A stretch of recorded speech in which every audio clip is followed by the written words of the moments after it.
ISIS Audiobooks presents an unabridged recording of Carpe Jugulum, written by Terry Pratchett, read by Nigel Planer.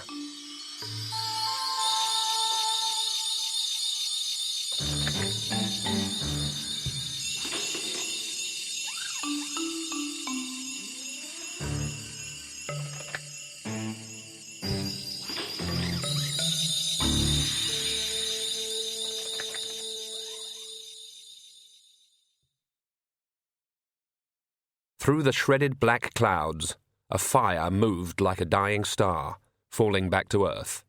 The Earth, that is, of the Discworld. But unlike any star had ever done before, it sometimes managed to steer its fall, sometimes rising, sometimes twisting, but inevitably heading down. Snow glowed briefly on the mountain slopes when it crackled overhead. Under it, the land itself started to fall away. The fire was reflected off walls of blue ice as the light dropped into the beginnings of a canyon and thundered now through its twists and turns. The light snapped off. Something still glided down the moonlit ribbon between the rocks. It shot out of the canyon at the top of a cliff, where meltwater from a glacier plunged down into a distant pool. Against all reason, there was a valley here, or a network of valleys, clinging to the edge of the mountains before the long fall to the plains. A small lake gleamed in the warmer air. There were forests. There were tiny fields like a patchwork quilt thrown across the rocks. The wind had died. The air was warmer. The shadow began to circle. Far below, unheeded and unheeding, something else was entering this little handful of valleys. It was hard to see exactly what it was. Firs rippled, heather rustled, as if a very large army made of very small creatures was moving with one purpose. The shadow reached a flat rock that offered a magnificent view of the fields and wood below, and there the army came out from among the roots. It was made up of very small blue men, some wearing pointy blue caps, but most of them with their red hair uncovered. They carried swords. None of them was more than 6 inches high. They lined up and looked down into the new place, and then, weapons waving, raised a battle cry. It would have been more impressive if they'd agreed on one before, but as it was, it sounded as though every single small warrior had a battle cry of his very own, and would fight anyone who tried to take it away from him. "Knack MacFeagle! Ah, stick it, your trackens! Gie you sich a kickin'! Big jobs! There can only be 1,000! Knack MacFeagle, wahey! Wahey yourself, you boggin!" The little cup of valleys, glowing in the last shreds of evening sunlight, was the kingdom of Lancre. From its highest points, people said you could see all the way to the rim of the world. It was also said, although not by the people who lived in Lancre, that below the rim, where the seas thundered continuously over the edge, their home went through space on the back of 4 huge elephants, that in turn stood on the shell of a turtle that was as big as the world. The people of Lancre had heard of this. They thought it sounded about right. The world was obviously flat, although in Lancre itself the only truly flat places were tables and the top of some people's heads. And certainly turtles could shift a fair load. Elephants, by all accounts, were pretty strong too. They didn't see many major gaps in the thesis, so Lancastrians left it at that. It wasn't that they didn't take an interest in the world around them. On the contrary, they had a deep personal and passionate involvement in it. But instead of asking, "Why are we here?" they asked, "Is it going to rain before the harvest?" A philosopher might have deplored this lack of mental ambition, but only if he was really certain about where his next meal was coming from. In fact, Lancre's position and climate bred a hard-headed and straightforward people who often excelled in the world down below. It had supplied the plains with many of their greatest wizards and witches, and once again the philosopher might have marvelled that such a 4-square people could give the world so many successful magical practitioners, being quite unaware that only those with their feet on rock can build castles in the air. And so the sons and daughters of Lancre went off into the world, carved out careers, climbed the various ladders of achievement, and always remembered to send money home. Apart from noting the return addresses on the envelope, those who stayed didn't think much about the world outside. The world outside thought about them, though. The big flat-topped rock was deserted now, but on the moor below the heather trembled in a V-shape, heading towards the lowlands. "Gins a Harry! Knack MacFeagle!" There are many kinds of vampires. Indeed, it is said that there are as many kinds of vampires as there are types of disease, which presumably means that some are virulent and deadly, and others just make you walk in a funny way and avoid fruit. And they're not just human, if vampires are human. All along the ramtops may be found the belief that any apparently innocent tool, be it hammer or saw, will seek blood if left unused for more than 3 years. In Gat, they believe in vampire watermelons, although folklore is silent about what they believe about vampire watermelons. Possibly they suck back. 2 things have traditionally puzzled vampire researchers. One is, why do vampires have so much power? Vampires are so easy to kill, they point out. There are dozens of ways to dispatch them, quite apart from the stake through the heart, which also works on normal people, so if you have any stakes left over, you don't have to waste them. Classically, they spend the day in some coffin somewhere with no guard other than an elderly hunchback who doesn't look all that spry, and should succumb to a quite small mob. Yet just one can keep a whole community in a state of sullen obedience. The other puzzle is, why are vampires always so stupid? As if wearing evening dress all day wasn't an undead giveaway, why do they choose to live in old castles which offer so much in the way of ways to defeat a vampire, like easily torn curtains and wall decorations that can readily be twisted into a religious symbol? Do they really think that spelling their name backwards fools anyone? A coach rattled across the moorlands many miles away from Lancre. From the way it bounced over the ruts, it was travelling light, but darkness came with it. The horses were black, and so was the coach, except for the coat of arms on the doors. Each horse had a black plume between its ears. There was a black plume at each corner of the coach as well. Perhaps these caused the coach's strange effect of travelling shadow. It seemed to be dragging the night behind it. On the top of the moor, where a few trees grew out of the rubble of a ruined building, it creaked to a halt. The horses stood still, occasionally stamping a hoof or tossing their heads. The coachman sat hunched over the reins, waiting. 4 figures flew just above the clouds in the silvery moonlight. By the sound of their conversation, someone was annoyed, although the sharp, unpleasant tone to the voice suggested that a better word might be vexed. "You let it get away." This voice had a whine to it, the voice of a chronic complainer. "It was wounded, lackey." This voice sounded conciliatory, parental, but with just a hint of repressed desire to give the first voice a thick ear. "I really hate those things. They're so soppy." "Yes, dear, a symbol of a credulous past." "If I could burn like that, I wouldn't skulk around just looking pretty. Why do they do it?" "It must have been of use to them at one time, I suppose." "Then they're, what did you call them?" "An evolutionary cul-de-sac, lackey, a marooned survivor on the seas of progress." "Then I'm doing them a favour by killing them." "Yes, that is a point. Now, after all, chickens don't burn," said the voice called lackey. "Not easily, anyway." "We heard your experiment. Killing them first might have been a good idea." This was a third voice, young, male, and also somewhat weary with the female. It had older brother harmonics on every syllable. "What's the point in that?"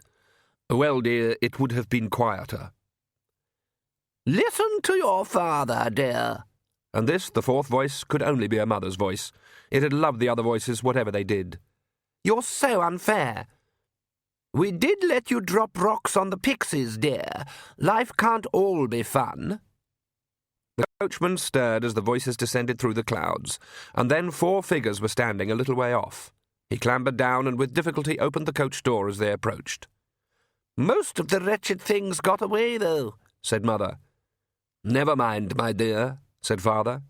"I really hate them. Are they a dead end, too?" said Daughter. "Not quite dead enough as yet, despite your valiant efforts. Igor, on to Lancre." The coachman turned. "Yes, master." "Oh, for the last time, man, is that any way to talk?" "It's the only way I know, master," said Igor. "And I told you to take the plumes off the coach, you idiot." The coachman shifted uneasily. "Gotta have black plumes, master. It's traditional." "Remove them at once," Mother commanded. "What will people think?" "Yes, mistress." The one addressed as Igor slammed the door and lurched back around to the horse. He removed the plumes reverentially and placed them under his seat. Inside the coach, the vexed one said, "Is Igor an evolutionary dead end too, Father?" "We can but hope, dear." "Thud," said Igor to himself as he picked up the reins. The wording began, "You are cordially invited," and was in that posh, runny writing that was hard to read but ever so official. Nanny Ogg grinned and tucked the card back on the mantelpiece. She liked the idea of cordially. It had a rich, a thick, and above all, an alcoholic sound. She was ironing her best petticoat. That is to say, she was sitting in her chair by the fire while one of her daughters-in-law, whose name she couldn't remember just at this moment, was doing the actual work. Nanny was helping by pointing out the bits she'd missed. It was a damn good invite, she thought, especially the gold edging, which was as thick as syrup. Probably not real gold, but impressively glittery all the same. "There's a bit there that could do with going over again, girl," she said, topping up her beer. "Yes, Nanny." Another daughter-in-law, whose name she'd certainly be able to recall after a few seconds' thought, was buffing up Nanny's red boots. A third was very carefully dabbing the lint off Nanny's best pointy hat on its stand. Nanny got up again and wandered over to the open back door. There was little light left in the sky now, and a few rags of cloud were scudding over the early stars. She sniffed the air. Winter hung on late up here in the mountains, but there was definitely a taste of spring on the wind. A good time, she thought. Best time, really. Oh, she knew that the year started on Hogswatch night, when the cold tide turned, but the new year started now, with green shoots boring upwards through the last of the snow. Change was in the air, she could feel it in her bones. Of course, her friend Granny Weatherwax always said you couldn't trust bones, but Granny Weatherwax said a lot of things like that all the time. Nanny Ogg closed the door. In the trees at the end of her garden, leafless and scratchy against the sky, something rustled its wings and chattered as a veil of dark crossed the world. In her own cottage, a few miles away, the witch Agnes Knit was in two minds about her new pointy hat. Agnes was generally in two minds about anything. As she tucked in her hair and observed herself critically in the mirror, she sang a song. She sang in harmony. Not, of course, with her reflection in the glass, because that kind of heroine will sooner or later end up singing a duet with Mr. Bluebird and other forest creatures, and then there's nothing for it but a flamethrower. She simply sang in harmony with herself. Unless she concentrated, it was happening more and more these days. Perdita had a rather reedy voice, but she insisted on joining in. Those who are inclined to casual cruelty say that inside a fat girl is a thin girl and a lot of chocolate. Agnes's thin girl was Perdita. She wasn't sure how she'd acquired the invisible passenger. Her mother had told her that when she was small she'd been in the habit of blaming accidents and mysteries, such as the disappearance of a bowl of cream or the breaking of a prize jug, on the other little girl. Only now did she realize that indulging this sort of thing wasn't a good idea when, despite yourself, you've got a bit of natural witchcraft in your blood. The imaginary friend had simply grown up and had never gone away, and had turned out to be a pain. Agnes disliked Perdita, who was vain, selfish, and vicious, and Perdita hated going around inside Agnes, whom she regarded as a fat, pathetic, weak-willed blob that people would walk all over, were she not so steep. Agnes told herself she'd simply invented the name Perdita as some convenient label for all those thoughts and desires she knew she shouldn't have, as a name for that troublesome little commentator that lives on everyone's shoulder and sneers. But sometimes she thought Perdita had created Agnes for something to pummel. Agnes tended to obey rules. Perdita didn't. Perdita thought that not obeying rules was somehow cool.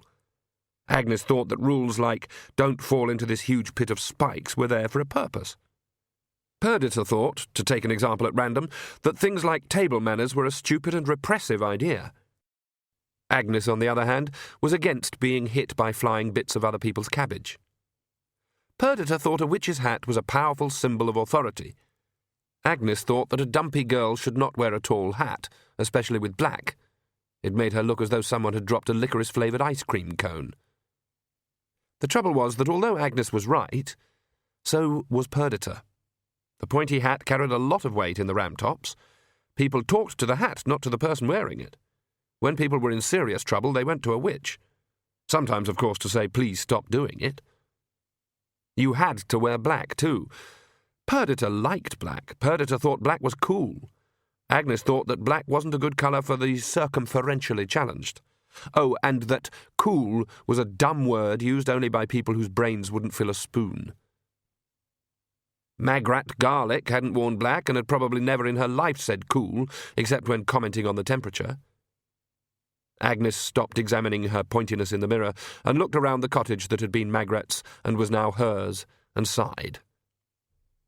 Her gaze took in the expensive gold-edged card on the mantelpiece. Well, Magrat had certainly retired now, and had gone off to be queen, and if there was ever any doubt about that, then there could be no doubt today. Agnes was puzzled at the way Nanny Ogg and Granny Weatherwax still talked about her, though. They were proud, more or less, that she'd married the king, and agreed that it was the right kind of life for her. But while they never actually articulated the thought, it hung in the air over their heads in flashing mental colours. Magrat has settled for second prize. Agnes had almost burst out laughing when she first realised this, but you wouldn't be able to argue with them. They wouldn't even see that there could be an argument. Granny Weatherwax lived in a cottage with a thatch so old there was quite a sprightly young tree growing in it, and got up and went to bed alone and washed in the rain barrel. And Nanny Ogg was the most local person Agnes had ever met. She'd gone off to foreign parts, yes, but she always carried Lancre with her like a sort of invisible hat. But they took it for granted that they were top of every tree, and the rest of the world was there for them to tinker with. Perdita thought that being a queen was just about the best thing you could be. Agnes thought the best thing you could be was far away from Lancre, and a good second best would be to be alone in your own head. She adjusted the hat as best she could and left the cottage. Witches never locked their doors, they never needed to. As she stepped out in the moonlight, 2 magpies landed on the thatch. The current activities of the witch Granny Weatherwax would have puzzled a hidden observer. She peered at the flagstones just inside her back door and lifted the old rag rug in front of it with her toe. Then she walked to the front door, which was never used, and did the same thing there. She also examined the cracks around the edges of the doors. She went outside. There had been a sharp frost during the night, a spiteful little trick by the dying winter, and the drifts of leaves that hung on in the shadows were still crisp. In the harsh air she poked around in the flower pots and bushes by the front door. Then she went back inside. She had a clock. Lancrastians liked clocks, although they didn't bother much about actual time in any length much shorter than an hour. If you needed to boil an egg, you sang 15 verses of "Where Has All the Custard Gone" under your breath. But the tick was a comfort on long evenings. Finally, she sat down in her rocking chair and glared at the doorway. Owls were hooting in the forest when someone came running up the path and hammered on her door. Anyone who hadn't heard about Granny's iron self-control, which you could bend a horseshoe round, might have just thought they heard her give a tiny sigh of relief. "Well, it's about time," she began. The excitement up at the castle was just a distant hum down in the mews. The hawks and falcons sat hunched on their perches, lost in some inner world of stoop and updraft. There was the occasional clink of a chain or flutter of a wing. Hodges Arg, the falconer, was getting ready in the tiny room next door when he felt the change in the air. He stepped out into a silent mews. The birds were all awake, alert, expectant. Even King Henry, the eagle, whom Hodges Arg would only go near at the moment when he was wearing full plate armour, was peering around. You got something like this when there was a rat in the place, but Hodges Arg couldn't see one. Perhaps it had gone. For tonight's event he'd selected William the Buzzard, who could be depended upon. All Hodges Arg's birds could be depended upon, but more often than not they could be depended upon to viciously attack him on sight. William, however, thought that she was a chicken, and she was usually safe in company. But even William was paying a lot of attention to the world, which didn't often happen, unless she'd seen some corn. Odd, thought Hodges Arg, and that was all. The birds went on staring up, as though the roof simply was not there. Granny Weatherwax lowered her gaze to a red, round and worried face. "Yeah, you're not," she pulled herself together. "You're the Watley boy from over in Slice, aren't you?" The boy leaned against the door jamb and fought for breath. You got...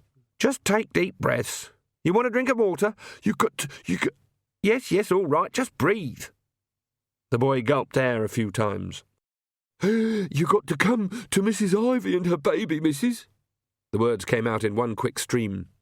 Granny grabbed her hat from its peg by the door and pulled her broomstick out of its lodging in the thatch. "I thought old Mrs. Paternoster was seeing to her," she said, ramming her hatpins into place with the urgency of a warrior preparing for sudden battle. "She says it's all gone wrong, miss." Granny was already running down her garden path. There was a small drop on the other side of the clearing, with a 20-foot fall to a bend in the track. The broom hadn't fired by the time she reached it, but she ran on, swinging a leg over the bristles as it plunged. The magic caught halfway down, and her boots dragged across the dead bracken as the broom soared up into the night. The road wound over the mountains like a dropped ribbon. Up here there was always the sound of the wind. The highwayman's horse was a big black stallion. It was also quite possibly the only horse with a ladder strapped behind the saddle. This was because the highwayman's name was Casanunda, and he was a dwarf. Most people thought of dwarfs as reserved, cautious, law-abiding, and very reticent on matters of the heart and other vaguely connected organs, and this was indeed true of almost all dwarfs. But genetics rolled strange dice on the green bays of life, and somehow the dwarfs had produced Casanunda, who preferred fun to money and devoted to women all the passion that other dwarfs reserved for gold. He also regarded laws as useful things, and he obeyed them when it was convenient. Casanunda despised highwaymenning, but it got you out in the fresh air of the countryside, which was very good for you, especially when the nearby towns were lousy with husbands carrying a grudge and a big stick. The trouble was that no one on the road took him seriously. He could stop the coaches all right, but people tended to say, "What? I say, it's a lowwayman. What up? Ha! A bit short, are you?" And he would be forced to shoot them in the knee. He blew on his hands to warm them and looked up at the sound of an approaching coach. He was about to ride out of his meagre hiding place in the thicket when he saw the other highwayman trot out from the wood opposite. The coach came to a halt. Casanunda couldn't hear what transpired, but the highwayman rode around to one of the doors and leaned down to speak to the occupants, and a hand reached out and plucked him off his horse and into the coach. It rocked on its springs for a while, and then the door burst open and the highwayman tumbled out and lay still on the road. The coach moved on. Casanunda waited a little while, and then rode down to the body. His horse stood patiently while he untied the ladder and dismounted. He could tell the highwayman was stone dead. Living people are expected to have some blood in them. The coach stopped at the top of a rise a few miles further on, before the road began the long winding fall towards Lancre and the plains. The 4 passengers got out and walked to the start of the drop. The clouds were rolling in behind them, but here the air was frosty clear, and the view stretched all the way to the rim under the moonlight. Down below, scooped out of the mountains, was the little kingdom. "Gateway to the world," said the Count de Magpierre. "And entirely undefended," said his son. "On the contrary, possessed of some extremely effective defences," said the Count. He smiled in the night. "At least, until now." "Witches should be on our side," said the Countess. "She will be soon, at any rate," said the Count. "A most interesting woman, an interesting family. Uncle used to talk about her grandmother. The Weatherwax women have always had one foot in shadow. It's in the blood, and most of their power comes from denying it. However," his teeth shone as he grinned in the dark, "she will soon find out on which side her bread is buttered." "Or her gingerbread is gilded," said the Countess. "Ah, yes, how nicely put. That's the penalty for being a Weatherwax woman, of course. When they get older, they start to hear the clang of the big oven door."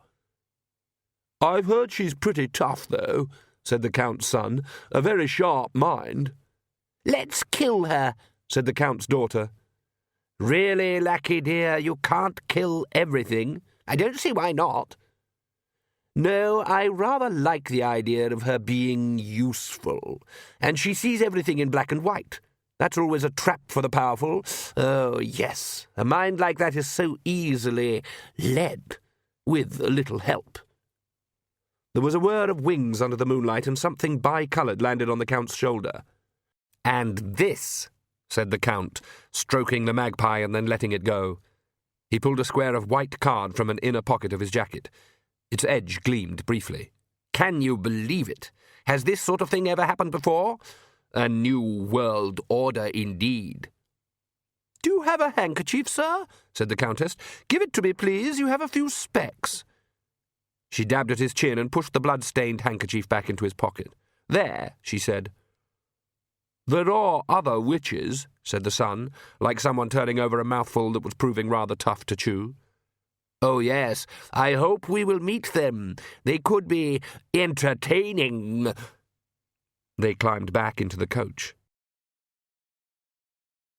Back in the mountains, the man who had tried to rob the coach managed to get to his feet, which seemed for a moment to be caught in something. He rubbed his neck irritably and looked around for his horse, which he found standing behind some rocks a little way away. When he tried to lay a hand on the bridle, it passed straight through the leather and the horse's neck like smoke. The creature reared up and galloped madly away. It was not, the highwayman thought muzzily, going to be a good night. Well, he'd be damned if he'd lose a horse as well as some wages. Who the hell were these people? He couldn't quite remember what had happened in the carriage, but it hadn't been enjoyable. The highwayman was of that simple class of men who, having been hit by someone bigger than them, finds someone smaller than them for the purposes of retaliation. Someone else was going to suffer tonight, he vowed. He'd get another horse at least.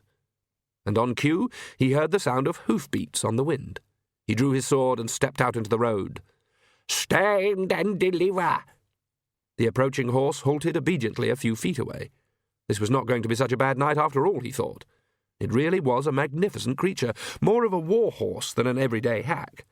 It was so pale that it shone in the light of the occasional star, and by the look of it, there was silver on its harness. The rider was heavily wrapped up against the cold. Your money or your life, said the highwayman. I'm sorry? Your money, said the highwayman, or your life. Which part of this don't you understand? Oh, I see. Well, I have a small amount of money. A couple of coins landed on the frosty road. The highwayman scrabbled for them, but could not pick them up, a fact that only added to his annoyance. It's your life, then. The mounted figure shook its head. I think not. I really do. It pulled a long, curved stick out of a holster. The highwayman had assumed it was a lance, but now a curved blade sprang out and glittered blue along its edges. I must say that you have an amazing persistence of vitality, said the horseman. It was not so much a voice, more an echo inside the head. If not, a presence of mind. Who are you? I'm Death, said Death, and I really am not here to take your money. Which part of this don't you understand? Something fluttered weakly at the window of the castle mews. There was no glass in the frame, just thin wooden slats to allow some passage of air, and there was a scrabbling, and then a faint pecking, and then silence. The hawks watched. Outside the window something went whoomph. Beams of brilliant light jerked across the far wall, and slowly the bars began to char. Nanny Ogg knew that while the actual party would be in the great hall, all the fun would be outside, in the courtyard around the big fire. Inside, it'd be all quail's eggs, goose liver jam, and little sandwiches that would fall to the mouthful. Outside, it'd be roasted potatoes floating in vats of butter, and a whole stag on a spit. Later on, there'd be a command performance by that man who put weasels down his trousers, a form of entertainment that Nanny ranked higher than grand opera. As a witch, of course, she'd be welcome anywhere, and it was always a good idea to remind the knobs of this in case they forgot. It was a hard choice, but she decided to stay outside and have a good dinner of venison because, like many old ladies, Nanny Ogg was a bottomless pit for free food. Then she'd go inside and fill the gaps with the fiddly dishes. Besides, they probably had that expensive fizzy wine in there, and Nanny had quite a taste for it, provided it was served in a big enough mug. But you needed a good depth of beer before you loaded up on the fancy stuff. She picked up a tankard, ambled to the front of the queue at the beer barrel, gently nudged aside the head of a man who'd decided to spend the evening lying under the tap, and drew herself a pint. As she turned back, she saw the splay-footed figure of Agnes approaching, still slightly uneasy with the idea of wearing the new pointy hat in public. "Watch her, girl," said Nanny. "Try some of the venison, it's good stuff." Agnes looked doubtfully at the roasting meat. Lancre people looked after the calories and let the vitamins go hang. "Do you think I could get a salad?" she ventured. "Hope not," said Nanny happily. "Lot of people here," said Agnes. "Everyone got an invite," said Nanny. "Magrat was very gracious about that, I thought." Agnes craned her head. "Can't see Granny around anywhere, though." "She'll be inside telling people what to do." "Haven't seen her around much at all lately," said Agnes. "She's got something on her mind, I think." Nanny narrowed her eyes. "You think so?" she said, adding to herself, "You're getting good, miss." "It's just that ever since we heard about the birth," Agnes waved a plump hand to indicate the general high cholesterol celebration around them, "she's been so stretched, sort of. Twanging." Nanny Ogg thumbed some tobacco into her pipe and struck a match on her boot. "You certainly notice things, don't you?" she said, puffing away. "Notice, notice, notice. We'll have to call you Miss Notice." "I certainly notice you always fiddle around with your pipe when you're thinking thoughts you don't much like," said Agnes. "It's displacement activity." Through a cloud of sweet-smelling smoke, Nanny reflected that Agnes read books. All the witches who'd lived in her cottage were bookish types. They thought you could see life through books, but you couldn't, the reason being that the words got in the way. "She has been a bit quiet, that's true," she said. "Best to let her get on with it." "I thought perhaps she was sulking about the priest who'll be doing the naming," said Agnes. "Oh, old Brother Perdori's all right," said Nanny. "Gabbles away in some ancient lingo, keeps it short, and then you just give him sixpence for his trouble, fill him up with brandy, and load him onto his donkey, and off he goes." "What? Didn't you hear?" said Agnes. "He's laid up over in Scund. Broke his wrist and both legs falling off the donkey." Nanny Ogg took her pipe out of her mouth. "Why wasn't I told?" she said. "I don't know, Nanny. Mrs. Weaver told me yesterday." "Oh, that woman! I passed her in the street this morning. She could have said—" Nanny poked her pipe back into her mouth as though stabbing all uncommunicative gossips. "How can you break both your legs falling off a donkey?" "He was going up that little path on the side of the Scund Gorge. He fell 60 feet. "Oh? Well, that's a tall donkey right enough."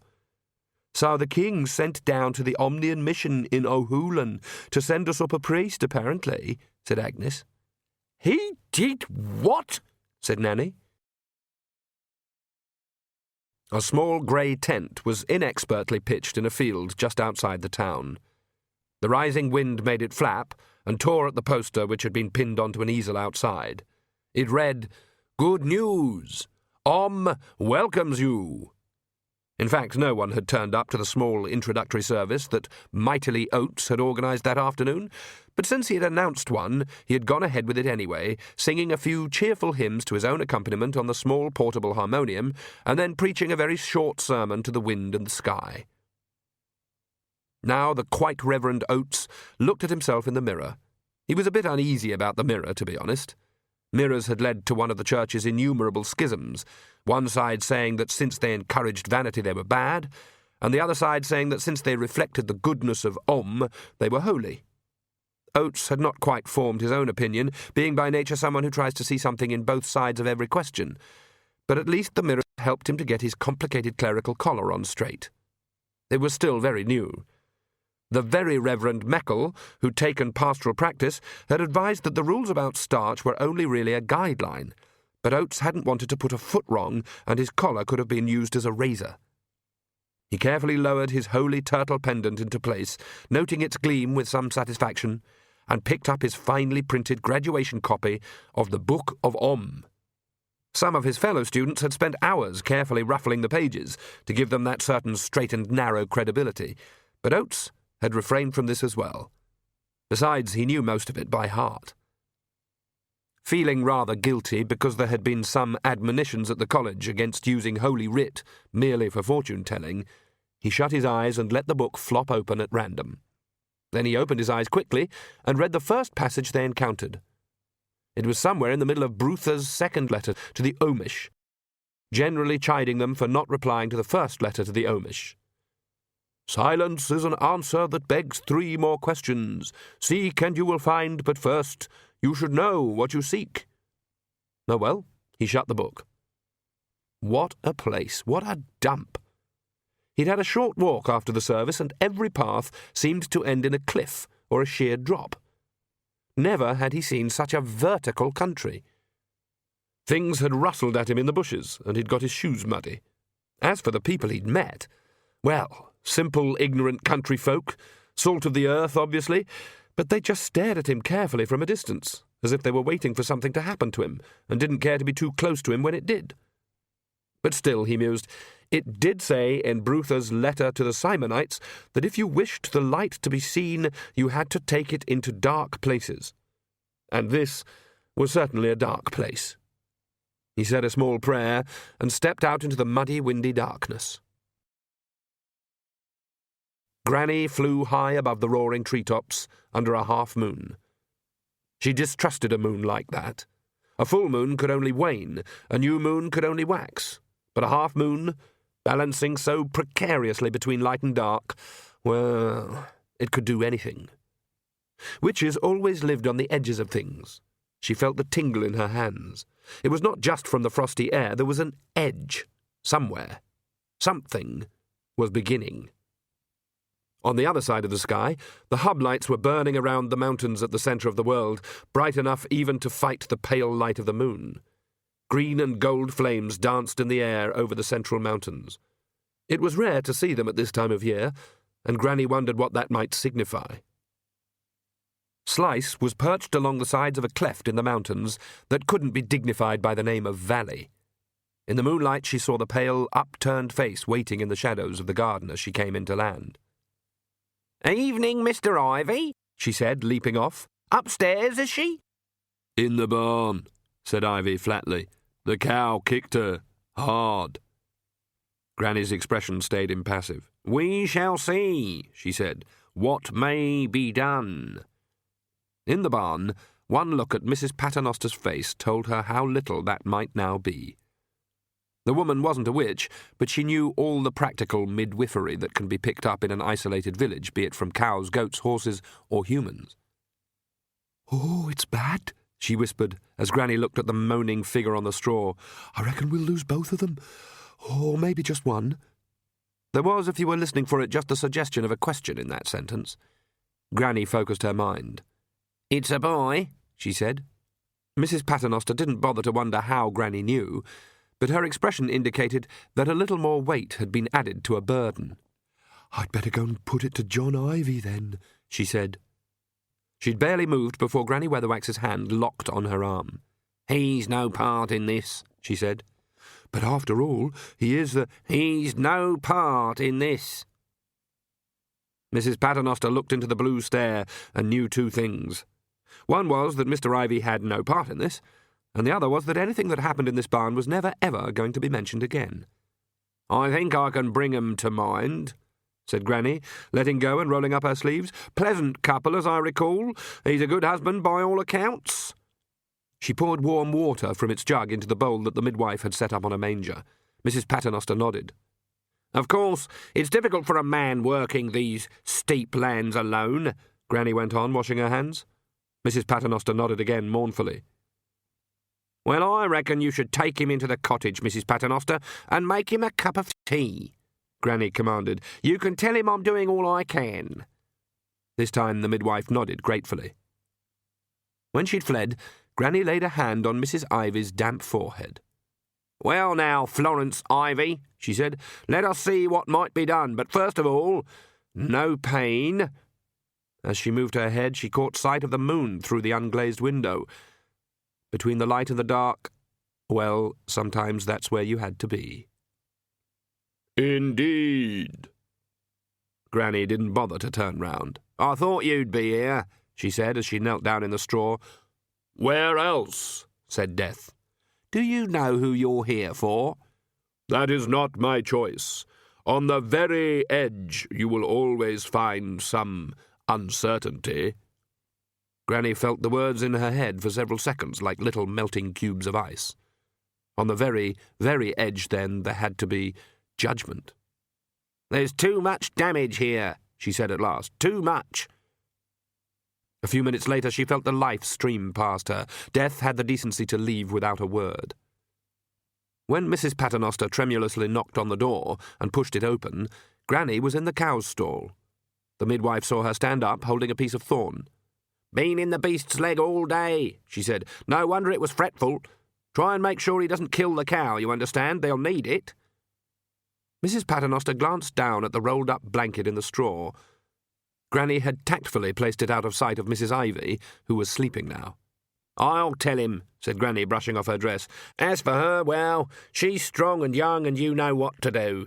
You keep an eye on her and me or Nanny Og will drop in when we can. If she's up to it, they may need a wet nurse up at the castle, and that may be good for everyone."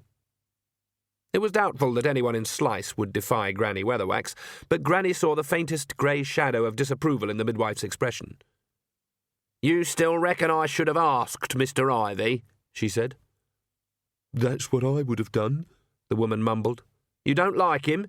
You think he's a bad man?" said Granny, adjusting her hatpins. "No." "Then what's he ever done to me that I should hurt him so?" Agnes had to run to keep up. Nanny Og, when roused, could move as though powered by pistons. "But we get a lot of priests up here, Nanny."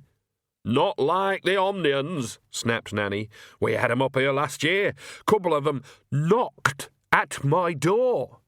"Well, that is what a door is for." "And they shoved a leaflet under it saying, 'Repent,'" Nanny Og went on. "Repent! Me! Cheek! I can't start repenting at my time of life. I'd never get any work done. Anyway," she added, "I ain't sorry for most of it." "You're getting a bit excited, I think." "They set fire to people," said Nanny. "I think I read somewhere that they used to, yes," said Agnes, panting with the effort of keeping up. "But that was a long time ago, Nanny. The ones I saw in Ankh-Morpork just handed out leaflets and preached in a big tent and sang rather dreary songs." "Ah! The leopard does not change his shorts, my girl." They ran along a corridor and out from behind a screen into the hubbub of the great hall. "Knee-deep in knobs," said Nanny, craning. "Ah, there's our Sean." Lancre's standing army was lurking by a pillar, probably in the hope that no one would see him in his footman's powdered wig, which had been made for a much bigger footman. The kingdom didn't have much of an executive arm of government, and most of its actual hands belonged to Nanny Og's youngest son. Despite the earnest efforts of King Verence, who was quite a forward-looking ruler in a nervous kind of way, the people of Lancre could not be persuaded to accept a democracy at any price, and the place had not regrettably attracted much in the way of government. A lot of the bits it couldn't avoid were done by Sean. He emptied the palace privies, delivered its sparse mail, guarded the walls, operated the royal mint, balanced the budget, helped out the gardener in his spare time, and on those occasions these days when it was felt necessary to man the borders, and Verence felt that yellow and black striped poles did give a country such a professional look, he stamped the passports, or at a pinch any other pieces of paper the visitor could produce, such as the back of an envelope. With the stamp he'd carved quite nicely out of half a potato. He took it all very seriously. At times like this, he buttled when Spriggins the butler was not on duty, or if an extra hand was needed, he footed as well. "Evening hour, Sean," said Nanny Og. "I see you've got that dead lamb on your head again." "Oh, Mom," said Sean, trying to adjust the wig. "Where's this priest that's doing the naming?" said Nanny. "What, Mum? Dunno, Mum. I stopped shouting out the names half an hour ago and got on to serving the bits of cheese on sticks. Ow, Mom! You shouldn't take that many, Mom." It struck people as odd that, while Lancre people refused point-blank to have any truck with democracy, on the basis that governing was what the king ought to do, and they'd be sure to tell him if he went wrong, they didn't make very good servants. Oh, they could cook and dig and wash and footle and buttle, and did it very well, but could never quite get the hang of the serving mentality. King Verence was quite understanding about this, and put up with Sean ushering guests into the dining room with a cry of, "Lovely grub, get it while it's hot." Nanny Og sucked the cocktail goodies off 4 sticks in one easy movement, and looked speculatively at the throng. "I'm going to have a word with young Verrance," said Nanny. "He is the king, Nanny," said Agnes. "That's no reason for him to go around acting like he was royalty." I think it is, actually." "None of that cheek. You just go and find this Omnian and keep an eye on him." "What should I look for?" said Agnes sourly. "A column of smoke?" "They all wear black," said Nanny firmly. "Ah, typical." "Well, so do we." "Right. But ours is... Nanny thumped her chest, causing considerable ripples. "Ours is the right black, right? Now, off you go, and look inconspicuous," added Nanny, a lady wearing a 2-foot-tall pointed black hat. She stared around at the crowd again and nudged her son. "Sean, you did deliver an invite to Esme Weatherwax, didn't you?" He looked horrified. "Of course, Mum." "Shove it under her door." "No, Mum. You know she gave me an ear bashing when the snails got at that postcard last year. I wedged it in the hinges good and tight." "There's a good boy," said Nanny. Lancre people didn't bother much with letterboxes. Mail was infrequent, but biting gales were not. Why have a slot in the door to let in unsolicited winds? So letters were left under large stones, wedged firmly in flower pots, or slipped under the door. There were never very many. Apart from the ones containing small postal orders attached to letters which generally said pretty much the same thing. "Dear Mum and Dad, I am doing pretty well in Ankh-Morpork, and this week I earned a whole $7. Lancre operated on the feudal system, which was to say everyone feuded all the time and handed on the fight to their descendants. The chips on some shoulders had been passed down for generations. Some had antique value. A bloody good grudge, Lancre reckoned, was like a fine old wine. You looked after it carefully and left it to your children. You never wrote to anyone. If you had anything to say, you said it to their face. It kept everything nice and hot. Agnes edged into the crowd feeling stupid. She often did. Now she knew why Margaret Garlick had always worn those soppy floppy dresses and never wore the pointy hat. Wear the pointy hat and dress in black, and on Agnes there was plenty of black to go round, and everyone saw you in a certain way. You were a witch. It had its good points. Among the bad ones was the fact that people turned to you when they were in trouble and never thought for a moment that you couldn't cope. But she got a bit of respect even from people who could remember her before she'd been allowed to wear the hat. They tended to make way for her, although people tended to make way in any case for Agnes when she was in full steam. Evening, miss." She turned and saw Hodgesarg in full official regalia. It was important not to smile at times like this, so Agnes kept a straight face and tried to ignore Perdita's hysterical laughter at the back of her mind. She'd seen Hodgesarg occasionally around the edges of the woods or up on the moors. Usually the royal falconer was vainly fighting off his hawks, who attacked him for a pastime, and in the case of King Henry kept picking him up and dropping him again in the belief that he was a giant tortoise. It wasn't that he was a bad falconer. A few other people in Lancre kept hawks and reckoned he was one of the best trainers in the mountains, possibly because he was so single-minded about it. It was just that he had trained every feathery little killing machine so well that it became unable to resist seeing what he tasted like. He didn't deserve it, nor did he deserve his ceremonial costume. Usually, when not in the company of King Henry, he just wore working leathers and about 3 sticking plasters. But what he was wearing now had been designed hundreds of years before by someone with a lyrical view of the countryside who had never had to run through a bramble bush with a gerfalcon hanging on their ear. It had a lot of red and gold in it, and would have looked much better on someone 2 feet taller who had the legs for red stockings. The hat was best not talked about, but if you had to, you'd talk about it in terms of something big, red and floppy, with a feather in it.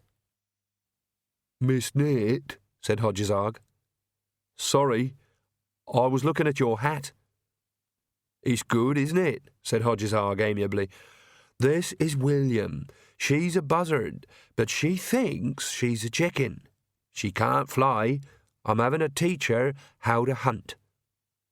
Agnes was craning her neck for any signs of overtly religious activity, but the incongruity of the slightly bedraggled creature on Hodgesarg's wrist brought her gaze back down again. "How?" she said.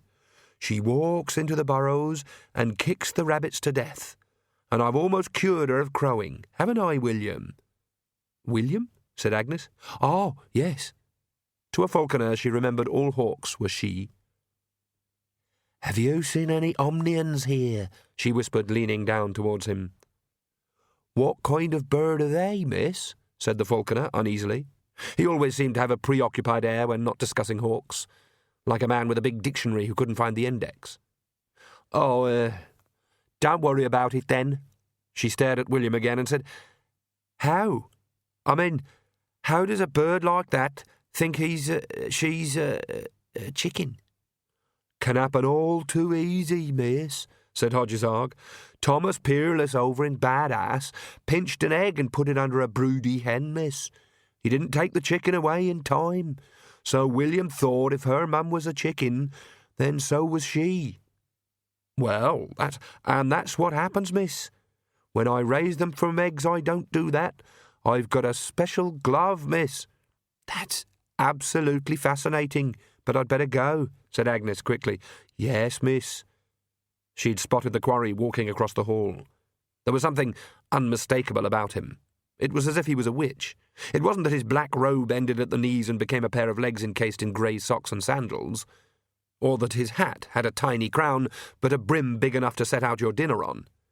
It was because wherever he walked, he was in a little empty space that seemed to move around him just like you got around witches. No one wanted to get too close to witches. She couldn't see his face. He was making a beeline for the buffet table. Excuse me, Miss Knit. Sean had appeared at her side. He stood very stiffly because if he made any sudden turns, the oversized wig tended to spin on his head. Yes, Sean? The Queen wants a word, miss, said Sean. With me? Said Agnes. Yes, miss. She's up in the ghastly green drawing room, miss.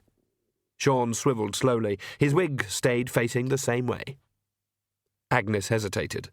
It was a royal command, she supposed, even if it was only from Magrat Garlic, as was, and as such it superseded anything Nanny had asked her to do. Anyway, she had spotted the priest, and it was not as though he was going to set fire to everyone over the canapes. She'd better go. A little hatch shot open behind the doleful Igor. Why have we stopped this time? Trolls in the way, master. A what? Igor rolled his eyes. A troll's in the way, he said. The hatch shut. There was a whispered conversation inside the coach. The hatch opened. You mean a troll? Yes, master. Run it down. The troll advanced, holding a flickering torch above its head. At some point recently someone had said, this troll needs a uniform, and had found that the only thing in the armoury that would fit was the helmet, and then only if you attached it to his head with string. The old Count wouldn't have told me to run it down, Igor muttered, not quite under his breath. But then he was a gentleman. What was that? A female voice snapped. The troll reached the coach and banged its knuckles on its helmet respectfully. Evening, it said. This is a bit embarrassing. You know a pole? Pole? Said Igor suspiciously. It are a long wooden thing. Yes, well, what about it? I'd like you to imagine, right, that there's a black and yellow stripe one across this road, right, only 'cause we've only got the one and it's being used up on the Copperhead Road tonight. The hatch slid open. Get a move on, man, run it down. I could go and get it if you like, said the troll, shifting nervously from one huge foot to the other. Only it wouldn't be here till tomorrow, right? Or you could pretend it's here right now, and then I could pretend to lift it up, and that'd be okay, right? Do it then, said Igor. He ignored the grumbling behind him. The old Count had always been polite to trolls, even though you couldn't bite them, and that was real class in a vampire. Only first I got to stamp something, said the troll. It held up half a potato and a paint-soaked rag. Why? Shows you've been past me, said the troll. Yes, but we will have been past you, Igor pointed out. I mean, everyone will know we've been past you because we are. But it'll show you've done it officially, said the Troll. What'll happen if we just drive on? Said Igor. Then I won't lift the pole, said the Troll. Locked in a metaphysical conundrum, they both looked at the patch of road where the virtual pole barred the way. Normally, Igor wouldn't have wasted any time, but the family had been getting on his nerves, and he reacted in the traditional way of the put-upon servant by suddenly becoming very stupid. He leaned down and addressed the coach's occupants through the hatch. It's a border check, master, he said. We've got to have something stamped. There was more whispering inside the coach, and then a large white rectangle, edged in gold, was thrust ungraciously through the hatch. Igor passed it down. Seems a shame, said the Troll, stamping it inexpertly and handing it back. What's this? Igor demanded. Pardon? This stupid mark. Well, the potato wasn't big enough for the official seal, and I don't know what a seal looked like in any case, but I reckon that's a good carving of a duck I done there, said the Troll cheerfully.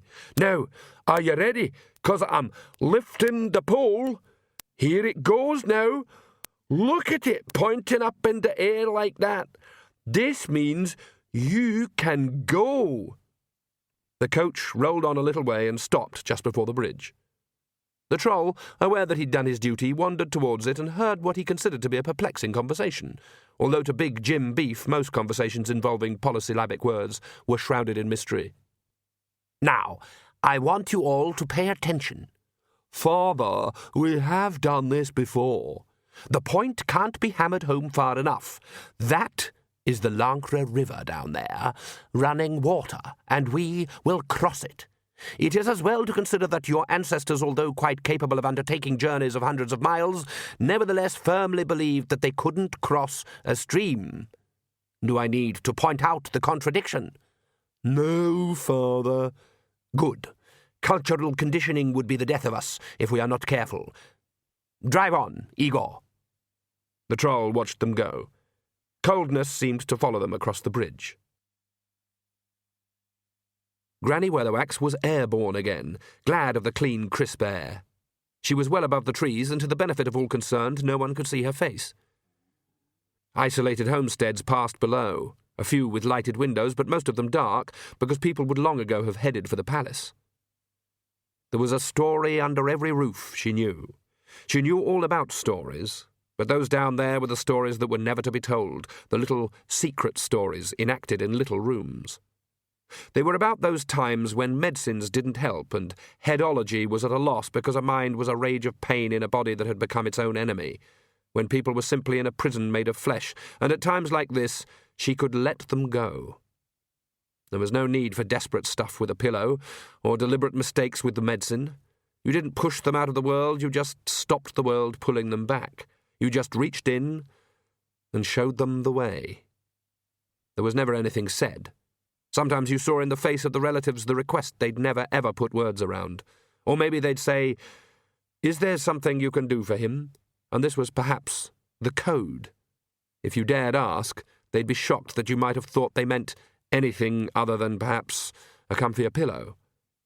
And any midwife out in isolated cottages on bloody nights would know all the other little secrets, never to be told. She'd been a witch here all her life, and one of the things a witch did was stand right on the edge where the decisions had to be made. You made them so that others didn't have to, so that others could even pretend to themselves that there were no decisions to be made, no little secrets, that things just happened. You never said what you knew, and you didn't ask for anything in return. The castle was brightly lit, she saw. She could even make out figures around the bonfire. Something else caught her eye, because she was going to look everywhere but at the castle now, and it jolted her out of her mood. Mist was pouring over the mountains and sliding down the far valleys under the moonlight. One strand was flowing towards the castle and pouring very slowly into the Lancre Gorge. Of course you got mists in the spring when the weather was changing, but this mist was coming from Uberwald. The door to Magrat's room was opened by Millie Chilham, the maid, who curtsied to Agnes, or at least to her hat, and then left her alone with the Queen, who was at her dressing-table. Agnes wasn't sure of the protocol, but tried a sort of republican curtsy. This caused considerable movement in outlying regions. Queen Magrat of Lancre blew her nose and stuffed the hanky up the sleeve of her dressing gown. "Oh, hello, Agnes," she said. "Take a seat, do. You don't have to bob up and down like that. Millie does it all the time and I get seasick. Anyway, strictly speaking, which is bow?" Agnes began. She glanced at the crib in the corner. It had more loops and lace than any piece of furniture should. "She's asleep," said Magrat. "Oh, the crib. Verence ordered it all the way from Ankh-Morpork. I said the old one they'd always used was fine, but he's very, modern. Please, sit down." "You wanted me, Your Majesty," Agnes began, still uncertain. It was turning out to be a very complicated evening, and she wasn't sure even now how she felt about Magrat. The woman had left echoes of herself in the cottage. An old bangle lost under the bed. Rather soppy notes in some of the ancient notebooks. Vases full of desiccated flowers. You can build up a very strange view of someone via the things they leave behind the dresser. "I just wanted a little talk," said Magrat. "It's a bit...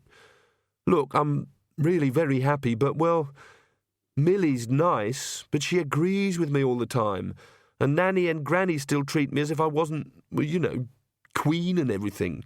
Not that I want to be treated as queen all the time, but, well, I want them to know I'm queen, but not treat me as one, if you see what I mean."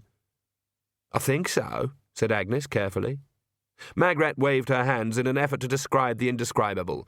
Used handkerchiefs cascaded out of her sleeves. "I mean, I get dizzy with people bobbing up and down all the time, so when they see me I like them to think, 'Oh, there's Magrat. She's queen now, but I shall treat her in a perfectly normal way.'"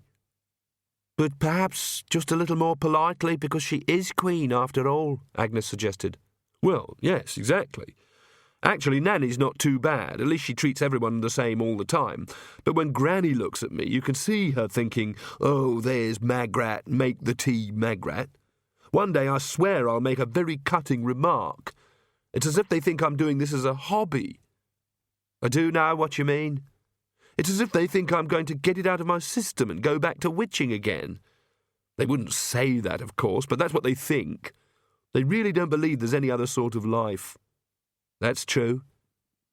"How's the old cottage?" "There's a lot of mice," said Agnes. "I know. I used to feed them. Don't tell Granny. She is here, isn't she?" "Haven't seen her yet," said Agnes. She'll be waiting for a dramatic moment," said Magrat. "And you know what? I've never caught her actually waiting for a dramatic moment, not in all the, things we've been involved in. I mean, if it was you or me, we'd be hanging around in the hall or something, but she just walks in and it's the right time." "She says you make your own right time," said Agnes. "Yes," said Magrat. "Yes," said Agnes. "And you say she's not here yet? It was the first card we did." Magrat leaned closer.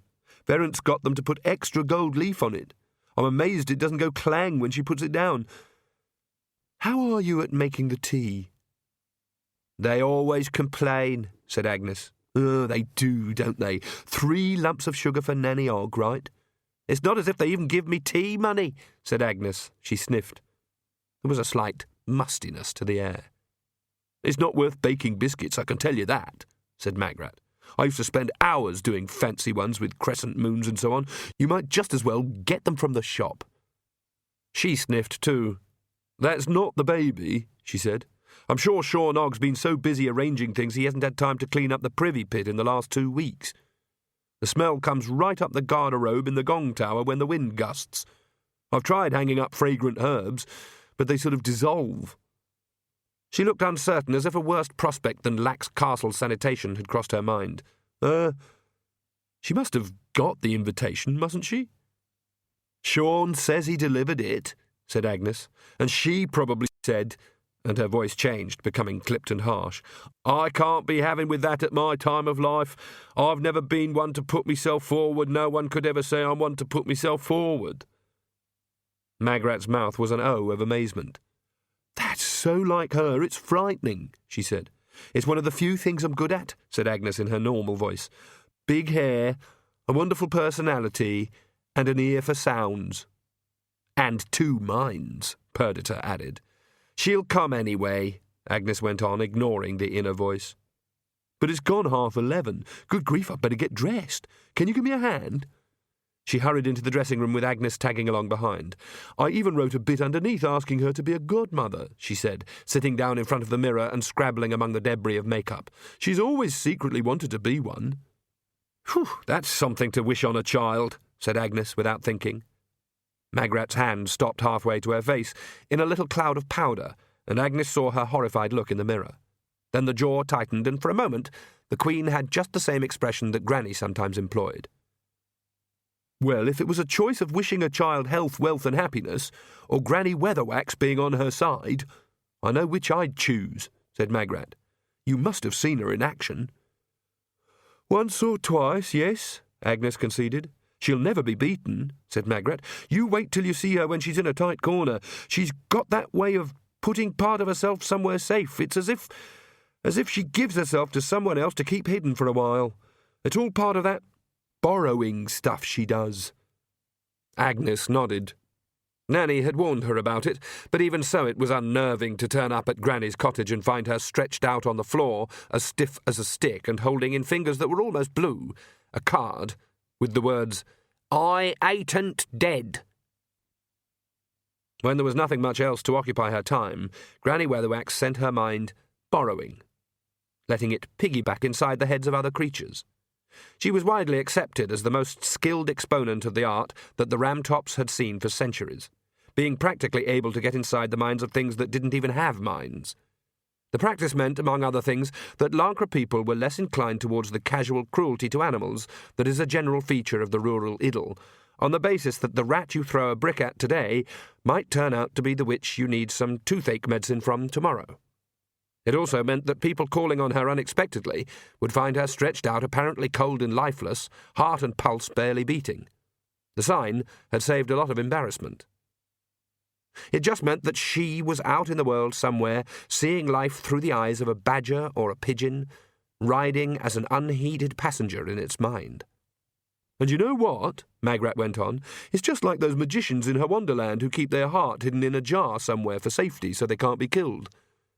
There's something about it in a book at the cottage." "Wouldn't have to be a big jar," said Agnes. "That wasn't fair," said Magrat. She paused. "Well, not fair for most of the time. Often, anyway. Sometimes, at least. Can you help me with this bloody ruff?"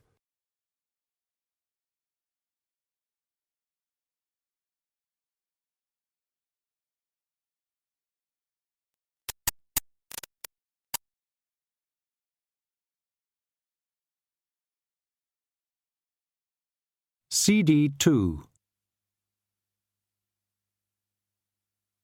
There was a gurgle from the cradle. "What name are you giving her?" said Agnes. "You'll have to wait," said Magrat.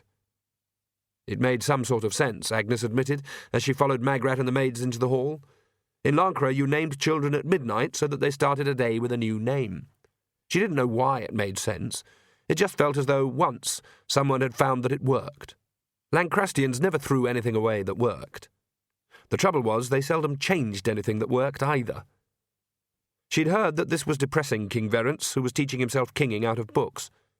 His plans for better irrigation and agriculture were warmly applauded by the people of Lancre, who then did nothing about them. Nor did they take any notice of his scheme for sanitation, i.e. that there should be some, since the Lancrastian idea of posh sanitation was a non-slippery path to the privy and a mail-order catalogue with really soft pages. They'd agreed to the idea of a royal society for the betterment of mankind, but since this largely consisted of as much time as Sean Ogg had to spare on Thursday afternoons, mankind was safe from too much betterment for a while. Although Sean had invented draft excluders for some of the windier parts of the castle, for which the king had awarded him a small medal. The people of Lancre wouldn't dream of living in anything other than a monarchy.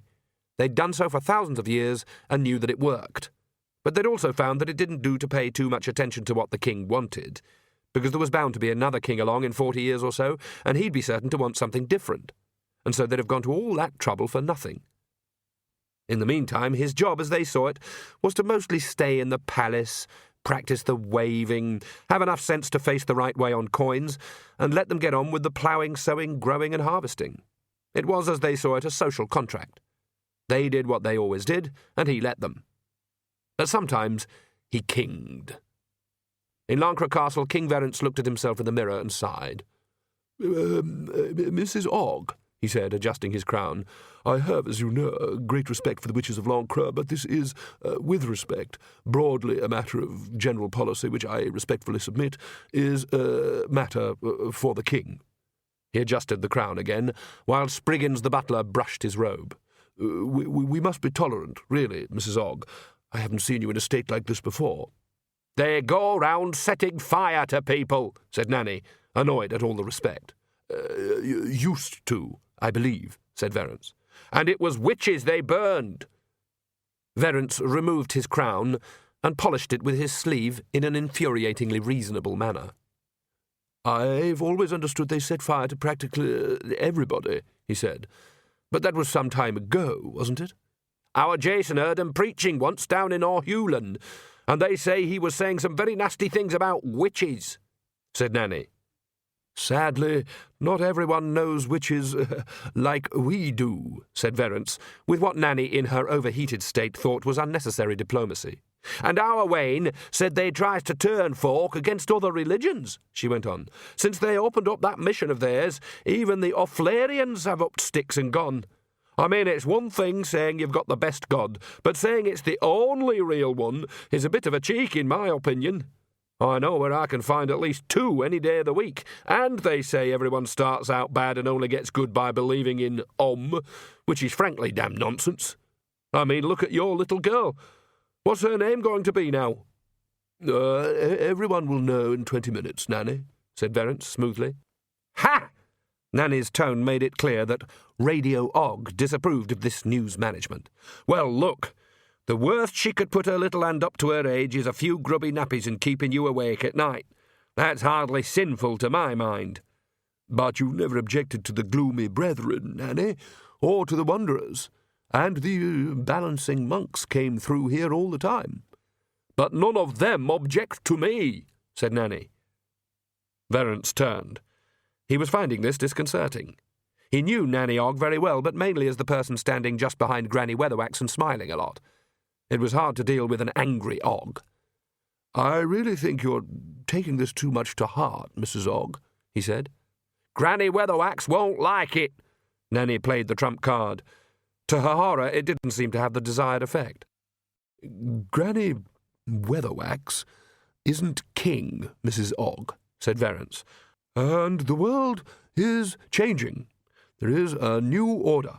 Once upon a time, trolls were monsters that ate people, but now, thanks to the endeavours of men and, of course, trolls, of goodwill and peaceful intent, we get along very well, and I hope we understand each other. This is no longer a time when little kingdoms need only worry about little concerns. We're part of a big world. We have to play that part. For example, what about the Muntab question? Nanny Ogg asked the Muntab question. Where the hell's Muntab? She said.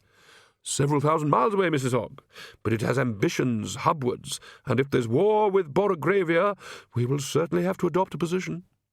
This one's several thousand miles away looks fine by me, said Nanny, and I don't see— I'm afraid you don't, said Verence, nor should you have to, but affairs in distant countries can suddenly end up close to home.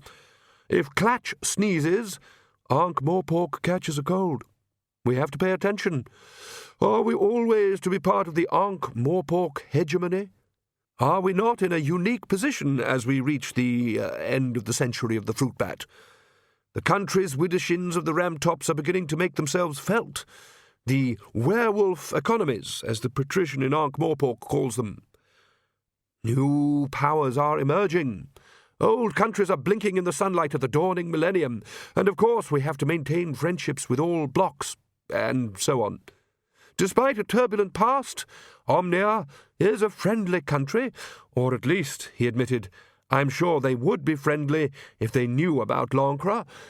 Being unpleasant to the priests of its state religion will serve us no good purpose. I'm sure we will not regret it. Let's hope we won't, said Nanny. She gave Verence a withering look. And I remember you when you were just a man in a funny hat. Even this didn't work. Verence merely sighed again and turned towards the door. I still am, Nanny, he said. It's just that this one's a lot heavier. And now I must go. Otherwise we shall be keeping our guests waiting. Ah, Sean. Sean Ogg had appeared at the door. He saluted. How's the army coming along, Sean? I've nearly finished the knife, sir. It was obvious to King Verence that even if every adult were put under arms, the kingdom of Lancre would still have a very small and insignificant army, and he'd therefore looked for other ways to put it on the military map. Sean had come up with the idea of the Lancrastian army knife, containing a few essential tools and utensils for the soldier in the field, and research and development work had been going on for some months now. One reason for the slow progress was that the king himself was taking an active interest in the country's only defence project, and Sean was receiving little notes up to 3 times every day with further suggestions for improvement. Generally, they were on the lines of a device possibly quite small for finding things that are lost, or a curiously shaped hook-like thing of many uses. Sean diplomatically added some of them, but lost as many notes as he dared, lest he design the only pocket knife on wheels. Just got to do the nose hair tweezers and the folding saw, sir, but actually I'm here as herald at the moment, sir. Ah, it must be time. Yes, sir. Shorter fanfare this time, Sean, I think, said the king. While I personally appreciate your skill, an occasion like this calls for something a little simpler than several bars of pink hedgehog rag. Yes, sir. Let us go, then. They went out into the main passage just as Magrat's group was passing, and the king took her hand. Nanny Ogg trailed after them. The king was right, in a way. She did feel unusual, ill-tempered and snappish, as if she'd put on a vest that was too tight. Well, Granny would be here soon enough, and she knew how to talk to kings. You needed a special technique for that, Nanny reasoned. For example, you couldn't say things like, "Who died and made you king?" because they'd know. "You and whose army?" was another difficult one, although in this case Verence's army consisted of Sean and a troll, and was unlikely to be a serious threat to Sean's own mother if he wanted to be allowed to eat his tea indoors. She pulled Agnes to one side as the procession reached the top of the big staircase, and Sean went on ahead. "We'll get a good view from the minstrel gallery," she hissed, dragging Agnes into the king oak structure just as the trumpet began the royal fanfare. "That's my boy," she added proudly when the final flourish caused a stir. "Yes, not many royal fanfares end with shave and a haircut, no legs," said Agnes, the leitmotif of the Guild of Barber Surgeons. "Puts people at their ease, though," said Sean's loyal mum. Agnes looked down at the throng and caught sight of the priest again. He was moving through the press of guests. "I found him, Nanny," she said. "He didn't make it hard, I must say. He won't try anything in a crowd, will he?" "Which one is it?" Agnes pointed. Nanny stared and then turned to her. "Sometimes I think the weight of that damned crown is turning Verence's head," she said. "I reckon he really doesn't know what he's letting into the kingdom. When Esme gets here, she's going to go through this priest like cabbage soup." By now, the guests had got themselves sorted out on either side of the red carpet that began at the bottom of the stairs. Agnes glanced up at the royal couple waiting awkwardly, just out of sight, for the appropriate moment to descend, and thought, "Granny Weatherwax says you make your own right time. They're the royal family. All they need to do is walk down the stairs, and it'd be the right time. They're doing it wrong." Several of the Lancre guests were glancing at the big double doors, shut for this official ceremony. They'd be thrown open later for the more public and enjoyable part, but right now they looked like doors that would soon creak back and frame a figure against the firelight. She could see the image so clearly. The exercises Granny had reluctantly given her were working, Perdita thought. There was a hurried conversation among the royal party, and then Millie hurried back up the stairs and towards the witches. "Mag, the Queen says, is Granny Weatherwax coming or not?" she panted. "Of course she is," said Nanny. "Only, well, the King's getting a bit upset. He said it did say RSVP on the invitation," said Millie, trying not to meet Nanny eye to eye. "Oh, witches never reserve ups," said Nanny. "They just come." Millie put her hand in front of her mouth and gave a nervous little cough. She glanced wretchedly towards Magrat, who was making frantic hand signals. "Only, well, the Queen says we'd better not hold things up, so would you be godmother, Mrs. Ogg?" The wrinkles doubled on Nanny's face as she smiled. "Tell you what," she said brightly. "I'll come and sort of stand in until Granny gets here, shall I?" Once again, Granny Weatherwax paced up and down in the Spartan greyness of her kitchen. Occasionally, she'd glance at the floor. There was quite a gap under the door, and sometimes things could be blown anywhere. But she'd already searched a dozen times. She must have got the cleanest floor in the country by now. Anyway, it was too late. Even so, Uberwald. On the rare maps of the Ramtops that existed, it was spelt Überwald. But Lancre people had never got the hang of accents, and certainly didn't agree with trying to balance two dots on another letter, where they'd only roll off and cause unnecessary punctuation. She strode up and down a few more times. "I'll be blowed if I'll give 'em the satisfaction," she muttered. She sat down in her rocking chair, stood up again so quickly that the chair almost fell over, and went back to the pacing. "I mean, I've never been the kind of person to put myself forward," she said to the air. "I'm not the sort to go where I'm not welcome, I'm sure." She went to make a cup of tea, fumbling with the kettle with shaking hands, and dropped the lid of her sugar bowl, breaking it. A light caught her eye. The half-moon was visible over the lawn. "Anyway, it's not as if I've not got other things to do," she said. "Can't all be rushing off to parties the whole time. Wouldn't have gone anyway." She found herself flouncing around the corners of the floor again and thought, if I'd found it, the Watley boy would have knocked at an empty cottage. I'd have gone and enjoyed myself, and John Ivy'd be sitting alone now. Drat. That was the worst part about being good. It caught you coming and going. She landed in the rocking chair again and pulled her shawl around her against the chill. She hadn't kept the fire in. She hadn't expected to be at home tonight. Shadows filled the corners of the room, but she couldn't be bothered to light the lamp. The candle would have to do. As she rocked, glaring at the wall, the shadows lengthened. Agnes followed Nanny down into the hall. She probably wasn't meant to, but very few people will argue with a hat of authority. Small countries were normal along this part of the Ramtops.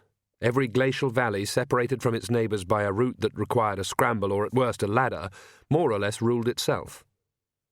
There seemed to Agnes to be any number of kings, even if some of them did their ruling in the evenings after they'd milked the cows. A lot of them were here because a free meal is not to be sneezed at. There were also some senior dwarfs from Copperhead, and standing well away from them, a group of trolls. They weren't carrying weapons, so Agnes assumed they were politicians.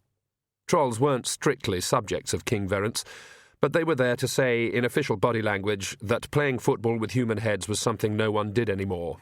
Much. Hardly at all, really. Not round here, certainly. There's practically a law against it. The witches were ushered into the area in front of the thrones, and then Milly scurried away. The Omnian priest nodded at them. "Good, evening," he said, and completely failed to set fire to anyone. He wasn't very old and had a rather ripe boil beside his nose.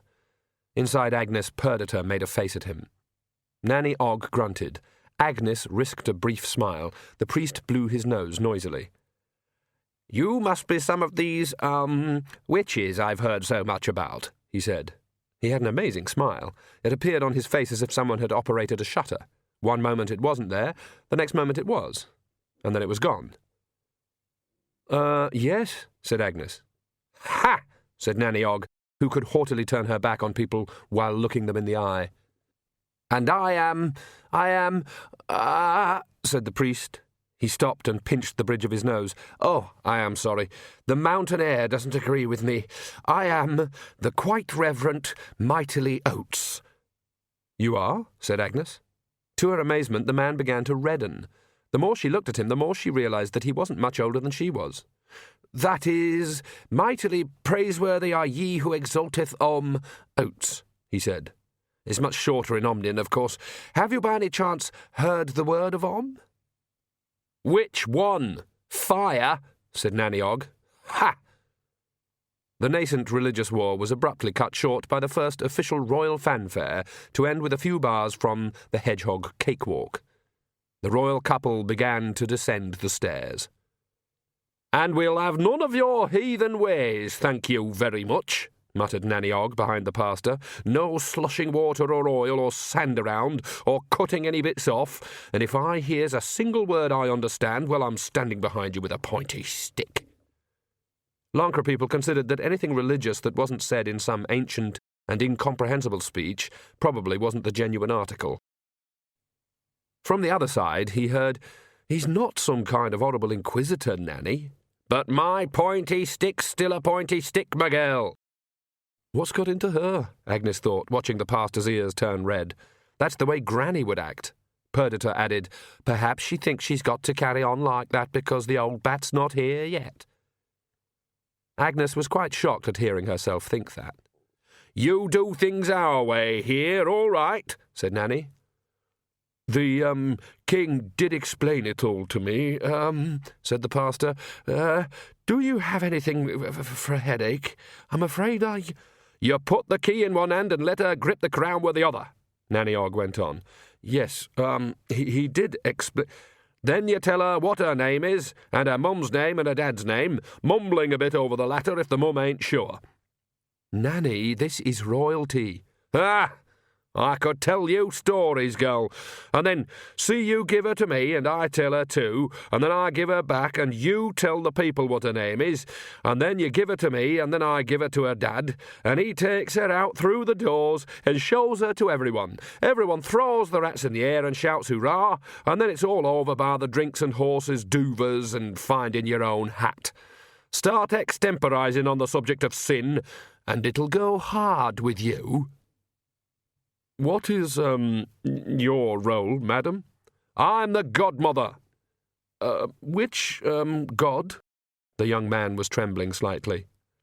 "It's from old Lancre," said Agnes hurriedly. "It means something like good mother. It's all right. As witches, we believe in religious toleration." "That's right," said Nanny Ogg, "but only for the right religious, so you watch your step." The royal parents had reached the thrones. Magrat took her seat, and to Agnes's amazement gave her a sly wink. Verence didn't wink. He stood there and coughed loudly. "I've got a pastille somewhere," said Nanny, her hand reaching towards her knicker-leg. Verence's eyes darted towards his throne. What had appeared to be a grey cushion rolled over, yawned, gave the king a brief glance, and started to wash itself. "Oh, Grebo," said Nanny. "I was wondering where you'd got to."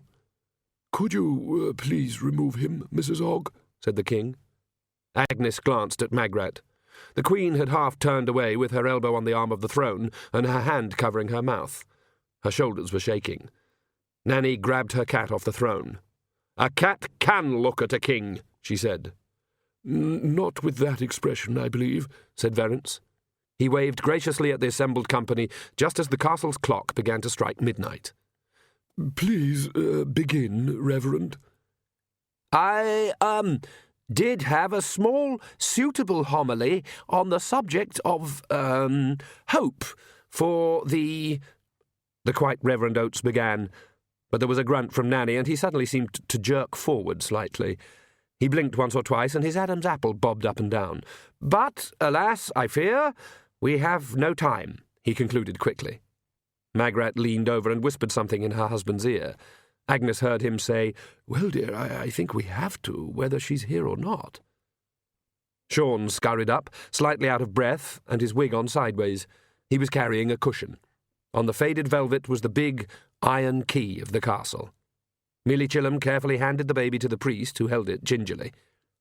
It seemed to the royal couple that he suddenly started to speak very hesitantly. Behind him, Nanny Ogg's was an expression of extreme interest that was nevertheless made up of 100% artificial additives. They also had the impression that the poor man was suffering from frequent attacks of cramp. "We are gathered here together in the sight of one another." "Are you all right, Reverend?" said the king, leaning forward. "Never better, sir, I assure you," said Oates miserably, "and I therefore name thee, that is, you—" There was a deep, horrible pause. Glassy-faced, the priest handed the baby to Millie. Then he removed his hat, took a small scrap of paper from the lining, read it, moved his lips a few times as he said the words to himself, and then replaced the hat on his sweating forehead and took the baby again. I name you Esmeralda Margaret Note Spelling of Lancre. The shocked silence was suddenly filled. Note spelling? Said Magrat and Agnes together. Esmeralda? Said Nanny. The baby opened her eyes, and the doors swung back. Choices. It was always choices. There'd been that man down in Spackle, the one that had killed those little kids. The people had sent for her, and she'd looked at him and seen the guilt writhing in his head like a red worm, and then she'd taken them to his farm and showed them where to dig, and he'd thrown himself down and asked her for mercy, because he said he'd been drunk, and it had all been done in alcohol. Her words came back to her. She'd said in sobriety, "End it in hemp," and they dragged him off and hanged him in a hempen rope, and she'd gone to watch because she owed him that much, and he'd cursed, which was unfair because hanging is a clean death, or at least cleaner than the one he'd have got if the villagers had dared defy her, and she'd seen the shadow of death come for him, and then behind death came the smaller, brighter figures, and then... In the darkness, the rocking chair creaked as it thundered back and forth. The villagers had said justice had been done, and she'd lost patience and told them to go home, then, and to pray to whatever gods they believed in that it was never done to them. The smug mask of virtue triumphant could almost be as horrible as the face of wickedness revealed. She shuddered at the memory, almost as horrible, but not quite. The odd thing was, quite a lot of the villagers had turned up to his funeral, and there had been mutterings from one or two people on the lines of, yes, well, but overall he wasn't such a bad chap, and anyway, maybe she made him say it. And she'd got the dark looks. Supposing there was justice for all, after all. For every unheeded beggar, every harsh word, every neglected duty, every slight, every choice. Because that was the point, wasn't it? You had to choose. You might be right, you might be wrong, but you had to choose, knowing that the rightness or wrongness might never be clear, or even that you were deciding between two sorts of wrong, that there was no right anywhere. And always, always, you did it by yourself. You were the one there, on the edge, watching and listening. Never any tears, never any apology, never any regrets. You saved all that up in a way that could be used when needed. She never discussed this with Nanny Og or any of the other witches. That would be breaking the secret. Sometimes late at night, when the conversation tiptoed around to that area, Nanny might just drop in some line like, "All Scrivens went peacefully enough at the finish," and may or may not mean something by it. Nanny, as far as she could see, didn't agonize very much. To her, some things obviously had to be done, and that was that. Any of the thoughts that hung around she kept locked up tight, even from herself. Granny envied her. Who'd come to her funeral when she died? They didn't ask her. Memories jostled. Other figures marched out into the shadows around the candlelight. She'd done things and been places, and found ways to turn anger outwards that had surprised even her. She'd faced down others far more powerful than she was, if only she'd allowed them to believe it. She'd given up so much, but she'd learnt a lot. It was a sign. She knew it had come sooner or later. They'd realized it, and now she was no more use. What had she ever earned? The reward for toil had been more toil. If you dug the best ditches, they gave you a bigger shovel. And you got those bare walls, this bare floor, this cold cottage. The darkness in the corners grew out into the room and began to tangle in her hair. They didn't ask her. She'd never, ever asked for anything in return, and the trouble with not asking for anything in return was that sometimes you didn't get it. She'd always tried to face towards the light. She'd always tried to face towards the light. But the harder you stared into the brightness, the harsher it burned into you, until at last the temptation picked you up and bid you turn around to see how long, rich, strong and dark, steaming away behind you, your shadow had become. Someone mentioned her name. There was a moment of light and noise and bewilderment, and then she awoke and looked at the darkness flowing in and saw things in black and white. "So sorry. Delays on the road, you know how it is." The newcomers hurried in and joined the crowd, who paid little attention because they were watching the unplanned entertainment around the thrones. "Note spelling?" "Definitely a bit tricky," said Nanny. Esmeralda, now that was a good one. Githa would have been good too, but Esmeralda, yes, you can't argue with it. But you know kids, they'll all be calling her Spelly. If she's lucky, said Agnes gloomily. I didn't expect anyone to say it, Magrat hissed. I just wanted to make sure she didn't end up with Magrat. Mightily Oates was standing with his eyes cast upwards and his hands clasped together. Occasionally he made a whimpering sound. We can change it, can't we? Said King Verence. Where's the royal historian? Sean coughed. It's not Wednesday evening, and I'll have to go and fetch the proper hat, sire. Can we change it or not, man? It has been said, sire, at the official time. I think it's her name now, but I'll need to go and look it up.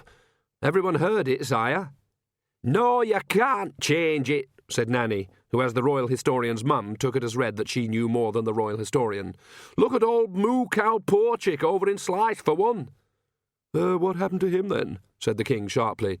His full name is James What the Hell's That Cow Doing in Here, Porchick, said Magrat. That was a very strange day, I do remember that, said Nanny.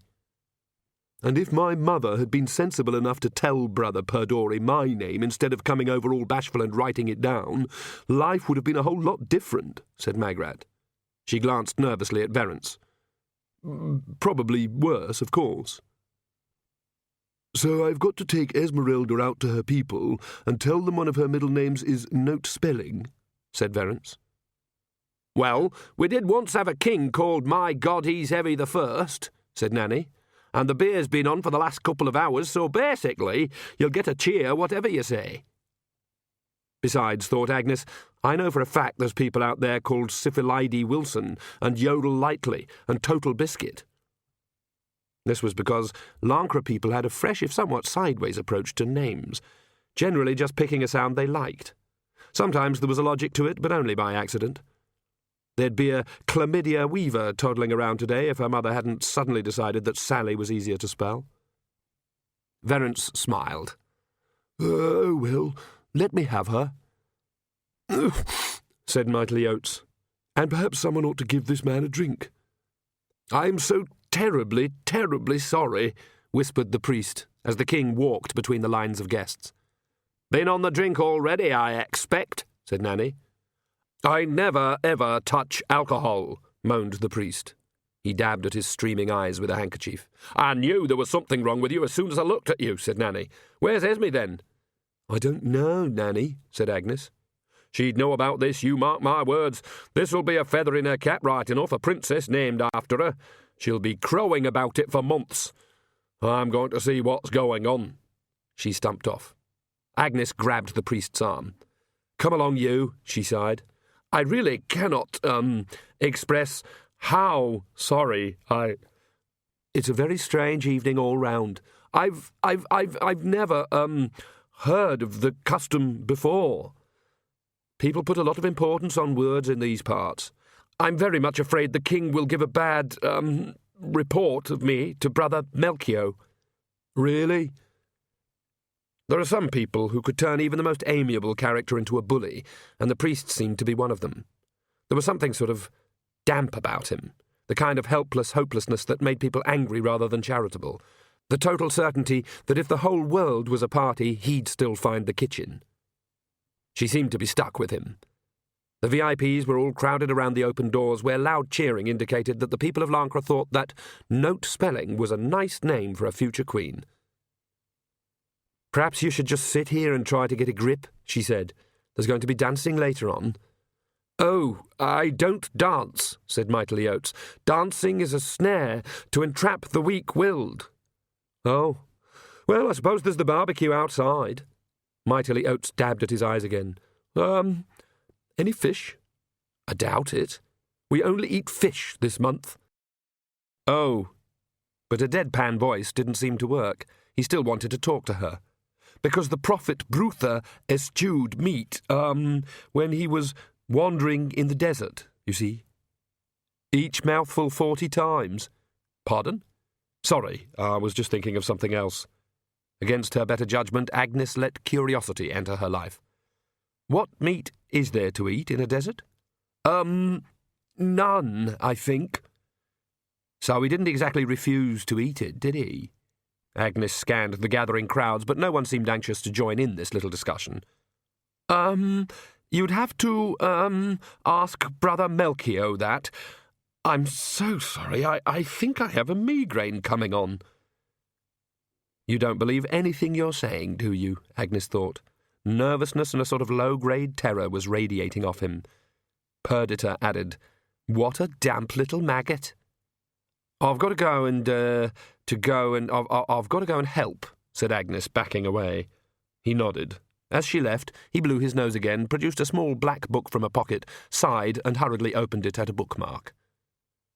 She picked up a tray to add some weight to the alibi, stepped towards the food table, turned to look back at the hunched figure as out of place as a lost sheep, and walked into someone as solid as a tree.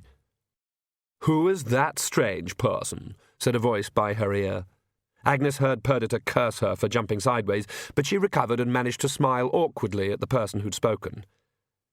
He was a young man, and it dawned on her a very attractive one. Attractive men were not in plentiful supply in Lancre, where licking your hand and smoothing your hair down before taking a girl out was considered swanky. "He's got a ponytail," squeaked Perdita. "Now that is cool." Agnes felt the blush start somewhere in the region of her knees and begin its inevitable acceleration upwards. Sorry," she said. "You can practically smell him," said the man. He inclined his head slightly towards the sad priest. "Looks rather like a scruffy little crow, don't you think?" Yes," Agnes managed. The blush rounded the curve of her bosom, red-hot and rising. A ponytail on a man was unheard of in Lancre, and the cut of his clothes also suggested that he'd spent time somewhere where fashion changed more than once a lifetime. No one in Lancre had ever worn a waistcoat embroidered with peacocks. "Say something to him," Perdita screamed within. Said Agnes. Behind her, Mightily Oates had got up and was inspecting the food suspiciously. "I beg your pardon." Agnes swallowed, partly because Perdita was trying to shake her by the throat. "He does look as if he's about to flap away, doesn't he?" she said. "Oh, please don't let me giggle." The man snapped his fingers. A waiter hurrying past with a tray of drinks turned through 90 degrees. "Can I get you a drink, Miss Nid?" White wine?" Agnes whispered.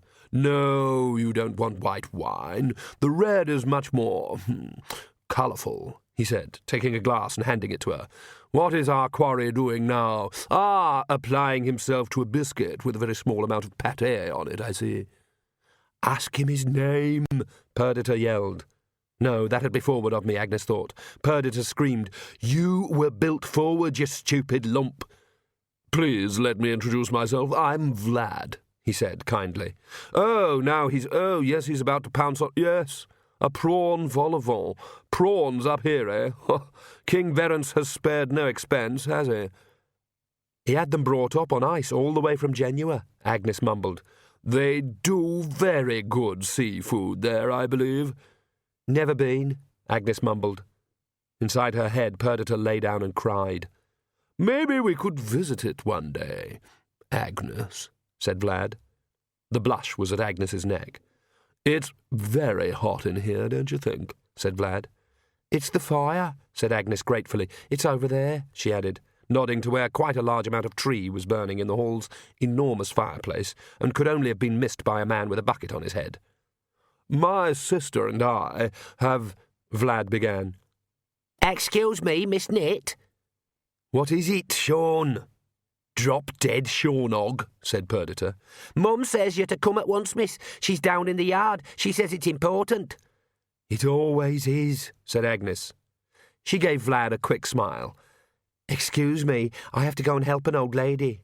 "I'm sure we'll meet again, Agnes," said Vlad. "Oh, thank you." She hurried out and was halfway down the steps before she remembered she hadn't told him her name. 2 steps further, she thought, well, he could have asked someone. 2 steps after that, Perdita said, "Why would he ask anyone your name?"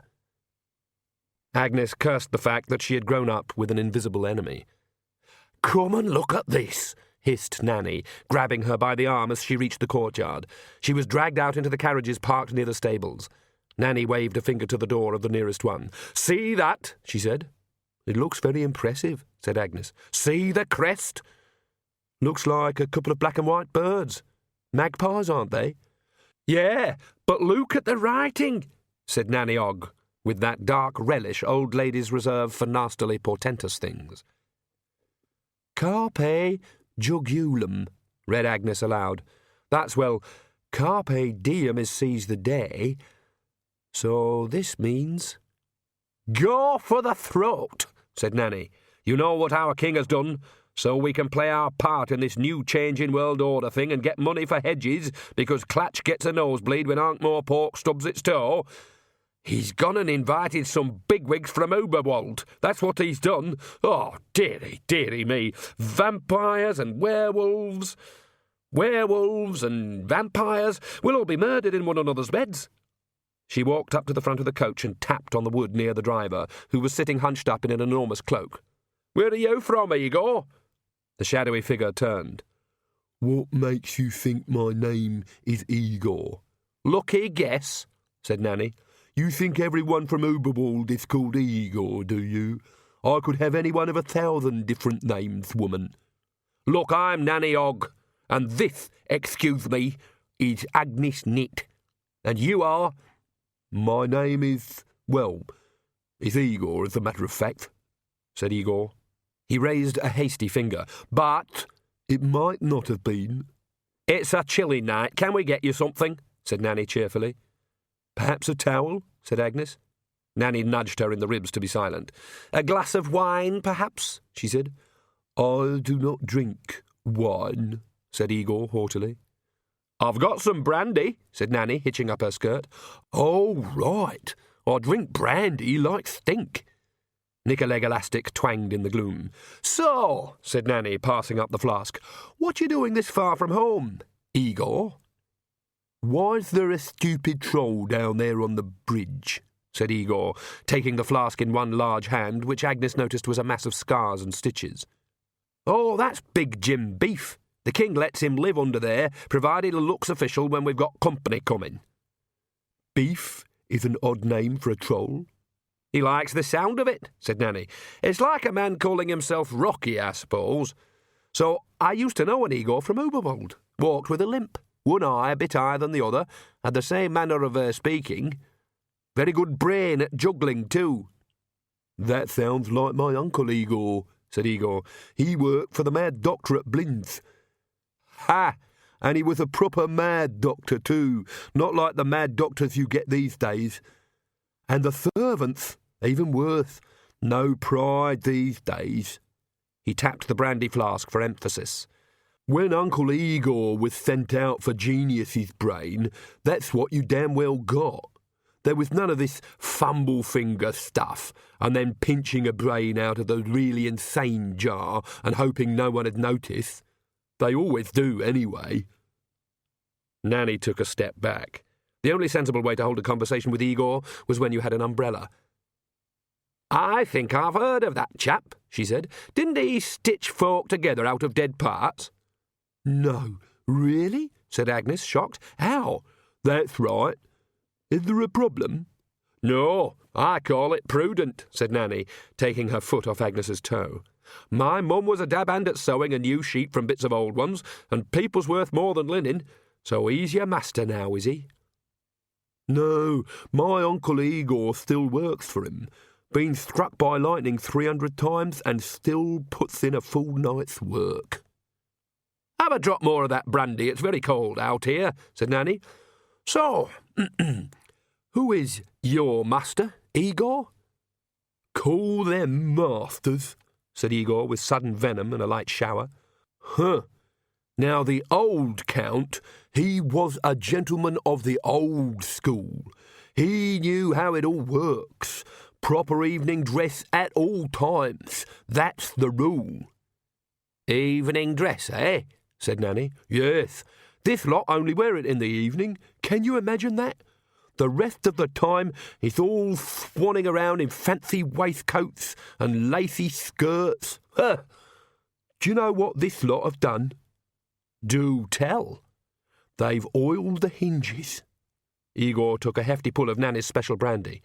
Some of those squeaks took bloody years to get right. But oh no, now it's Igor cleaned those spiders out of the dungeon, and Igor, order up some proper oil lamps. All these flickering torches are so 15 minutes ago. So the place looks old. Being a vampire's about continuity, isn't it? You get lost in the mountains and see a burning light in some castle, you've got a right to expect proper squeaking doors and some old-world courtesy, ain't you?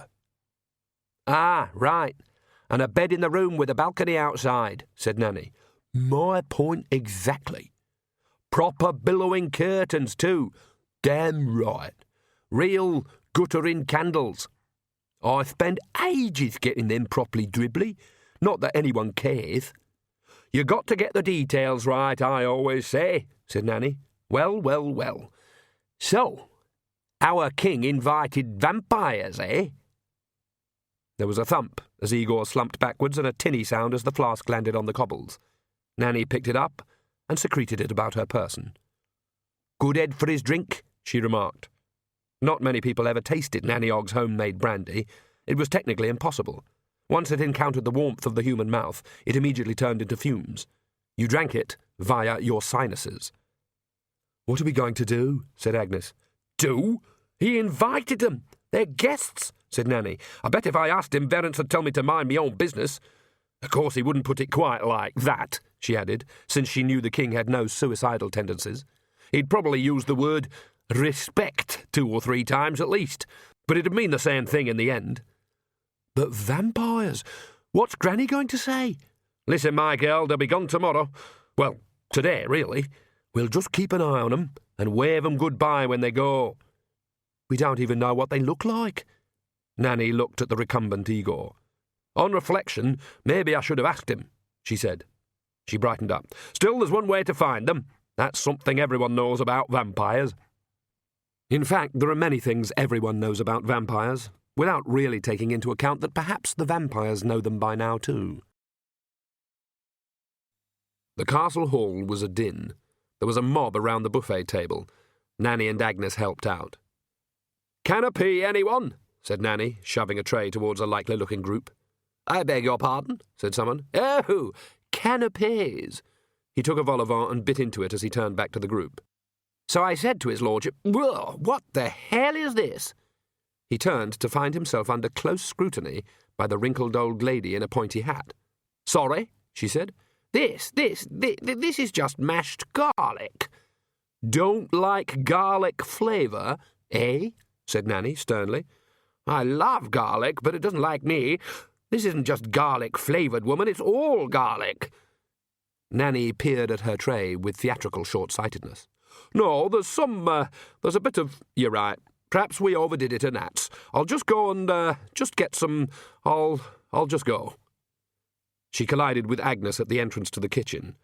2 trays slid to the floor, spilling garlic vol au vents, garlic dip, garlic stuffed with garlic, and tiny cubes of garlic on a stick, stuck into a garlic.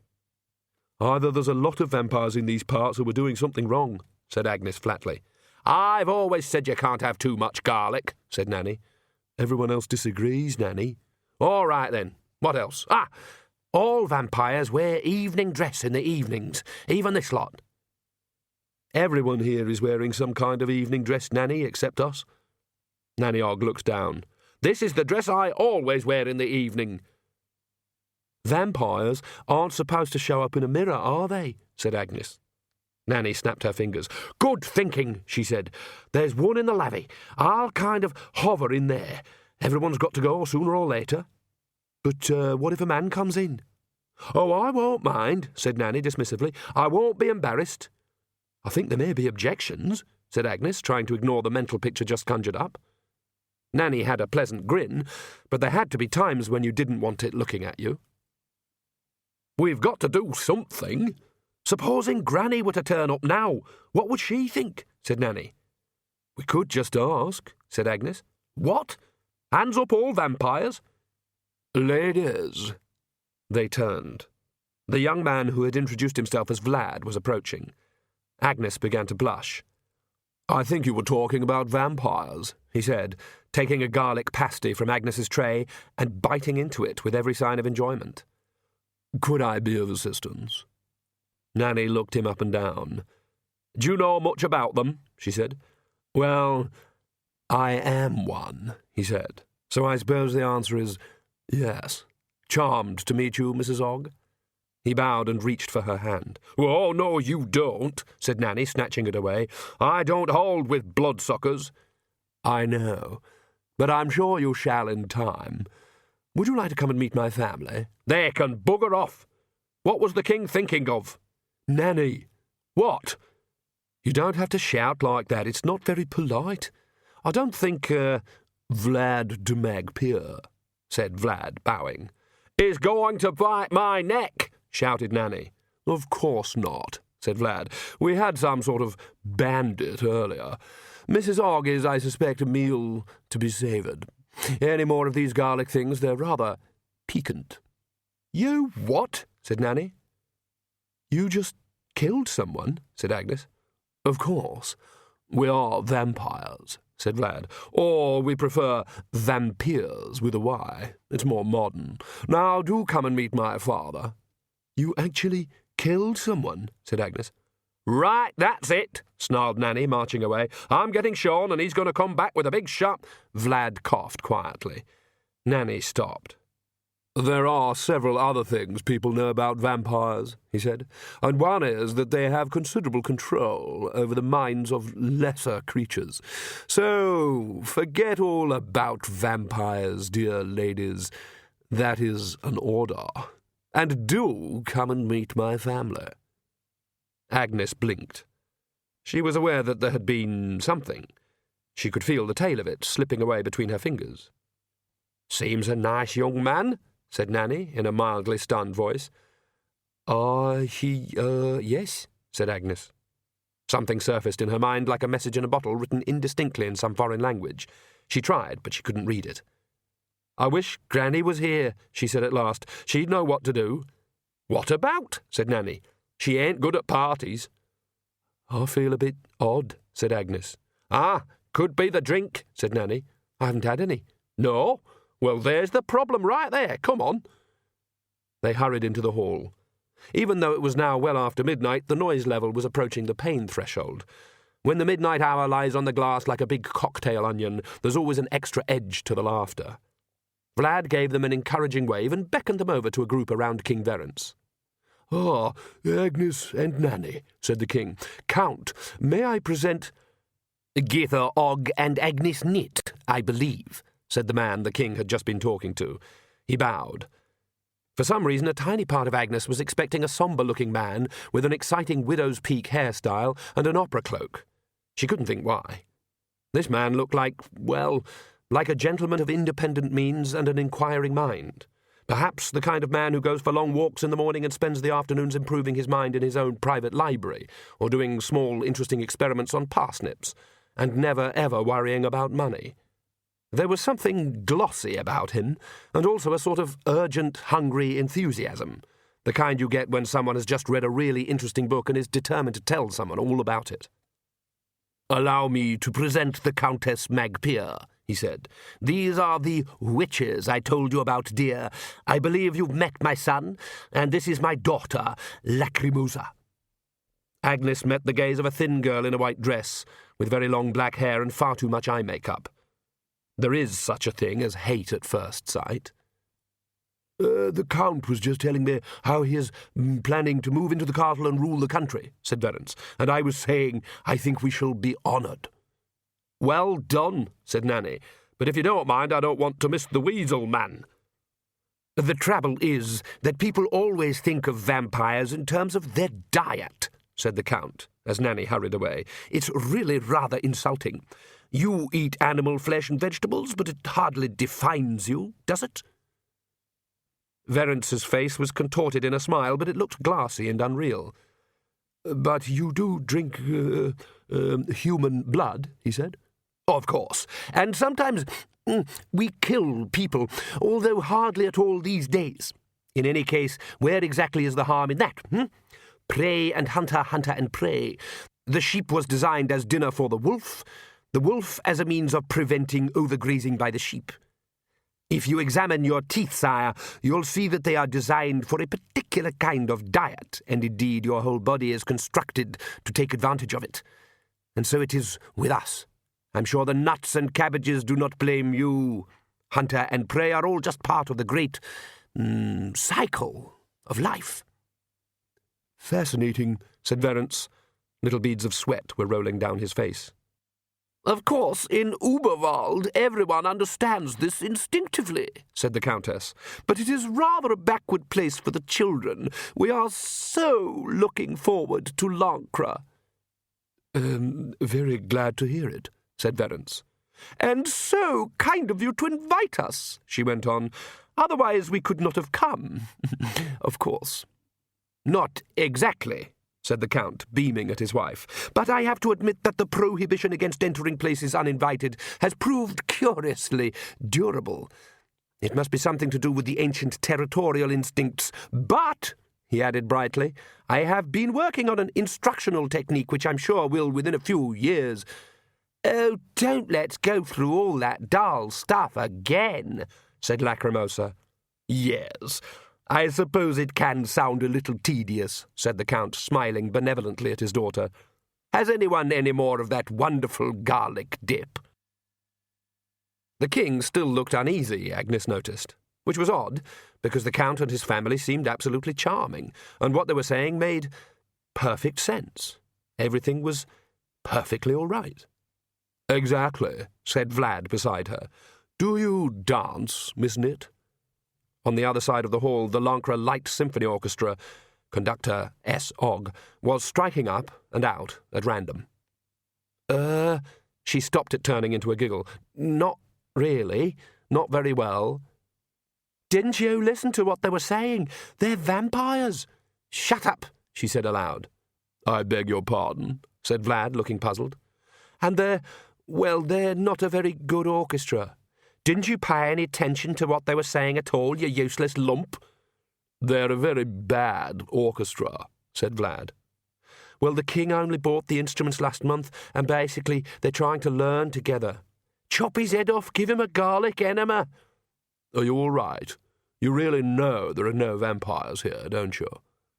He's controlling you, Perdita screamed. They're affecting people. I'm a bit faint from all the excitement, Agnes mumbled. I think I'll go home. Some instinct at bone marrow level made her add, I'll ask Nanny to go with me. Vlad gave her an odd look, as if she wasn't reacting in quite the right way. Then he smiled. Agnes noticed that he had very white teeth. I don't think I've ever met anyone like you, Miss Knit, he said. There's something so inner about you. That's me! He can't work me out. Now let's both get out of here, yelled Perdita. But we shall meet again. Agnes gave him a nod and staggered away, clutching at her head. It felt like a ball of cotton wool in which there was inexplicably a needle. She passed Mightily Oates, who dropped his book on the floor and was sitting groaning with his head in his hands. He raised it to look at her. Miss, have you anything that might help my head? He said. It really is rather painful. The Queen makes up some sort of headache pills out of willow bark, Agnes panted and hurried on. Nanny Ogg was standing morosely with a pint in her hand, a hitherto unheard-of combination. The weasel juggler didn't turn up, she said. Well, I'm going to put out the hard word on him. He's had it in show business in these parts. Could you help me home, Nanny? So what if he got bitten on the essentials? That's all part... Are you all right? I feel really awful, Nanny. Let's go, then. All the good beer's gone, and I'm not stopping anyway if there's nothing to laugh at. The wind was whistling across the sky when they walked back to Agnes's cottage. In fact, there seemed more whistle than wind. The leafless trees creaked as they passed, the weak moonlight filling the eaves of the woods with dangerous shadows. Clouds were piling in, and there was more rain on the way. Agnes noticed Nanny pick up something as they left the town behind them. It was a stick. She'd never known a witch carry a stick at night before. "Why have you got that, Nanny?" "What? Oh, dunno, really. It's a rattly old night, ain't it? But you're never frightened of anything in Lancre." Several things pushed through the bushes and clattered onto the road ahead. For a moment, Agnes thought they were horses, until the moonlight caught them. Then they were gone, into the shadows on the other side of the road. She heard galloping among the trees. "Haven't seen any of those for a long time," said Nanny. "I've never seen centaurs at all, except in pictures," said Agnes. "Must have come down out of Uberwald," said Nanny. "Nice to see them about again." Agnes hurriedly lit the candles when she got into the cottage, and wished there were bolts on the door. "Just sit down," said Nanny. "I'll get a cup of water. I know my way round here." "It's all right. Agnes's left arm twitched. To her horror, it swung at the elbow and waved its hand up and down in front of her face, as if guided by a mind of its own. "Feeling a bit warm, are you?" said Nanny. "I'll get the water," panted Agnes. She rushed into the kitchen, gripping her left wrist with her right hand.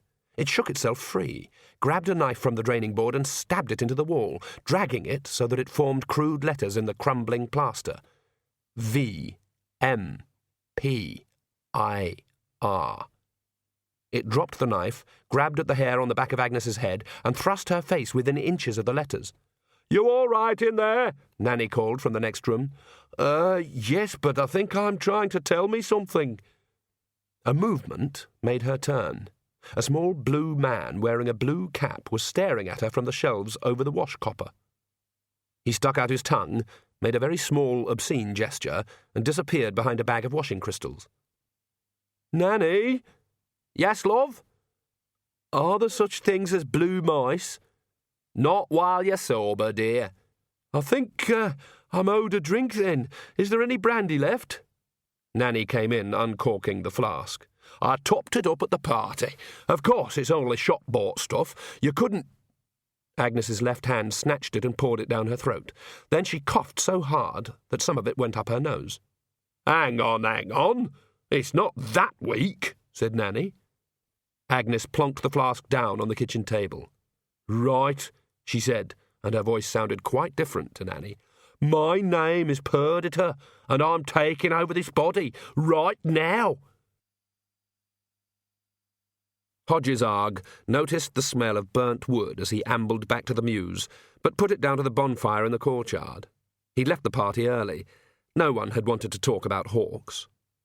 The smell was very strong when he looked in on the birds and saw the little flame in the middle of the floor. He stared at it for a second, then picked up a water bucket and threw it. The flame continued to flicker gently on a bare stone that was awash with water.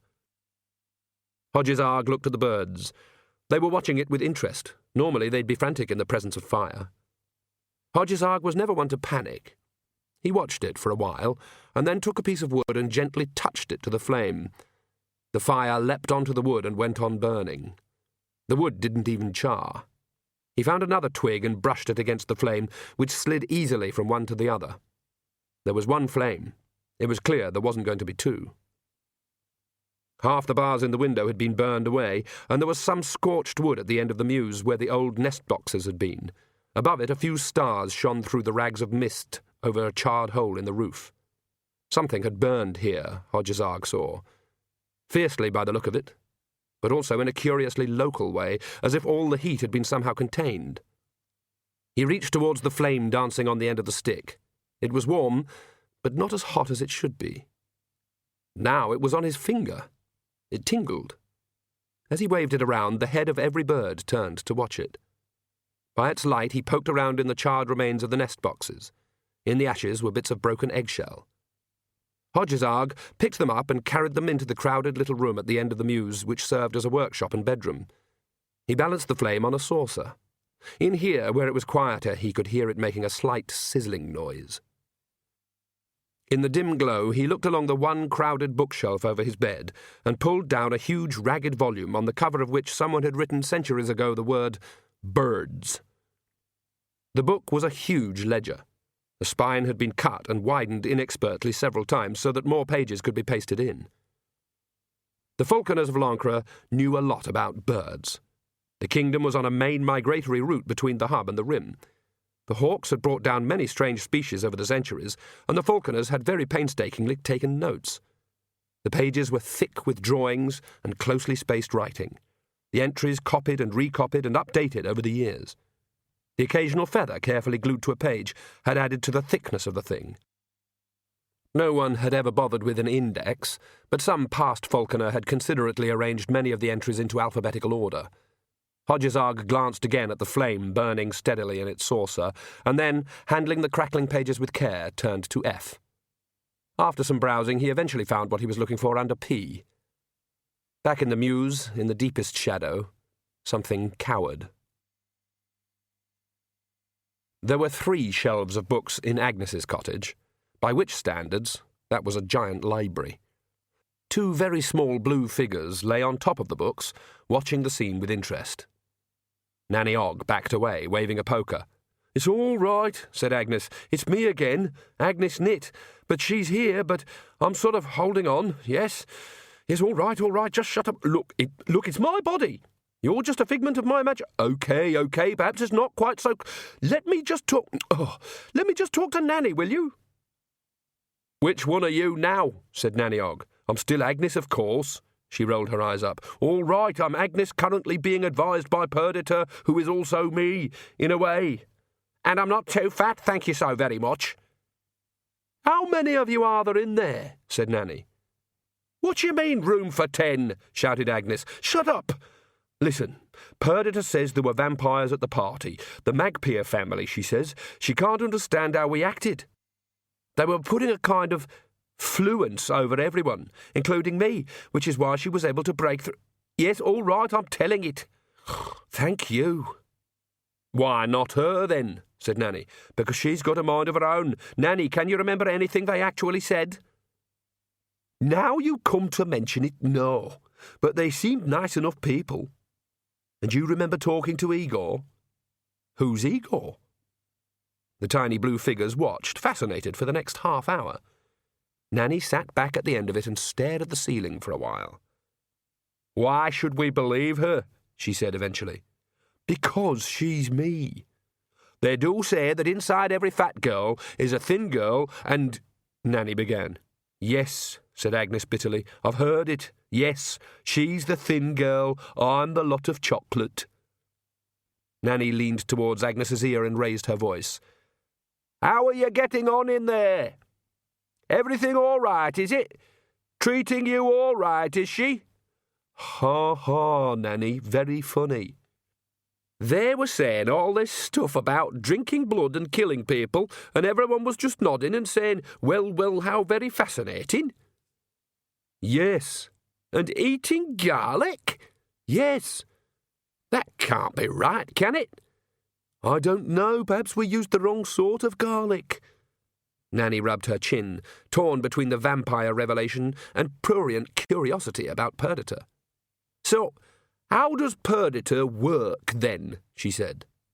Agnes sighed. "Look, you know the part of you that wants to do all the things you don't dare do, and thinks the thoughts you don't dare think?" Nanny's face stayed blank. Agnes floundered. "Like, maybe rip off all your clothes and run naked in the rain?" she hazarded. "Oh, yes, right," said Nanny. "Well, I suppose Perdita is that part of me." "Really? I've always been that part of me," said Nanny. "The important thing is to remember where you left your clothes." Agnes remembered too late that Nanny Ogg was in many ways a very uncomplicated personality. "Mind you, I think I know what you mean," Nanny went on in a more thoughtful voice. "There's times when I've wanted to do things and stop myself." She shook her head. "But vampires? Verence wouldn't be so stupid as to send an invitation to vampires, would he?" She paused for thought. "Yes, he would. Probably think of it as offering the hand of friendship." She stood up. "Right. They won't have left yet. Let's get straight to the jelly. You get extra garlic and a few steaks. I'll round up Sean and Jason and the lads." "It won't work, Nanny. Perdita saw what they can do. The moment you get near them, you'll forget all about it. They do something to your mind, Nanny." Nanny hesitated. "Can't say I know that much about vampires," she said. "Perdita thinks they can tell what you're thinking, too." Then this is Esme's type of stuff, said Nanny. Messing with the minds and so on. It's meat and drink to her. Nanny, they were talking about staying. We have to do something. Well, where is she? Nanny almost wailed. Esme ought to be sorting this out. Maybe they've got to her first. You don't think so, do you? Said Nanny, now looking quite panicky. I can't think about a vampire getting his teeth into Esme. Don't worry. Dog doesn't eat dog. It was Perdita who blurted it out, but it was Agnes who got the blow. It wasn't a ladylike slap of disapproval. Nanny Ogg had reared some strapping sons. The Ogg forearm was a power in its own right. When Agnes looked up from the hearthrug, Nanny was rubbing some life back into her hand. She gave Agnes a solemn look. We'll say no more about that, shall we? She commanded. I ain't generally given to physicality of that nature, but it saves a lot of arguing. Now, we're going back to the castle. We're going to sort this out right now.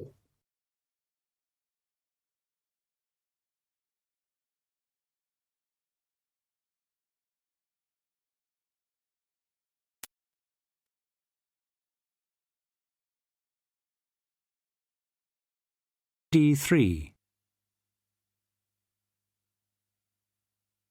Hodges Arg shut the book and looked at the flame. It was true, then. There'd even been a picture of one just like it in the book, painstakingly drawn by another royal falconer 200 years before. He wrote that he'd found the thing up on the high meadows one spring. It had burned for 3 years, and then he'd lost it somewhere. If you looked at it closely, you could even see the detail. It was not exactly a flame. It was more like a bright feather. Well, Lancre was on one of the main migration routes, for birds of all sorts. It was only a matter of time. So, the new hatchling was around. They needed time to grow, it said in the book. Odd that it should lay an egg here, because it said in the book that it always hatched in the burning deserts of Clatch. He went and looked at the birds in the mews. They were still very alert. Yes, it all made sense. It had flown in here, among the comfort of other birds, and laid its egg, just like it said it did in the book, and then it had burned itself up to hatch the new bird. If Hodges Arg had a fault, it lay in his rather utilitarian view of the bird world. There were birds that you hunted, and there were birds that you hunted with. Oh, there were other sorts, tweeting away in the bushes, but they didn't really count. It occurred to him that if ever there was a bird you could hunt with, it'd be the phoenix. Oh, yes, it'd be weak and young, and it wouldn't have gone far. Birds tended to think the same way, after all. It would have helped if there was one picture in the book. In fact, there were several, all carefully drawn by ancient falconers who claimed it was a firebird they'd seen. Apart from the fact that they all had wings and a beak, no two were remotely alike. One looked very much like a heron, another looked like a goose. One, and he scratched his head about this, appeared to be a sparrow. Bit of a puzzle, he decided, and left it at that, and selected a drawing that looked at least slightly foreign. He glanced at the bird gloves hanging on their hooks. He was good at rearing young birds. He could get them eating out of his hand. Later on, of course, they just ate his hand. Yes, catch it young and train it to the wrist. It'd have to be a champion hunting bird. Hodges Arg couldn't imagine a phoenix as quarry. For one thing, how could you cook it? And in the darkest corner of the mews, something hopped onto a perch. Once again, Agnes had to run to keep up as Nanny Ogg strode into the courtyard, elbows pumping furiously. The old lady marched up to a group of men standing around one of the barrels and grabbed 2 of them, spilling their drinks. Had it not been Nanny Ogg, this would have been a challenge equal to throwing down a glove, or in slightly less exalted circles, smashing a bottle on the edge of a bar. But the men looked sheepish, and 1 or 2 of the others in the circle even scuffled their feet and made an attempt to hide their pints behind their backs. "Jason! Darren! You come along with me," Nanny commanded. "We're after vampires, right? Any sharp stakes around here?" "No, Mum," said Jason, Lancre's only blacksmith. Then he raised his hand. "But 10 minutes ago the cook came out and said, 'Did anyone want all these nibbly things that someone had mucked up with garlic?' And I ate 'em, Mum." Nanny sniffed and then took a step back, fanning her hand in front of her face. "Yeah, that should do it all right," she said. "If I give you the signal, you're to burp hugely. Understand?" "I don't think it'll work, Nanny," said Agnes as boldly as she dared. "I don't see why. It's nearly knocking me down." "I told you, you won't get close enough, even if it'll work at all. Perdita could feel it. It's like being drunk." "I'll be ready for 'em this time," said Nanny. "I've learned a thing or two from Esme." "Yes, but she's—" Agnes was going to say, "better at them than you," but changed it to, "not here." "That's as may be, but I'd rather face 'em now than explain to Esme that I didn't. Come on." Agnes followed the Oggs, but very uneasily. She wasn't sure how far she trusted Perdita. A few guests had departed, but the castle had lain on a pretty good feast, and Ramtop people at any social level were never ones to pass up a laden table. Nanny glanced at the crowd and grabbed Sean, who was passing with a tray. "Where's the vampires?" "What, Mum?" "That Count Magpie." "Magpie," said Agnes. "Him," said Nanny. He's gone up to, the Solar, Mum. They all have. What's that smell of garlic, Mum?" "It's your brother. All right, let's keep going." The Solar was right at the top of the keep. It was old, cold, and draughty. Verence had put glass in the huge windows, at his queen's insistence, which just meant that now the huge room attracted the more cunning, insidious kind of draught. But it was the royal room, not as public as the Great Hall, but the place where the king received visitors when he was being formally informal. The Nanny Ogg Expeditionary Force corkscrewed up the spiral staircase. She advanced across the good yet threadbare carpet to the group seated around the fire. She took a deep breath. Mrs. Ogg," said Verence desperately, "do join us." Agnes looked sideways at Nanny and saw her face contort into a strange smile. The Count was sitting in the big chair by the fire, with Vlad standing behind him. They both looked very handsome, she thought. Compared to them, Verence, in his clothes that never seemed to fit right and permanently harassed expression, looked out of place. "The Count was just explaining how Lancre will become a duchy of his lands in Uberwald," said Verence, "but will still be referred to as a kingdom, which I think is very reasonable of him, don't you agree?" "Very handsome suggestion," said Nanny. "There will be taxes, of course," said the Count. "Not onerous. We don't want blood. Figuratively speaking." He beamed at the joke. "Seems reasonable to me," said Nanny. "It is, isn't it?" said the Count. "I knew it would work out so well, and I am so pleased, Verence, to see your essential modern attitude. People have quite the wrong idea about vampires, you see. Are we fiendish killers?" He beamed at them. "Well, yes, of course we are, but only when necessary. Frankly, we could hardly hope to rule a country if we went around killing everyone all the time, could we? There'd be none left to rule, for one thing." There was polite laughter, loudest of all from the Count. It made perfect sense to Agnes. The Count was clearly a fair-minded man. Anyone who didn't think so deserved to die. "And we are only human," said the Countess. "Well, in fact, not only human, but if you prick us, do we not bleed? Which always seems such a waste." "They've got you again," said a voice in her mind. Vlad's head jerked up. Agnes felt him staring at her. "We are, above all, up to date," said the Count, "and we do like what you've done to this castle, I must say." "Oh, those torches back home," said the Countess, rolling her eyes, "and some of the things in the dungeons. Well, when I saw them I nearly died of shame. So, 15 centuries ago. If one is a vampire, then one is—" She gave a deprecating little laugh. "A vampire. Coffins, yes, of course, but there's no point in skulking around as if you're ashamed of what you are, is there? We all have needs." "You're all standing around like rabbits in front of a fox," Perdita raged in the caverns of Agnes's brain.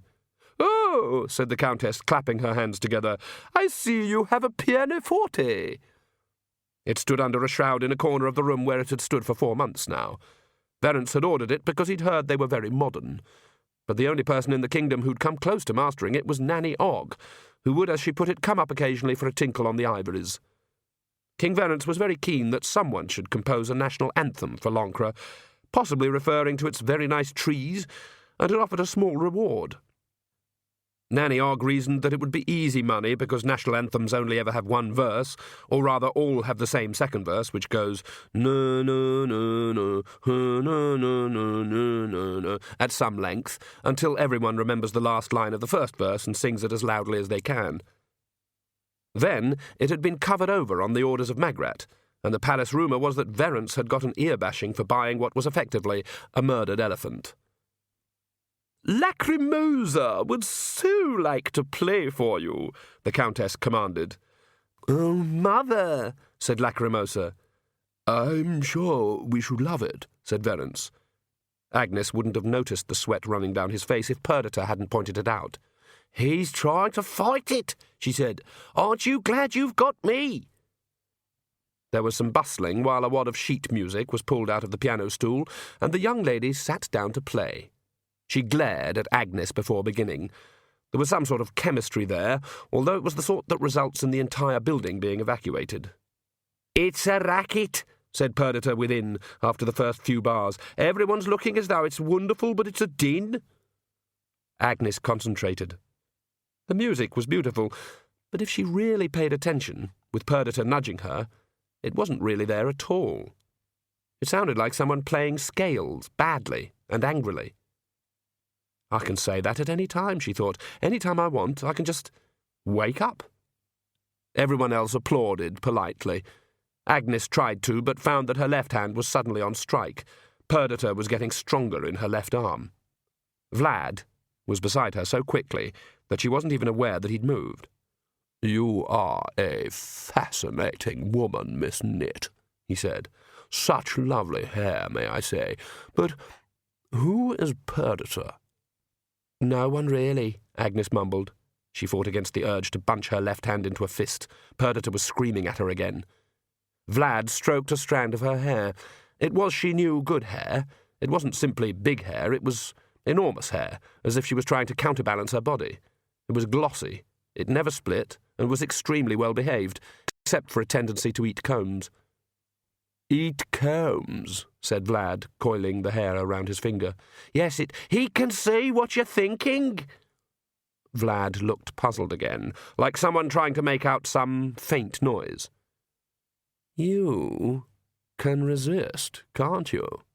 he said. "I was watching you when Lackey was playing the piano and losing. Do you have any vampire blood in you?" "What? No." "It could be arranged." He grinned. It was the sort of grin that Agnes supposed was called infectious, but then so was measles. It filled her immediate future. Something was pouring over her like a pink fluffy cloud, saying, "It's all right. Everything is fine. This is exactly right." "Look at Mrs. Ogg there," said Vlad. "Grinning like a pumpkin, ain't she? And she is apparently one of the more powerful witches in the mountains. It's almost distressing, don't you think?" "Tell him you know he can read minds," Perdita commanded. And again, the puzzled, quizzical look. "You can—" Agnes began. "No, not exactly. Just people," said Vlad. One learns, one picks things up." He flung himself down on a sofa, one leg over the arm, and stared thoughtfully at her. "Things will be changing, Agnes Knit," he said. "My father is right. Why lurk in dark castles? Why be ashamed?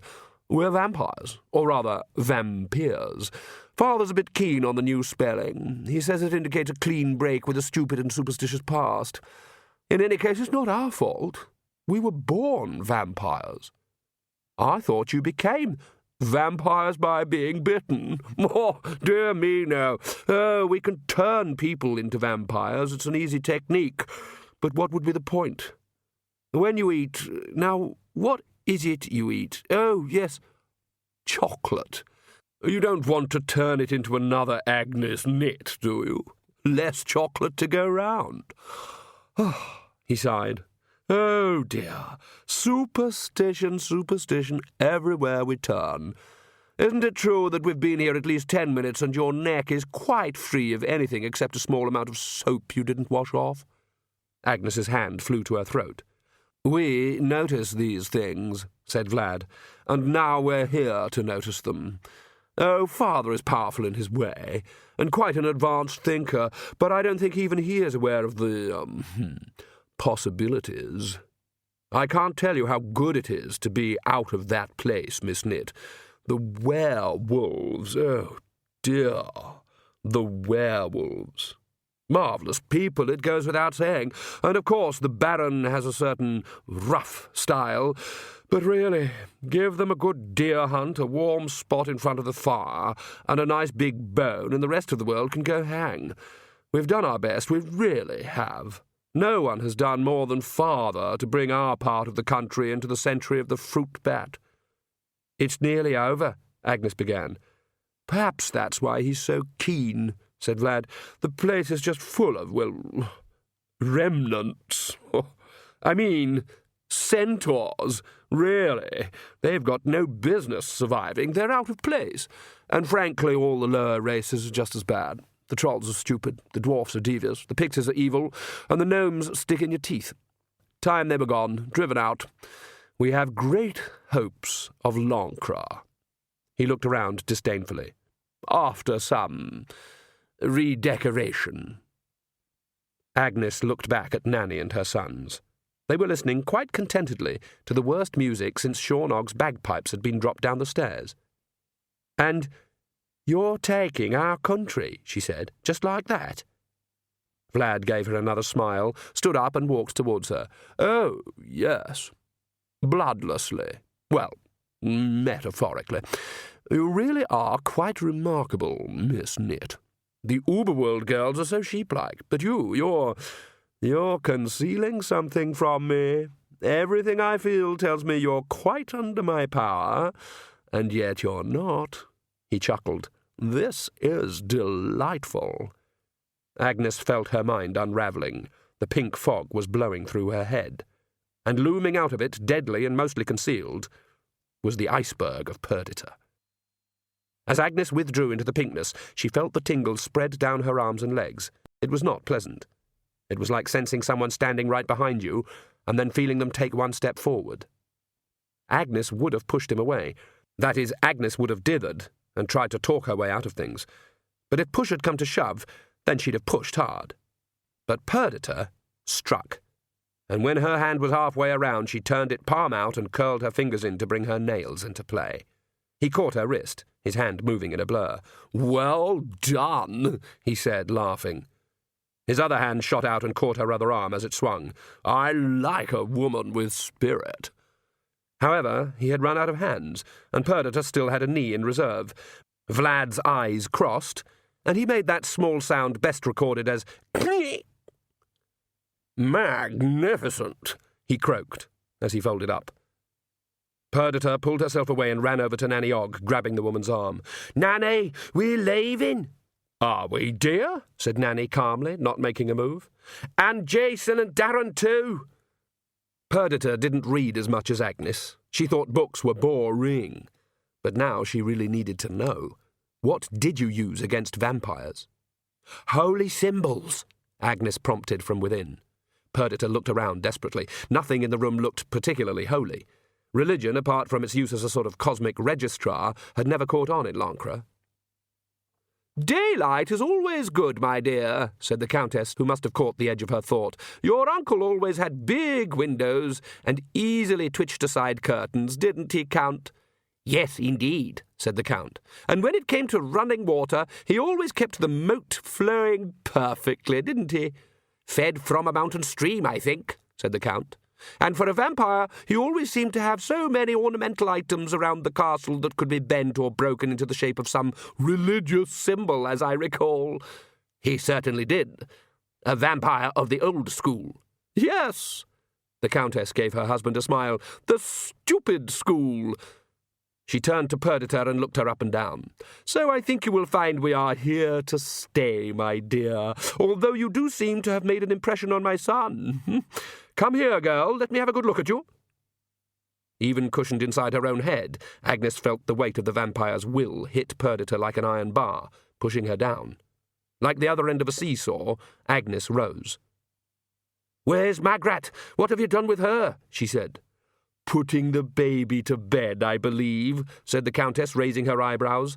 "A lovely child." "Granny Weatherwax is going to hear about this, and you'll wish you'd never been born, or unborn, or reborn, or whatever you are." "We look forward to meeting her," said the Count calmly. "But here we are, and I don't seem to see this famous lady with us. Perhaps you should go and fetch her. You could take your friends. And when you see her, Miss Knit, you can tell her that there is no reason why witches and vampires should fight." Nanny Ogg stirred. Jason shifted in his seat. Agnes pulled them upright and towards the stairs. "We'll be back," she shouted.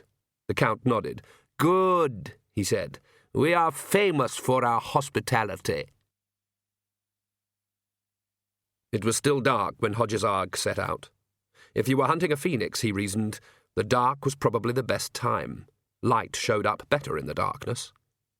He'd packed a portable wire cage, after considering the charred bars of the window, and he'd also spent some time on the glove. It was basically a puppet made of yellow cloth with some purple and blue rags tacked on. It was not, he conceded, very much like the drawing of the phoenix, but in his experience birds weren't choosy observers. Newly hatched birds were prepared to accept practically anything as their parent. Anyone who'd hatched eggs under a broody hen knew that ducklings could be made to think they were chicks, and poor William the Buzzard was a case in point. The fact that a young phoenix never saw its parent and therefore didn't know what it was supposed to look like might be a drawback in getting its trust, but this was unknown territory, and Hodgesarg was prepared to try anything. Like bait, for example. He'd packed meat and grain, although the drawing certainly suggested a hawk-like bird. But in case it needed to eat inflammable materials as well, he also put in a bag of mothballs and a pint of fish oil. Nets were out of the question, and birdlime was not to be thought of. Hodgesarg had his pride. Anyway, they probably wouldn't work. Since anything might be worth trying, he'd also adapted a duck lure, trying to achieve a sound described by a long-dead falconer as like unto the cry of a buzzard, yet of a lower pitch. He wasn't too happy about the result, but on the other hand, maybe a young phoenix didn't know what a phoenix was to sound like either. It might work, and if he didn't try it, he'd always be wondering. He set out. Soon, a cry like a duck in a power dive was heard among the damp, dark hills. The pre-dawn light was grey on the horizon, and a shower of sleet had made the leaves sparkle when Granny Weatherwax left her cottage. There had been so much to do. What she'd chosen to take with her was slung in a sack tied across her back with string. She'd left the broomstick in the corner by the fire. She wedged the door open with a stone and then, without once looking back, strode off through the woods. Down in the villages, the cocks crowed in response to a sunrise hidden somewhere beyond the clouds. An hour later, a broomstick settled gently on the lawn. Nanny Ogg alighted and hurried to the back door. Her foot kicked something holding it open. She glared at the stone as if it was something dangerous, and then edged it round and into the gloom of the cottage. She came out a few minutes later, looking worried. Her next move was towards the water butt. She broke the film of ice with her hand and pulled out a piece, looked at it for a moment, and then tossed it away. People often got the wrong idea about Nanny Ogg, and she took care to see that they did. One thing they often got wrong was the idea that she never thought further than the bottom of the glass. Up in a nearby tree, a magpie chattered at her. She threw a stone at it. Agnes arrived half an hour later. She preferred to go on foot whenever possible. She suspected that she overhung too much. Nanny Ogg was sitting on a chair just inside the door, smoking her pipe. She took it out of her mouth and nodded. "She's gone," she said. "Gone? Just when we need her?" said Agnes. "What do you mean?"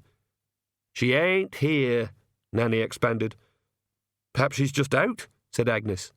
"Gone," said Nanny. "These past 2 hours, if I'm any judge." "How do you know that?" Once, probably even yesterday, Nanny would have alluded vaguely to magical powers. It was a measure of her concern that today she got right to the jelly. "First thing she does in the mornings, rain or shine, is wash her face in the water butt," she said. "Someone broke the ice 2 hours ago. You can see where it's frozed over again." "Oh, is that all?" said Agnes. "Well, perhaps she's got business." "You come and see," said Nanny, standing up. The kitchen was spotless. Every flat surface had been scrubbed. The fireplace had been swept, and a new fire laid. Most of the cottage's smaller contents had been laid out on the table. There were 3 cups, 3 plates, 3 knives, a cleaver, 3 forks, 3 spoons, 2 ladles, a pair of scissors and 3 candlesticks. A wooden box was packed with needles and thread and pins. If it was possible for anything to be polished, it had been. Someone had even managed to buff up a shine on the old pewter candlesticks. Agnes felt the little knot of tension grow inside her.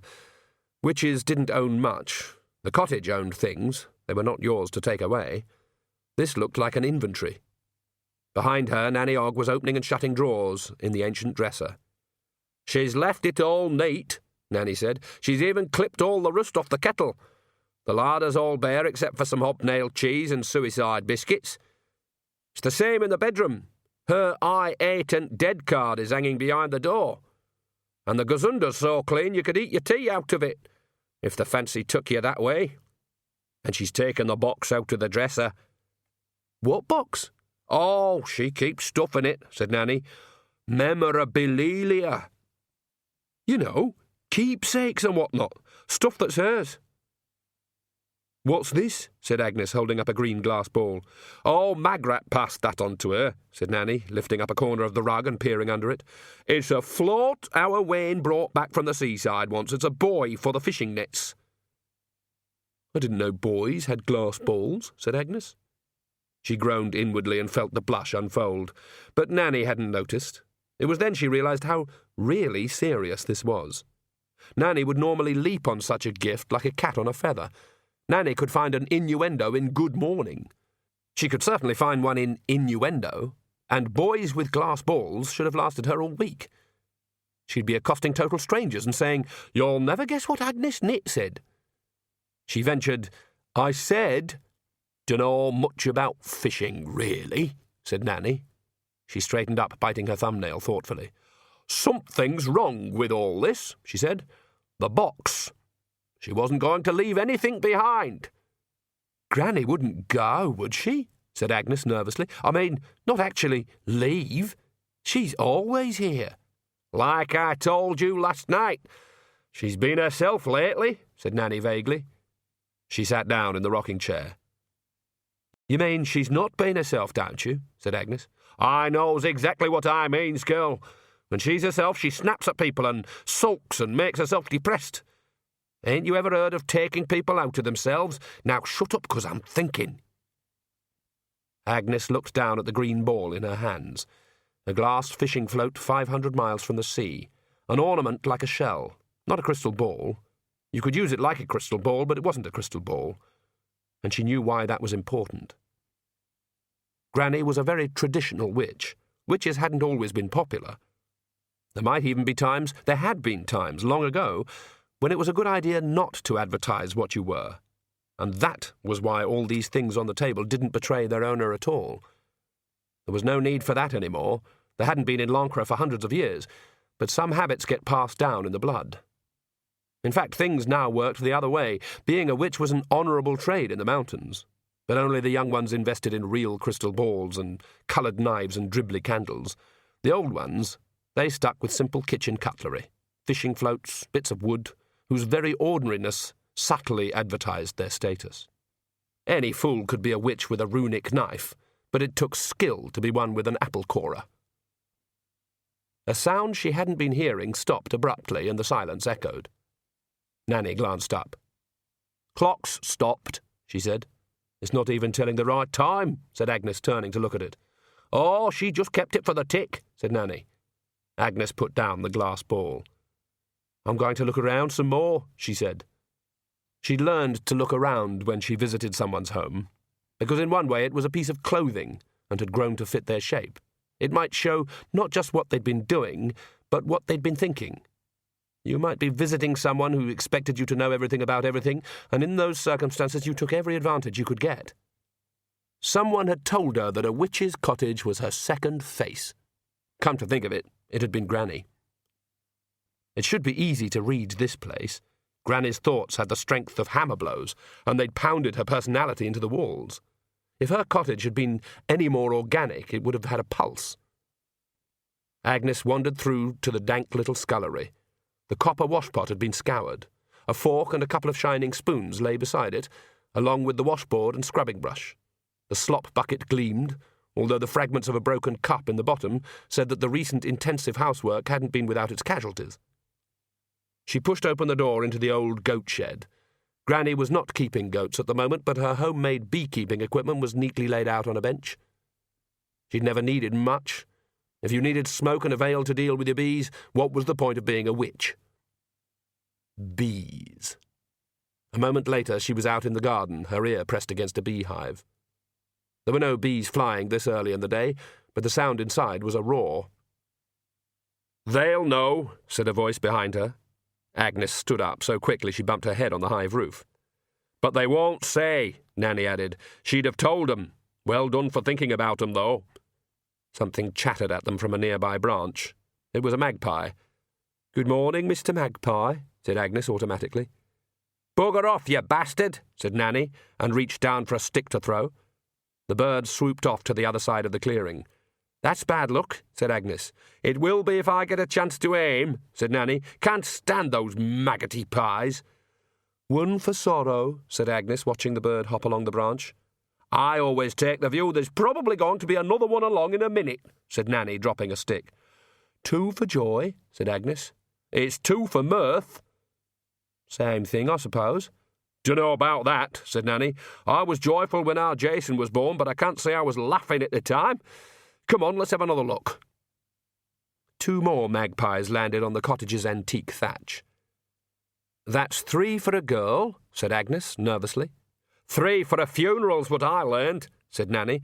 "But there's lots of magpie rhymes. Look, you take her broomstick and have a look over towards the mountains, and I'll—" "Wait," said Agnes. Perdita was screaming at her to pay attention. She listened. 3s. 3 spoons, 3 knives, 3 cups. The broken cup thrown away. She stood still, afraid that if she moved or breathed, something awful would happen. The clock had stopped. "Nanny!" Nanny Ogg was wise enough to recognise that something was happening and didn't waste time on daft questions. "Yes," she said. "Go in and tell me what time the clock stopped at, will you?" Nanny nodded and trotted off. The tension in Agnes's head stretched out thin and made a noise like a plucked string. She was amazed that the whine from it couldn't be heard all round the garden. If she moved, if she tried to force things, it'd snap. Nanny returned. 3 o'clock, said Agnes before she opened her mouth. "Just after. How much after?" 2 or 3 minutes. 2 or 3. 3, then. The 3 magpies landed together on another tree and chased one another through the branches, chattering loudly. 3 minutes after 3, said Agnes, and felt the tension ease and the words form. 3s, Nanny. She was thinking in 3s. There was another candlestick out in the goat shed, and some cutlery too, but she only put out 3s. "Some things were in 1s and 2s, said Nanny, but her voice was edged with doubt. "Then she'd only got 1 or 2 of 'em, said Agnes. "There were more spoons and things out in the scullery that she'd missed. I mean that for some reason she wasn't putting out more than 3. "I know for a fact she's got 4 cups, said Nanny. 3, said Agnes. "She must have broken one. The bits are in the slop bucket." Nanny Ogg stared at her. "She's not clumsy as a rule," she mumbled. She looked to Agnes as though she were trying to avoid some huge and horrible thought. A gust shook the trees. A few drops of rain spattered across the garden. "Let's get inside," Agnes suggested. Nanny shook her head. "It's chiller in there than out here," she said. Something skimmed across the leaves and landed on the lawn. It was a 4th magpie. 4 for a berth, she added, apparently to herself. "That'd be it, sure enough. I hope she wouldn't realise, but you can't get anything past Esme. I'll tan young Sean's hide for him when I get home. He swore he'd delivered that invite." "Perhaps she took it away with her." "No. If she'd got it, she'd have been there last night. You can bet on it," snapped Nanny. "What wouldn't she realise?" said Agnes. "Magrat's daughter." "What? Well, I should think she would realise. You can't hide a baby. Everyone in the kingdom knows about it." "I mean, Magrat's got a daughter. She's a mother," said Nanny. "Well, yes, that's how it works. So?" They were shouting at one another, and they both realised it at the same time. It was raining harder now. Drips were flying off Agnes's hat every time she moved her head. Nanny recovered a little. "All right. I suppose between us we've got enough sense to get in out of the rain." "And at least we can light the fire," said Agnes as they stepped into the chill of the kitchen. She's left it all laid. No! There's no need to shout again. Look, don't light the fire, right? Said Nanny. Don't touch anything more than you have to. I could easily get more kindling in. Be told. That fire wasn't laid for you to light. And leave that door alone. Agnes stopped in the act of pushing away the stone. Be sensible, Nanny. The rain and leaves are blowing in. Let 'em. Nanny flopped into the rocking chair, pulled up her skirt and fumbled in the depths of a lengthy knicker leg until she came up with the spirit flask. She took a long pull. Her hands were shaking. I can't start being a hag at my time of life, she muttered. None of my bras'll fit. Nanny? Yes? What the hell are you going on about? Daughter, not lighting fires. Hags. Nanny replaced the flask and felt around in the other leg, coming up eventually with her pipe and tobacco pouch. Not sure if I ought to tell you, she said. Now Granny Weatherwax was well beyond the local woods and high in the forests, following a track used by the charcoal burners and the occasional dwarf. Already Lancre was dying away. She could feel it ebbing from her mind. Down below, when things were quiet, she was always aware of the buzz of minds around her, human and animal. They all stirred up together in some great mental stew. But here, there were mainly the slow thoughts of the trees, which were frankly boring after the first few hours and could be safely ignored. Snow, still quite thick in the hollows and on the shadow sides of trees, was dissolving in a drizzle of rain. She stepped into a clearing, and a small herd of deer on the far edge raised their heads to watch her. Out of habit, she stopped and gently let herself unravel, until, from the deer's point of view, there was hardly anyone there.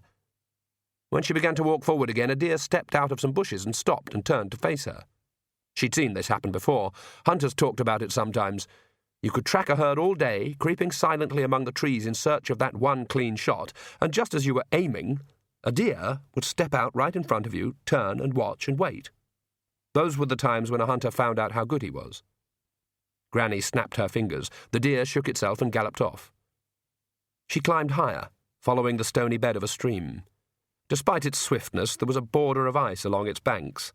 Where it dropped over a series of small waterfalls, she turned and looked back down into the bowl of Lancre. It was full of clouds. A few 100 feet below, she saw a black and white magpie skim across the forest roof. Granny turned and scrambled quickly up the dripping icy rocks and onto the fringes of the moorland beyond. Up here there was more sky. Silence clamped down. Far overhead, an eagle wheeled. It seemed to be the only other life. No one ever came up here. The firs and heather stretched away for a mile between the mountains, unbroken by any path. It was matted, thorny stuff that would tear unprotected flesh to ribbons. She sat down on a rock and stared at the unbroken expanse for a while. Then she reached into her sack and took out a thick pair of socks and set off, onwards and upwards. Nanny Ogg scratched her nose. She very seldom looked embarrassed, but there was just a hint of embarrassment about her now. It was even worse than Nanny Ogg upset. I ain't sure if this is the right time, she said. Look, Nanny, said Agnes, we need her. If there's something I ought to know, then tell me. It's this business with, 3 witches, she said. The maiden, the mother, and... The other one, said Agnes. Oh, yes, I know that. But that's just a bit of superstition, isn't it? Witches don't have to come in 3s. Oh, no, course not, said Nanny. You can have any number up to about, 4 or 5. What happens if there's more, then? Something awful? Bloody great row, usually, said Nanny. Or nothing much. And then they all goes off and sulks. Witches don't like being compressed up much, but 3 sort of works well. I don't have to draw you a picture, do I? And now Magrat's her mother, said Agnes. Ah, well, that's where it goes all a bit runny, said Nanny. This maiden and mother thing is not as simple as you'd think, see? Now you, she prodded Agnes with her pipe, are a maiden. You are, aren't you? Nanny, that's not the sort of thing people discuss. Well, I knows you are, 'cause I'd soon hear if you wasn't, said Nanny, the kind of person who discussed that kind of thing all the time. But that ain't really important, because it ain't down to technicalities, see? Now me, I don't reckon I was ever a maiden mentally. Oh, you don't need to go all red like that. What about your Aunt May over in Creel Springs? 4 kids, and she's still bashful around men. You got your blush from her. Tell her a saucy joke, and if you're quick, you can cook dinner for 6 on her head. When you've been around for a while, miss, you'll see that some people's body and head don't always work together. And what's Granny Weatherwax, then? Said Agnes, and added, a little nastily, because the reference to the blush had gone home, mentally. Damned if I've ever worked that out, said Nanny, but I reckon she sees there's a new 3 here. That bloody invitation must have been the last straw, so she's gone. She poked at her pipe. Can't say I fancy being a crone.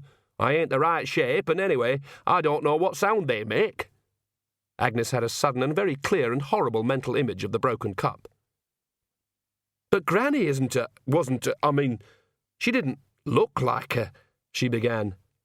There's no point in looking at a dog and saying it's not a dog 'cause a dog don't look like that, said Nanny simply. Agnes fell silent. Nanny was right, of course. Nanny was someone's mum. It was written all over her.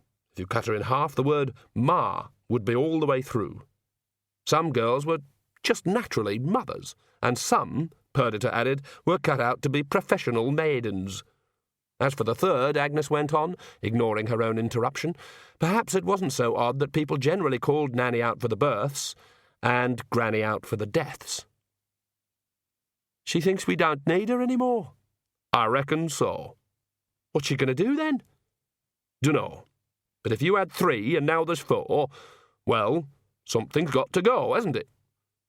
What about the vampires? The 2 of us can't cope with them.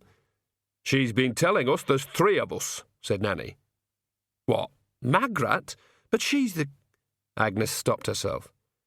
She's no Nanny Og, she said. Well, I sure as hell ain't Esme Weatherwax if it comes to that, said Nanny. The mental stuff is meat and drink to her. Getting inside other heads, putting her mind somewhere else, that's her forte, right enough. She'd wipe the smile off that Count's face for him from the inside, if I know Esme. They sat and stared glumly at the cold fireplace. Maybe we weren't always very nice to her, said Agnes. She kept thinking of the broken cup. She was sure Granny Weatherwax hadn't done that accidentally. She may have thought she'd done it accidentally, but maybe everyone had a Perdita inside. She'd walked around this gloomy cottage, which was as much in tune with her thoughts by now as a dog is with its master, and she'd had 3 on her mind. 3, 3, 3. Esme doesn't thrive on nice, said Nanny Og. Take her an apple pie and she'll complain about the pastry. But people don't often thank her, and she does do a lot. She's not set up for thanks neither, mentally. To tell you the honest truth, there's always been a bit of dark in the Weatherwaxes, and that's where the trouble is. Look at old Alison Weatherwax. Who was she? Her own granny. Went to the bad, they say, just packed up one day and headed for Uberwald. And as for Esme's sister... Nanny stopped and restarted. Anyway, that's why she's always standing behind herself and criticising what she's doing. Sometimes I reckon she's terrified she'll go bad without noticing. Granny? But she's as moral as... Oh, yes, she is. But that's because she's got Granny Weatherwax glaring over her shoulder the whole time. Agnes took another look around the Spartan room. Now the rain was leaking steadily through the ceiling. She fancied she could hear the walls settling into the clay. She fancied she could hear them thinking. Did she know Magrat was going to call the baby Esme? She said. Probably. It's amazing what she picks up. Maybe not tactful, then, when you think about it, said Agnes. What do you mean? I'd have been honoured if it was me. Perhaps Granny thought the name was being passed on, inherited. Oh, yes, said Nanny. Yes, I can just imagine Esme working it up to that when she's in one of her gloomy moods. My granny used to say, if you're too sharp, you'll cut yourself, said Agnes. They sat in grey silence for a while, and then Nanny Og said, My own granny has an old country saying she's always trotted out at times like this. Which was? Bugger off, you little devil, or I'll chop off your nose and give it to the cat. Of course, that's not so very helpful at a time like this, I'll admit. There was a tinkle behind them. Nanny turned her head and looked down at the table. There's a spoon gone. There was another jangle, this time by the door. A magpie paused in its attempt to pick the stolen spoon off the doorstep, cocked its head and glared at them with a beady eye. It just managed to get airborne before Nanny's hat, spinning like a plate, bounced off the door jamb. "The devils'll pinch anything that damn well shines," she began. The Count de Magpie looked out of the window at the glow that marked the rising sun.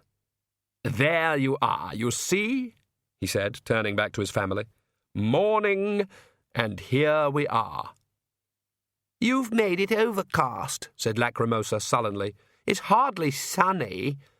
"One step at a time, dear, one step at a time," said the Count cheerfully. "I just wished to make the point. Today, yes, it is overcast, but we can build on it, we can acclimatize, and one day, the beach." "You really are very clever, dear," said the Countess. "Thank you, my love," said the Count, nodding his private agreement. "How are you doing with that cork, Vlad?" "Is this such a good idea, father?" said Vlad, struggling with a bottle and a corkscrew. "I thought we did not drink wine." "I believe it's time we started."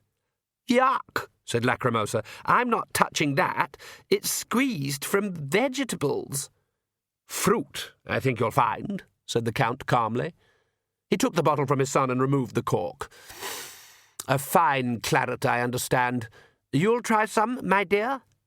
His wife smiled nervously, supporting her husband, but slightly against her better judgment.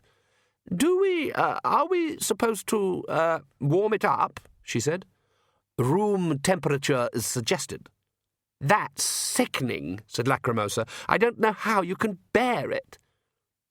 "Try it for your father, dear," said the Countess, "quickly before it congeals." "No, my dear, wine stays runny." "Really?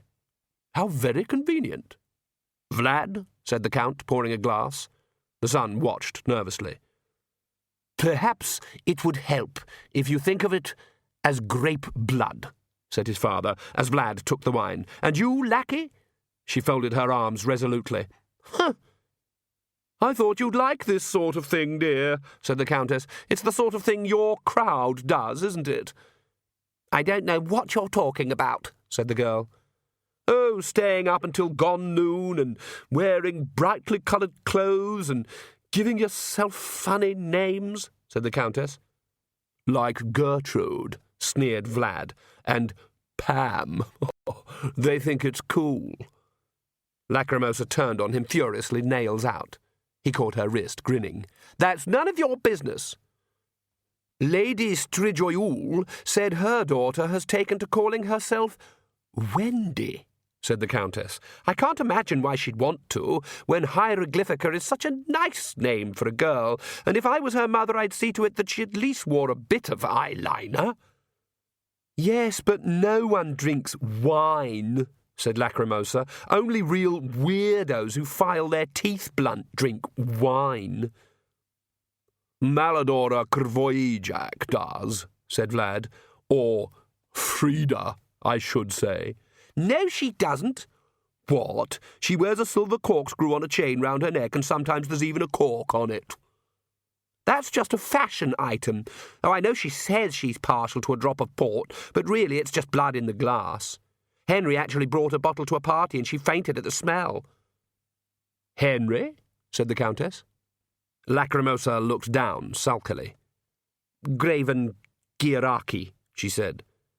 "The one who grows his hair short and pretends he's an accountant," said Vlad. "I just hope someone's told his father, then," said the Countess.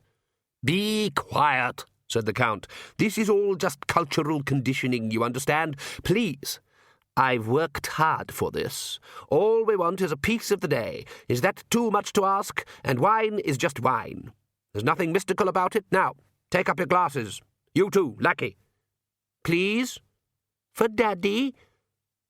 "And when you tell Cyril and Tim, they'll be so impressed," said Vlad to Lacrimosa. "Shut up," she hissed. "Father, it'll make me sick." "No, your body will adapt," said the Count. "I've tried it myself. A little watery, perhaps, somewhat sour, but quite palatable." "Please?" Well, good, said the Count. Now, raise the glasses. Le sang nouveau est arrivé, said Vlad. Carpe diem, said the Count. By the throat, said the Countess. People won't believe me when I tell them, said Lacrimosa. They swallowed. There, said Count Magpie. That wasn't too bad, was it? It was a bit chilly, said Vlad. I'll have a wine warmer installed, said the Count. I'm not an unreasonable vampire, but within a year, children, I think I can have us quite cured of phenophobia and even capable of a little light salad. Lacrimosa turned her back theatrically and made throwing-up noises into a vase. And then, lackey, you'll be free. No more lonely days. No more... Vlad was half expecting it, and kept an entirely blank expression as his father whipped a card from his pocket and held it up. That is the double snake symbol of the Jellybabian water cult, he said calmly. You see, said the Count excitedly, you barely flinched. Sacrophobia can be beaten. I've always said so. The way may have been hard at times. I hated the way you used to leap out in corridors and flick holy water on us, said Lacrimosa. It wasn't holy at all, said her father. It was strongly diluted, mildly devout at worst. But it made you strong, didn't it? I caught colds a lot, I know that. The Count's hand whipped out of his pocket. Lacrimosa gave a sigh of theatrical weariness. The all-seeing face of the Ionians, she said wearily. The Count very nearly danced a jig. You see, it has worked. You didn't even wince, and apparently as holy symbols go, it's pretty strong. Isn't it all worth it? There'll have to be something really good to make up for those garlic pillows you used to make us sleep on. Her father took her by the shoulder and turned her towards the window. Will it be enough to know that the world is your oyster? Her forehead wrinkled in perplexity. Why should I want it to be some nasty little sea creature? She said. Because they get eaten alive, said the Count. Unfortunately, I doubt if we can find a slice of lemon 500 miles long, but the metaphor will suffice. She brightened up, grudgingly. Well, she said. Good. I like to see my little girl smile, said the Count. Now, who shall we have for breakfast? The baby. No, I think not. The Count pulled a bell pull beside the fireplace. That would be undiplomatic. We're not quite there yet. Well, that apology for a queen looks pretty bloodless. Vlad should have hung on to his fat girl, said Lacrimosa. Don't you start, Vlad warned. Agnes is a very interesting girl. I feel that there's a lot in her. A lot of her, said Lacrimosa. Are you saving her for later? Now, said the Count. Your own dear mother wasn't a vampire when I met her. Yes, you've told us 1,000,000 times, said Lacrimosa, rolling her eyes with the impatience of someone who'd been a teenager for 80 years. The balcony, the nightdress, you in your cloak, she screamed. Things were simpler then, said the Count, and also very, very stupid. He sighed. Where the hell's Igor? Oh, I've been meaning to talk to you about him, dear, said the Countess. I think he'll have to go. That's right, snapped Lacrimosa. Honestly, even my friends laugh at him. I find his more Gothic-than-thou attitude extremely irritating, said the Countess. That stupid accent. And do you know what I found him doing in the old dungeons last week? I'm sure I couldn't guess, said the Count. He had a box of spiders and a whip. He was forcing them to make webs all over the place. I wondered why there were always so many, I must admit, said the Count.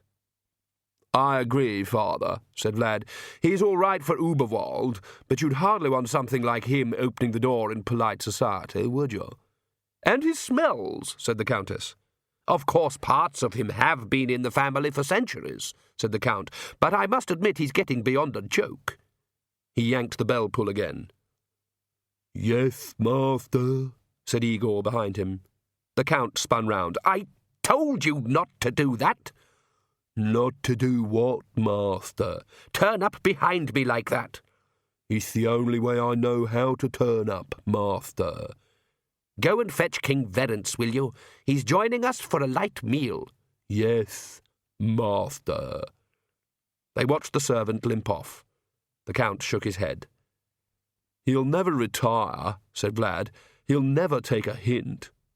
And it's so old-fashioned having a servant called Igor, said the Countess. He really is too much. Look, it's simple, said Lacrimosa. Just take him down to the cellars, slam him in the Iron Maiden, stretch him on the rack over a fire for a day or two, and then slice him thinly from the feet upwards so he can watch. You'll be doing him a kindness, really. I suppose it's the best way, said the Count sadly. I remember when you told me to put my cat out of its misery, said Lacrimosa. I really meant you to stop what you were doing to it, said the Count. But, yes, you are right. He'll have to go. Igor ushered in King Verence, who stood there with the mildly bemused expression of someone in the presence of the Count. "Ah, your Majesty," said the Countess, advancing, "do join us in a light meal." Agnes's hair snagged in the twigs. She managed to get one boot on a branch while holding on for dear life to the branch above, but that left her other foot standing on the broomstick, which was beginning to drift sideways and causing her to do what even ballerinas can't do without some training. "Can you see it yet?" Nanny cried from far too far below. "I think this is an old nest as well. Oh, no." "What's happened?" "I think my drawers have split." "I always go for roomy myself," said Nanny. Agnes got the other leg onto the branch, which creaked. "Lump," said Perdita. "I could have climbed this like a gazelle." "Gazelles don't climb," said Agnes. "What's that?" said a voice from below. "Oh, nothing."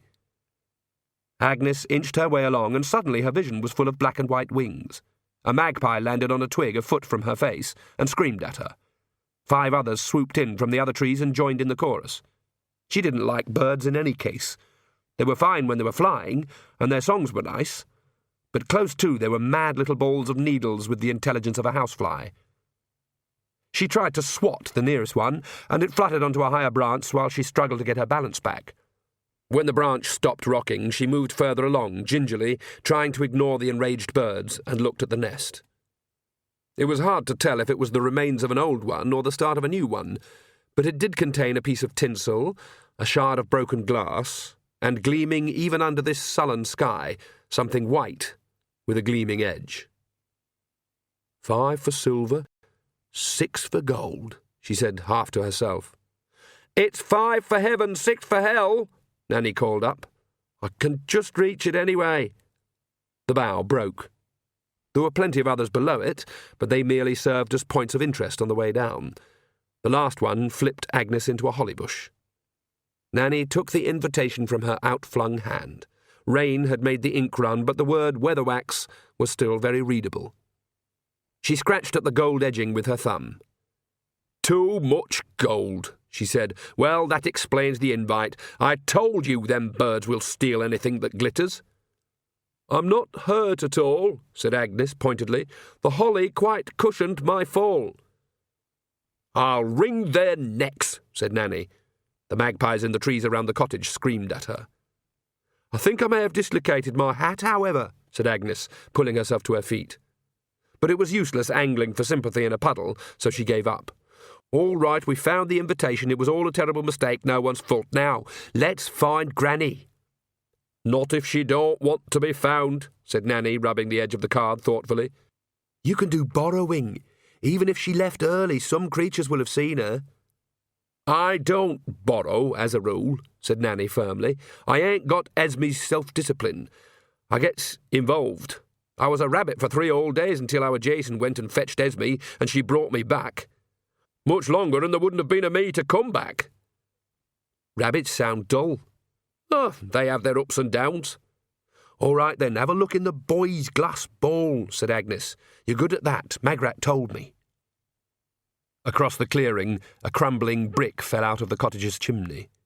"Not here, then," said Nanny with some reluctance. "It's given me the willies." "Oh, no, as if we didn't have enough. What's he doing here?"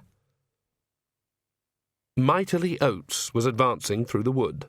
He walked awkwardly, as city people do when traversing real rutted leaf, mouldy, twig-strewn soil, and had the concerned look of someone who was expecting to be attacked at any moment by owls, or beetles.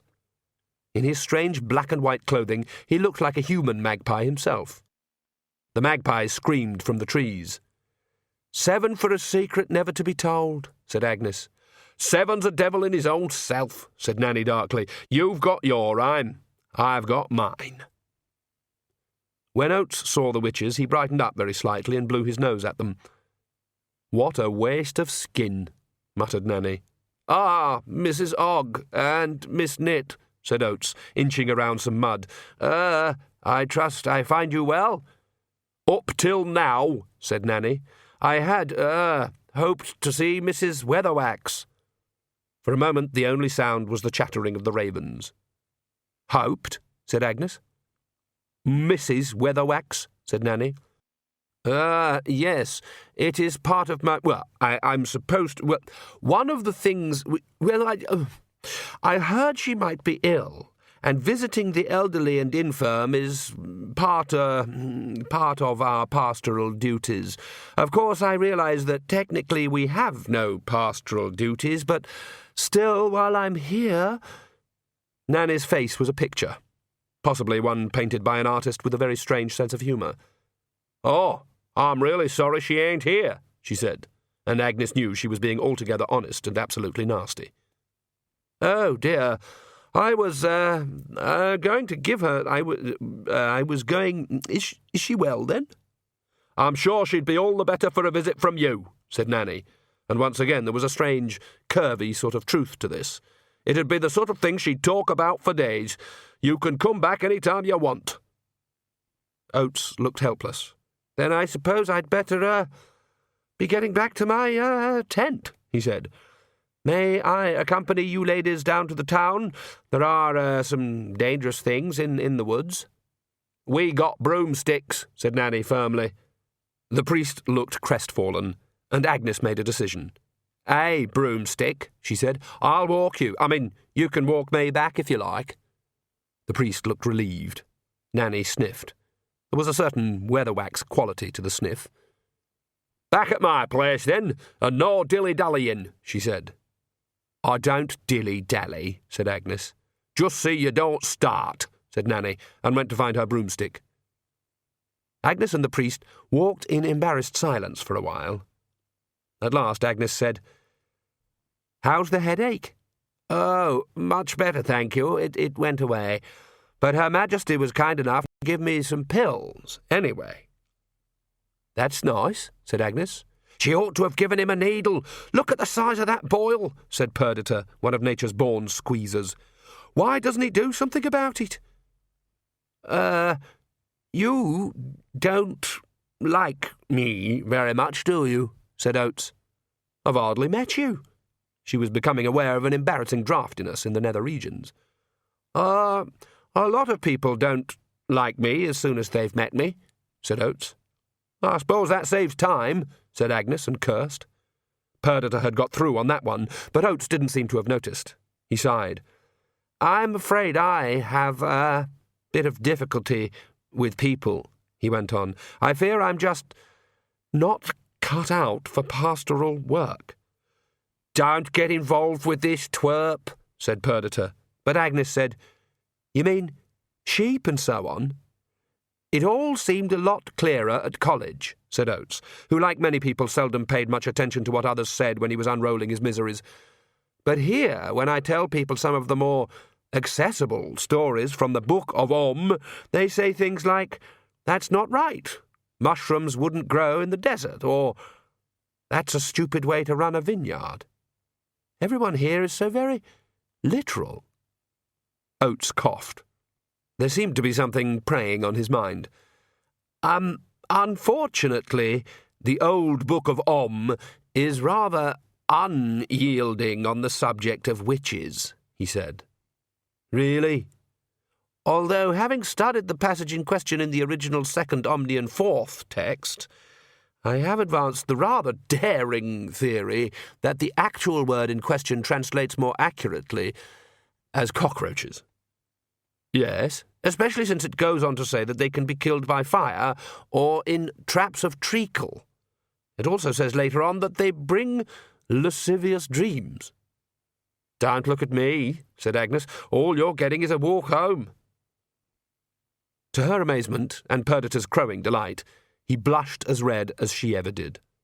The word in question in that passage might just as easily be read in context as boiled lobsters, he said hurriedly. Nanny Og says Omnians used to burn witches, said Agnes. We used to burn practically everybody, said Oates gloomily, although some witches did get pushed into big barrels of treacle, I believe. He had a boring voice, too. He did appear, she had to admit, to be a boring person. It was almost too perfect a presentation, as if he was trying to make himself seem boring. But one thing had piqued Agnes's curiosity. Why did you come to visit Granny Weatherwax? Well, everyone speaks very, highly of her, said Oates, suddenly picking his words like a man pulling plums from a boiling pot, and they said she hadn't turned up last night, which was very strange, and I thought it must be hard for an old lady living, by herself, and... Yes? Well, I understand she's quite old, and it's never too late to consider the state of your immortal soul, said Oates, which she must have, of course. Agnes gave him a sideways look.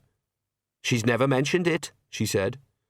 You probably think I'm foolish. I just think you are an amazingly lucky man, Mr. Oates. On the other hand, here was someone who'd been told about Granny Weatherwax, and had still walked through these woods that scared him stiff to see her, even though she was possibly a cockroach or a boiled lobster. No one in Lancre ever came to see Granny unless they wanted something. Oh, sometimes they came with little presents, because one day they'd want something again, but they generally made sure she was out first. There was more to Mr. Oates than met the eye. There had to be. A couple of centaurs burst out of the bushes ahead of them and cantered away down the path. Oates grabbed a tree. They were running around when I came up, he said. Are they usual? I've never seen them before, said Agnes. I think they're from Uberwald. And the horrible little blue goblins? One of them made a very unpleasant gesture at me. Dunno about them at all. And the vampires? I mean, I knew that things were different here, but, really... Vampires, shouted Agnes. You saw the vampires last night? Well, I mean, yes. I studied them at length at the seminary, but I never thought I'd see them standing around talking about drinking blood and things. Really, I'm surprised the king allows it. And they didn't affect your mind? I did have the terrible migraine. Does that count? I thought it was the prawns.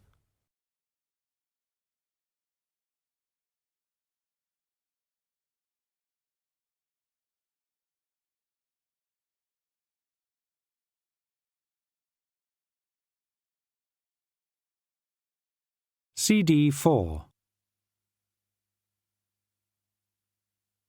A cry rang through the woods. It seemed to have many components, but mostly it sounded as though a turkey was being throttled at the other end of a tin tube. Oh, and what the heck was that? Shouted Oates. Agnes looked around, bewildered. She'd grown up in the Lancre woods. Oh, you got strange things sometimes passing through, but generally they contained nothing more dangerous than other people. Now, in this tarnished light, even the trees were starting to look suspicious.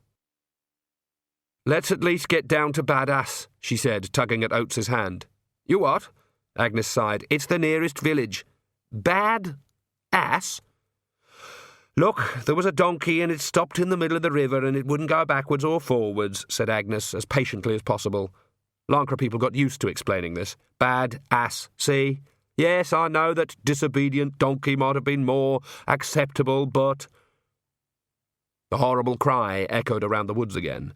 Agnes thought of all the things that were rumoured to be in the mountains and dragged Oates after her like a badly hitched cart. Then the sound was right in front of them, and at a turn in the lane a head emerged from a bush. Agnes had seen pictures of an ostrich.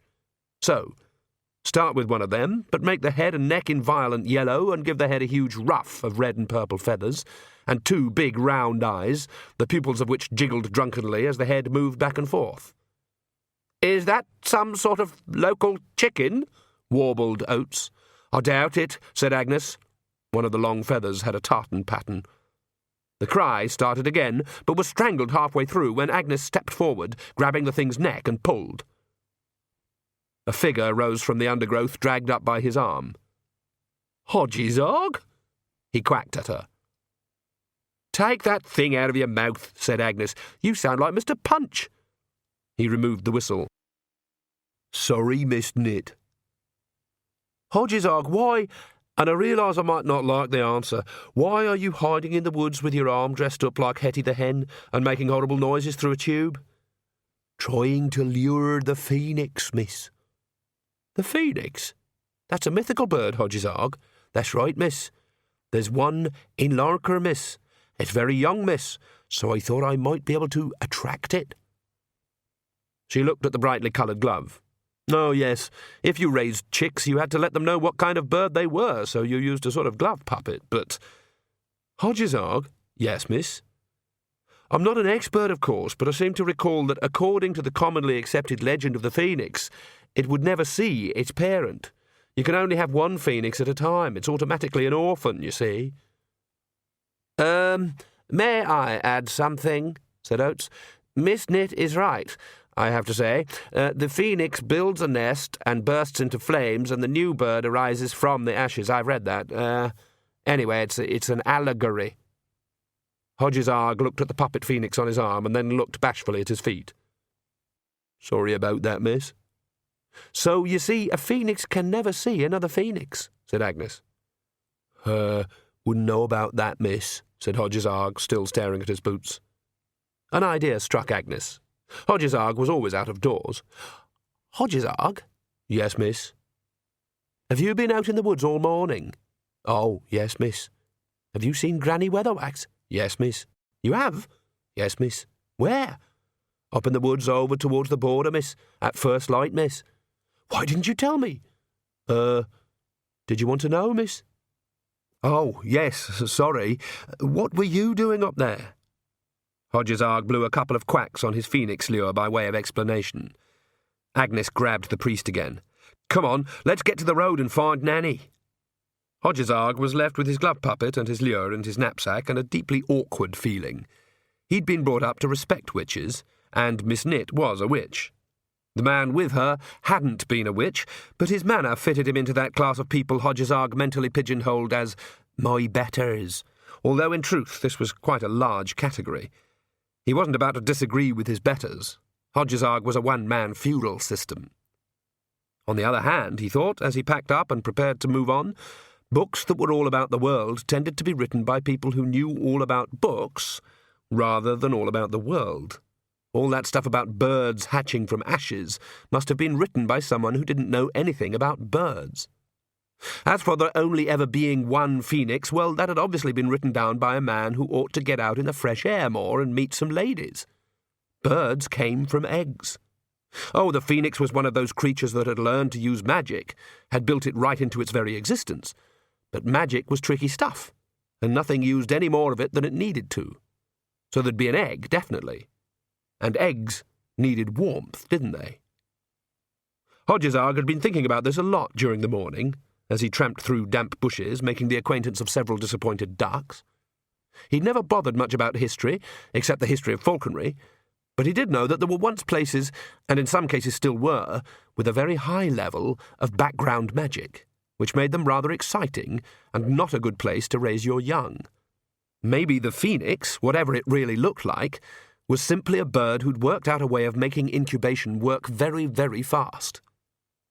Hodgesog had actually got quite a long way, and if he'd had a bit more time, he'd have worked out the next step, too. It was well after noon before Granny Weatherwax came off the moor, and a watcher might have wondered why it took such a long time to cross a little patch of moorland. They'd have wondered even more about the little stream.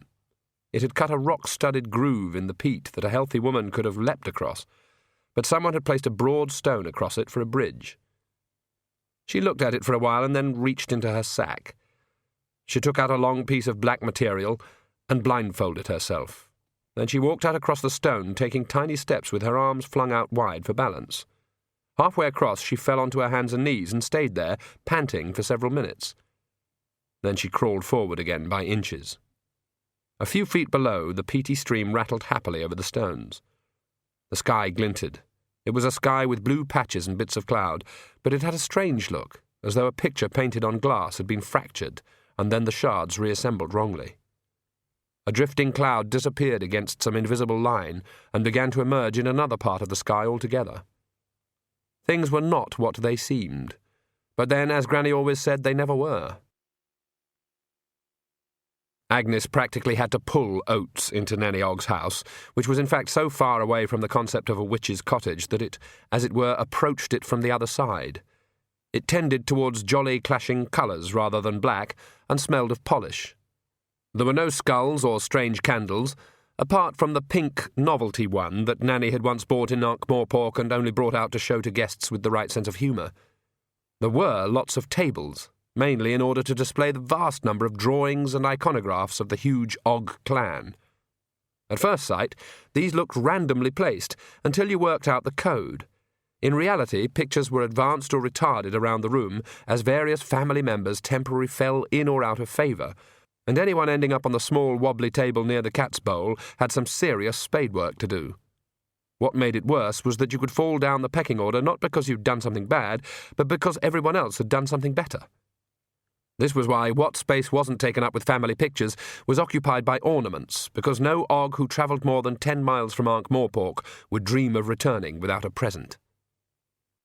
The Oggs loved Nanny Ogg, and, well, there were even worse places than the wobbly table. A distant cousin had once ended up in the hall.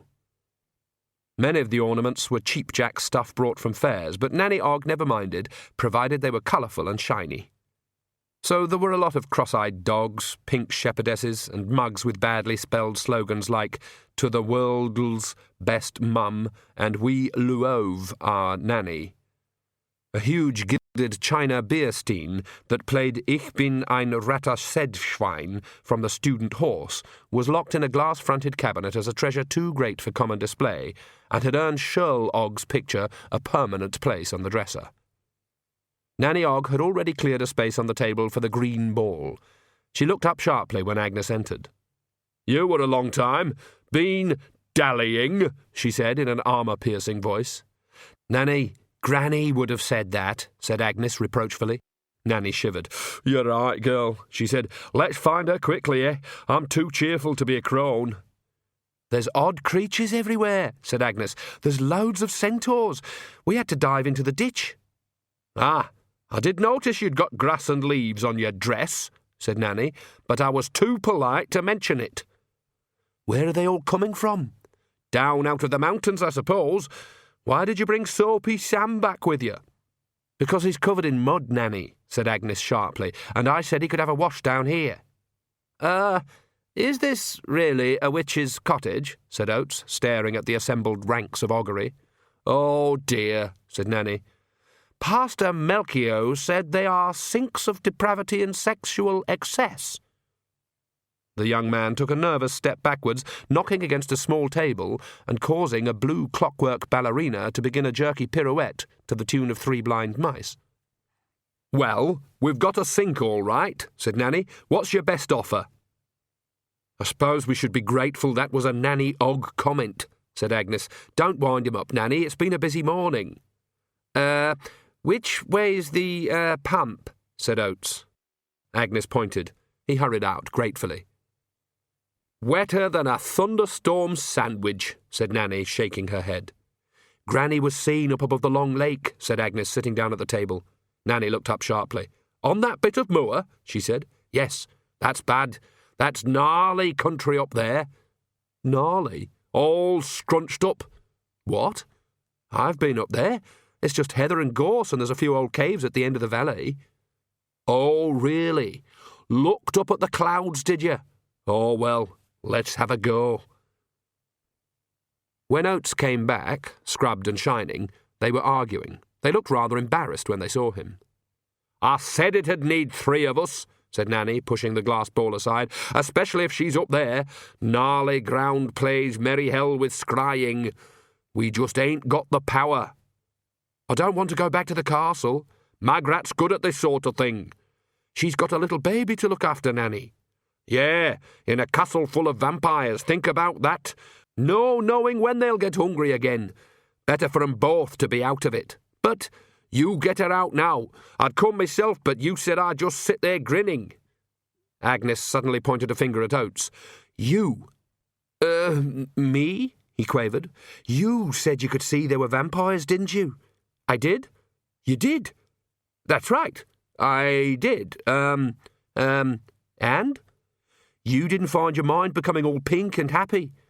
I don't think my mind has ever been pink and happy, said Oates. So why didn't they get through to you? Oates smiled uneasily and fished in his jacket. I am protected by the hand of Om, he said. Nanny inspected the pendant. It showed a figure trussed across the back of a turtle. You say, she said. That's a good wheeze, then. Just as Om reached out his hand to save the prophet Bruther from the torture, so will he spread his wings over me in my time of trial, said Oates. But he sounded as though he was trying to reassure himself rather than Nanny. He went on. I've got a pamphlet if you would like to know more. And this time the tone was much more positive, as if the existence of Om was a little uncertain, whereas the existence of pamphlets was obvious to any open-minded, rational-thinking person. Don't, said Nanny. She let the medallion go. Well, Brother Perdori never needed any magic jewellery for fighting off people, that's all I can say. No, he just used to breathe alcohol all over them, said Agnes. Well, you're coming with me, Mr. Oates. I'm not facing Prince Slime again alone, and you can shut up. I didn't say anything.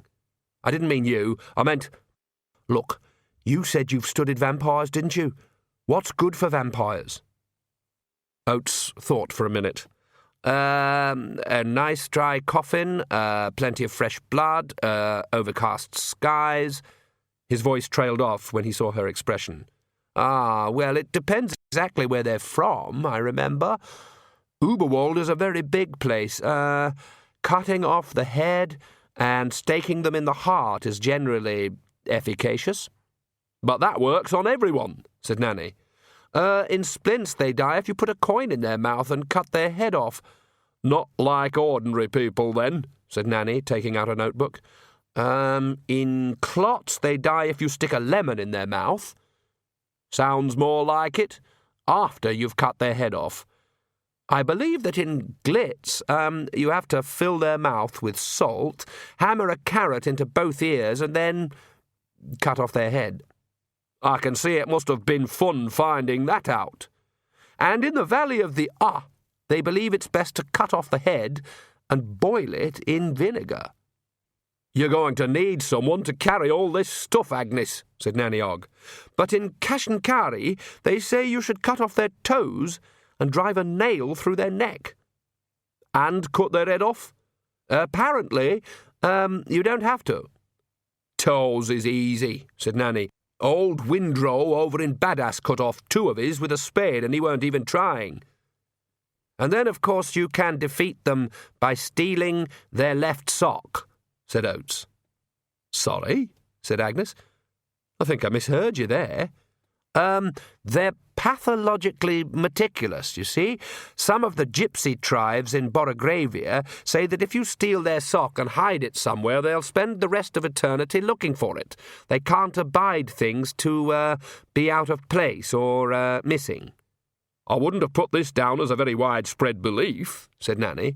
Oh, they say in some villages that you can even slow them down by throwing poppy seed at them, said Oates. Then they'll have a terrible urge to count every seed. Vampires are very anal retentive, you see.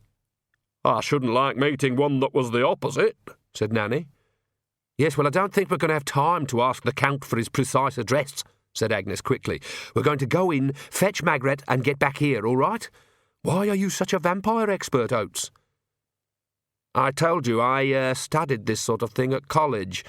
We have to know the enemy if we're to combat evil forces.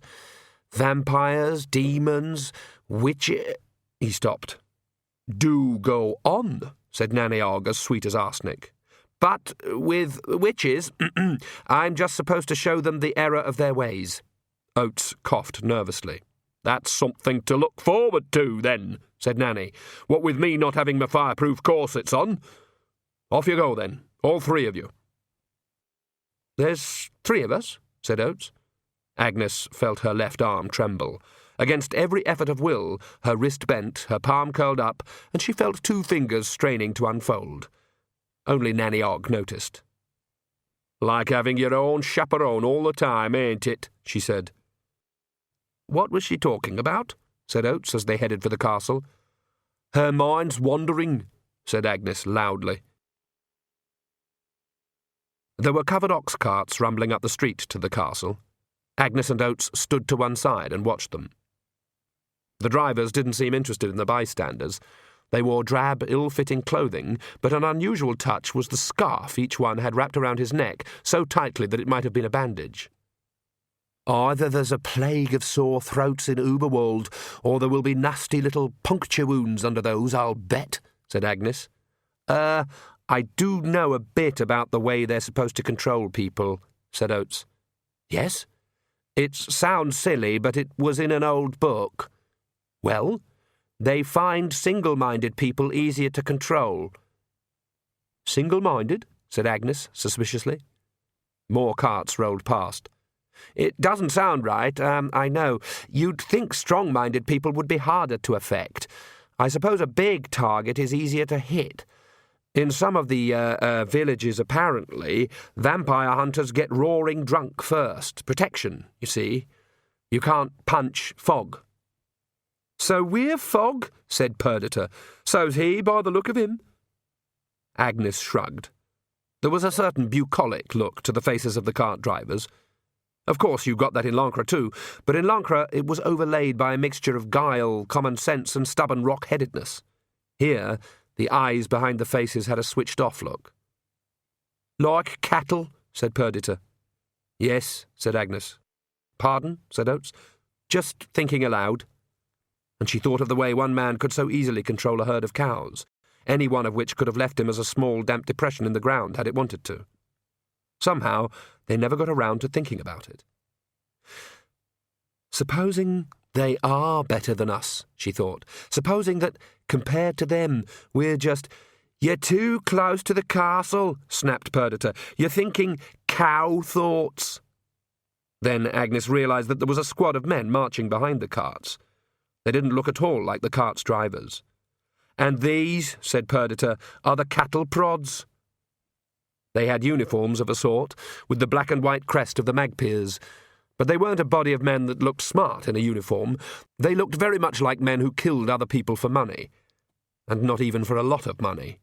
They looked, in short, like men who'd cheerfully eat a puppy sandwich. Several of them leered at Agnes when they went past, but it was only a generic leer that was simply leered on the basis that she had a dress on.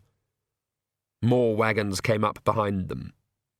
Nanny Ogg says you must take him by the foreskin, Agnes said, and darted forward as the last wagon rumbled past. She does? I'm afraid so. You get used to it. She caught the back of the cart and pulled herself up, beckoning him hastily to follow. Are you trying to impress me? He said as she hauled him on board. Not you, she said, and realised at this point that what she was sitting on was a coffin. There were 2 of them in the back of the cart, packed around with straw. Are they, moving the furniture in? Said Oates. I think it might be occupied, said Agnes. She almost shrieked when he removed the lid. The coffin was empty. You idiot! Supposing there was someone in there! Vampires are weak during the day. Everyone knows that, said Oates reproachfully. I can feel them here somewhere, said Agnes. The rattling of the cart changed as it rumbled onto the cobblestones of the courtyard. Get off the other one and I'll have a look. But supposing... He pushed her off and raised the lid before she could protest further. No vampire in there either, he said. Supposing one had just reached out and grabbed you by the throat? Is my shield, said Oates. Really? That's nice. You may chortle. I didn't chortle. You can if you want to, but I'm sure we are doing the right thing. Did not Sonaton defeat the beast of Bartrigore in its very cave? I dunno. He did. And didn't the prophet, Jure, vanquish the dragon of Sluth on the plain of Gidral after 3 days fighting? I don't know that we've got that much time. And wasn't it true that the sons of Exequiel beat the hosts of Mirilom? Yes? You've heard of that? No. Listen, we've stopped. I don't particularly want us to be found, do you? Not right now. And not by those guards. They didn't look nice men at all. They exchanged a meaningful glance over the coffins concerning a certain inevitability about the immediate future. They'll notice they're heavier, won't they? Said Oates. Those people driving the carts didn't look as though they noticed anything very much. Agnes stared at the coffin beside her. There was some dirt in the bottom, but it was otherwise quite clean, and had a pillow at the head end. There were also some side pockets in the lining. It's the easiest way in, she said. You get into this one, I'll get into that one. And look, those people you just told me about, were they real historical characters? Certainly. Well, don't try to imitate them yet, all right? Otherwise you'll be a historical character too. She shut the lid, and still felt there was a vampire around. Her hand touched the side pocket. There was something soft yet spiky in there. Her fingers explored it in fascinated horror and discovered it to be a ball of wool with a couple of long knitting needles stuck through it, suggesting either a very domesticated form of voodoo or that someone was knitting a sock. Who knitted socks in a coffin? On the other hand, perhaps even vampires couldn't sleep sometimes and tossed and turned all day. She braced herself as the coffin was picked up and tried to occupy her mind by working out where it was being taken. She heard the sound of footsteps on the cobbles and then the ring of the flagstones on the main steps echoing in the great hall. A sudden dip. That meant the cellars. Logical, really, but not good. "You're doing this to impress me," said Perdita. "You're doing it to try to be extrovert and dynamic." "Shut up," Agnes thought. A voice outside said, "Put them down there and push off." That was the one who called himself Igor. Agnes wished she'd thought of a weapon. "Get rid of me, would they?" the voice went on against a background of disappearing footsteps. "This is all going to end in tears. It's all very well for them, but who has to go and sweep up the dust, eh? That's what I'd like to know. Who's it has to pull their heads out of the pickle jars? Who's it has to find them under the ice? I must have put out more steaks than I've had Wrigley's dinners." Light flooded in as the coffin lid was removed. Igor stared at Agnes. Agnes stared at Igor. Igor unfroze first. He smiled. He had a geometrically interesting smile because of the row of stitches right across it, and said, "Dear me, someone's been listening to too many stories. Got any garlic?" "Masses," Agnes lied. "Won't work. Any holy water?" "Gallons." A coffin lid smacked down on Igor's head, making an oddly metallic sound. He reached up slowly to rub the spot and then turned around. This time, the lid smacked into his face. "Oh, shit," he said, and folded up. Oates appeared, face aglow with adrenaline and righteousness. "I smote him mightily." Good, let's get out of here. Help me up." "My wrath descended upon him like—" "It was a heavy lid and he's not that young," said Agnes. "Look, I used to play down here. I know how to get to the back stairs." "He's not a vampire?" "He looks like one. First time I've ever seen a patchwork man." "He's a servant. Now, please come." Agnes paused. "Can you make holy water?" "What? Here? I mean, bless it, or dedicate it to Om, or boil the hell out of it, perhaps," said Agnes. "There is a small ceremony I can—" He stopped. "That's right.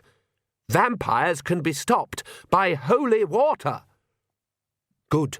We'll go via the kitchens, then." The huge kitchens were almost empty. They never bustled these days, since the royal couple were not the sort who demanded 3 meat courses with every meal, and at the moment there was only Mrs. Scorbick, the cook, in there, calmly rolling out pastry. "Afternoon, Mrs. Scorbick," said Agnes, deciding the best course was to march past and rely on the authority of the pointy hat. "We've just dropped in for some water, don't worry. I know where the pump is, but if you've got a couple of empty bottles, that would be helpful." "That's right, dear," said Mrs. Scorbick. Agnes stopped and turned. Mrs. Scorbick was famously acerbic, especially on the subject of soya, nut cutlets, vegetarian meals, and any vegetable that couldn't be boiled until it was yellow. Even the king hesitated to set foot in her kitchen, but whereas he only got an angry silence, lesser mortals got the full force of her generalised wrath. Mrs. Scorbick was permanently angry, in the same way that mountains are permanently large. Today she was wearing a white dress, a white apron, a big white mob cap, and a white bandage around her throat. She also looked, for want of any better word, happy. Agnes urgently waved Oates towards the pump. "Find something to fill up," she hissed, and then said brightly, "How are you feeling, Mrs. Scorbick?" "All the better for you asking, miss." "I expect you're busy with all these visitors." "Yes, miss." Agnes coughed. "And what did you give them for breakfast?" The cook's huge pink brow wrinkled. "Can't remember, miss." "Well done." Oates nudged her. "I've filled up a couple of empty bottles, and I said the purification rite of Om over them. And will that work? You must have faith." The cook was watching them amiably. "Thank you, Mrs. Scorbick," said Agnes. "Please get on with, whatever you were doing." "Yes, miss." The cook turned back to her rolling pin. "Plenty of meals on her," said Perdita. "Cook and larder all in one." "That was tasteless," said Agnes. "What was?" said the priest. "Oh, just a thought I had. Let's go up the back stairs." They were bare stone, communicating with the public bits of the keep via a door at every level. On the other side of those doors it was still bare stone, but a better class of masonry altogether, and with tapestries and carpets. Agnes pushed open a door. A couple of Uberwald people were ambling along the corridor beyond, carrying something covered in a cloth. They didn't spare the newcomers a glance, as Agnes led the way to the royal apartments. Magrat was standing on a chair when they came in. She looked down at them while little painted wooden stars and animals tangled themselves around her upraised arm. "Wretched things," she said. "You'd think it would be easy, wouldn't you? Hello, Agnes. Could you hold a chair?" "What you doing?" said Agnes. She looked carefully. There was no bandage around Magrat's neck. "Trying to hook this mobile onto the chandelier," said Magrat. "Ah, that's done it. But it tangles up all the time. Verence said it's very good for young children to see lots of bright colours and shapes. It speeds development, he says, but I can't find Millie anywhere." "There's a castle full of vampires and she's decorating the playroom," said Perdita. "What's wrong with this woodcut?" Somehow Agnes couldn't bring herself to blurt out a warning. Apart from anything else, the chair looked wobbly. "Little Esme's only 2 weeks old," said Agnes. "Isn't that a bit young for education?" "Never too early to start, he says. What can I do for you?" "We need you to come with us. Right now." "Why?" said Magrat, and to Agnes's relief she stepped down from the chair. "Why, Magrat? There's vampires in the castle. The Magpie family are vampires." "Don't be silly, they're very pleasant people. I was talking to the Countess only this morning." "What about?" Agnes demanded. "I bet you can't remember." "I am Queen, Agnes," said Magrat reproachfully. "Sorry, but they affect people's minds." "Yours?" No, not mine. It seems I'm immune," Agnes lied. "And his?" said Magrat sharply. "I am protected by my faith in Om," said Oates. Magrat raised her eyebrows at Agnes. "Is he?" Agnes shrugged. "Apparently." Magrat leaned closer. "He's not drunk, is he? He's holding 2 beer bottles." "They're full of holy water," Agnes whispered. "Verence said Omnianism seemed a very sensible and stable religion," hissed Magrat. They both looked at Oates, mentally trying the words on him for size. "Are we, leaving?" he said. "Of course not," snapped Magrat, straightening up. "This is silly, Agnes. I'm a married woman. I'm queen. I've got a little baby, and you come in here telling me we've got vampires. I've got guests here, and—" "The guests are vampires, Your Majesty," said Agnes. "The king invited them." "Verence says we have to learn to deal with all sorts of people." "We think Granny Weatherwax is in very bad trouble," said Agnes. Magrat stopped. "How bad?" she said. Nanny Og is very worried, quite snappish. She says it needs 3 of us to find Granny. Well, And Granny's taken the box, whatever that means, said Agnes. The one she keeps in the dresser? Yes, Nanny wouldn't tell me much about what was in it. Magrat opened up her hands like an angler measuring a medium-sized fish. The polished wooden box about this size? I don't know, I've never seen it. Nanny seemed to think it was important. She didn't say what was in it. Agnes repeated, just in case Magrat hadn't got the hint. Magrat clasped her hands together and looked down, biting her knuckles. When she looked up, her face was set with purpose. She pointed at Oates. You find a bag or something and empty into it all the stuff in the top drawer over there, and take the potty and the little truck, and the stuffed animals and the bag of nappies and the bag for used nappies and the bath and the bag with the towels and the box of toys and the wind-up things and the musical box and the bag with the little suits in, and the woolly hat. And you, Agnes, find something we can make into a sling. You came up the back stairs, we'll go down the same way. What do we need a sling for? Magrat leaned over the crib and picked up the baby, wrapped in a blanket. I'm not going to leave her here, am I? She said. There was a clatter from the direction of Mightily Oates. He already had both arms full and a large stuffed rabbit in his teeth. Do we need all of that? Said Agnes. You never know, said Magrat. Even the box of toys? Therence thinks she might be an early developer, said Magrat. She's a couple of weeks old. Yes, but stimulus at an early age is vital to the development of the growing brain, said Magrat, laying baby Esme on the table and shuffling her into a romper suit. Also, we have to get on top of her hand-eye coordination as soon as possible. It's no good just letting things slide. Oh, yes, if you can bring the little slide, too, and the yellow rubber duck, and the sponge in the shape of a teddy bear, and the teddy bear in the shape of a sponge. There was another crash from the mound around Oates. Why's the box so important? Said Agnes. Not important as such, said Magrat. She looked over her shoulder. Oh, and put in that rag doll, will you? I'm sure she's focusing on it. Oh, blast. The red bag has got the medicines in it. Thank you. What was it you asked me? Granny's box, Agnes hinted.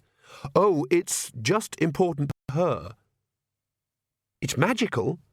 What? Oh, no. Not as far as I know, but everything in it belongs to her, you see, not to the cottage, said Magrat, picking up her daughter. Who's a good girl, then, you are? She looked around. Have we forgotten anything? Oates spat out the rabbit. Possibly the, ceiling, he said. Then let's go. Magpies flocked around the castle tower. Most magpie rhymes peter out at around 10 or 12, but here were hundreds of birds, enough to satisfy any possible prediction. There are many rhymes about magpies, but none of them is very reliable because they are not the ones the magpies know themselves. The Count sat in the darkness below, listening to their minds. Images flashed behind his eyes. This was the way to run a country, he reflected.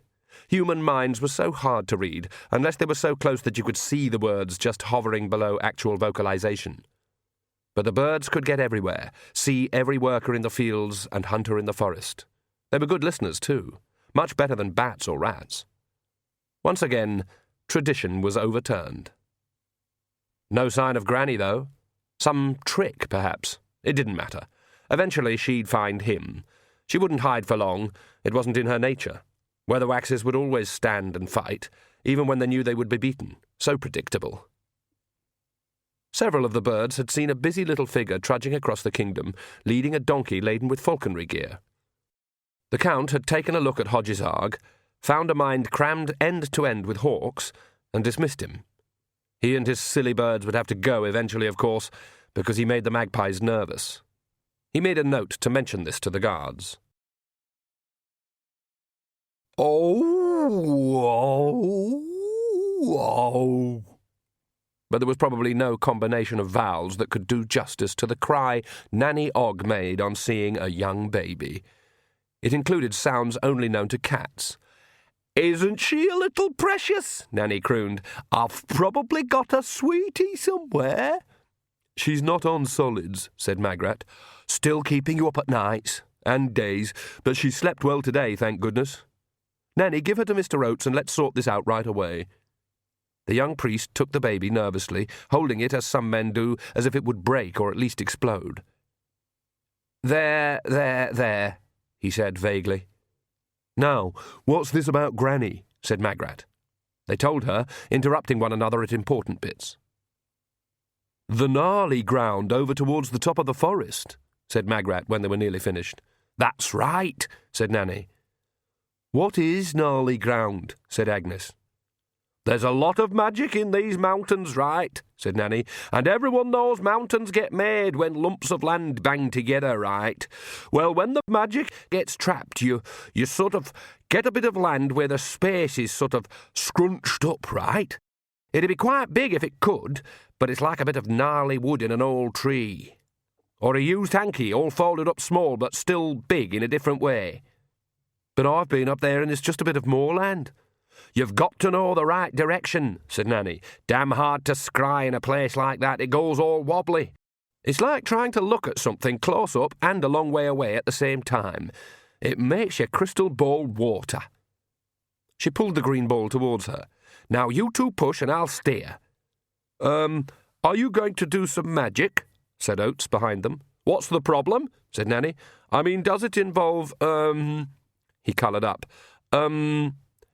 removing your garments and dancing around and, summoning lewd and salacious creatures? Only I'm afraid I couldn't be a party to that.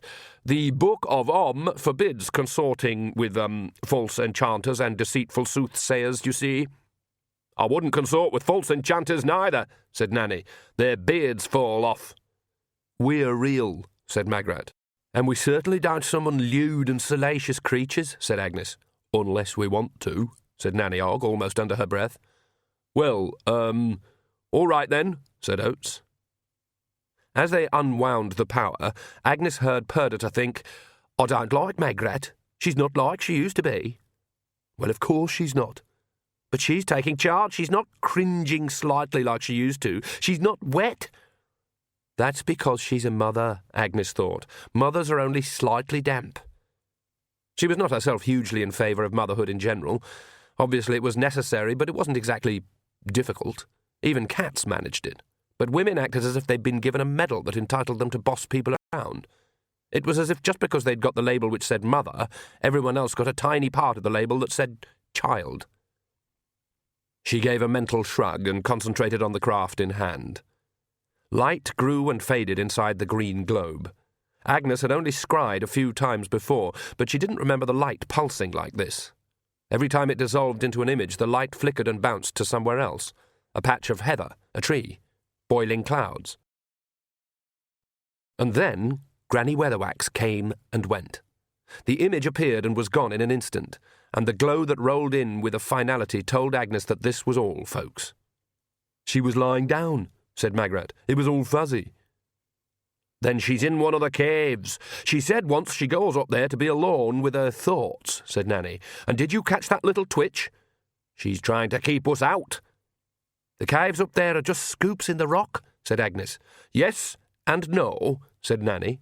Did I see her holding a card in her hands? The I ain't dead card, said Magrat. No, she'd left that in the cottage. Just when we really need her, she goes away into a cave. Does she know we need her? Did she know about the vampires? Said Agnes. Can't we go and ask her? Said Magrat. We can't fly all the way, said Nanny, scratching her chin. Can't fly properly over gnarly ground. The broomsticks act funny. Then we'll walk the rest, said Magrat. It's hours to sunset. You're not coming, are you? Said Agnes, aghast. Yes, of course. But what about the baby? She seems to like it in the sling, and it keeps her warm, and it's not as if there's monsters up there, said Magrat. Anyway, I think it's possible to combine motherhood and a career. I thought you'd given up witchcraft, said Agnes. Yes, well, yes, let's make sure Granny's all right and get this sorted out, and then obviously I'll have other things to do. But it could be dangerous, said Agnes. Don't you think so, Nanny? Nanny Ogg turned her chair and looked at the baby. Coochie, coochie, she said. The small head looked around and Esme opened her blue eyes. Nanny Ogg stared thoughtfully. Take her with us, she said at last. I used to take our Jason everywhere when he was tiny. They like being with the mum. She gave the baby another long, hard look. Yes, she went on. I think that'd be a damn good idea. I feel perhaps there is a little that I'd, be able to do, Oates said. Oh, it'd be too dangerous to take you, said Nanny dismissively. But of course, my prayers will go with you. That's nice, Nanny sniffed. Drizzling rain soaked Hodges Arg as he trudged back to the castle. The damp had got into the lure, and the noise it made now could only attract some strange lost creature skulking in ancient estuaries, or possibly a sheep with a very sore throat. And then he heard the chattering of magpies. He tied the donkey to a sapling and stepped out into a clearing. The birds were screaming in the trees around him, but erupted away at the sight of King Henry on her perch on the donkey. Crouched against a mossy rock was a small magpie. It was bedraggled and wrong, as if put together by someone who had seen one but didn't know how it was supposed to work. It struggled when it saw him. There was a fluffing of feathers, and now a smaller version of King Henry was trying to unfold its tattered wings. He backed away. On her perch, the hooded eagle had its head turned to the strange bird, which was now a pigeon, a thrush, a wren. A sudden intimation of doom made Hodges Arg cover his eyes, but he saw the flash through the skin of his fingers, felt the thump of the flame, and smelled the scorched hairs on the back of his hand. A few tufts of grass smouldered on the edge of a circle of scorched earth. Inside it, a few pathetic bones glowed red-hot, and then crumbled into fine ash. Away in the forest, the magpies screamed. Count Magpie stirred in the darkness of his room and opened his eyes. The pupils widened to take in more light. "I think she has gone to ground," he said. "That was remarkably quick," said the Countess. "I thought you said she was quite powerful." "Oh, indeed, but human, and she's getting older. With age comes doubt. It's so simple. All alone in that barren cottage, no company but the candlelight. It's so simple to open up all the little cracks and let her mind turn in on itself. It's like watching a forest fire when the wind changes and suddenly it's roaring down on all the houses you thought were built so strongly." "So graphically put. Thank you. You were so successful in escrow, I know. A model for the future. Vampires and humans in harmony at last. There is no need for this animosity, just as I have always said." The Countess walked over to the window and gingerly pulled aside the curtain. Despite the overcast sky, grey light filtered in. "There's no requirement to be so cautious about this, either," said her husband, coming up behind her and jerking the curtain aside. The Countess shuddered and turned her face away. "You see? Still harmless. Every day, in every way, we get better and better," said Count Magpie cheerfully. "Self-help, positive thinking, training, familiarity. Garlic, a pleasant seasoning. Lemons, merely an acquired taste. Why, yesterday I mislaid a sock and I simply don't care. I have lots of socks. Extra socks can be arranged." His smile faded when he saw his wife's expression. "The word but is on the tip of your tongue," he said flatly. "I was just going to say that there were no witches in escrow, and the place is all the better for it. Of course, but there you go again, my dear. There is no room for but in our vocabulary. Verence was right, oddly enough. There's a new world coming, and there won't be any room in it for those ghastly little gnomes or witches or centaurs, and especially not for the firebirds. Away with them. Let us progress. They are unfitted for survival. You only wounded that phoenix, though. My point exactly. It allowed itself to be hurt, and therefore extinction looms. No, my dear, if we won't fade with the old world, we must make shift in the new. Witches? I'm afraid witches are all in the past now." The broomsticks in the present landed just above the tree line, on the edge of the moor. As Agnes had said, it was barely big enough to deserve the term. She could even hear the little mountain brook at the far end. "I can't see anything gnarly-looking," said Agnes. She knew it was a stupid thing to say, but the presence of Magrat was getting on her nerves. Nanny looked up at the sky. The other two followed her gaze. You've got to get your eye in, but you'll see it if you watch, she said. You can only see it if you stands on the moor. Agnes squinted at the overcast. Oh, I think I can, said Magrat. I bet she doesn't, said Perdita. I can't. And then Agnes did. It was tricky to spot, like a join between two sheets of glass, and it seemed to move away whenever she was certain she could see it. But there was an inconsistency flickering in and out on the edge of vision. Nanny licked a finger and held it up to the wind. Then she pointed. This way, and shut your eyes. There's no path, said Magrat. That's right, you hold on to my hand. Agnes will hold on to yours. I've been this way a few times. It ain't hard. It's like a children's story, said Agnes. Yes, we're down to the bone now, all right, said Nanny, and off we go. Agnes felt the heather brush her feet as she stepped forward. She opened her eyes. Moorland stretched away on every side, even behind them.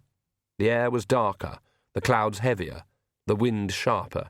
The mountains looked a long way away. There was a distant thunder of water. Where are we now? Said Magrat. Still here, said Nanny. I remember me dad saying sometimes a deer or something would run into a gnarly ground if it was being hunted. It'd have to be pretty desperate, said Agnes. The heather was darker here and scratched so much it was almost thorny. Everything's so nasty-looking. Attitude plays a part, said Nanny. She tapped something with her foot. It was, well, it had been a standing stone, Agnes thought, but now it was a lying stone. Lichen grew thickly all over it. The marker. Hard to get out again if you don't know about it, said Nanny. Let's head for the mountains. Esme all wrapped up, Magrat? Little Esme, I mean. She's asleep. Yeah, said Nanny, in what Agnes thought was an odd tone of voice. Just as well, really. Let's go. Oh, I thought we might need these. She fumbled in the bottomless storeroom of her knicker-leg and produced a couple of pairs of socks so thick they could have stood up by themselves. Lancre wool, she said. Our Jason knits them of an evening, and you know what strong fingers he's got. You could kick your way through a wall. The heather ripped fruitlessly at the wire-like wool as the women hurried over the moor. There was still a sun here, or at least a bright spot in the overcast, but darkness seemed to come up from beneath the ground.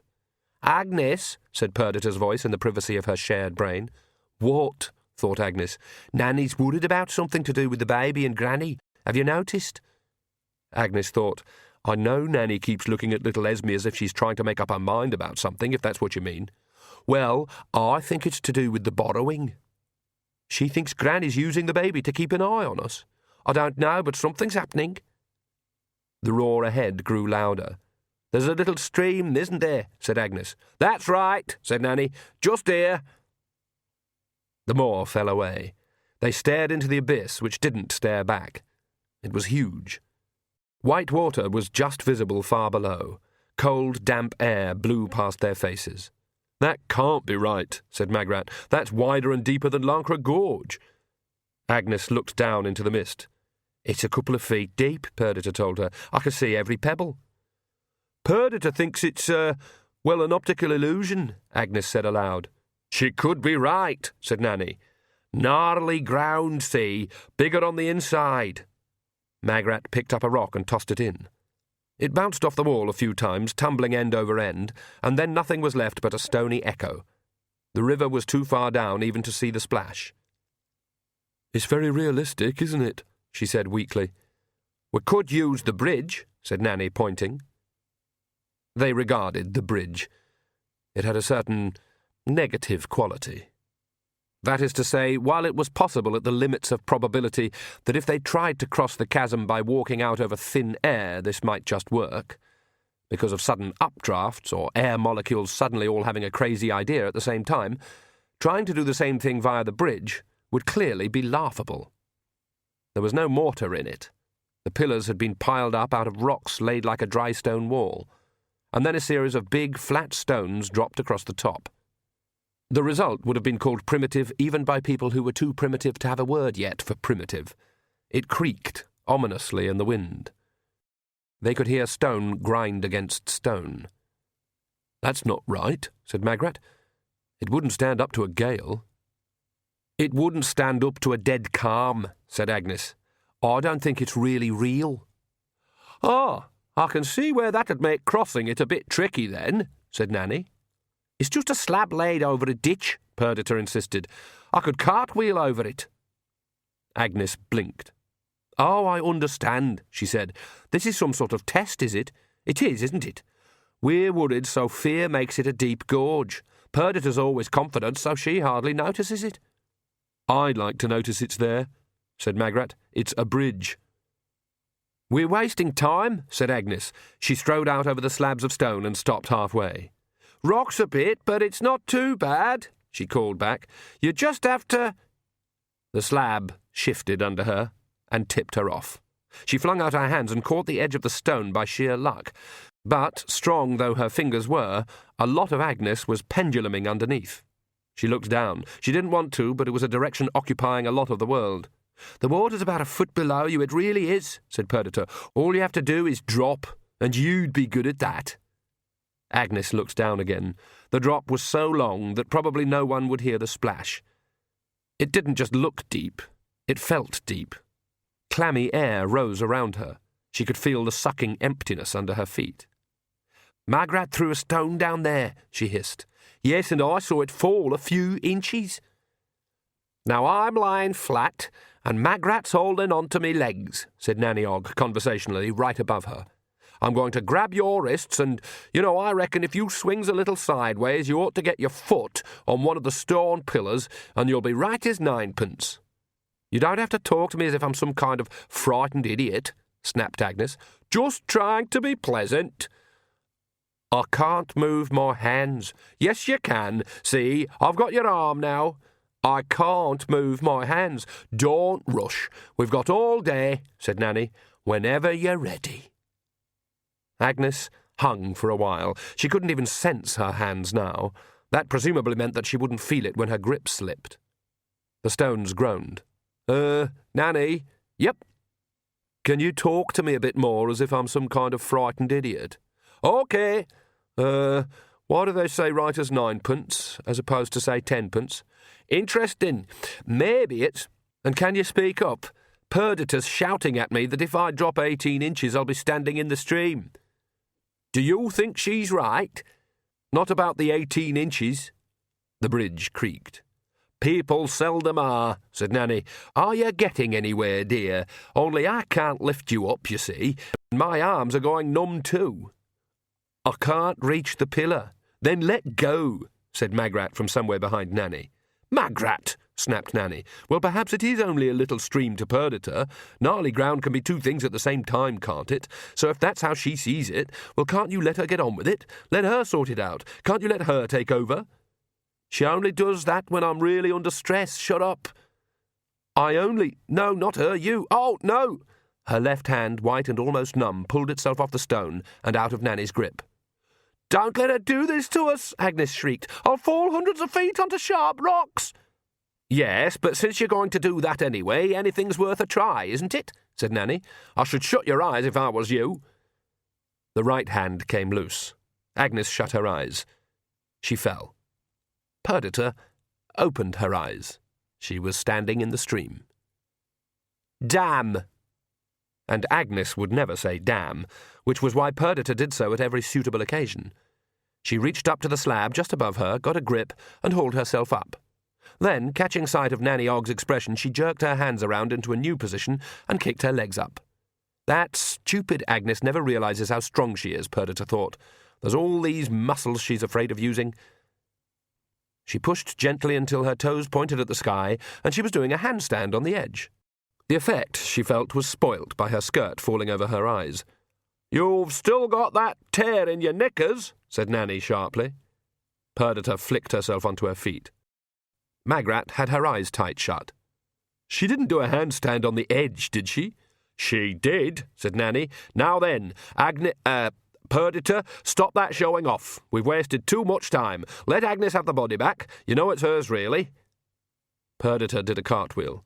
This body's wasted on her, she said, and you should see the stuff she eats. Do you know she's still got 2 shelves full of soft toys and dolls?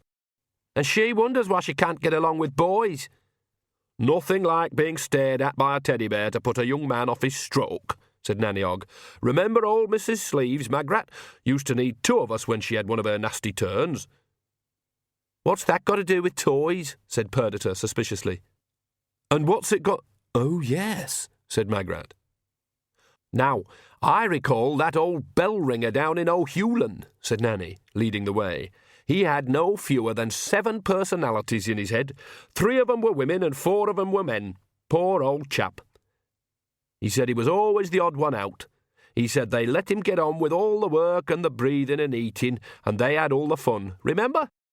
He said it was hellish when he had a drink and they all started fighting for a taste bud. Sometimes he couldn't hear himself think in his own head, he said. Now. Agnes opened her eyes. Her jaw hurt. Nanny Ogg was peering at her closely while rubbing some feeling back into her wrist. From a couple of inches away, her face looked like a friendly pile of elderly laundry. "Yes, that's Agnes," she said, standing back. "Her face goes sharper when it's the other one. See?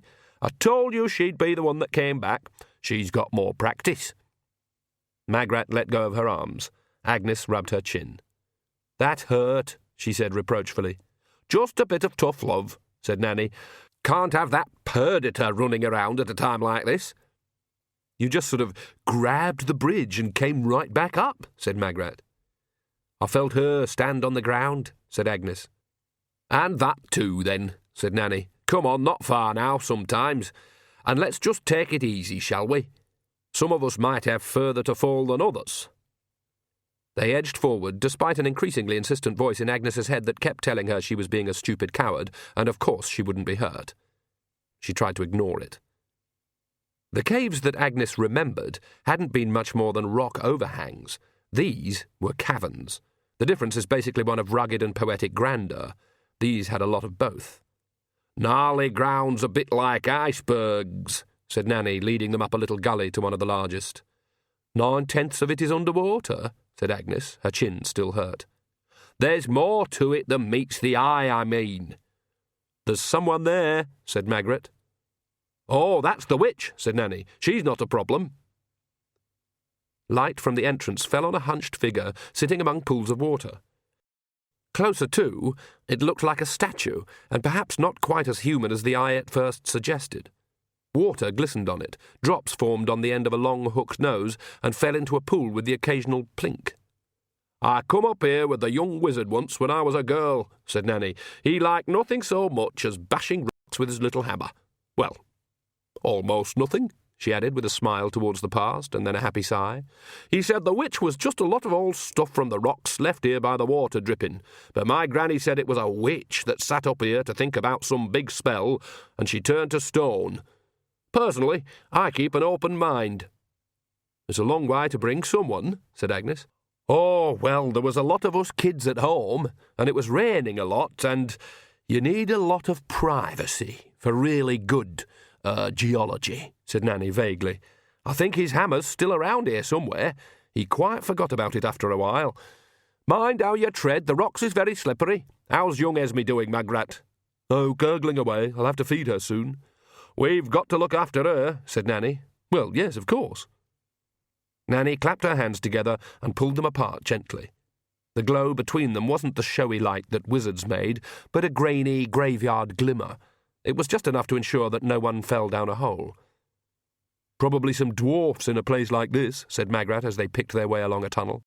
"Shouldn't think so. They don't like places that don't stay the same. No one comes up here now but animals, and Granny when she wants to be alone with her thoughts." "And you, when you were banging rocks," said Magrat. "Ha! But it was different then. There was flowers on the moor, and the bridge was just stepping stones. That's 'cause I was in love." "You mean it really does change because of the way you feel?" said Agnes. "You spotted it. It's amazing how high and rocky the bridge can be if you're in a bad mood. I know that." "I wonder how high it was for Granny then." "Probably clouds could go underneath, girl." Nanny stopped where the path forked and then pointed. "I reckon she's gone this way. Hold on." She thrust out an arm. Stone groaned and a slab of roof thudded down, throwing up spray and pebbles. "So we'll just have to climb over this bit, then," Nanny went on in the same matter-of-fact tone of voice. "Something's trying to push us out," said Agnes. "But it won't," said Nanny, and I don't think it'll harm us. That was a big slab, said Agnes. Yeah, but it missed us, didn't it? There was an underground river further on, sheer white water blurred with speed. It poured around and almost over a dam of driftwood, topped by an inviting long log. Look, this isn't safe for the baby, said Agnes. Do you both see that? You're her mother, Magrat. Yes, I know, I was there, said Magrat with infuriating calm, but this doesn't feel unsafe. Granny's here somewhere. That's right, said Nanny. Really close now, I think. Yes, but she can't control rivers and rocks, Agnes began. Here? Dunno. Very responsive place, this. They inched their way across the log, passing the baby from one to the other. Agnes leaned against the stone wall. How much further? Well, technically, a few inches, said Nanny. That's helpful to know, isn't it? Is it just me, said Magrat, or is it getting warmer? Now that, said Agnes, pointing ahead, I don't believe. At the end of a slope, a crevasse had opened in the rock. Red light spilled out. As they stared at it, a ball of flame rolled up and burst across the ceiling. Oh, dearie, dearie me, said Nanny, who had taken a turn to carry the baby, and it's not even as if there's any volcanoes anywhere near here. What can she be thinking? She headed purposely towards the fire. Careful, Agnes shouted. Perdita says it's real. What's that got to do with the price of fish? Said Nanny, and stepped into the fire. The flames snapped out. The other two stood in the chilly, damp gloom. Magrat shuddered. Nanny, you are carrying the baby. The harm you come to here is what you brings with you, said Nanny, and it's Granny's thoughts that are shaping this place, but she wouldn't raise a hand to a child. Couldn't do it. Hasn't got it in her. This place is reacting to what she's thinking, said Agnes. I reckon so, said Nanny, setting off again. I'd hate to be inside her head. You nearly are, said Nanny. Come on, we've passed the fire. I don't think there'll be anything else.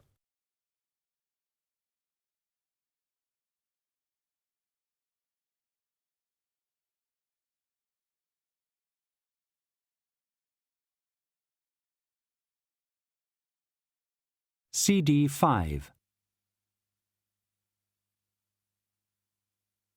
They found her in a cavern.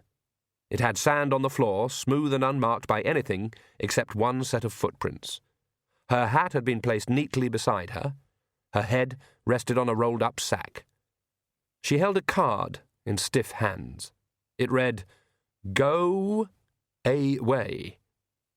That's not very helpful, said Magrat, and sat down with the baby across her lap. After all this, too. Can't we wake her up? Said Agnes. That's dangerous, said Nanny Ogg, trying to call her back when she ain't ready to come. Tricky. Well, can we at least take her out of here? She won't bend around corners, but maybe we could use her as a bridge, said Nanny. No. She came here for a reason. She pulled the sack out from under Granny's head, which didn't move, and opened it. Wrinkly apple, bottle of water, and a cheese sandwich you could bend horseshoes round, she said, and her old box. She set it down on the floor between them. What is in there? Said Agnes. Oh, keepsakes. Memorora Billy Lilia, like I said, that sort of thing, said Nanny. She always says it's full of things she's got no further use for. She drummed her fingers on the box as if accompanying a thought on the piano, and then picked it up. Should you do that? Said Agnes. No, said Nanny. She lifted out a bundle of papers tied with ribbon and put them on one side. They all saw the light shining up from underneath. Nanny reached in and took out a small glass medicine bottle, tightly corked, and held it up. A little glow inside was quite bright in the gloom of the cave.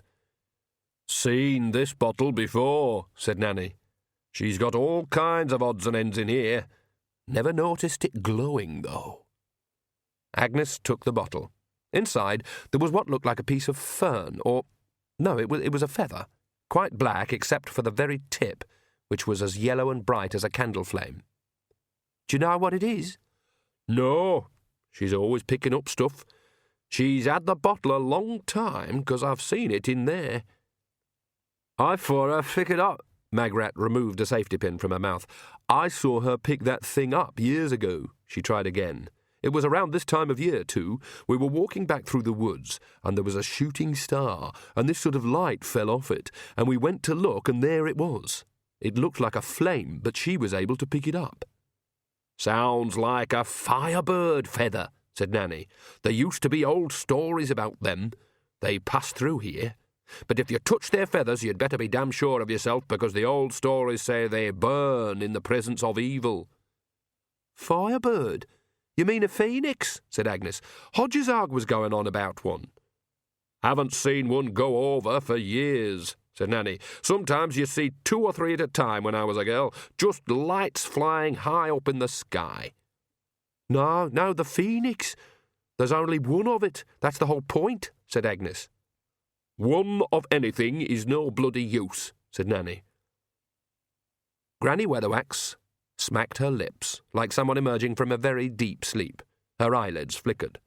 Ah, I knew opening her box would work, said Nanny happily. Granny Weatherwax's eyes opened. She stared straight up for a moment, and then swiveled them towards Nanny Ogg. She mumbled. Agnes hastily passed her the water bottle. She touched Granny's fingers, and they were as chilly as stone. The old witch took a gulp. "Oh, it's you 3, she whispered. "Why did you come here?" "You told us to," said Agnes. "No, I didn't," Granny snapped. "Wrote you a note, did I?" "No, but the stuff." Agnes stopped. "Well, we thought you wanted us to." 3 witches, said Granny. "Well, no reason why not. The maiden, the mother, and the—" "Go carefully," Nanny Ogg warned. The other one," said Granny. "That's up to you, I'm sure. It's not something about which I would venture any sort of opinion. So I expect you've got some dancing to be doing, and good day to you. I'll have my pillow back, thank you very much." "You know there's vampires in Lancre?" Nanny demanded. "Yes, they got invited." "You know they're taking over?" "Yes." "So why did you run away up here?" said Agnes. The temperature of a deep cave should remain constant, but suddenly this one was a lot colder. "I can go where I like," said Granny. "Yes, but you ought," Agnes began. She wished she could bite the word back, but it was too late. "Oh, ought, is it? Where does it say ought? I don't remember it saying ought anywhere. Anyone going to tell me where it says ought? There's a lot of things that ought, I dare say, but they ain't." "You know a magpie stole your invite," said Nanny. "Sean delivered it okay, but them thieving devils had it away and into a nest." She flourished the crumpled, smudged, yet gold-laden invitation. In the moment of silence, Agnes fancied she could hear the stalactites grow. "Yes, of course I did," said Granny. "Worked that out first thing." But the moment had been just slightly too long and just slightly too quiet. "And you know Verence got an Omnian priest in to do the naming of young Esme?" Again, fractionally too long, infinitesimally too silent. "You know I put my mind to business," said Granny. She glanced at the baby sitting on Magrat's lap. "Why's she got a pointy head?" she said. "It's the little hood Nanny knitted for her," said Magrat. "It's meant to look like that. Would you like to hold her?" "She looks comfortable where she is," said Granny diffidently. "She didn't know the baby's name," Perdita whispered. "I told you, Nanny thinks Granny's been in the baby's mind. I can tell by the way he's been looking at her. But if she had, she'd have known the name, and she doesn't. I swear. She wouldn't do anything that might hurt a child." Granny shook herself. "Anyway, if there's a problem, well, you've got your 3 witches. It doesn't say anywhere that one of them ought," she nodded at Agnes, "to be Granny Weatherwax. You sort it out. I've been witching in these parts for altogether too long, and it's time to move on. Do something else." "You're going to hide up here?" said Magrat. "I'm not going to keep on repeating myself, Michael. People aren't going to tell me what I ought to do no more. I know what's ought and what's not. Your husband invited vampires into the country, did he? That's modern for you. Well, everyone else knows that a vampire don't have no power over you less you invite it in. And if it's a king as does the inviting, then they've got their teeth into the whole country. And I'm an old woman living in the woods, and I've got to make it all better. When there's 3 of you, I've had a lifetime of ought from can to can't, and now it's over. And I'll thank you for getting out of my cave, and that's an end of it. Nanny glanced at the other 2 and shrugged. Come on, then, she said. If we get a wiggle on, we can be back at the broomsticks before dark. Is that all? Said Magrat.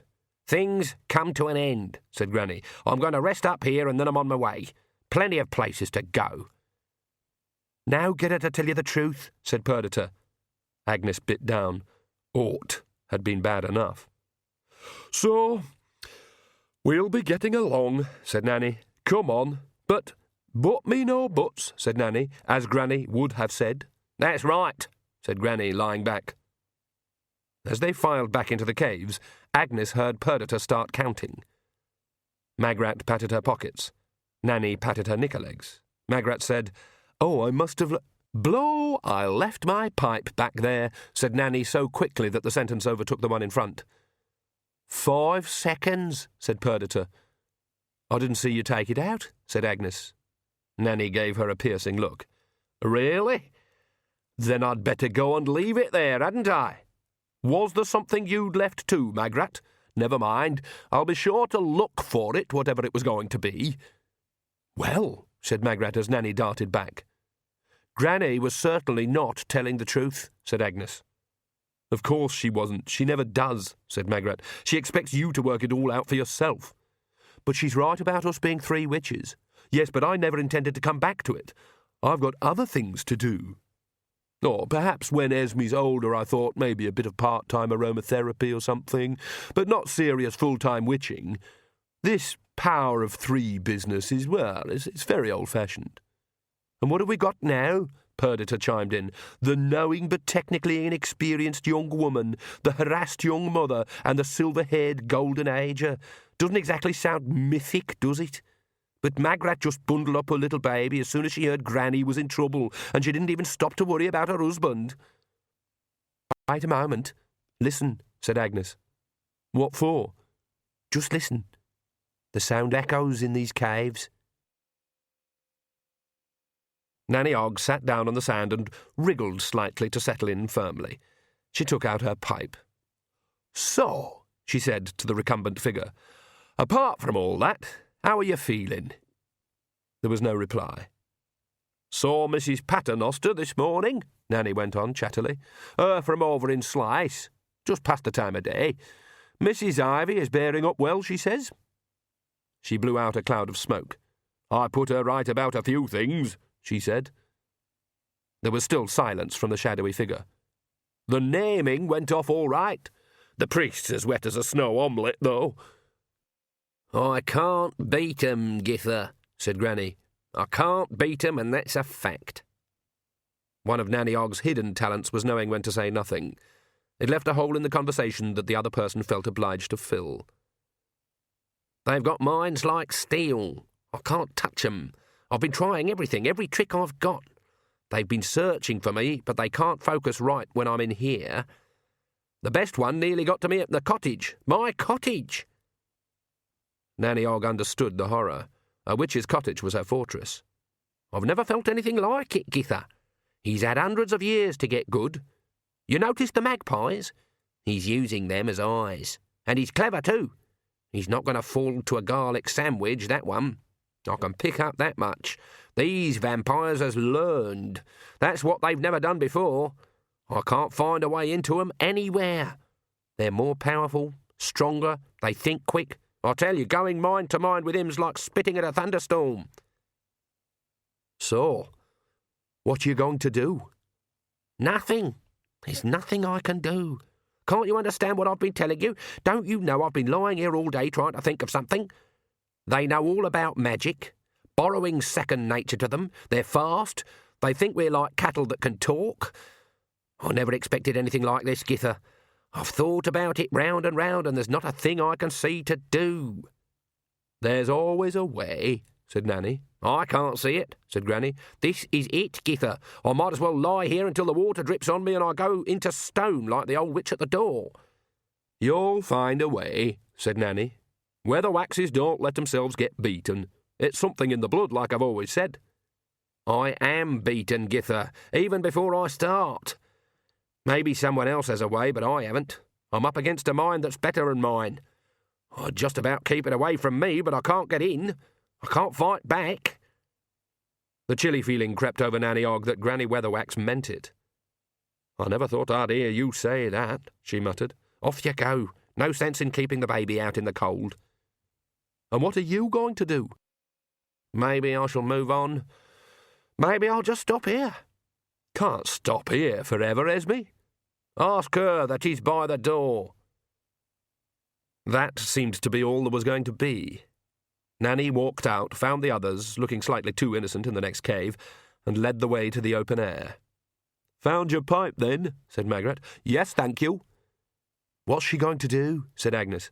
"You tell me," said Nanny. "I knows you was listening. You wouldn't be witches if you wasn't listening somehow." "Well, what can we do that she can't? If she's beaten, then so are we, aren't we?" "What did Granny mean, from can to can't?" said Margaret. "Oh, from the first moment in the morning when you can see to the last moment in the evening when you can't," said Nanny. "She's really feeling low, isn't she?" Nanny paused by the stone witch. Her pipe had gone out. She struck a match on the hooked nose. "There's 3 of us," she said, "the right number, so we'll start by having a proper coven meeting." "Aren't you worried?" said Agnes. "She's giving up." "Then it's up to us to carry on, isn't it?" said Nanny. Nanny had placed the cauldron in the middle of the floor for the look of the thing, although an indoor coven meeting didn't feel right, and one without Granny Weatherwax felt worse. Perdita said it made them look like soppy girls playing at it. The only fire in the room was in the huge black iron range, the very latest model recently installed for Nanny by her loving sons. On it, the kettle began to boil. "I'll make the tea, shall I?" said Margaret, getting up. "No, you sit down. It's Agnes's job to make the tea," said Nanny. "You're the mother, so it's your job to pour." "What's your job, Nanny?" said Agnes. "I drinks it," said Nanny promptly. "Right. We've got to find out more while they're still acting friendly. Agnes, you go back to the castle with Margaret and the baby. She needs extra help anyway." "What good will that do?" "You told me yourself," said Nanny. "Vampires don't affect you. As soon as they try to see Agnes's mind, it sinks down, and up pops Perdita like a seesaw. Just when they're looking at Perdita, here comes Agnes again. Young Vlad's definitely got his eye on you, ain't he?" "Certainly not." "Yeah, right," said Nanny. "Men always like women that have got a bit of mystery to 'em. They like a challenge, see? And while he's got his eye on you, keeping your eye on Margaret, you've got your other eye on him. Understand? Everyone's got a weakness. Maybe we'll not see the back of these vampires by going over to the curtains and saying, 'My, isn't it stuffy in here?' But there's got to be some other way." "And if there isn't?" "Marry him," said Nanny firmly. Margaret gasped. The teapot rattled in her hand. "That's horrible," she said. "I'd rather kill myself," said Agnes. "In the morning," said Perdita.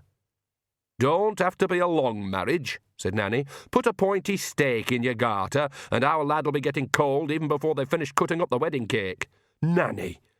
"Or maybe you could just sort of make him change his ways a bit," Nanny went on. "It's amazing what a wife can do if she knows her own mind.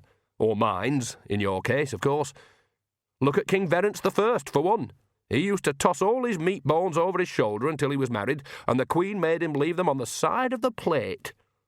I'd only been married to the first Mr. Ogg for a month before he was getting out of the bath if he needed to pee. You can refine a husband. Maybe you could point him in the direction of blutwurst and black puddings and underdone steak."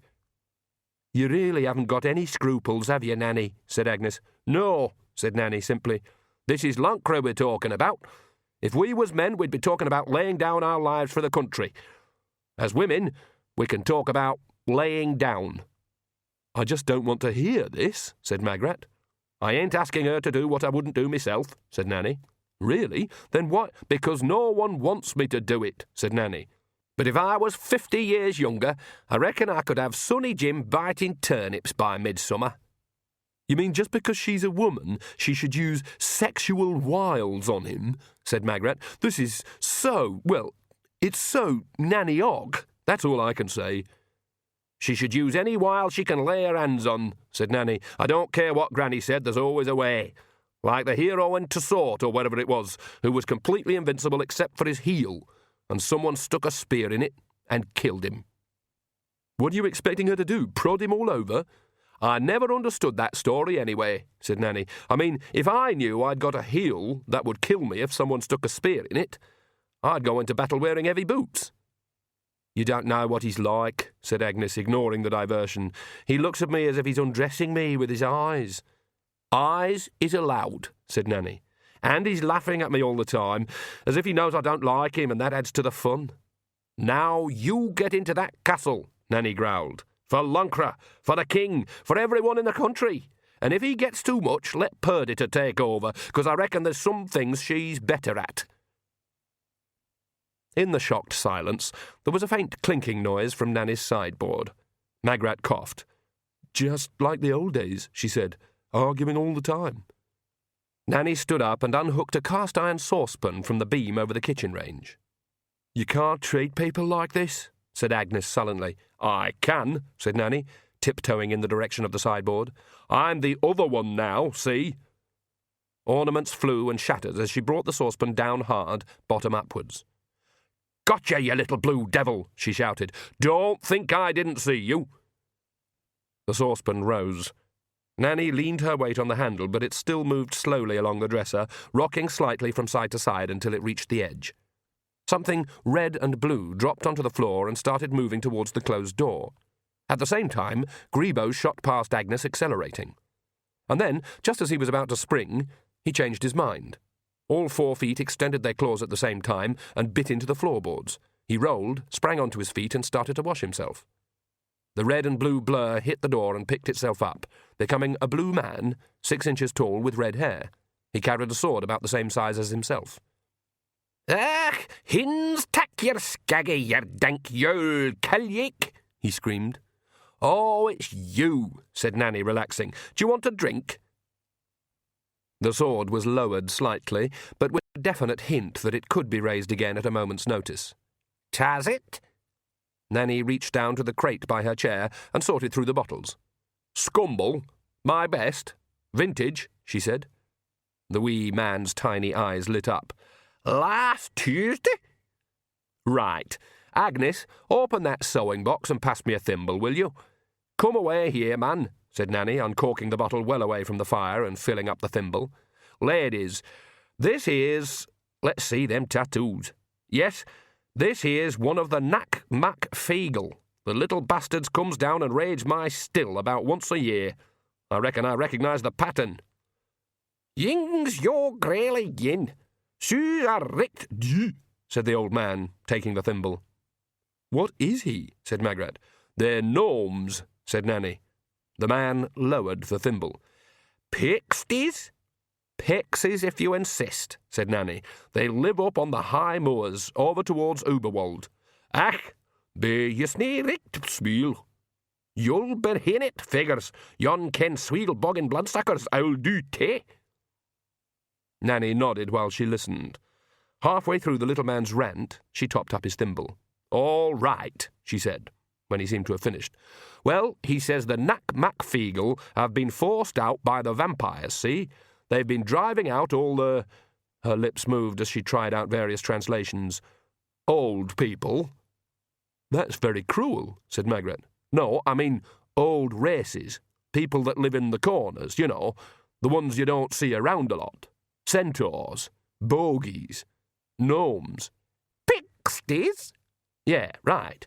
Driving 'em out of the country." "Why should they do that?" "Probably not fashionable anymore," said Nanny. Agnes looked hard at the pixie. On a scale of ethereal from 1 to 10, he looked as if he was on some other scale, probably one buried in deep ocean sludge. The blueness of his skin, she could see now, was made up of tattoos and paint. His red hair stuck out at all angles. His sole concession to the temperature was a leather loincloth. He saw her looking at him. "Yist, away fra yeeks. Ye stocking good, that bar big jobs." Sorry, said Agnes.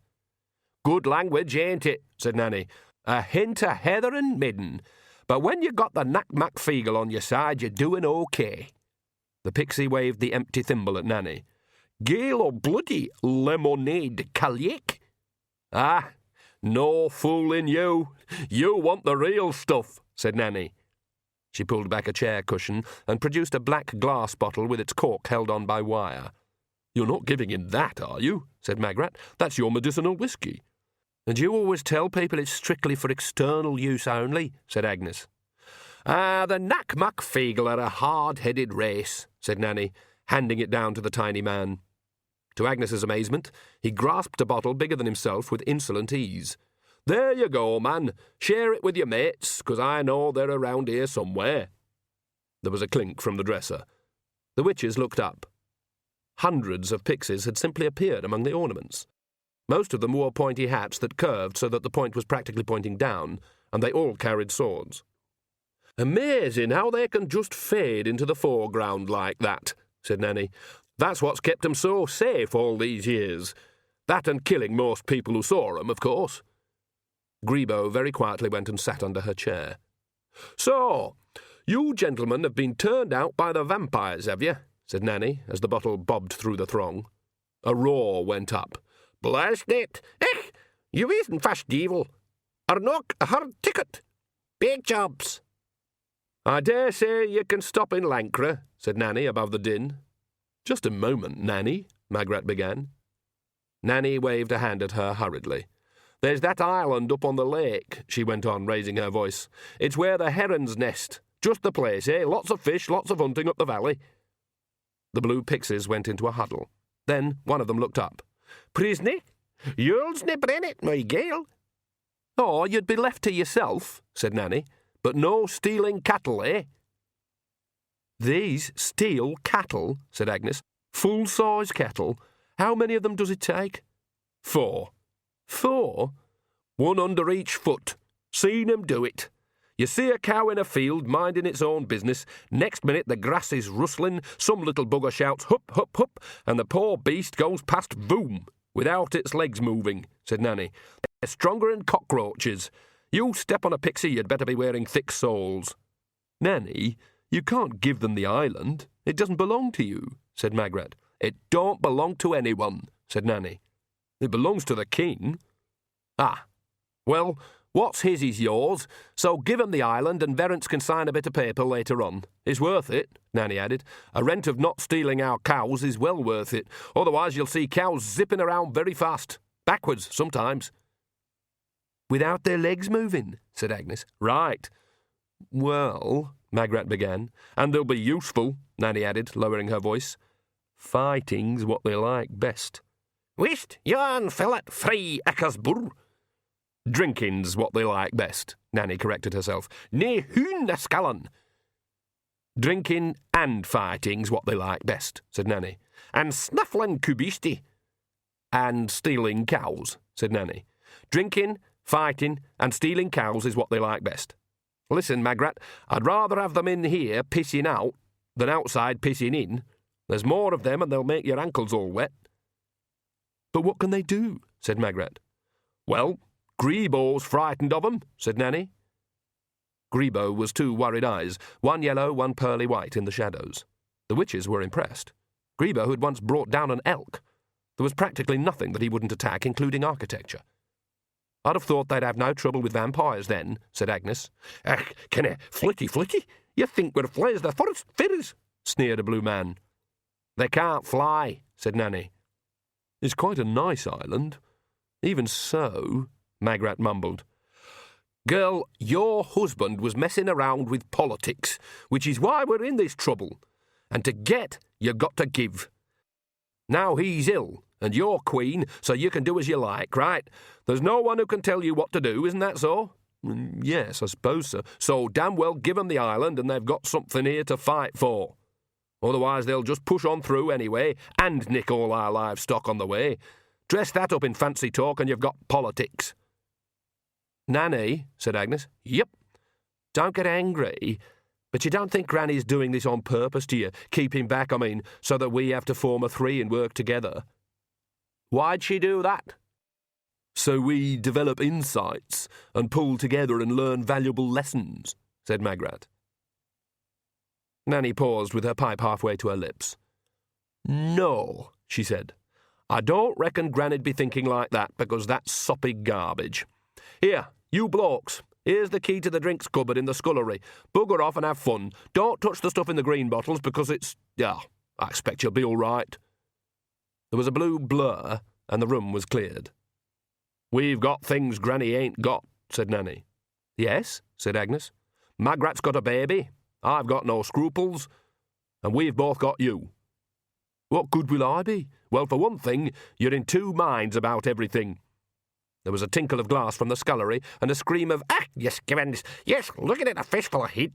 Creeps. Shoo, he'll wait. Someone hold me coat. Good. Yeah, now. Someone hold his arms. Stitch this. From a brinnet goggle." Some more glass broke. "We'll all go back into the castle," said Nanny, "on our terms. Face this Count down. And we'll take garlic and lemons and all the other stuff, and some of Mr. Oates's holy water. You can't tell me all that stuff together won't work." "And they'll let us in, will they?" said Agnes. "They'll have a lot to think about," said Nanny. "What with a mob at the gates? We can nip in round the back." "What mob?" said Magrat. "We'll organise one," said Nanny. "You don't organise a mob, Nanny," said Agnes. "A mob is something that happens spontaneously." Nanny Ogg's eyes gleamed. "There's 79 Oggs in these parts," she said. "Spontaneous it is, then." Her gaze fell for a moment on the forest of familial pictures, and then she removed a boot and hammered on the wall beside her. After a few seconds they heard a door bang and footsteps pass in front of the window. Jason Ogg, blacksmith and head male of the Ogg clan, poked his head around the front door. Yes, Mum?" "There's going to be a spontaneous mob storming the castle in, half an hour," said Nanny. "Put the word out." Yes, Mum." "Tell everyone I said it ain't compulsory for them to be there, of course," Nanny added. Jason glanced at the hierarchy of Oggs. Nanny didn't have to add anything more to that sentence. Everyone knew that the cat's box sometimes needed lining. "Yes, Mum. I'll tell them you said they didn't have to come if they don't want to." "Good boy." "Is it, flaming torches or, scythes and stuff?" "That's always tricky," said Nanny, "but I'd say both." "Battering ram, Mum?" No, I don't think so." "Good. It is my door, after all," said Magrat. "Anything special for people to yell, Mum?" "Oh, general yelling, I think." "Anything to throw?" "Just rocks on this occasion," said Nanny. "Not large ones," said Magrat. "Some of the stonework around the main gate is quite fragile." "OK, nothing harder than sandstone, understand? And tell our Kev to roll out a barrel of my No. 3 beer," said Nanny. "Better pour a bottle of brandy in it to keep out the chill. It can really strike right through your coat when you're hanging around outside a castle chanting and waving. And get our Nev to run up to Porchicks and say Mrs. Ogg presents her compliments and we want half a dozen big cheeses and 10 dozen eggs. And tell Mrs. Carter will she be so good as to let us have a big jar of those pickled onions she does so well. It's a shame that we've got no time to roast something, but I suppose you have to put up with that sort of inconvenience when you're being spontaneous." Nanny Ogg winked at Agnes. Yes, Mum." "Nanny," said Magrat when Jason had hurried away. "Yes, dear." "A couple of months ago, when Verence suggested that tax on liquor exports, there was a big crowd protesting in the courtyard, and he said, 'Oh, well, if that's the will of the people.'" "Well, it was the will of the people," said Nanny. "Oh, right, good." "Only sometimes they temporary forget what their will is," said Nanny. "Now you can leave young Esme next door with Jason's wife." "I'm keeping her with me," said Magrat. "She's happy enough on my back." "You can't do that," said Agnes. "Don't you dare argue with me, Agnes Nit," said Magrat, drawing herself up. "And not a word out of you, Nanny." "Wouldn't dream of it," said Nanny. "The Nac-Mac-Feegle always take their babies into battle too. Mind you, for use as a weapon if it comes to it." Magrat relaxed a little. "She said her first word this morning," she said, looking proud. "What, at 14 days?" said Nanny doubtfully. "Yes, it was blup." "Blup?" "Yes, it was. More of a bubble than a word, I suppose." Let's get the stuff together, said Nanny, standing up. We're a coven, ladies, we're a trio. I miss Granny as much as you do, but we've got to deal with things as she would. She took a few deep breaths. I can't be having with this. It sounds better the way she says it, said Agnes. I know. Hodgesarg ate his meal in the servants' dining room off the kitchen and ate alone. There were new people around, but Hodgesarg generally didn't pay much attention to non-falconers. There were always other people in the castle, and they had jobs to do, and if pressed, Hodgesarg would vaguely acknowledge the fact that if he left his laundry in a sack by the kitchen door every week, it would be washed and dried 2 days later. There were his meals, the game he left on the cold slab in the long pantry got dealt with, and so on. He was returning to the mews when one of the shadows pulled him into the darkness with a hand clamped over his mouth. "It's me, Mrs. Ogg," said Nanny. "You all right, Hodgesarg?" And by this Hodgesarg contrived to indicate that he was fine, except for someone's thumb blocking his breathing. "Where are the vampires?" Nanny released her grip. "Vampires?" the falconer panted. "They the ones that walk around slowly?" "No, that's the food," said Nanny. "Any swish-looking buggers about as well, any soldiers." There was a soft thud from somewhere in the shadows, and someone said, "Blast! I've dropped the nappy bag. Did you see where it rolled?" There's some new ladies and gentlemen," said Hodgesarg.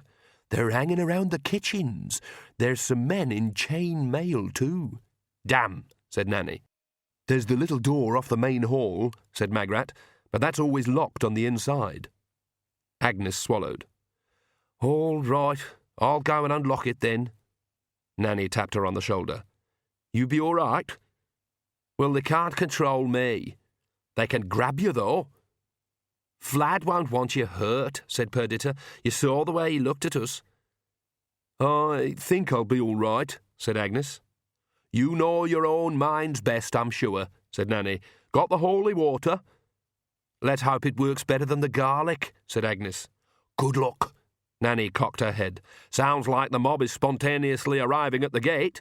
Go." Agnes ran off into the rain, around the castle to the doors of the kitchen.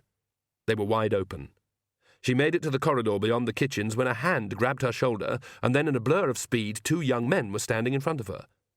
They were dressed something like the young opera-goers she'd seen in Ankh-Morpork, except that their fancy waistcoats would have been considered far too fast by the staider members of the community, and they wore their hair long, like a poet who hopes that romantically flowing locks will make up for a wretched inability to find a rhyme for daffodil. "Why are you in such a hurry, girl?" one said. Agnes sagged. "Look," she said, "I'm very busy. Can we speed this up? Can we dispense with all the leers and the I like a girl with spirit stuff? Can we get right to the bit where I twist out of your grip and kick you in the—" One of them struck her hard across the face. "No," he said. "I'll tell Vlad of you," Perdita screamed in Agnes's voice. The other vampire hesitated. "Ah, yes, he knows me," said Agnes and Perdita together. "Ha!" One of the vampires looked her up and down. "What, you?" he said. "Yes, her," said a voice. Vlad strolled towards them, thumbs hooked into the pockets of his waistcoat. "Demone, Crimson, to me, please." The two went and stood meekly in front of him. There was a blur, and then his thumbs were back in his waistcoat, and the 2 vampires were in mid-crumple and sinking to the floor.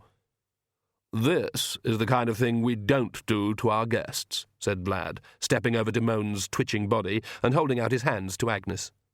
"Did they hurt you? Say the word and I'll turn them over to Lacrimosa. She's just discovered you have a torture chamber here, and to think we thought Lancre was backward." "Oh, that old thing," said Agnes weakly. Crimson was making bubbling noises. "I didn't even see his hands move," said Perdita.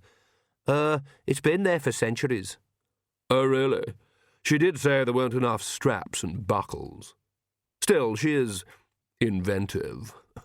Just say the word." "Say the word," Perdita prompted. "There'd be 2 less of them." No," said Agnes. "Ah, moral cowardice from the fat girl." Who are they?" We brought some of the clan in on the carts. They can make themselves useful, Father said." Oh, they're relatives. Granny Weatherwax would have said yes, Perdita whispered. Vlad coughed gently. By blood, he said, yes, in a way, but subservient. Do come this way. He gently took her arm and led her back up the passage, treading heavily on Crimson's twitching hand as he did so. You mean vampirism is like pyramid selling, said Agnes. She was alone with Vlad. Admittedly, this had the edge over being alone with the other two, but somehow at a time like this it seemed vital to hear the sound of her own voice, if only to remind herself that she was alive.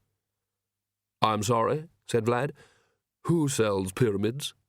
No, I mean, you bite 5 necks, and in 2 months' time you get a lake of blood of your very own. He smiled, but a little cautiously. I can see I will have a lot to learn, he said. I understood every word in that sentence, but not the sentence itself. I'm sure there is a lot you can teach me. And indeed, I could teach you. No, said Agnes flatly. But when we... Oh, what is that moron doing now? A cloud of dust was advancing from the direction of the kitchens. In the middle of it, holding a bucket and a shovel, was Igor. Igor? Yes, master. You're putting down dust again, aren't you? Yes, master. And why are you putting down dust, Igor? Said Vlad icily. You've got to have dust, master. It's tradition. Igor, Mother told you we don't want dust. We don't want huge candlesticks. We don't want eye holes cut in all the pictures, and we certainly don't want your wretched box of damn spiders and your stupid little whip. In the ringing, red-hot silence, Igor looked down at his feet. Spiders' webs is what people expect, master, he mumbled. We don't want them. The old count liked my spiders, said Igor, his voice like some little insect that would nevertheless not be squashed. It's ridiculous, Igor. He used to say, good webs today, Igor. Look, just go away, will you? See if you can't sort out that dreadful smell from the garderobe. Mother says it makes her eyes water. And stand up straight and walk properly, Vlad called after him. No one's impressed by the limp. Agnes saw Igor's retreating back pause for a moment, and then she expected him to say something, but then he continued his wobbly walk. He's such a big baby, said Vlad, shaking his head. I'm sorry you had to see that. Yes, I think I'm sorry too, said Agnes. He's going to be replaced. Father's only been keeping him on out of sentiment. I'm afraid he came with the old castle, along with the creaking roof and the strange smell halfway up the main stairs, which I have to say is not as bad as the one we've noticed here. Oh, dear, look at this, will you? We turn our back for 5 minutes. There was a huge and very dribbly candle burning in a tall black candlestick. King Verence had all those oil lamps put in, a lovely modern light, and Igor's been going round replacing them with candles again. We don't even know where he gets them from. Lackey thinks he saves his earwax. They were in the long room beside the great hall now. Vlad lifted the candlestick up so that the flame's glow lit the wall. Oh, they've put the pictures up. You ought to get to know the family. The light fell on a portrait of a tall, thin, grey-haired man in evening dress and a red-lined cloak. He looked quite distinguished in a distant, aloof sort of way. There was the glimmer of a lengthened canine on his lower lip. My great-uncle, said Vlad, the last, incumbent. What's the sash and star he's wearing? Said Agnes. She could hear the sounds of the mob, far off, but growing louder. The Order of Gavotte. He built our family home. Don't go near the castle, we call it. I don't know whether you've heard of it. It's a strange name. Oh, he used to laugh about it. The local coachman used to warn visitors, you see. Don't go near the castle, they'd say. Even if it means spending a night up a tree, never go up there to the castle, they'd tell people. Whatever you do, don't set foot in the castle. He said it was marvellous publicity. Sometimes he had every bedroom full by 9 p.m, and people would be hammering on the door to get in. Travellers would go miles out of their way to see what all the fuss was about. We won't see his like again with any luck. He did rather play to the crowd, I'm afraid. rose from the grave so often that he had a coffin with a revolving lid. Ah, Aunt Carmilla. Agnes stared at a very severe woman in a figure-hugging black dress and deep plum lipstick. She was said to bathe in the blood of up to 200 virgins at a time, Vlad said. I don't believe that. Use more than 80 virgins and even quite a large bath will overflow, Lacrimosa tells me. These little details are important, said Agnes, buoyed up by the excitement of terror. And of course it's so hard to find the soap. Killed by a mob, I'm afraid. People can be so ungrateful. And this, the light passed along the hall, is my grandfather. A bald head, dark-rimmed, staring eyes, 2 teeth like needles, 2 ears like bat wings, fingernails that hadn't been trimmed for years. But half the picture's just bare canvas, said Agnes. The family story is that old Magirato got hungry, said Vlad. A very direct approach to things, my grandfather. See the reddish-brown stains just there? Very much in the old style. And here, well, some distant ancestor, that's all I know. The picture was mostly dark varnish. There was a suggestion of a beak on a hunched figure. Vlad turned away quickly. We've come a long way, of course, he said. Evolution, father says. They look very powerful, said Agnes. Oh, yes. So very powerful and yet so very, very dumb, said Vlad. My father thinks stupidity is somehow built into vampirism, as if the desire for fresh blood is linked to being as thick as a plank. Father is a very unusual vampire. He and Mother raised us differently. Differently? Said Agnes. Vampires aren't very family-orientated. Father says that's natural. Humans are raising their successors, you see, but we live for a very long time, so a vampire is raising competitors. There's not a lot of family feeling, you could say. Really? In the depths of her pocket, Agnes's fingers closed around the bottle of holy water. But Father said self-help was the only way out. Break the cycle of stupidity, he said. Little traces of garlic were put into our food to get us used to it. He tried early exposure to various religious symbols. Oh, dear, we must have had the oddest nursery wallpaper in the world. Never mind the jolly frieze of Gertie the dancing garlic. And I have to say that their efficacy isn't that good in any case. He even made us go out and play during the day. That which does not kill us, he'd say, makes us strong. Agnes's arm whirled. The holy water spiraled out of the bottle and hit Vlad full in the chest. He threw his arms wide and screamed as water cascaded down and poured into his shoes. She'd never expected it to be this easy. He raised his head and winked at her. Look at this waistcoat. Will you look at this waistcoat? Do you know what water does to silk? You just never get it out. No matter what you do, there's always a mark. He looked at her frozen expression and sighed. I suppose we'd better get some things off our chest, hadn't we? He said. He looked up at the wall and took down a very large and spiky axe. He thrust it at her. Take this and cut my head off, will you? He said. Look, I'll loosen my cravat. Don't want blood on it, do we? There, see? Are you trying to tell me that you were brought up with this, too? She said hotly. What was it, a little light hatchet practice after breakfast? Cut your head off a little bit every day and the real thing won't hurt? Vlad rolled his eyes. Everyone knows that cutting off a vampire's head is internationally acceptable, he said. I'm sure Nanny Ogg would be swinging right now. Come along, there's a lot of muscle in those rather thick arms. She swung. He reached around from behind her and whisked the axe out of her arms. Sure, he finished. We are also very, very fast. He tested the blade with his thumb. Blunt, I notice.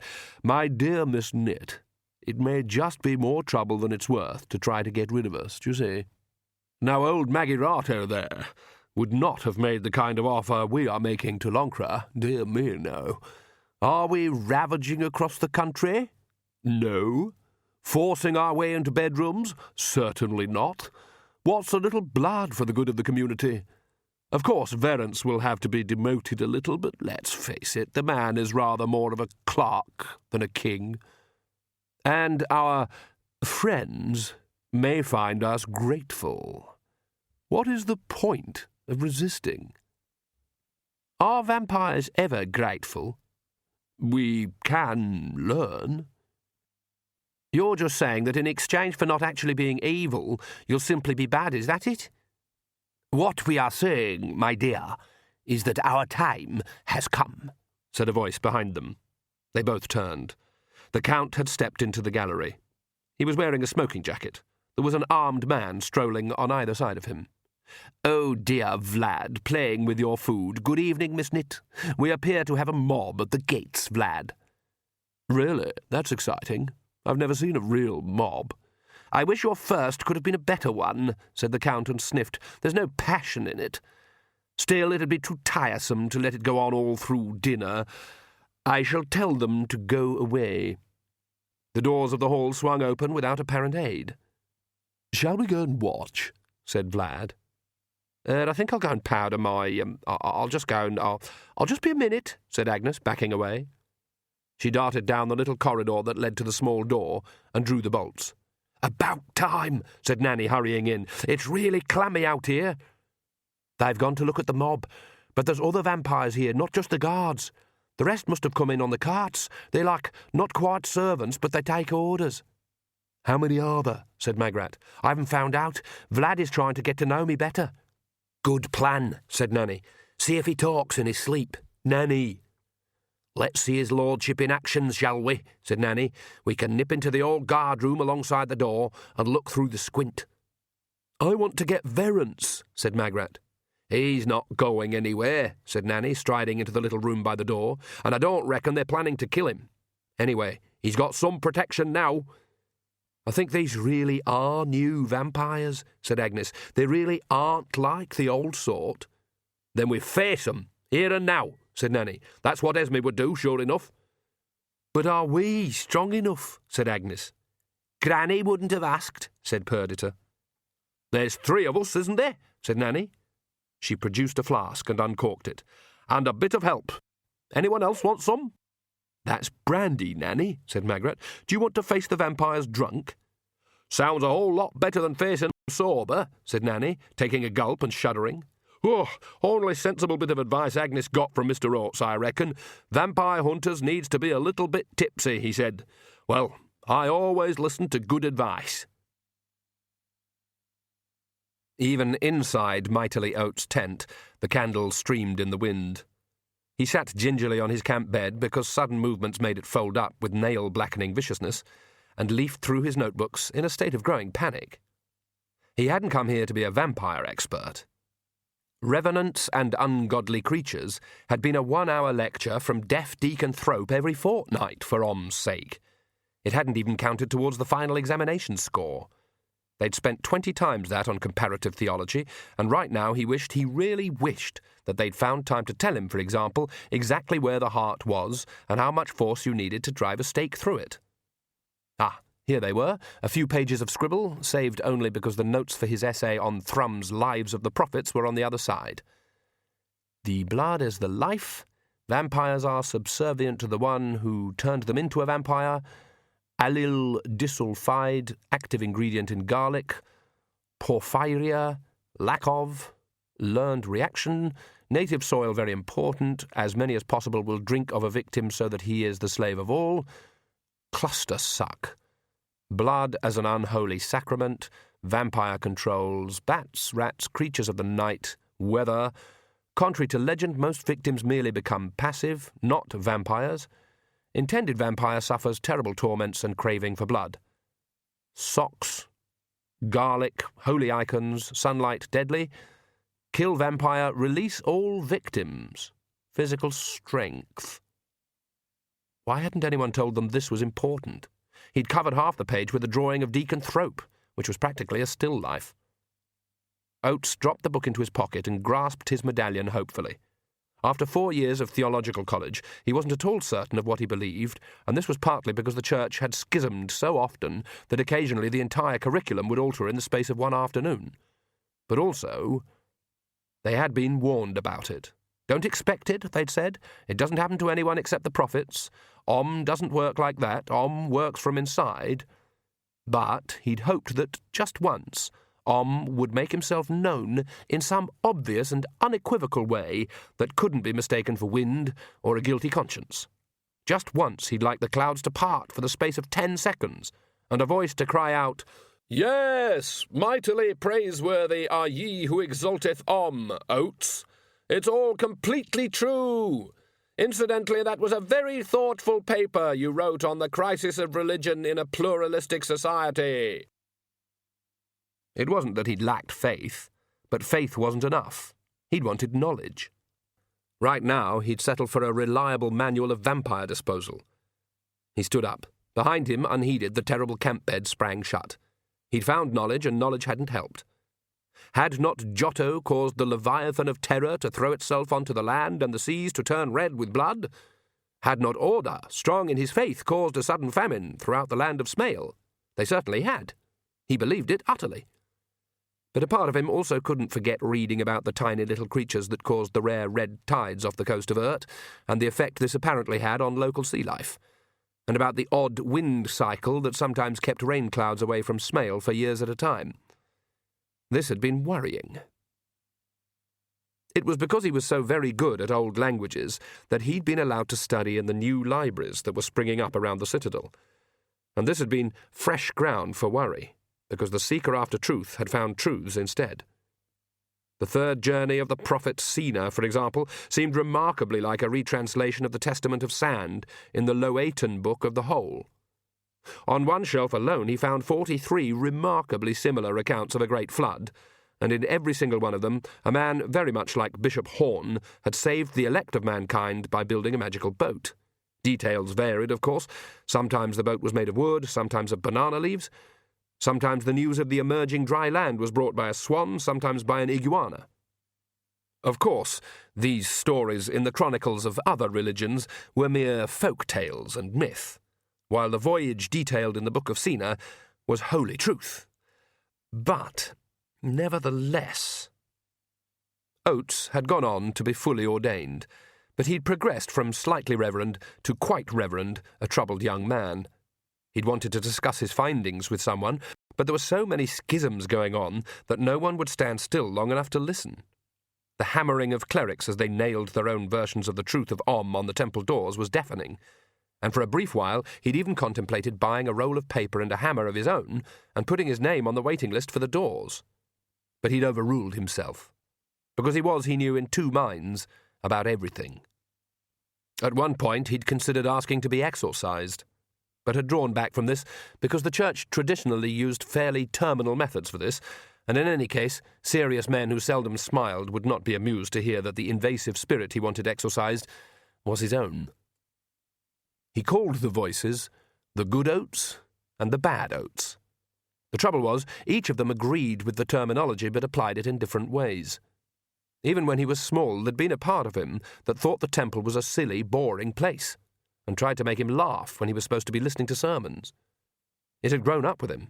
It was the Oates that read avidly and always remembered those passages which cast doubt on the literal truth of the Book of and nudged him and said, "If this isn't true, what can you believe?" And the other half of him would say, "There must be other kinds of truth." And he'd reply, "Other kinds than the kind that is actually true, you mean?" And he'd say, "Define actually." And he'd shout, "Well, actually, Omnians would have tortured you to death not long ago for even thinking like this. Remember that? Remember how many died for using the brain which you seem to think their God gave them? What kind of truth excuses all that pain?" He'd never quite worked out how to put the answer into words, and then the headaches would start and the sleepless nights. The Church schismed all the time these days, and this was surely the ultimate one, starting a war inside one's head. To think he'd been sent here for his health, because Brother Melchior had got worried about his shaky hands and the way he talked to himself. He did not gird his loins, because he wasn't certain how you did that and had never dared ask. But he adjusted his hat and stepped out into the wild night under the thick, uncommunicative clouds. The castle gates swung open, and Count Magpier stepped out, flanked by his soldiers. This was not according to the proper narrative tradition, Although the people of Lancre were technically new to all this, down at genetic level they knew that when the mob is at the gate, the mobbee should be screaming defiance in a burning laboratory, or engaged in a cliffhanger struggle with some hero on the battlements. He shouldn't be lighting a cigar. They fell silent, scythes and pitchforks hovering in mid-shake. The only sound was the crackling of the torches. The Count blew a smoke ring. "Good evening," he said, as it drifted away. "You must be the mob." Someone at the back of the crowd who hadn't been keeping up to date threw a stone. Count Magpie caught it without looking. "The pitchforks are good," he said. "I like the pitchforks. As pitchforks they certainly pass muster. And the torches, well, that goes without saying. But the scythes, no, I'm afraid not. They simply will not do. Not a good mob weapon, I have to tell you. Take it from me. A simple sickle is much better. Start waving scythes around and someone could lose an ear. Do try to learn." He ambled over to a very large man who was holding a pitchfork. "And what is your name, young man?" Jason Ogg, sir." "The blacksmith?" "Yes, sir."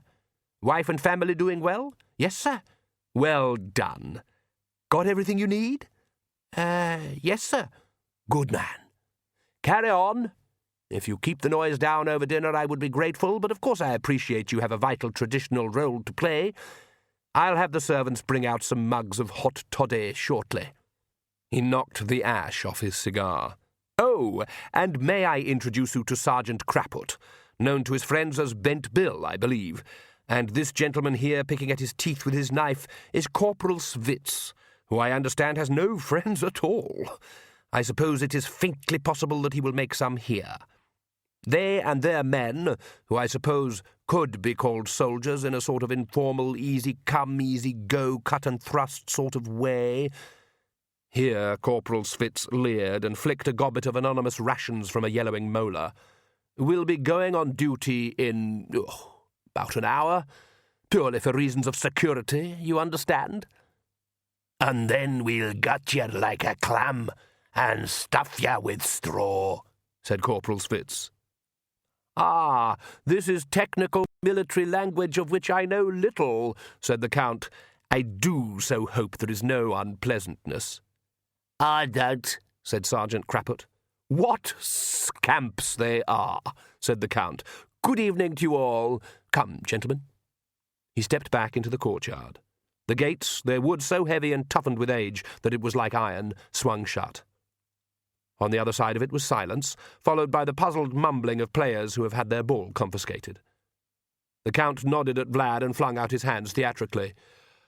"Ta-da! And that is how we do it." "And you think you'd do it twice?" said a voice from the steps. The vampires looked up at the three witches. "Ah, Mrs. Ogg," said the Count, waving the soldiers away impatiently. "And your Majesty. And Agnes. Now, was it 3 for a girl or 3 for a funeral?" The stone cracked under Nanny's feet as Magpie walked forward. "Do you think I'm stupid, dear ladies?" he said. "Did you really think that I'd let you run around if there was the least chance that you would harm us?" Lightning crackled across the sky. "I can control the weather," said the Count, "and lesser creatures, which, let me tell you, includes humans. And yet you plot away and think you can have some kind of duel? What a lovely image, however." The witches were lifted off their feet. Hot air curled around them. A rising wind outside made the torches of the mob stream flames like flags. "What happened to us harnessing the power of all 3 of us together?" hissed Magrat. "That rather depended on him standing still," said Nanny. "Stop this at once," Magrat shouted. "And how dare you smoke in my castle? That can have a very serious effect on people around you." "Is anyone going to say, 'You'll never get away with it'?" said the Count, ignoring her. He walked up the steps. They bobbed helplessly along ahead of him like so many balloons. The hall doors slammed shut after him. "Oh, someone must," he said. "You won't get away with this." The Count beamed. "And I didn't even see your lips move." Depart from here, and return to the grave whence thou camest, unrighteous revenant. Where the hell did he come from? Said Nanny, as mightily Oates dropped to the ground in front of the vampires. He was creeping along the minstrel gallery, said Perdita to Agnes. Sometimes you just don't pay attention. The priest's coat was covered with dust, and his collar was torn, but his eyes blazed with holy zeal. He thrust something in front of the vampire's face. Agnes saw him glance down hurriedly at a small book in his other hand. Get thee hence, thou worm of Rome, and vex not. Excuse me, said the Count. Trouble not more. Could I just make a point? Thou spirit that troubles thee, thou... What? The Count took the notebook out of Oates's suddenly unresisting hand. This is from Ossory's Malleus Maleficarum, he said. Why do you look so surprised? I helped write it, you silly little man. But that was hundreds of years ago, Oates managed. So? And I contributed to Auriga Clavorum Maleficarum, Torquus Simii Maleficarum, the whole damned Arca Instrumentorum, in fact. None of those stupid fictions work on vampires. Didn't you even know that? The Count almost growled. Oh, I remember your prophets. They were mad, bearded old men with the sanitary habits of a stoat, but by all that's crazed they had passion. They didn't have holy little minds full of worries and fretfulness. They spoke the idiot words as though they believed them, with specks of holy foam bubbling away in the corners of their mouths. Now they were real priests, bellies full of fire and bile. You are a joke. He tossed the notebook aside and took the pendant. And this is the holy turtle of Om, which I believe should make me cringe back in fear. My, not even a very good replica, cheaply made. Oates found a reserve of strength. He managed to say, And how would you know, foul fiend? No, that's for demons, sighed the Count. He handed the turtle back to Oates. A commendable effort, nonetheless, he said. If I ever want a nice cup of tea and a bun, and possibly also a cheery sing-song, I will be sure to patronize your mission. But at the moment, you are in my way. He hit the priest so hard that he slid under the long table.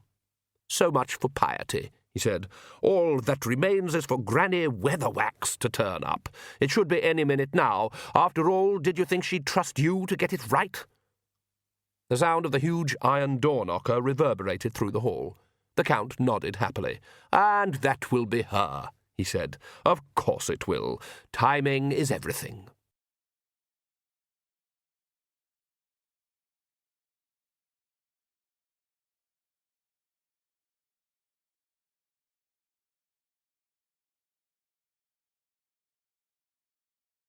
CD 6. The wind roared in when the doors were opened, swirling twigs and rain and Granny Weatherwax blown like a leaf. She was soaked and covered in mud, her dress torn in several places. Agnes realised that she'd never actually seen Granny Weatherwax wet before, even after the worst storm. But now she was drenched. Water poured off her and left a trail on the floor. Mistress Weatherwax, so good of you to come, said the Count. Such a long walk on a dark night. Do sit by the fire for a while and rest. I'll not rest here, said Granny. At least have a drink, or something to eat then. I'll not eat nor drink here. Then what will you do? You know well why I've come. She looks small, said Perdita, and tired too. Ah, yes, the set-piece battle, the great gamble, the Weatherwax trademark.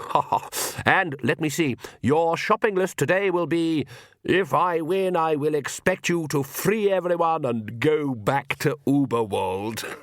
Am I right? No, I will expect you to die, said Granny. To her horror, Agnes saw that the old woman was swaying slightly. The Count smiled. Excellent! But I know how you think, Mistress Weatherwax. You always have more than one plan. You're standing there, clearly one step away from collapse, and yet I'm not entirely certain that I believe what I'm seeing." "I couldn't give a damn what you're certain of," said Granny. "But you daren't let me walk out of here, I do know that, 'cause you can't be sure of where I'll go or what I'll do. I could be watching you from any pair of eyes. I might be behind any door. I have a few favours I might call in. I could come from any direction at any time, and I'm good at malice." "So, if I was so impolite, I could kill you right now. A simple arrow would suffice. Corporal's fits." The mercenary gave a wave that was as good as he'd ever get to a salute, and raised his crossbow. "Are you sure?" said Granny. "Is your ape sure he'd have time for a second shoot? That I'd still be here?" "You're not a shape-changer, Mistress Weatherwax, and by the look of it you're in no position to run." "She's talking about moving herself into someone else's head," said Vlad. The witches looked at one another. "Sorry, Esme," said Nanny Ogg at last. "I couldn't stop myself thinking. I don't think I'd drunk quite enough." "Oh, yes," said the Count, "the famous borrowing trick." "But you don't know where, you don't know how far," said Granny wearily. "You don't even know what kind of head. You don't know if it has to be a head. All you know about me is what you can get out of other people's minds, and they don't know all about me, not by a long way." "And so yourself is put elsewhere," said the Count. "Primitive. I've met them, you know, on my travels, strange old men in beads and feathers, who could put their inner self into a fish, an insect, even a tree. And as if it mattered. Wood burns. I'm sorry, Mistress Weatherwax, as King Verence is so fond of saying, there's a new world order. We are it. You are history." He flinched. The three witches dropped to the ground. "Well done," he said. "A shot across my bows. I felt that. I actually felt it. No one in Uberwald has ever managed to get through." "I can do better than that," said Granny. "I don't think you can," said the Count, "because if you could, you would have done so. No mercy for the vampire, eh? The cry of the mob throughout the ages." He strolled towards her. "Do you really think we're like some inbred elves or gormless humans and can be cowed by a firm manner and a bit of trickery? We're out of the casket now, Mistress Weatherwax. I have tried to be understanding towards you, because really we do have a lot in common. But now—" Granny's body jerked back like a paper doll caught by a gust of wind. The Count was halfway towards her, hands in the pockets of his jacket. He broke his step momentarily. "Oh dear, I hardly felt that one," he said. "Was that your best?" Granny staggered but raised a hand. A heavy chair by the wall was picked up and tumbled across the room. "For a human, that was quite good," said the Count, "but I don't think you can keep on sending it away." Granny flinched and raised her other hand. A huge chandelier began to swing. "Oh dear," said the Count. "Still not good enough. Not nearly good enough." Granny backed away. "But I will promise you this," said the Count. "I won't kill you. On the contrary." Invisible hands picked her up and slammed her against the wall. Agnes went to step forward, but Magrat squeezed her arm. "Don't think of it as losing, Granny Weatherwax," said the Count. "You will live forever. I would call that a bargain, wouldn't you?" Granny managed a sniff of disapproval. "I'd call that unambitious," she said. Her face screwed up in pain. "Goodbye," said the Count. The witches felt the mental blow. The hall wavered. But there was something else, in a realm outside normal space. Something bright and silvery, slipping like a fish. "She's gone," whispered Nanny. "She sent herself somewhere."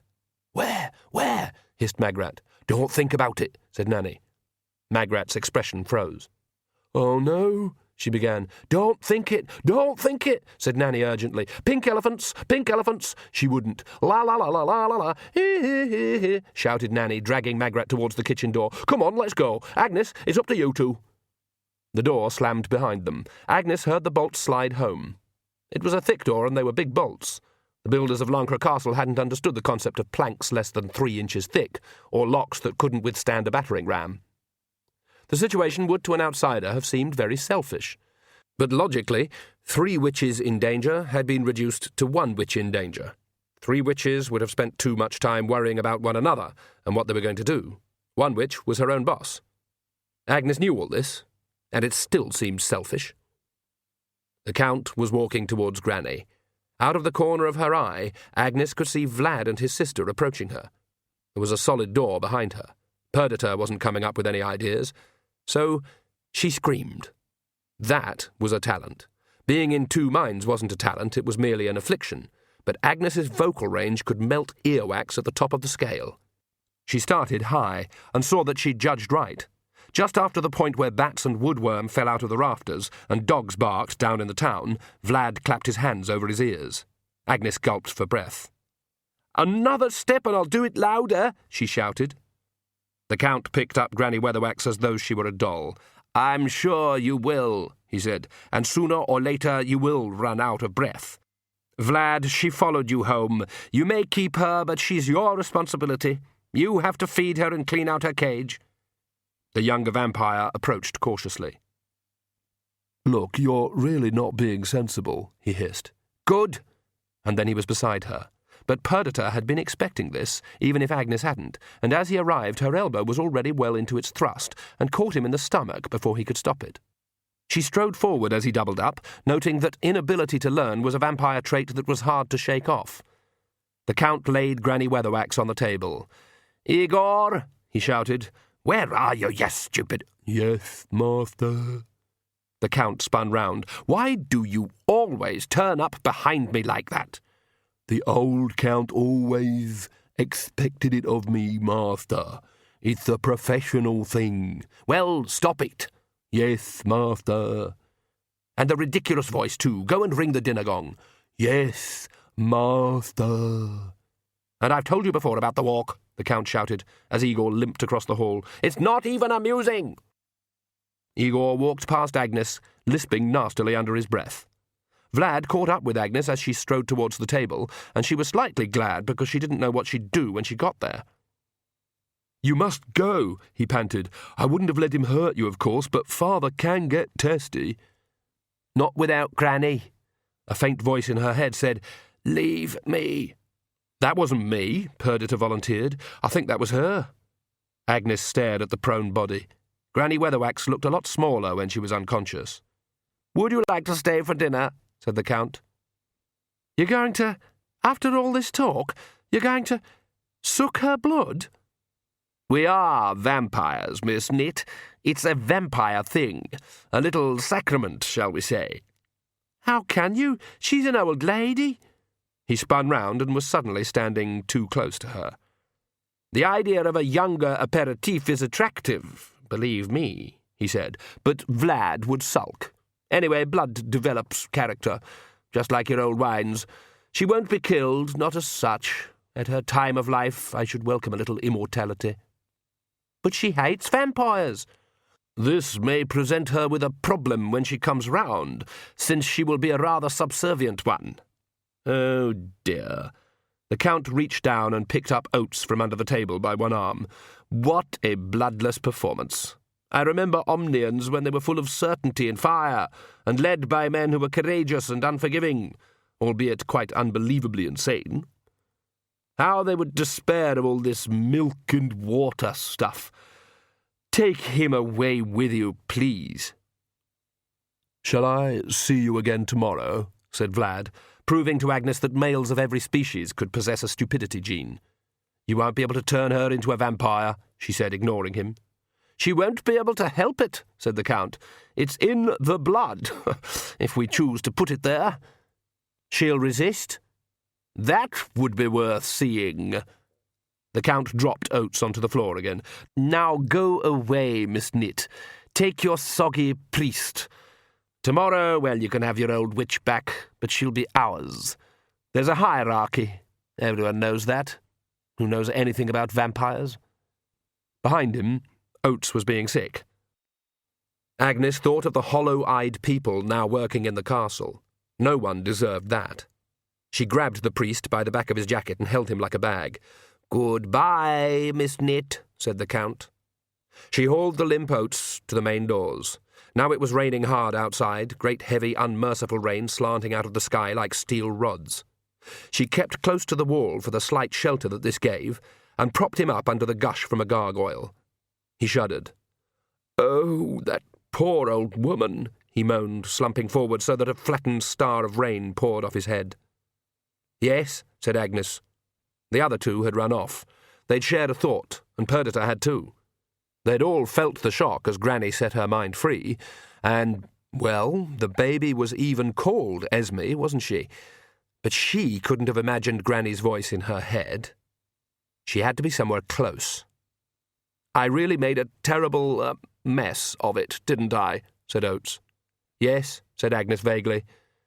No, lending herself to the baby did have a sort of rightness to it, a folklore touch, a romantic ring, and that's why Nanny and Magrat would probably believe it, and that was why Granny wouldn't do it. Granny had no romance in her soul, Agnes thought, but she did have a very good idea of how to manipulate the romance in other people.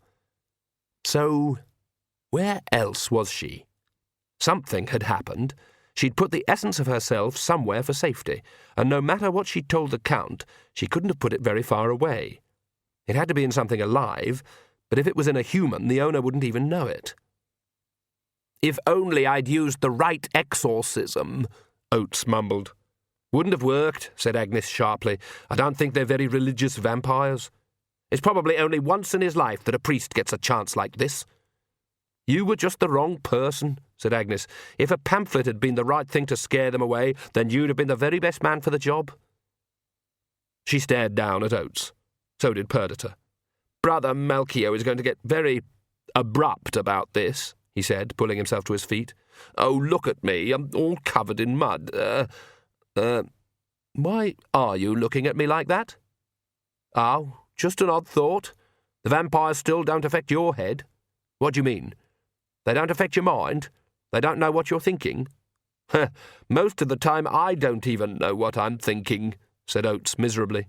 "Really?" said Agnes. "Really?" said Perdita. "He was right," mumbled Oates, not listening. "I've let everyone down, haven't I? I should have stayed in the college and taken that translating post." There wasn't even any thunder and lightning with the rain. It was just hard and steady and grim. "But I'm ready to have another go," said Oates. "You are? Why?" "Did not Casrin return 3 times into the valley of Mayhag, and wrest the cup of Hyarid from the soldiers of the Ulites while they slept?" "Did he?" "Yes, I'm sure of it. And did not say to the prophet Bruther, 'I will be with you in dark places'?" "I imagine he did." "Yes, he did. He must have done." "And," said Agnes, "on that basis you'd go back in?" "Yes."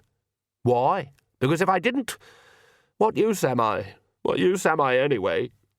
"I don't think we'd survive a second time," said Agnes. "They let us go this time because it was the cruel thing to do. Dang. I've got to decide what to do now, and it shouldn't be me. I'm the maiden, for goodness sake."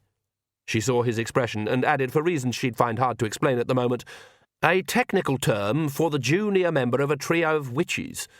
I shouldn't have to decide things. Yes, I know it's better than making the tea." I didn't say anything about making the tea." "Nah, sorry, that was someone else.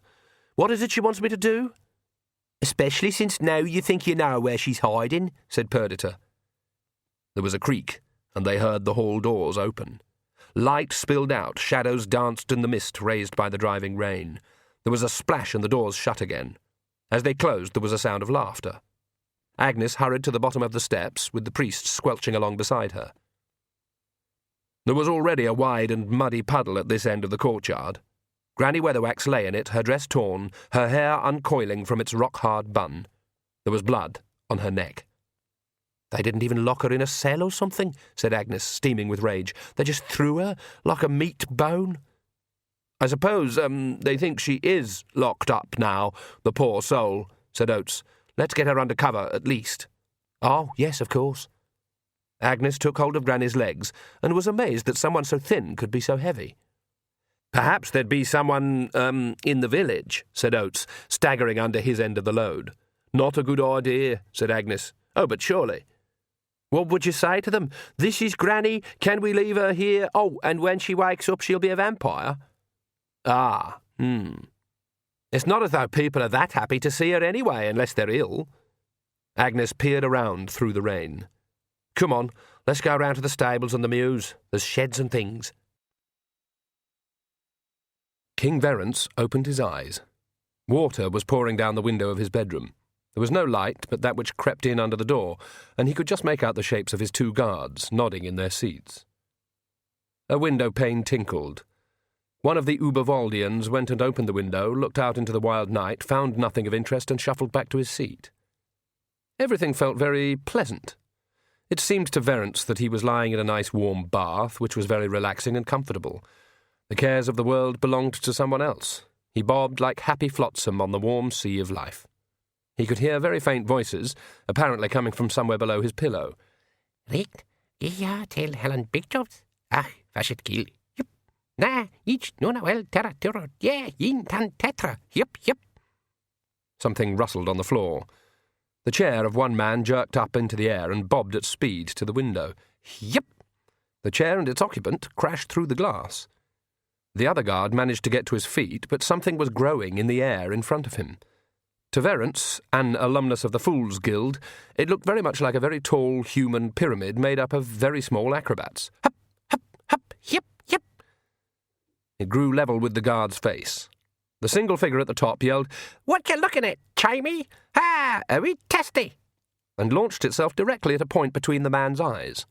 There was a little cracking noise and the man keeled over backwards. Hup, hup, yip. The living pyramid dissolved to floor level.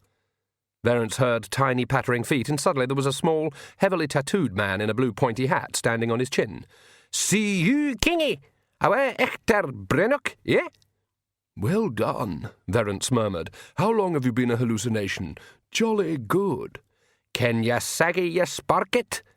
"That's the way," said Verence dreamily. "Auch tan hulwit. Hip, hip." Verence felt himself lifted off the bed. Hundreds of little hands passed him from one to the other, and he was glided through the window and out into the void. It was a sheer wall, and he told himself dreamily he had no business drifting down it so slowly to cries of "Ta-ya, to me, hay-up!" Tiny hands caught his collar, his nightshirt, his bed socks. "Good show," he murmured, as he slid gently to the ground, and then, 6 inches above ground level, was carried off into the night. There was a light burning in the rain. Agnes hammered on the door, and the wet wood gave way to the slightly better vision of Hodgesarg the falconer. "We've got to come in," she said. "Yes, Miss Nate." He stood back obediently as they carried Granny into the little room. "She been hurt, miss?" "You do know there's vampires in the castle," said Agnes. "Yes, miss," said Hodgesarg. His voice suggested that he'd just been told a fact, and he was waiting with polite interest to be told whether this was a good fact or a bad fact. "They bit Granny Weatherwax. We need to let her lie down somewhere." "There's my bed, miss." It was small and narrow, designed for people who went to bed because they were tired. "She might bleed on it a bit," said Agnes. "Oh, I bleed on it all the time," said Hodgesarg cheerfully, "and on the floor. I've got any amount of bandages and ointment, if that'll be any help." "Well, it won't do no harm," said Agnes. Hodgesarg, you do know vampires suck people's blood, do you?" "Yes, miss." "They'll have to queue up behind the birds for mine, then." "It doesn't worry you?" "Mrs. Ogg made me a huge tub of ointment, miss." That seemed to be that. Provided they didn't touch his birds, Hodgesarg didn't much mind who ran the castle.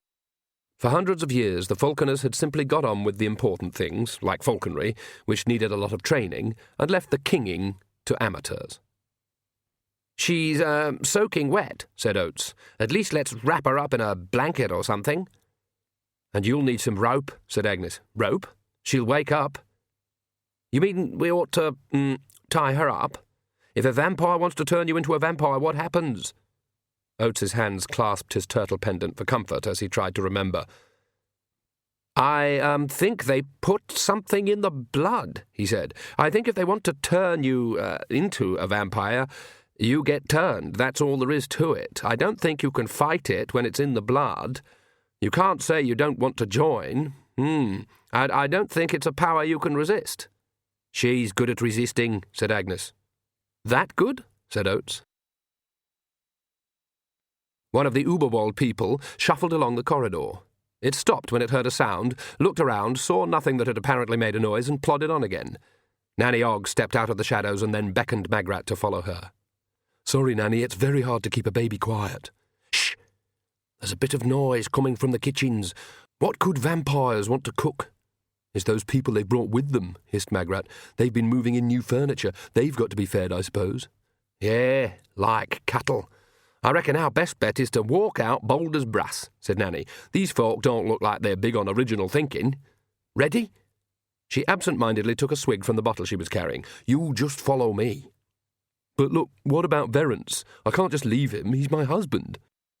What will they do to him that you could prevent if you was here? Said Nanny. Keep the baby safe, that's the important thing. It always has been. Anyway, I told you he's got protection, I saw to that. What, magic? Much better than that. Now, you just follow me and act snooty. You must have learned that, being a queen. Never let 'em even think you haven't got a right to be where you are. She strode out into the kitchen. The shabbily dressed people there gave her a dull-eyed look, like dogs waiting to see if a whipping was in prospect. On the huge stove, in place of Mrs. Scorbick's usual array of scoured clean pots, was a large, blackened cauldron. The contents were basic grey. Nanny wouldn't have stirred it for $1,000. Just passing through, she said sharply. Get on with whatever you were doing. The heads all turned to watch them. But towards the back of the kitchen, a figure unfolded from the old armchair where Mrs. Scorbick sometimes held court, and ambled towards them. Oh, blast, it's one of the bloody hangers-on, said Nanny. He's between us and the door. Ladies, said the vampire, bowing, may I be of assistance?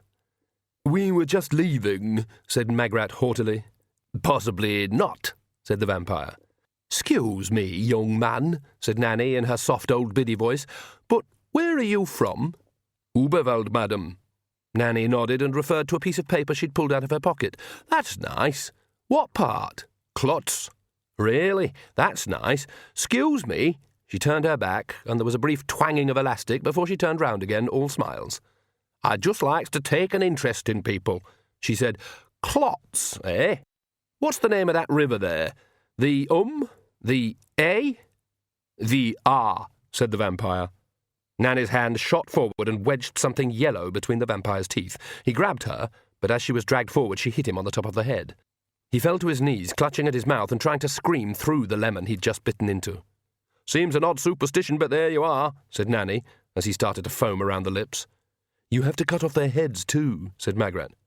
Really? Well, I saw a cleaver back there. Shall we just go, Magrat suggested, before someone else comes, perhaps? All right. He's not a very high-up vampire, anyway, said Nanny dismissively. He's not even wearing a very interesting waistcoat. The night was silver with rain. Heads down, the witches dashed through the murk. I've got to change the baby. For a raincoat would be favourite, muttered Nanny. Now? It's a bit urgent. All right, then, in here. They ducked into the stables. Nanny peered back into the night and shut the door quietly. It's very dark, whispered Magrat. I could always change babies by feel when I was young. I'd prefer not to have to. Hey, there's a light. The weak glow of a candle was just visible at the far end of the loose boxes. Igor was brushing the horses until they shone. His muttering kept time with the strokes of the brush. Something seemed to be on his mind. Silly voice, eh? Silly walk. What the hell does he know? Jumped up whippersnapper. Igor, stop this. Igor, stop that. All these kids swanning around trying to push me around. There's a covenant in these things. The old master knew that. A servant is not a slave. He glanced around. A piece of straw drifted to the ground. He began brushing again. Fetch this, fetch that. Never a morsel of respect, oh no. Igor stopped and pulled another piece of straw off his sleeve. And another thing. There was a creak, a rush of air, the horse reared in its stall, and Igor was borne to the ground, his head feeling as though it was caught in a vice. Now, if I brings me knees together, said a cheerful female voice above him, it's very probable I could make your brains come right down your nose. But I know that ain't going to happen because I'm sure we're all friends here. Say yes. Oof. That's the best we're going to get, I expect. Nanny Ogg got up and flicked straw off her dress. I've been in cleaner haylofts, she said. Up you get, Mr. Igor, and if you're thinking of anything clever, my colleague over there is holding a pitchfork and she ain't much good at aiming, so who knows what part of you she might hit. Is that a baby she's carrying?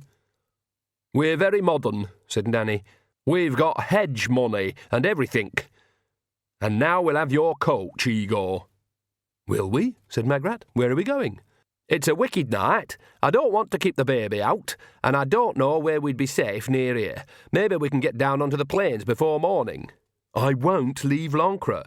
Save the child, said Nanny. Make sure there's going to be a future. Besides, she mouthed something at Magrat which Igor did not catch. We can't be sure of that, said Magrat. You know the way Granny thinks, said Nanny. She'll want us to keep the baby safe, she added loudly. So hitch up the horses, Mr. Igor. Yes, mistress, said Igor meekly. Are you kicking my bucket, Igor? In a society that had progressed beyond the privy and the earth closet, she would have said, pulling my chain. No, it's a pleasure to be commanded in a clear, firm, authoritative voice, mistress, said Igor, lurching over to the bridles. None of this would you mind rubbish. And Igor likes to know where he stands. Slightly lopsidedly, said Magrat. The old master used to whip me every day, said Igor proudly. You liked that? Of course not, but it's proper. He was a gentleman whose boots I was not fit to lick clean. But you did, though, said Nanny. Igor nodded. Every morning. Used to get a lovely shine, too. Well, help us out, and I'll see you flogged with a scented bootlace, said Nanny. Thanks all the same, but I'm leaving anyway, said Igor, tightening a strap. I'm thick up to here with this lot. They shouldn't be doing this. They're a disgrace to the species. Nanny wiped her face. I like a man who speaks his mind, she said, and is always prepared to lend a towel. Did I say towel? I mean hand. Are you going to trust him? Said Magrat. I'm a good judge of character, me, said Nanny, and you can always rely on a man with stitches all round his head. Whaley, whaley, whaley. Ta can only be 2000. Big jobs. A fox peered cautiously around a tree. Through the rain-swept woods a man was moving at speed while apparently lying down. He wore a nightcap, the bobble of which bounced on the ground. By the time the fox realised what was going on, it was too late. A small blue figure leapt out from under the rushing man and landed on its nose, smacking it between the eyes with its head. See grich de bones out of this, Jan. The Knack MacFeagle leapt down as the fox collapsed, grabbed its tail with one hand, and ran after the others, punching the air triumphantly. Oh boy, we can eat tonight. They pulled the bed out into the middle of the room. Now Agnes and Oates sat on either side of it, listening to the distant sounds of Hodgesarg feeding the birds. There was the rattle of tins and the occasional yelp as he tried to remove a bird from his nose. "Sorry," said Agnes. "Pardon?" "I thought you whispered something," said Agnes. "I was, saying a short prayer," said Oates. "Will that help?" said Agnes. It helps me. The prophet Bruther said that helps those who help, one another." "And does he?" "To be honest, there are a number of opinions of what was meant." "How many?" "About, 160, since the schism of 10:30 a.m. February the 23rd. That was when the reunited Free Chelonianists, Hubward's convocation, schismed from the reunited Free Chelonianists, Rimwood's convocation. It was rather serious." "Blood spilled," said Agnes. She wasn't really interested, but it took her mind off whatever might be waking up in a minute. "No, but there were fisticuffs, and a deacon had ink spilled on him." "I can see that was pretty bad.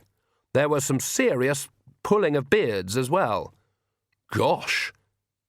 "Sects, maniacs," said Perdita. "You're making fun of me," said Oates solemnly. "Well, it does sound a little, trivial." "You're always arguing." "The prophet Bruther said, 'Let there be 10,000 voices,'" said the priest.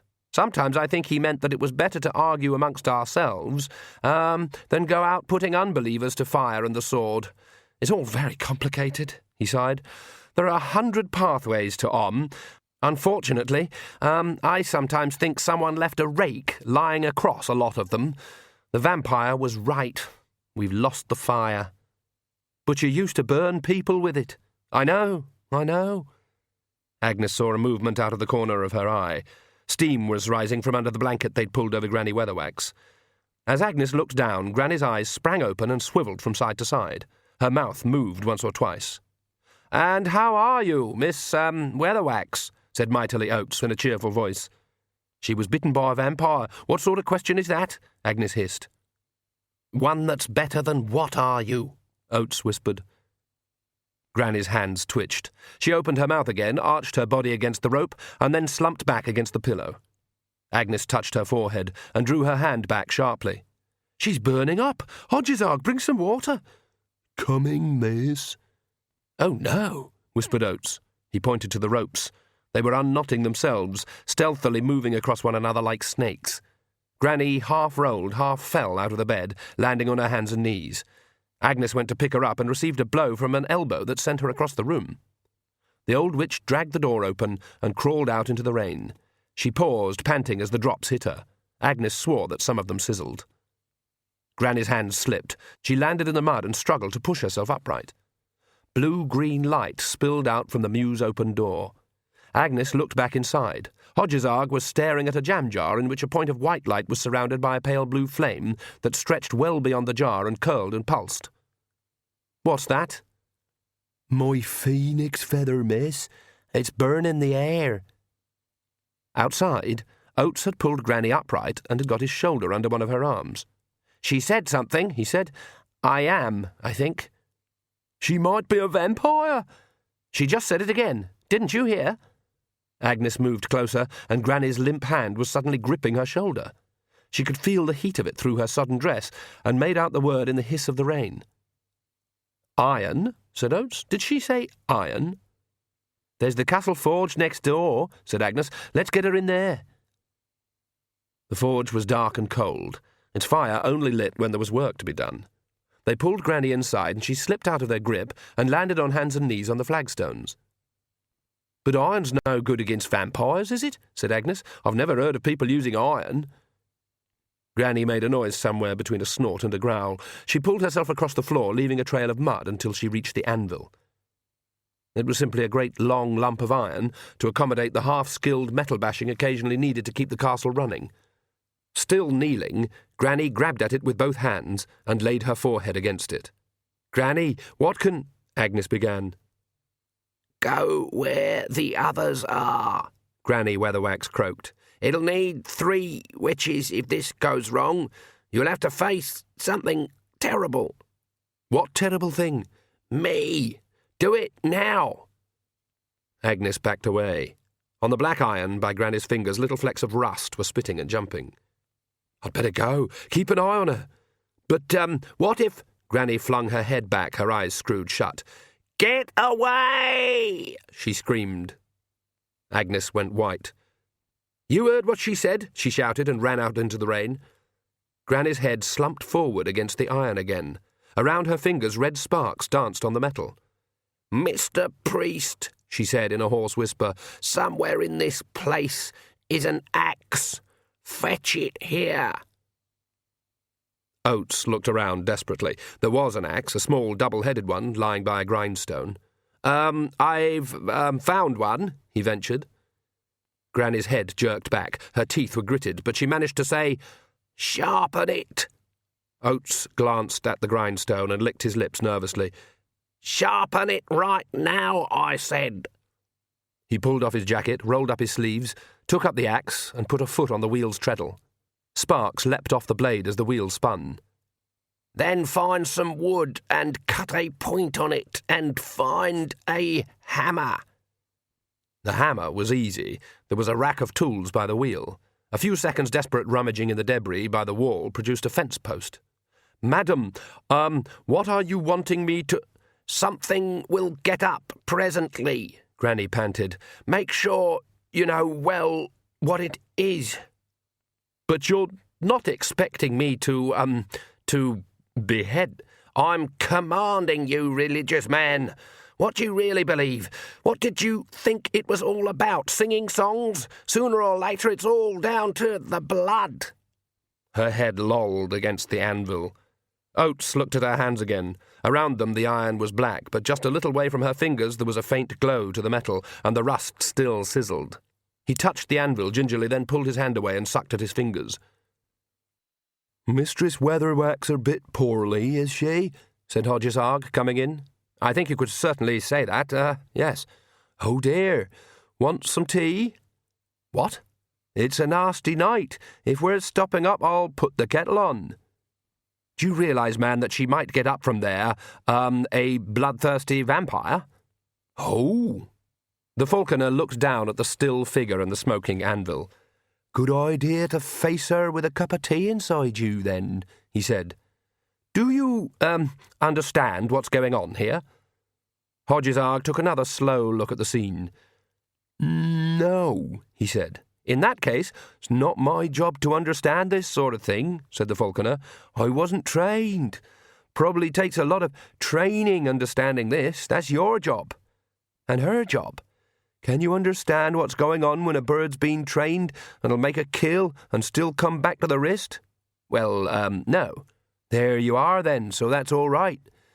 Cup of tea, was it?" Oates gave up. "Yes, please. Thank you." Hodges Arg bustled off. The priest sat down. If the truth were known, he wasn't sure he understood what was happening. The old woman had been burning up and in pain, and now the iron was getting hot as if the pain and the heat had been moved away. Could anyone do that? Well, of course the prophets could, he told himself, conscientiously, but that was because Om had given them the power. But by all accounts the old woman didn't believe in anything. She was very still now. The others had talked about her as though she was some great magician, but the figure he'd seen in the hall had just been a tired, worn-out old woman. He'd seen people down in the hospice in Abidayal, stiff and withdrawn until the pain was too great, and all they had left was a prayer, and then not even that. That seemed to be where she was now. She was really still. Oates had only seen stillness like that when movement was no longer an option. Up the airy mountain and down the rushy glen ran the Nac-Mac-Feegle, who seemed to have no concept of stealth.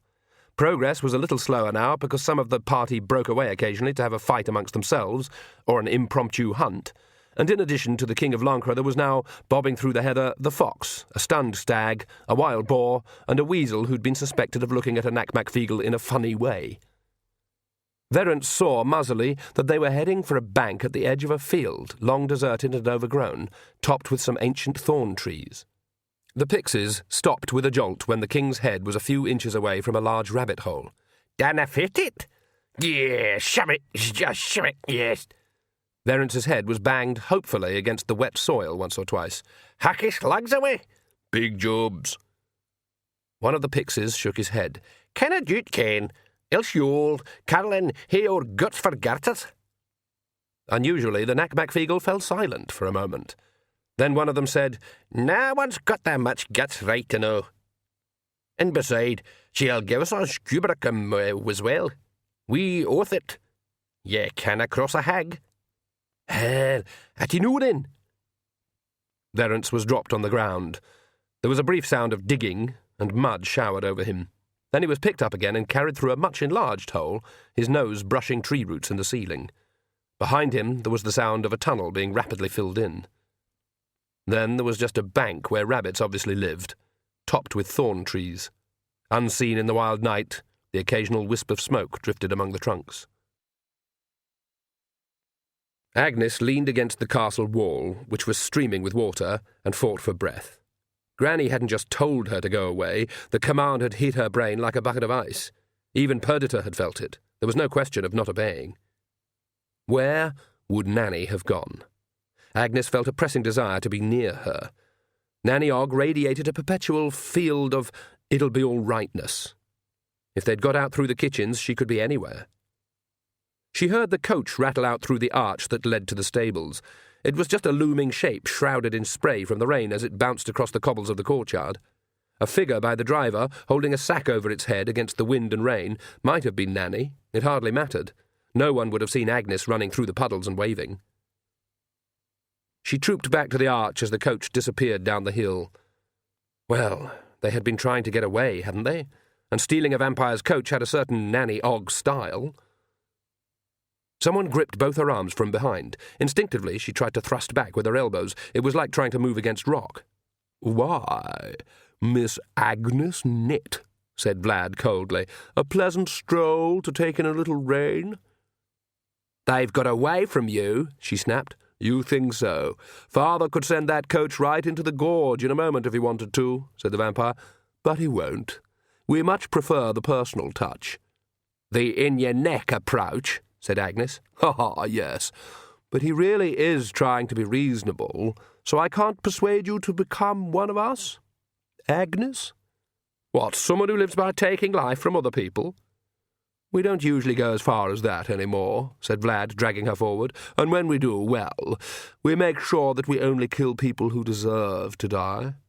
"Oh, well, that's all right then, isn't it?" said Agnes. "I'm sure I'd trust a vampire's judgment." "My sister can be a bit too rigorous at times, I admit." "I've seen the people you brought with you. They practically moo." "Oh, them, the domestics. Well, it's not much different from the lives they would have had in any case. Better, in fact. They are well fed, sheltered, milked. And is that bad?" Agnes tried to twist out of his grip. Just here there was no castle wall. There hadn't been any need. Lancre Gorge was all the wall anyone could need, and Vlad was walking her right to the sheer drop. "What a stupid thing to say," she said. "Is it?" "I understand you've travelled, Agnes," said Vlad, as she struggled, "so you'll know that so many people lead little lives, always under the whip of some king or ruler or master who won't hesitate to sacrifice them in battle or turn them out when they can't work any more." "But they can run away," Perdita prompted. "But they can run away?" "Really? On foot? With a family? And no money? Mostly they never even try. Most people put up with most things, Agnes." "That's the most unpleasant, cynical, accurate," Perdita said. "Accurate? No." Vlad raised his eyebrows. "You have such a strange mind, Agnes. Of course, you are not one of the cattle. I expect that no witch is. You people tend to know your own mind." He gave her a toothy grin, and on a vampire this was not pleasant. "I wish I did. Come along." There was no resisting the pull, unless she wanted to be dragged along the ground. "Father's very impressed with you witches," he said over his shoulder. "He says we should make you all vampires. He says you're halfway there anyway, but I'd much rather you came to see how marvellous it could be." "You would you? I'd like to be constantly craving blood." "You constantly crave chocolate, don't you?" "How dare you!" "Blood tends to be low in carbohydrates. Your body will adapt. The pounds will just drop away." "That's sickening." "You'll have complete control over yourself." "I'm not listening." "All it takes is a little prick." "It's not going to be yours, mister." "Ha, ha, ha! Wonderful," said Vlad, and dragging Agnes behind him, he leapt into the Lancre Gorge. Granny Weatherwax opened her eyes. At least, she had to assume they were open. She'd felt the lids move. Darkness lay in front of her. It was velvet black, starless, a hole in space. But there was light behind her. She was standing with her back to the light. She could sense it, see it on her hands. It was streaming past, outlining the darkness that was the long, rich, deep shadow of her on the black sand. It crunched under her boots as she shifted her weight. This was a test. Everything was a test. Everything was a competition. Life put them in front of you every day. You watched yourself all the time. You had to make choices. You never got told which ones were right. Oh, some of the priests said you got given marks afterwards. But what was the point of that? She wished her mind was working faster. She couldn't think properly. Her head felt full of fog. This wasn't a real place. No, that wasn't the right way of thinking about it. It wasn't a usual place. It might be more real than Lancre. Across it, her shadow stretched, waiting. She glanced up at the tall, silent figure beside her. "Good evening." "Oh, you again." Another choice, Esmeralda Weatherwax? Light and dark? It's never as simple as that, you know, even for you. Death sighed. Not even for me. Granny tried to line up her thoughts. Which light and which dark? She hadn't been prepared for this. This didn't feel right. This wasn't the fight she had expected. Whose light, whose mind was this? Silly question. She was always her. Never lose your grip on that. So, light behind her, darkness in front. She'd always said witches stood between the light and the dark. Am I dying? Yes. Will I die? Yes. Granny thought this over. But from your point of view, everyone is dying and everyone will die, right? Yes. So you aren't actually being a lot of help, strictly speaking. I'm sorry. I thought you wanted the truth. Perhaps you were expecting jelly and ice cream? Heh! There was no movement in the air, no sound but her own breathing. Just the brilliant white light on one side and the heavy darkness on the other, waiting. Granny had listened to people who'd nearly died, but had come back, possibly because of a deft thump in the right place or the dislodging of some wayward mouthful that had gone down the wrong way. Sometimes they'd talked about seeing a light. That's where she ought to go, a thought told her. But was the light the way in or the way out?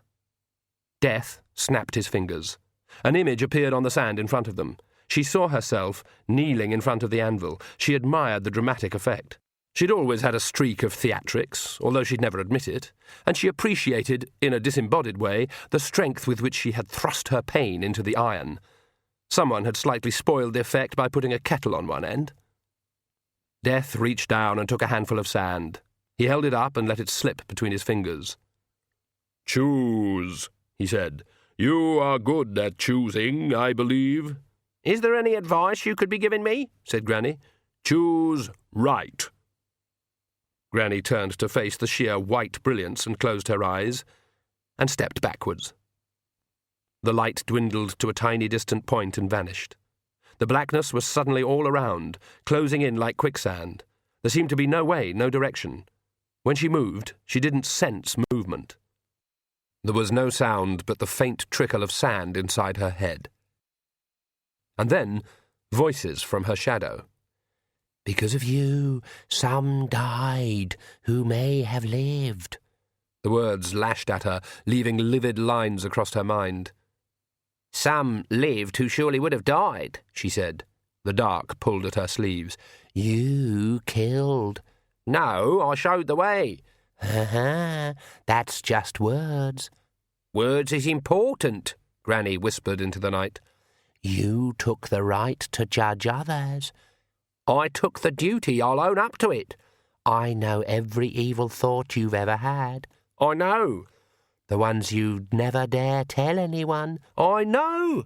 All the little secrets never to be told. I know. How often you longed to embrace the dark. Yes. Such strength you could have. Yes. Embrace the dark. No. Give in to me. No. Lilith Weatherwax did. Alison Weatherwax did. That's never been proved. Give in to me. No, I know you. I've always known you. The Count just let you out to torment me, but I've always known you were there. I've fought you every day of my life, and you'll get no victory now. She opened her eyes and stared into the blackness. I knows who you are now, Esmeralda Weatherwax, she said. You don't scare me no more. The last of the light vanished. Granny Weatherwax hung in the dark for a time she couldn't measure.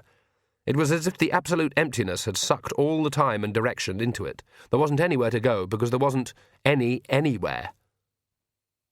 After a length of time without any measure, she began to hear another sound, the faintest of whispers on the borders of hearing. She pushed towards it.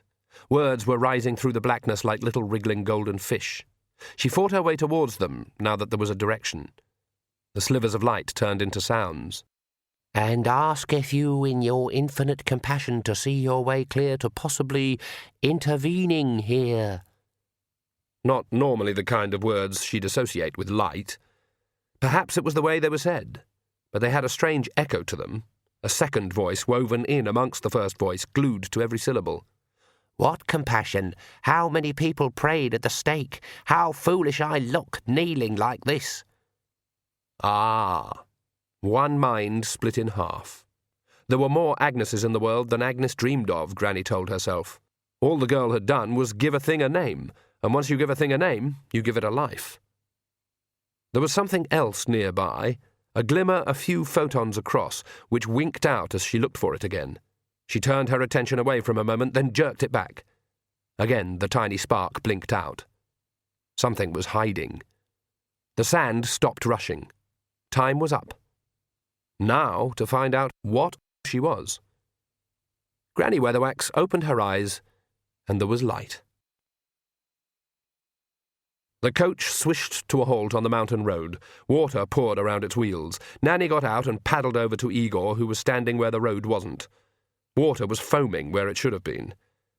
"Can we get across?" said Igor. "Probably, but it'll be worse down below, where there's really bad runoff," said Nanny. "The plains have been cut off all winter before now."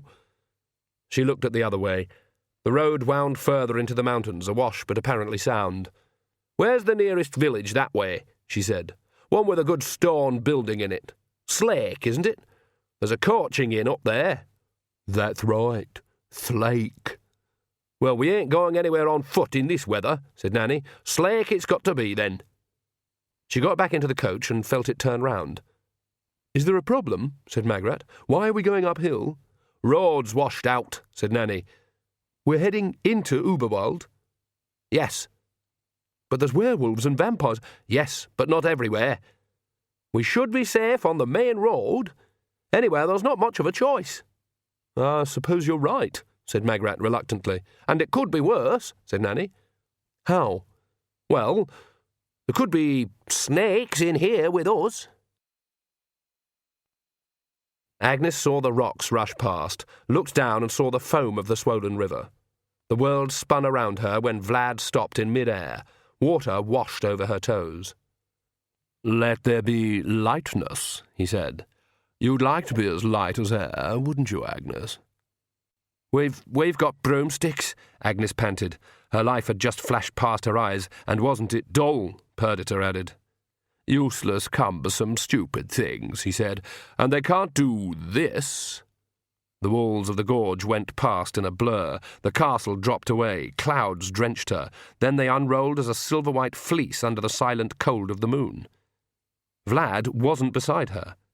Agnes slowed in her rise, flung out her arms to grip what wasn't there, and began to fall back. He appeared, laughing, and grabbed her around the waist. "Can they?" he said. Agnes couldn't speak. Her life passing in front of her eyes one way had met it passing in front of her eyes going the opposite direction, and words would fail her now until she could decide when now was. "And you haven't seen anything yet," said Vlad. Wisps of cloud coiled behind them as he raced forward. The clouds vanished underneath them. They might have been as thin as smoke, but their presence, their imitation of groundness, had been a comfort. Now they were a departing edge, and far below were the moonlit plains. "Grrr!" gurgled Agnes, too tense and terrified even to scream. "Whee!" crowed Perdita inside. "See that?" said Vlad, pointing. "See the light all around the rim?" Agnes stared, because anything now was better than looking down. The sun was under the disk. Around the dark rim, though, it found its way up through the endless waterfall, creating a glowing band between the nighttime ocean and the stars. It was indeed beautiful, but Agnes felt that beauty was even more likely to be in the eye of the beholder if the feet of the beholder were on something solid. At 10,000 feet up, the eye of the beholder tends to water. Perdita thought it was beautiful. Agnes wondered if, should Agnes end up as a circle of pink splash marks on the rocks, Perdita would still be there. "Everything you want," whispered Vlad. "Forever." "I want to get down," said Agnes. He let go. There was this about Agnes's shape. It was a good one for falling. She turned automatically belly down, hair streaming behind her, and floated in the rushing wind. Oddly enough, the terror had gone. That had been fear of a situation out of her control. Now, arms outspread, skirts whipping her legs, eyes streaming in the freezing air, she could at least see what the future held, even if it was not big enough to hold very much. Perhaps she could hit a snowbank or deep water. It might have been worth a try, said Perdita. He doesn't seem entirely bad. Shut up. It'd just be nice if you could stop looking as though you were wearing saddlebags under your skirt. Shut up. And it'd be nice if you didn't hit the rocks like a balloon full of water. Shut up. Anyway, I can see a lake. I think I can sort of angle across towards it. And at this speed, it will be like hitting the ground. How do you know that? I don't know that, so how do you know? Everyone knows that. Vlad appeared alongside Agnes, lounging on the air as though it were a sofa. Enjoying it, he said. It's fine so far, said Agnes, not looking at him. She felt him touch her wrist. There was no real sense of pressure, but the fall stopped. She felt as light as the air again. Why are you doing this? She said. If you're going to bite me, then get it over with. Oh, but I couldn't be having with that. You did it to Granny, said Agnes. Yes, but when it's against someone's will, well, they end up so compliant. Little more than thinking food. But someone who embraces the night of their own volition, that's another thing entirely, my dear Agnes. And you're far too interesting to be a slave. Tell me, said Agnes, as a mountain top floated by, have you had many girlfriends? He shrugged. 1 or 2. Village girls, housemaids. And what happened to them, may I ask? Don't look at me like that. We still find employment for them in the castle. Agnes loathed him. Perdita merely hated him, which is the opposite pole to love and just as attractive. But Nanny said, if the worst came to the worst, and then he'll trust you, they've already got Granny. If I'm a vampire, she said, I won't know good from evil. That's a bit childish, isn't it? There are only ways of looking at the same thing. You don't always have to do what the rest of the world wants you to do. Are you still toying with her? Lacrimosa was walking towards them on the air. Agnes saw the other vampires behind her. Bite her or let her go, the girl went on. Good grief, she's so blobby. Come on, father wants you. They're heading for our castle. Isn't that just too stupid? This is my affair, lackey, said Vlad. Every boy should have a hobby, but really, said Lacrimosa, rolling her black-rimmed eyes. Vlad grinned at Agnes. Come with us, he said. Granny did say you need to be with the others, Perdita pointed out. Yes, but how will I find them when we're there? Said Agnes aloud. Oh, we'll find them, said Vlad. I meant, do come. We don't intend to hurt your friends. Much, said Lacrimosa. Or we could leave you here, said Vlad, smiling. Agnes looked around. They had touched down on the mountain peak above the clouds. She felt warm and light, which was wrong. Even on a broomstick she'd never felt like this. She'd always been aware of gravity sucking her down, but with the vampire holding her arm, every part of her felt that it could float forever. Besides, if she didn't go with them, it was going to be either a very long or an extremely short journey down to the ground. Besides, she would find the other two, and you couldn't do that when you were dying in some crevasse somewhere. Besides, even if he did have small fangs and a terrible taste in waistcoats, Vlad actually seemed attracted to her. It wasn't even as if she had a very interesting neck. She made up both minds. If you attached a piece of string to her, I suppose we could tow her, like some sort of balloon, said Lacrimosa. Besides, there was always the chance that at some point she might find herself in a room with Lacrimosa, and when that happened, she wouldn't need garlic, or a steak, or an axe. Just a little talk about people who were too unpleasant, too malicious, too thin. Just 5 minutes alone. And perhaps a pin, said Perdita.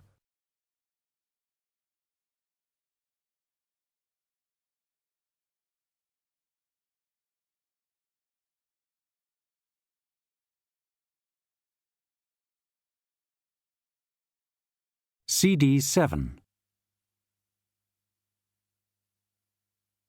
Under the rabbit hole down below the bank was a wide, low-roofed chamber. Tree roots wound among the stones in the wall. There were plenty of such things around Lancre. The kingdom had been there many years, ever since the ice withdrew. Tribes had pillaged, tilled, built, and died.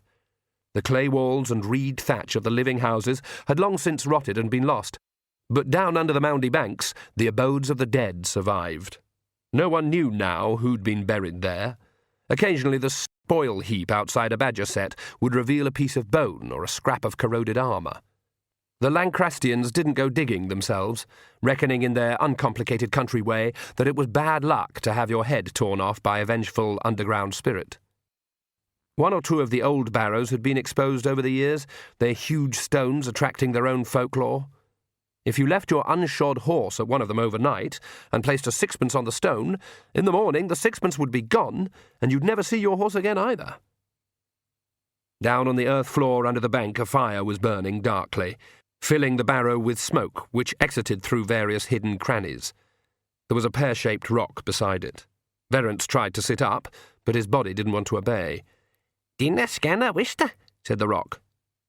It unfolded its legs. It was, he realised, a woman, or at least a female, blue like the other pixies, but at least a foot high, and so fat that it was almost spherical. It looked exactly like the little figurines back in the days of ice and mammoths, when what men really looked for in a woman was quantity. For the sake of modesty, or merely to mark the equator, it wore what Verence could only think of as a tutu. The whole effect reminded him of a spinning top that he'd had when he was a child. "The Kelda says," said a cracked voice by his ear, "that ye must get ready." Verence turned his head the other way and tried to focus on a small wizened pixie right in front of his nose. Its skin was faded. It had a long white beard. It walked with 2 sticks. "Ready for what?" "Good." The old pixie banged its sticks on the ground. "Kraken shadden eek, Fiegel." The blue men rushed at Verence from the shadows. Hundreds of hands grabbed him. Their bodies formed a human pyramid, pulling him upright against the wall. Some clung to the tree roots that looped across the ceiling, tugging on his nightshirt to keep him vertical. A crowd of others ran across the floor with a full-sized crossbow and propped it on a stone close to him. I say," Verence murmured. The Kelda waddled into the shadows and returned with her pudgy fists clenched. She went to the fire and held them over the flames. "Yin," said the old pixie. "I say, that's aimed right at my—" "Yin," shouted the Knack McFeagle. "Ton, ton." It's right. "Tetra." The Kelda dropped something on the fire. A white flame roared up, etching the room in black and white. Verence blinked. When he managed to see again, there was a crossbow bolt sticking in the wall just by his ear. The Kelda growled some order, while white light still danced around the walls. The bearded pixie rattled his sticks again. "Now ye must walk away. No." The Feagle let Verence go. He took a few tottering steps and collapsed on the floor, but the pixies weren't watching him. He looked up. His shadow twisted on the wall where it had been pinned. It writhed for a moment, trying to clutch at the arrow with insubstantial hands, and then faded. Verence raised his hand. There seemed to be a shadow there, too, but at least this one looked as if it was the regular kind. The old pixie hobbled over to him. "All fine now," he said. "You shot my shadow," said Verence. "Hey, you could call it a shadow," said the pixie. "It's the fluence they put on you, but ye'll be up and about in that time." "Aboot?" "About the place," said the pixie evenly. "All hail ye, kingly. I'm Big Aggie's man. Ye'd call me the Prime Minister, I'm hazardin'. Will ye no have a huge dram and a burned bannock while ye waitin'?" Verence rubbed his face. He did feel better already. The fog was drifting away. "How can I ever repay you?" he said. The pixie's eyes gleamed happily. "Oh, there's a wee bitty thing the Carlin Og say ye could be giving us. Hardly important at all," he said. "Anything," said Verence. A couple of pixies came up staggering under a rolled-up parchment, which was unfolded in front of Verence. The old pixie was suddenly holding a quill pen. "It's called a signature," he said, as Verence stared at the tiny handwriting. "And make sure ye initial all the sub-clauses and codicils. We of the Knack-Mac-Feagle are a simple folk," he added, "but we write very, very complicated documents." Mightily Oates blinked at Granny over the top of his praying hands. She saw his gaze slide sideways to the axe and then back to her. "You wouldn't reach it in time," said Granny without moving. "Should have got hold of it already if you were going to use it. Prayer's all very well, I can see where it can help you get your mind right, but an axe is an axe, no matter what you believes. Oates relaxed a little. He'd expected a leap for the throat. If Hodges Arg's made any tea, I'm parched, said Granny. She leaned against the anvil, panting. Out of the corner of her eye, she saw his hand move slowly. Man with his head screwed on properly, that falconer. A biscuit wouldn't come amiss. Oates's hand reached the axe handle. Still not quick enough, said Granny. Keep hold of it, though. Axe first, pray later. You look like a priest. What's your god? That a he god or a she god? A he. Yes, a he. Definitely a he. It was one thing the church hadn't schismed over, strangely. You don't mind, do you? Why should I mind? Well, your colleagues keep telling me that the Omnians used to burn witches. They never did, said Granny. I'm afraid I have to admit, that the records show... They never burned witches, said Granny. Probably they burned some old ladies who spoke up or couldn't run away. I wouldn't look for witches being burned, she added, shifting position. I might look for witches doing the burning, though. We ain't all nice. Oates remembered the Count talking about contributing to the Arca Instrumentorum. Those books were ancient, but so were vampires, weren't they? And they were practically canonical. The freezing knife of doubt wedged itself deeper in his brain. Who knew who really wrote anything? What could you trust? Where was the Holy Writ? Where was the truth? Granny pulled herself to her feet and tottered over to the bench, where Hodges Arg had left his jar of flame. She examined it carefully. Oates tightened his grip on the axe. It was, he had to admit, slightly more comforting than prayer at the moment. Perhaps you could start with the small truths, like he had an axe in his hand. I want to be certain, he said. Are you a vampire? Granny Weatherwax appeared not to hear the question. Where's Hodges Arg with that tea? She said. The falconer came in with a tray. Nice to see you up and about, Mistress Weatherwax. Not before time. The tea slopped as she took the proffered cup. Her hand was shaking. Hodges Arg? Yes, mistress. So, you've got a firebird here, have you? No, mistress. I saw you out hunting it. And I found it, miss. But it had been killed. There was nothing but burnt ground, miss. You'd better tell me all about it. Is this the right time? Said Oates. Yes, said Granny Weatherwax. Oates sat and listened. Hodges Arg was an original storyteller and quite good in a very specific way.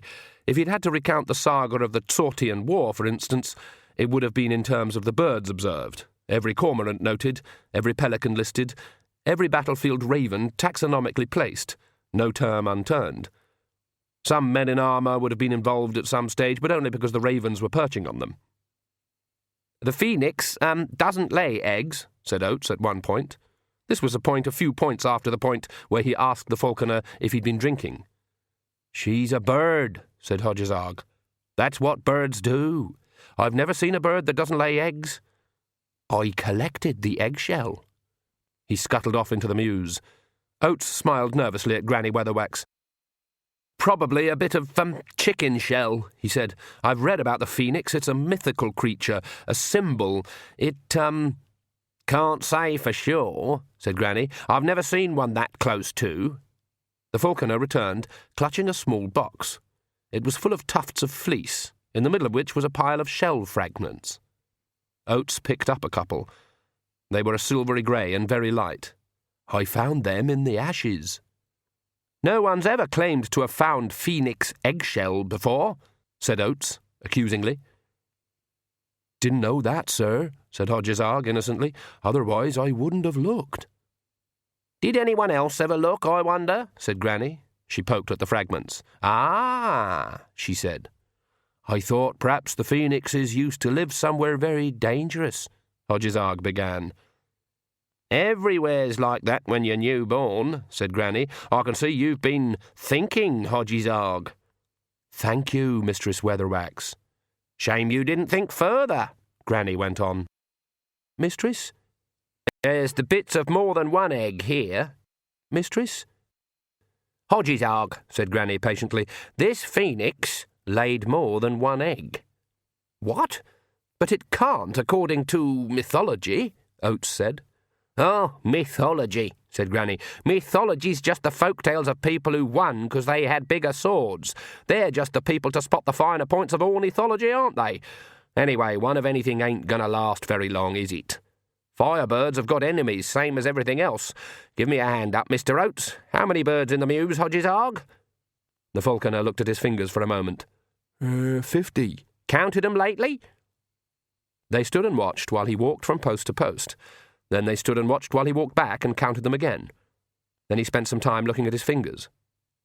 51, said Granny helpfully. I don't understand it, mistress. You'd better count them by types, then. This produced a count of 19 lappet-faced warriors, where there should have been 18. Perhaps one flew in because it saw the others, said Oates, like pigeons. It doesn't work like that, sir, said the falconer. One of 'em won't be tethered, said Granny. Trust me. They found it at the back, slightly smaller than the other warriors, hanging meekly from its perch. Fewer birds could sit more meekly than a Lancre wow-hawk, or lappet-faced warrior, a carnivore permanently on the lookout for the vegetarian option. It spent most of its time asleep in any case, but when forced to find food, it tended to sit on a branch out of the wind somewhere and wait for something to die. When in the mews, the warriors would initially perch like other birds and then, talons clamped around the pole, doze off peacefully upside down. Hodges arg bred them because they were found only in Lancre, and he liked the plumage, but all reputable falconers agreed that for hunting purposes the only way you could reliably bring down prey with a wow hawk was by using it in a slingshot. Granny reached out towards it. "I'll fetch you a glove," said Hodges arg, but she waved him away. The bird hopped onto her wrist. Granny gasped, and little threads of green and blue burned like marsh gas along her arm for a moment. "Are you all right?" said Oates. "Never been better. "I'll need this bird, Hodges arg." "It's dark, mistress. That won't matter, but it'll need to be hooded." "Oh, I never hood wow-hawks, mistress. They're never any trouble." This bird, said Granny, is a bird I reckon no one's ever seen before. Hood it." Hodges arg hesitated. He recalled the circle of scorched earth, and before it, something looking for a shape in which it could survive. "It is a wow-hawk, isn't it, mistress?" "And what makes you ask that?" said Granny slowly. "After all, you're the falconer in these parts." "Because I found... in the woods, I saw..." "What did you see, Hodges arg?" Hodges arg gave up in the face of her stare, to think that he'd tried to capture a phoenix. At least the worst the other birds could do was to draw blood, supposing he'd been holding it. He was overcome by a very definite burning desire to get this bird out of here. Strangely, though, the other birds weren't disturbed at all. Every hooded head was turned towards the little bird on Granny Weatherwax's wrist. Every blind, hooded head. Hodges arg picked up another hood. As he fastened it over the bird's head, he thought for a moment that there was a flash of gold from underneath. He put that down as not his business. He'd survived quite happily in the castle for many years by knowing where his business was, and he was suddenly very clear that it wasn't here, thank goodness. Granny took a few deep breaths. "Right," she said. "Now we'll go up to the castle." "What for? Why?" said Oates. "Good grief, man, why'd you think?" "The vampires are gone," said the priest. "While you were getting better, Mr. Hodges arg found out. They've just left the soldiers and the servants. There was a lot of noise, and the coach went too. There's guards all over the place." "How did the coach get out, then?" "Well, it was the vampires' coach, and their servant was driving it, but Jason Ogg said he saw Mrs. Ogg too." Granny steadied herself against the wall. "Where did they go?" "I thought you could read their minds or something," said Oates. "Young man, right now I don't think I can read my own mind." "Look, Granny Weatherwax, it's obvious to me you're still weak from loss of blood." "Don't you dare tell me what I am," said Granny. "Don't you dare." "Now, where would Githa Ogg have taken them?" "I think Uberwald," said Granny. that'll be it." "What?" "How can you know that?" "Because nowhere in the village would be safe. She wouldn't go up to the gnarly ground on a night like this, and with a baby to carry as well. And heading down onto the plains would be downright daft, because there's no cover, and I wouldn't be surprised if the road is washed out by now. But that'll be right into danger. More dangerous than here, said Granny. They know about vampires in Uberwald. They're used to 'em. There's safe places. Pretty strong inns all along the coach road for a start. Nanny's practical. She'll think of that, I'm betting. She winced and added, but they'll end up in the vampire's castle. Oh, surely not. I can feel it in my blood, said Granny. That's the trouble with Githa Og, far too practical. She paused. You mentioned guards? They've locked themselves in the keep, mistress, said a voice in the doorway. It was Sean Ogg with the rest of the mob behind him. He advanced awkwardly, one hand held in front of him. That's a blessing, then, said Granny. But we can't get in, mistress, said Sean. So, can they get out? Well, no, not really, but the armour is in there, all our weapons, and their boozing. What's that you're holding? Sean looked down. It's the Lancrustian army knife, he said. I left my sword in the armoury too. Has it got a tool for extracting soldiers from castles? No. Granny peered closer. What's this curly thing? She said. Oh, that's the adjustable device for winning ontological arguments, said Sean. The king asked for it. Works, does it? If you twiddle it properly. And this? That's the tool for extracting the essential truth from a given statement, said Sean. Verence asked for that one too, did he? Yes, Granny. Useful to a soldier, is it? Said Oates. He glanced at Granny. She'd changed as soon as the others had entered. Before, she'd been bowed and tired. Now she was standing tall and haughty, supported by a scaffolding of pride. Oh, yes, sir. 'Cause of when the other side are yelling, we're going to cut your tongue off, your tongue off. Sean blushed and corrected himself. And things like that. Yes? Well, you can tell if they're going to be right, said Sean. I need a horse, said Granny. There's old Porchick's plough horse, Sean began. Too slow. I've got a mule, said Oates. The king was kind enough to let me put it in the stables. Neither one thing nor t'other, eh? Said Granny. It suits you. That'll do for me, then. Fetch it up here and I'll be off to get the girls back. What? I thought you wanted it to take you up to your cottage. Into Uberwald alone? I couldn't let you do that. I ain't asking you to let me do anything. Now off you go and fetch it, otherwise will be angry, I expect. But you can hardly stand up. Certainly I can. Off you go. Oates turned to the assembled Lancrustians for support. You wouldn't let a poor old lady go off to confront monsters on a wild night like this, would you? They watched him owlishly for a while, just in case something interestingly nasty was going to happen to him. Then someone near the back said, So why should we care what happens to monsters? And Sean Ogg said, That's Granny Weatherwax, that is. But she's an old lady, Oates insisted. The crowd took a few steps back. Oates was clearly a dangerous man to be around. Would you go out on a night like this? He said. The voice at the back said, Depends if I knew where Granny Weatherwax was. Don't think I didn't hear that, bestiality, Carter, said Granny, but there was just a hint of satisfaction in her voice. Now, are we fetching your mule, Mr. Oates? Are you sure you can walk? Of course I can. Oates gave up. Granny smirked triumphantly at the crowd and strode through them and towards the stables with him trotting after her. When he hurried around the corner, he almost collided with her, standing as stiff as a rod. Is there anyone watching me? She said. What? No, I don't think so, apart from me, of course. You don't count, said Granny. She sagged and almost collapsed. He caught her, and she pummeled him on the arm. The wow-hawk flapped its wings desperately. Let go, I just lost my footing, that's all. Yes, of course. You just lost your footing, he said soothingly. And don't try to humour me either. Yes, all right. It's just that it don't do to let things slide, if you must know. Like your foot did just then? Exactly. So perhaps I'll take your arm because it's very muddy. He could just make out her face. It was a picture, but not one you'd hang over the fireplace. Some sort of inner debate was raging. Well, if you think you're going to fall over, she said. That's right, said Oates gratefully. I nearly hurt my ankle back there, as it is. I've always said young people today don't have the stamina, said Granny, as if she was testing out an idea. That's right, we don't have the stamina. And your eyesight is probably not as good as mine owing to too much reading, said Granny. Blind as a bat, that's right. All right. And so, at cross purposes and lurching occasionally, they reached the stables. The mule shook its head at Granny Weatherwax when they arrived at its loose box. It knew trouble when it saw her. It's a bit cantankerous, said Oates. Is it? Said Granny.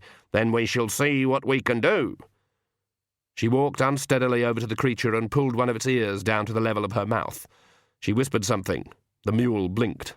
That sorted that out, then, she said. Help me up. Just let me put the bridle on. Young man, I might be temporary not at my best, but when I need a bridle on any creature, they can put me to bed with a shovel. Give me a hand up and kindly avert your face whilst so doing. Oates gave up and made a stirrup of his hands to help her into the saddle. Why don't I come with you? There's only one mule. Anyway, you'd be a hindrance. I'd be worrying about you all the time. She slid gently off the other side of the saddle and landed in the straw. The wowhawk fluttered up and perched on a beam, and if Oates had been paying attention, he'd have wondered how a hooded bird could fly so confidently. Drat! Madam, I do know something about medicine. You are in no state to ride anything. Not right now, I admit, said Granny, her voice slightly muffled. She pulled some straw away from her face and waved a hand wildly to be helped up. But you just wait until I find my feet. All right. Supposing I ride and you hang on behind me. You can't weigh more than the harmonium, and I manage that all right. Granny looked owlishly at him. She seemed drunk, at that stage when hitherto unconsidered things seem a good idea, like another drink. Then she appeared to reach a decision. Oh, if you insist. Oates found a length of rope, and after some difficulties, caused by Granny's determined belief that she was doing him some sort of a favour, got her strapped into a pillion position. Just so long as you understand that I didn't ax you to come along, and I don't need your help, said Granny. Axe? Ask, then, said Granny. Slipped into a bit of rural there. Oates stared at her for a while, then he dismounted, lifted Granny down, propped her up while she protested, disappeared into the night, came back shortly carrying the axe from the forge, used more rope to tie it to his waist, and mounted up again. You're learning, said Granny. As they left, she raised an arm. The wowhawk fluttered down and settled on her wrist. The air in the rocking coach was acquiring a distinct personality. Magrat sniffed. I'm sure I changed Esme not long ago. After a fruitless search of the baby, they looked under the seat. Grebo was lying asleep with his legs in the air. Isn't that just like him? Said Nanny. He can't see an open door without going through it, bless him, and he likes to be near his mum. Could we open a window? Said Magrat. The rain'll get in. Yes, but the smell will get out. Magrat sighed. You know, we've left at least one bag of toys. Verence was very keen on those mobiles. I still think it's a bit early to start the poor little mite on education, said Nanny, as much to take Magrat's mind off the current dangers as from a desire to strike a blow for ignorance. Environment is so very important, said Magrat solemnly. Did I hear he told you to read improving books and listen to posh music while you were expecting? Said Nanny as the coach rushed through a puddle. Well, the books were all right, but the piano doesn't work properly, and all I could hear was Sean practising the trumpet solo, said Magrat. It's not his fault if no one wants to join in, said Nanny. She steadied herself as the coach lurched. Good turn of speed on this thing. I wish we hadn't forgotten the bath, too, Magrat mused. And I think we left the bag with the toy farm. And we're low on nappies. Let's have a look at it, Nanny said. Baby Esme was passed across the swaying coach. Yes, let's have a look at you, said Nanny. The small blue eyes focused on Nanny Ogg. The pink face on the small lolling head gave her a speculative look, working out whether she'd do as a drink or a toilet. That's good at this age, said Nanny. Focusing like that. Unusual in a babby. If she is at this age, said Magrat darkly. Hush now. If Granny's in there, she's not interfering. She never interferes. Anyway, it wouldn't be her mind in there. That's not how she works it. What is it then? You've seen her do it. What do you think? I'd say all the things that make her her, Magrat ventured. That's about right. She wraps them all up and puts them somewhere safe. You know how she can even be silent in her own special way? Oh, yes. No one can be quiet, quite like Esme. You can hardly hear yourself think for the silence. They bounced in their seats as the coach sprang in and out of a pothole. Nanny? Yes, love? Verence will be all right, won't he? Yep. I trust them little devils with anything except a barrel of Stingo or a cow. Even Granny says the Kelder's damn good. The Kelder? Sort of a wise lady. I think the current one's called Big Aggie. You don't see much of their women. Some say there's only ever one at a time, and she's the Kelder, and has 100 kids at a go. That sounds very... Magrat began. Nah, I reckon they're a bit like dwarfs, and there's hardly any difference except under the loin cloth, said Nanny. I expect Granny knows, said Magrat. And she ain't saying, said Nanny. She says it's their business. And he'll be all right with them? Oh, yes. He's very kind, you know. Magrat's sentence hung in the air. That's nice. And a good king as well. Nanny nodded. It's just that I wish people took him more seriously, Magrat went on. It's a shame, said Nanny. He does work very hard and he worries about everything, but people just seem to ignore him. Nanny wondered how to approach it. He could try having the crown taken in a bit, she ventured as the coach bounced over another rut. There's plenty of dwarfs up at Copperhead who'd be glad to make it smaller for him. It is the traditional crown, Nanny. Yes, but if it wasn't for his ears, it'd be a collar on the poor man, said Nanny. He could try bellowing a bit more, too. Oh, he couldn't do that. He hates shouting. That's a shame. People like to see a bit of bellowing in a king. The odd belch is always popular, too. Even a bit of carousing would help if he could manage it. You know, quaffing and such. I think he thinks that isn't what people want. He's very conscious of the needs of today's citizen. Ah, well, I can see where there's a problem then, said Nanny. People need something today, but they generally need something else tomorrow. Just tell him to concentrate on bellowing and carousing. And belching? That's optional. And... Yes, dear? He'll be all right, will he? Oh, yes. Nothing's going to happen to him. It's like that chess stuff, see? Let the Queen do the fighting, because if you lose the king, you've lost everything. And us? Oh, we're always all right. You remember that. We happen to other people. A lot of people were happening to King Verence. He lay in a sort of warm, empty daze, and every time he opened his eyes, it was to see scores of the Feegle watching him in the firelight. He overheard snatches of conversation, or more correctly, argument. He's your king, inu? Aye, certainly. That pish of a hobya? Hush a gob. The man's sickened, can you no word? Aye, muckin born sick at him who? Verence felt a small yet powerful kick on his foot. See you, kingy? A lang stick a middlin' or what, big jobs? Yes, well done, he mumbled. The interrogating Feegle spat near his ear. Ah, I wouldn't have given you scapins for him. There was a sudden silence, a real rarity in any space containing at least one Feegle. Verence swiveled his eyes sideways. Big Aggie had emerged from the smoke. Now that he could see her clearly, the dumpy creature looked like a squat version of Nanny Ogg. And there was something about the eyes. Verence was technically an absolute ruler, and would continue to be so provided he didn't make the mistake of repeatedly asking Lancrastians to do anything they didn't want to do. He was aware that the commander-in-chief of his armed forces was more inclined to take orders from his mum than his king, whereas Big Aggie didn't even have to say anything. Everyone just watched her, and then went and got things done. Big Aggie's man appeared at her side. "You'll be wanting to save your lady and your bairn, Big Aggie's thinking," he said. Verence nodded. He didn't feel strong enough to do anything else. "But you'll still be very crassic from loss of blood, Big Aggie reckons. The healings put something in their bite that makes you biddable." Verence agreed absolutely.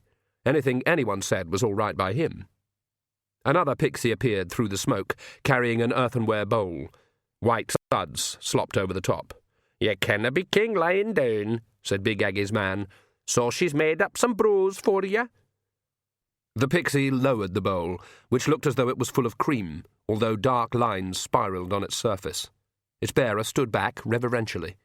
What's in it? Verence croaked. "Milk," said Big Aggy's man promptly.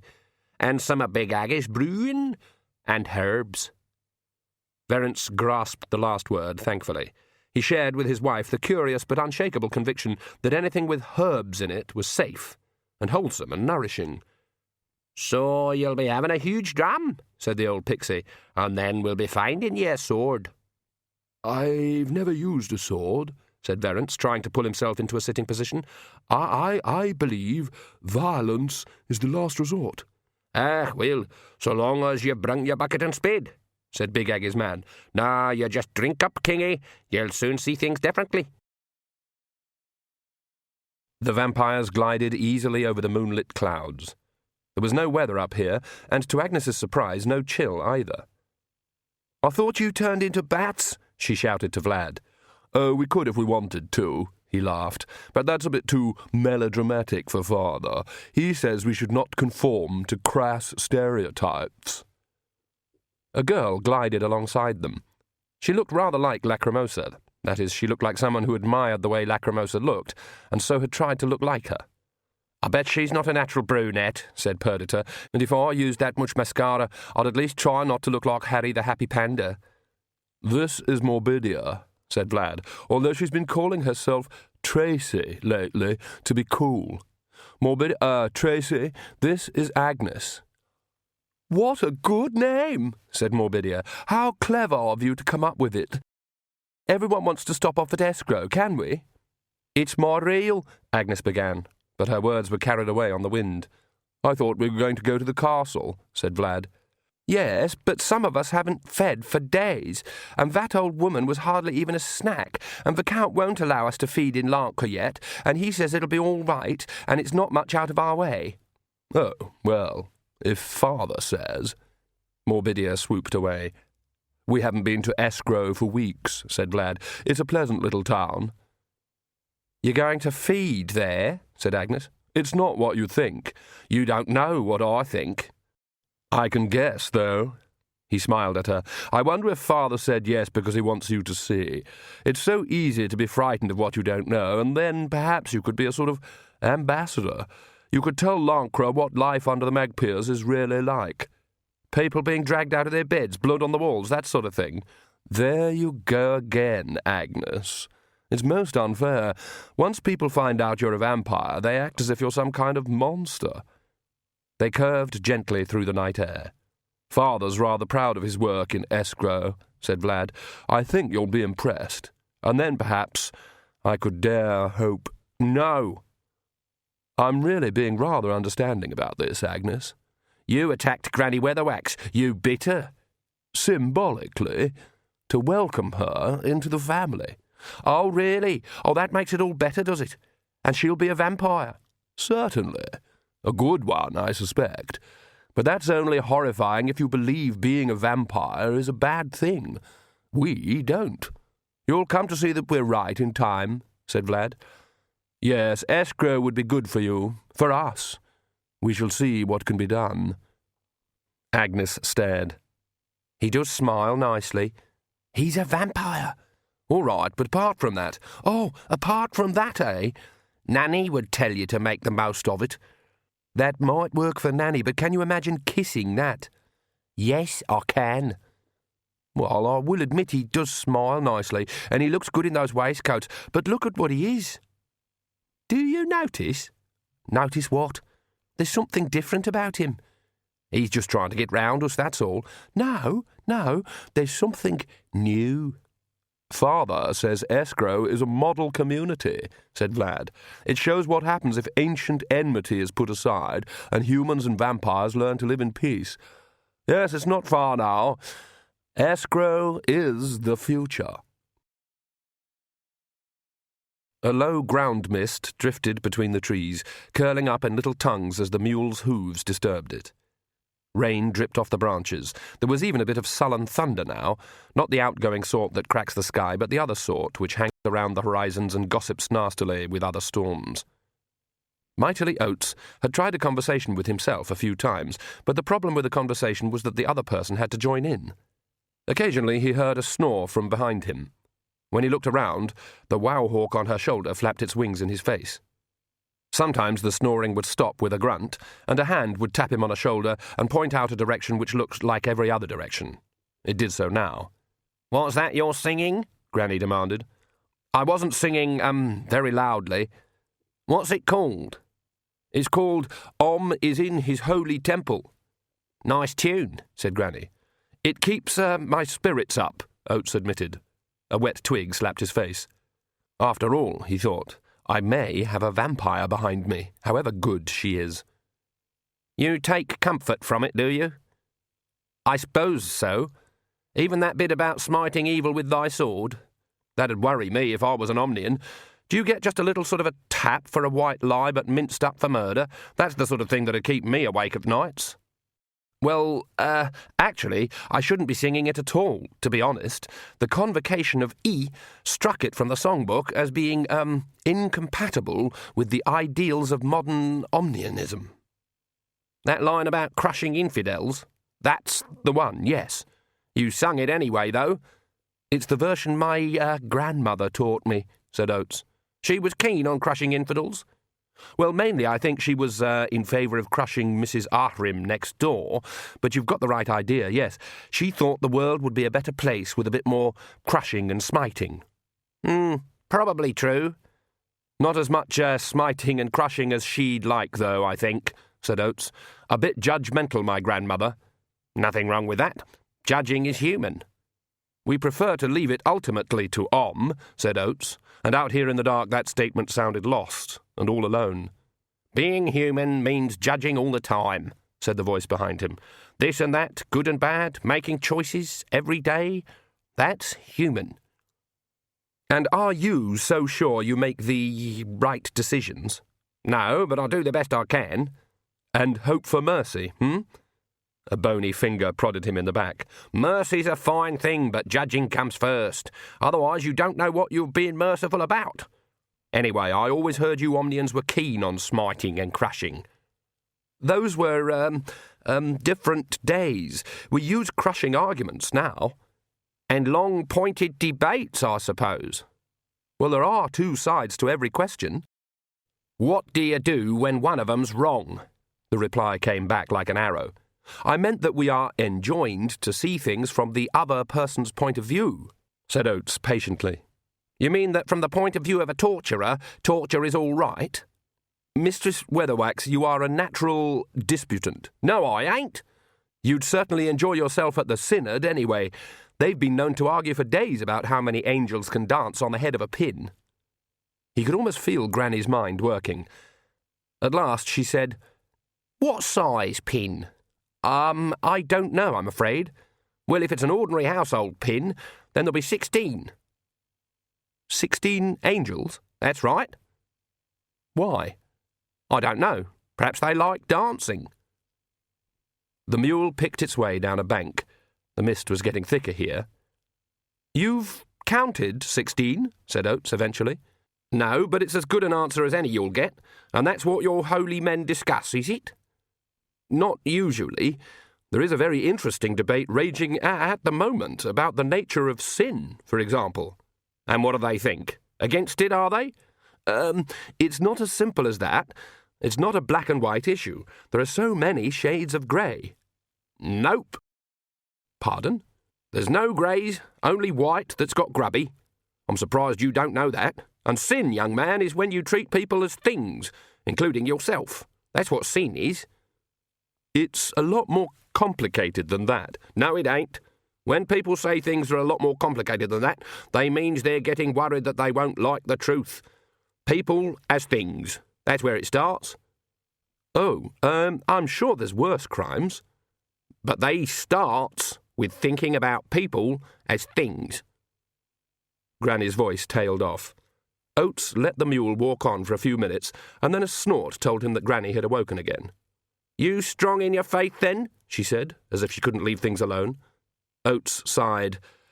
I try to be. But you read a lot of books, I'm thinking. Hard to have faith, ain't it, when you read too many books? Oates was glad she couldn't see his face. Was the old woman reading his mind through the back of his head? Yes, he said. Still got it, though? Yes. Why? If I didn't, I wouldn't have anything. He waited for a while and then tried a counter-attack. You're not a believer yourself, then, Mistress Weatherwax? There were a few moments' silence as the mule picked its way over the mossy tree roots. Oates thought he heard behind him the sound of a horse, but then it was lost in the sighing of the wind. Oh, I reckon I believes in tea, sunrises, that sort of thing, said Granny. I was referring to religion. I know a few gods in these parts, if that's what you mean. Oates sighed. Many people find faith a great solace, he said. He wished he was one of them. Good. Really?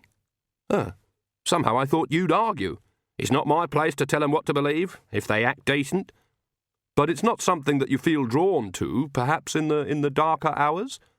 No, I've already got a hot water bottle. The wowhawk fluttered its wings. Oates stared into the damp, dark mist. Suddenly, he was angry. And that's what you think religion is it? He said, trying to keep his temper. I generally don't think about it at all, said the voice behind him. It sounded fainter. He felt Granny clutch his arm to steady herself. Are you all right? He said. I wish this creature would go faster. I ain't entirely myself. We could stop for a rest. No, not far now. Ugh, I've been so stupid. The thunder grumbled. He felt her grip lessen and heard her hit the ground. Oates leapt down. Granny Weatherwax was lying awkwardly on the moss, her eyes closed. He took her wrist. There was a pulse there, but it was horribly weak. She felt icy cold. When he patted her face, she opened her eyes. If you raise the subject of religion at this point, she wheezed, I'll give you such a hiding. Her eyes shut again. Oates sat down to get his breath back. Icy cold, yes. There was something cold about all of her, as though she always pushed heat away, any kind of warmth. He heard the sound of the horse again and the faint jingle of a harness. It stopped a little way away. "Hello?" said Oates, standing up.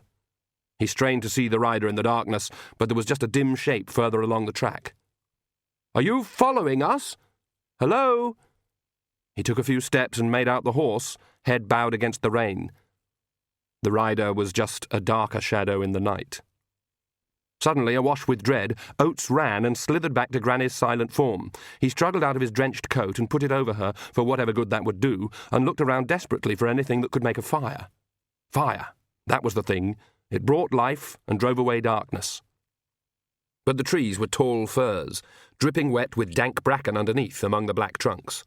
There was nothing that would burn here. He fished hurriedly in his pocket and found a waxed box with his last few matches in it. Even a few dry twigs or a tuft of grass would do, anything that'd dry out another handful of twigs. Rain oozed through his shirt. The air was full of water. Oates hunched over so that his hat kept the drips off and pulled out the Book of Om for the comfort that it brought. In times of trouble, Om would surely show the way. "I've already got a hot water bottle. Damn you," he said under his breath. He opened the book at random, struck a match and read, "And in that time, in the land of the Cyrenites, there was a multiplication of camels." The match hissed out. No help there, no clue. He tried again.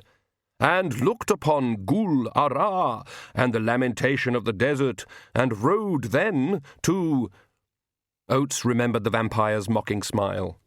What words could you trust?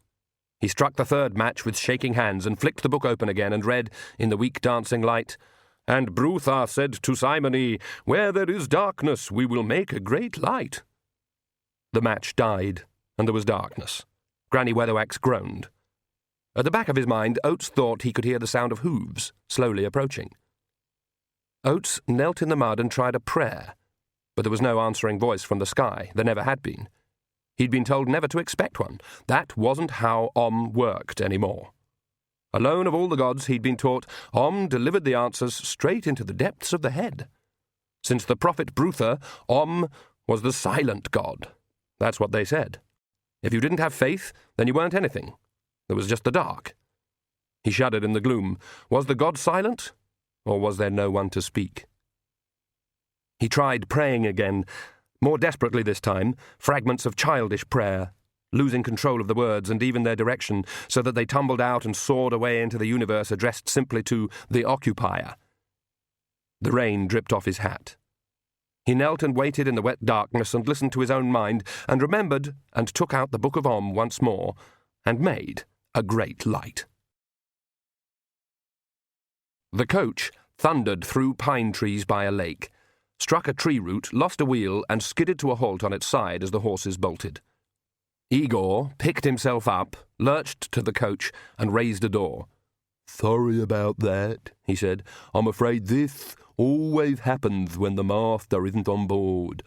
Everyone all right down there?" A hand grabbed him by the throat. "You could have warned us," Nanny growled. "We were thrown all over the place. Where the hell are we? Is this Slake?" A match flared and Igor lit a torch. "We're near the castle," he said. "Whose?" "The Magpies." "We're near the vampire's castle?" "Yes. I think the old master did something to the road here. The wheels always come off as sure as eggs is eggs. Brings in the visitors," he said. "It didn't occur to you to mention it," said Nanny, climbing out and giving Magrat a hand. "Sorry. It's been a busy day." Nanny took the torch. The flames illuminated a crude sign nailed to a tree. "Don't go near the castle," Nanny read. Nice of them to put an arrow pointing the way to it, too. "Oh, the master did that," said Igor. "Otherwise people wouldn't notice it." Nanny peered into the gloom. "And who's in the castle now?" "A few servants." "Will they let us in?" "That's not a problem." Igor fished in his noisome shirt and pulled out a very big key on a string. "We're going to go into their castle," said Magrat. "Looks like the only place around," said Nanny Og, heading up the track. "The coach is wrecked. We're miles from anywhere else. Do you want to keep the baby out all night?" "A castle's a castle. It'll have locks. All the vampires are in Lancre, and, well, it's what Esme would have done. I feels it in me blood." A little way off, something howled. Nanny looked at Igor. "Werewolf," she said. "That's right. Not a good idea to hang around, then." She pointed to a sign painted on a rock. "Don't take this quickest route to the capital," she read aloud. "You've got to admire a mind like that. Definitely a student of human nature." "Won't there be a lot of ways in?" said Magrat as they walked past a sign that said, "Don't go near the coach park 20 yards on your left." "Igor," said Nanny. "Vampires used to fight amongst themselves," said Igor. "There's only one way in." "Oh, all right, if we must," said Magrat. "You take the rocker and use Nappy Bag and the teddies, and the thing that goes round and plays noises when she pulls the string." A sign near the drawbridge said, "Laughed chance not to go near the castle," and Nanny Og laughed and laughed. "The Count's not going to be very happy about you, Igor," she said as he unlocked the doors. "Sod him," he said. "I'm going to pack up my stuff and head for Blinth. There's always a job for an eagle up there. More lightning strikes per year than anywhere in the mountains, they say." Nanny Og wiped her eye. "Good job we're soaked already," she said. "All right, let's get in. And Igor, if you haven't been straight with us, I'll have your guts for garters." Igor looked down bashfully. "Oh, that's more than a man could possibly hope for," he murmured. Magrat giggled, and Igor pushed open the door and hurriedly shuffled inside. "What?" said Nanny. "Haven't you noticed the looks he's been giving you?" said Magrat as they followed the lurching figure. "What, him?" said Nanny. "Could be carrying a torch for you," said Magrat. "I thought it was just to see where he's going," said Nanny, a little bit of panic in her voice. "I mean, I haven't got my best drawers on or anything." I think he's a bit of a romantic, actually, said Magrat. Oh, I don't know, I really don't, said Nanny. I mean, it's flattering and everything, but I really don't think I could be going out with a man with a limp. Limp what? Nanny Ogg had always considered herself unshockable, but there's no such thing. Shocks can come from unexpected directions. I am a married woman, said Magrat, smiling at her expression, and it felt good just once to place a small tin tack in the path of Nanny's carefree amble through life. But is Verence, all right in the, Oh, yes, everything's fine. But now I understand what your jokes were about. What, all of them? Said Nanny, like someone who'd found all the aces removed from their favourite pack of cards. Well, not the one about the priest, the old woman, and the rhinoceros. I should just about hope so, said Nanny. I didn't understand that one till I was 40. Igor limped back. There's just the servants, he said. You could stay down in my quarters, in the old tower. There's thick doors. Mrs. Ogg would really like that, said Magrat. She was saying just now, what good legs you've got, weren't you, Nanny? Do you want some? Said Igor earnestly, leading the way up the steps. I've got plenty, and I could do with the space in the ice house. You what? Said Nanny, stopping dead. I'm your man if there's any organ you need, said Igor. There was a strangled coughing noise from Magrat. You've got bits of people stored on ice, said Nanny, horrified. Bits of strange people chopped up. I'm not taking another step. Now Igor looked horrified. Not strange, he said. Family. You chopped up your family? Nanny backed away. Igor waved his hands frantically. It's the tradition, he said. Every Igor leaves his body to the family. Why waste good organs? Look at my uncle Igor. He died of buffaloes, so there was a perfectly good heart and some kidneys going begging. Plus, he'd still got Grandad's hands, and they were damn good hands, let me tell you. He sniffed. I wish I had them. He was a great surgeon. Well, I know every family says things like, he's got his father's eyes, Nanny began. No, my second cousin Igor got them. But who does the cutting and sewing? Said Magrat. I do. And Igor learns household surgery on his father's knee, said Igor, and then practices on his grandfather's kidneys. Excuse me, said Nanny, what did you say your uncle died of? Buffaloes, said Igor, unlocking another door. He broke out in them? A herd fell on him, a freak accident. We don't talk about it. Sorry, are you telling us you do surgery on yourself? Said Magrat. It's not hard when you know what you're doing. Sometimes you need a mirror, of course, and it helps if someone can put a finger on the knot. Isn't it painful? Oh, no. I always tell them to take it away just before I pull the strings tight. The door creaked open. It was a long, tortured, groaning noise. In fact, there was more creak than door, and it went on just a few seconds after the door had stopped. That sounds dreadful, said Nanny. Thank you. It took days to get right. Creaks like that don't just happen by themselves. There was a woof from the darkness, and something leapt at Igor, knocking him off his feet. Get off, you big soppy. It was a dog, or several dogs rolled as it were into one. There were 4 legs, and they were nearly all the same length, although not, Magrat noted, all the same colour. There was one head, although the left ear was black and pointed, while the right ear was brown and white and flopped. It was a very enthusiastic animal in the department of slobber. This is Scraps, said Igor, fighting to get to his feet in a hail of excited paws. He's a silly old thing. Scraps, yes, said Nanny. Good name, good name. He's 78 years old, said Igor, leading the way down a winding staircase. Some of him. He's very neat stitching, said Magrat. He looks well on it, too. Happy as a dog with 2... Oh, I see, he does have 2. I had one spare, said Igor, leading the way with Scraps bounding along beside him. I thought, he's so happy with 1, just think of the fun he could have with 2. Nanny Ogg's mouth didn't even get half open. Don't you even think of saying anything, Gither Og, snapped Magrat. Me? Said Nanny innocently. Yes, and you were. I could see you. You know he was talking about tails, not anything else. Oh, I thought about that long ago, said Igor. It's obvious. Saves wear and tear, plus you can use one while you're replacing the other. I experimented on myself. Their footsteps echoed on the stairs. Now, what are we talking about here exactly? Said Nanny in a quiet, I'm only asking out of interest tone of voice. Hearts, said Igor. Oh, 2 hearts. You've got 2 hearts? Yes. The other one belonged to poor Mr. Swines down at the sawmill. But his wife said it was no use to him after the accident, what with him not having a head to go with it.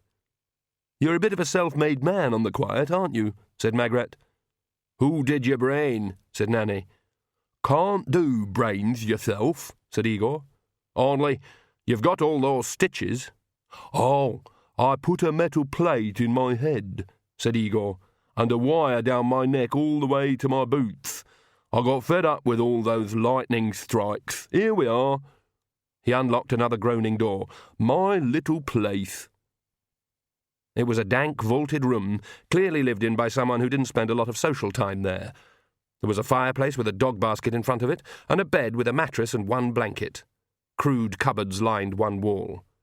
There's a well under that cover there, he said, and there's a privy through there. What's through that door? Said Nanny, pointing to one with heavy bolts across it. Nothing, said Igor. Nanny shot him a glance, but the bolts were very firmly on this side. This looks like a crypt, she said, with a fireplace. When the old Count was alive, he liked to get warm of an evening before going out, said Igor. Golden days, them was. I wouldn't give you 2pence for this lot. D'you know, they wanted me to get rid of Scraps. Scraps leapt up and tried to lick Nanny's face. I saw Lacrimotha kick him once, said Igor darkly. He rubbed his hands together. Can I get you ladies anything to eat? No, said Nanny and Magrat together. Scraps tried to lick Igor. He was a dog with a lot of lick to share. Scraps, play dead, said Igor.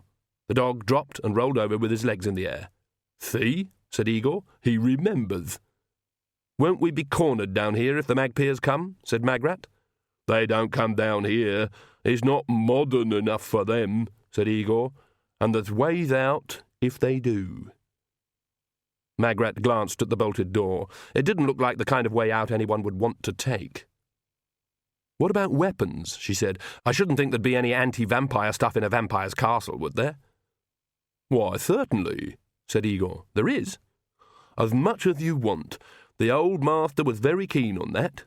When we had visitors expected, he always said, Igor, make certain the windows are clean and there's lots of lemons and bits of ornament that can be turned into religious symbols around the place. He enjoyed it when people played by the rules. Very fair, the old master. Yeah, but that'd mean he'd die, wouldn't it? Said Nanny. She opened a cupboard and a stack of wrinkled lemons fell out. Igor shrugged. You win some, you lose some, he said. The old master used to say, Igor, the day vampires win all the time, that's the day we'll be knocked back beyond return. Mind you, he got annoyed when people pinched his socks. He'd say, Sod, that was silk, $10 a pair in Ankh-Morpork. And he probably spent a lot of money on blotting paper too, said Nanny. Another cupboard revealed a rack of stakes, along with a mallet and a simple anatomical diagram with an X over the heart area. The chart was my idea, Mrs. Og, said Igor proudly. The old master got fed up with people just hammering the stakes in any old where. He said he didn't mind the dying, that was quite restful, but he did object to looking like a colander. You're a bright chap, aren't you, Igor? Said Nanny.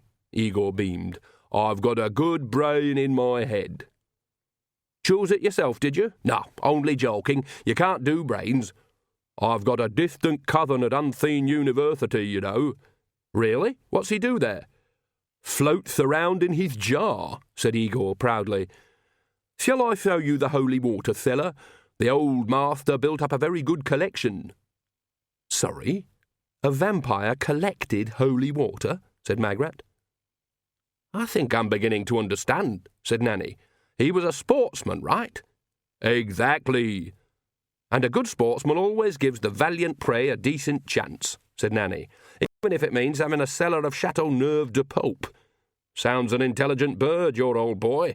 Not like this new one. He's just clever. I don't follow you, said Magrat. Being killed is nothing to a vampire, said Nanny. They always find a way of coming back. Everyone knows that who knows anything about vampires. If they're not too hard to kill and it's all a bit of an adventure for people, well, like as not, they'll just stake him and chuck him in the river and go home. Then he has a nice restful decade or so, being dead, and comes back from the grave and away he goes again. That way he never gets totally wiped out, and the lads of the village get some healthy exercise.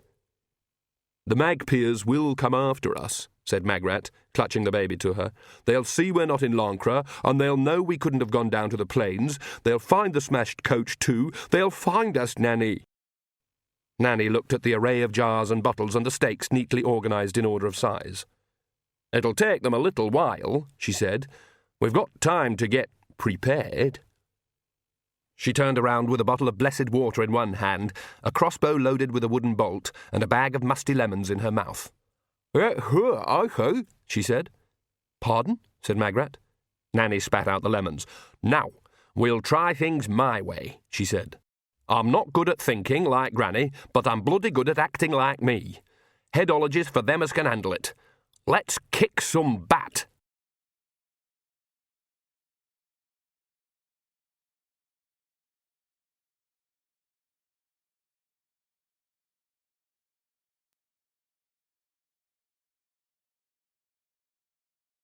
CD 8. The wind soughed across the moors on the edge of Lancre and hissed through the heather. Around some old mounds half buried in brambles, it shook the wet branches of a single thorn tree and shredded the curling smoke that drifted up through the roots. There was a single scream. Down below, the Nac-Mac-Feegle were doing their best, but strength is not the same as weight and mass, and even with pixies hanging onto every limb and Big Aggie herself sitting on Verence's chest, he was still hard to control. I think maybe the drink was a wee bitty too trackle, said Big Aggie's man, looking down at Verence's bloodshot eyes and foaming mouth.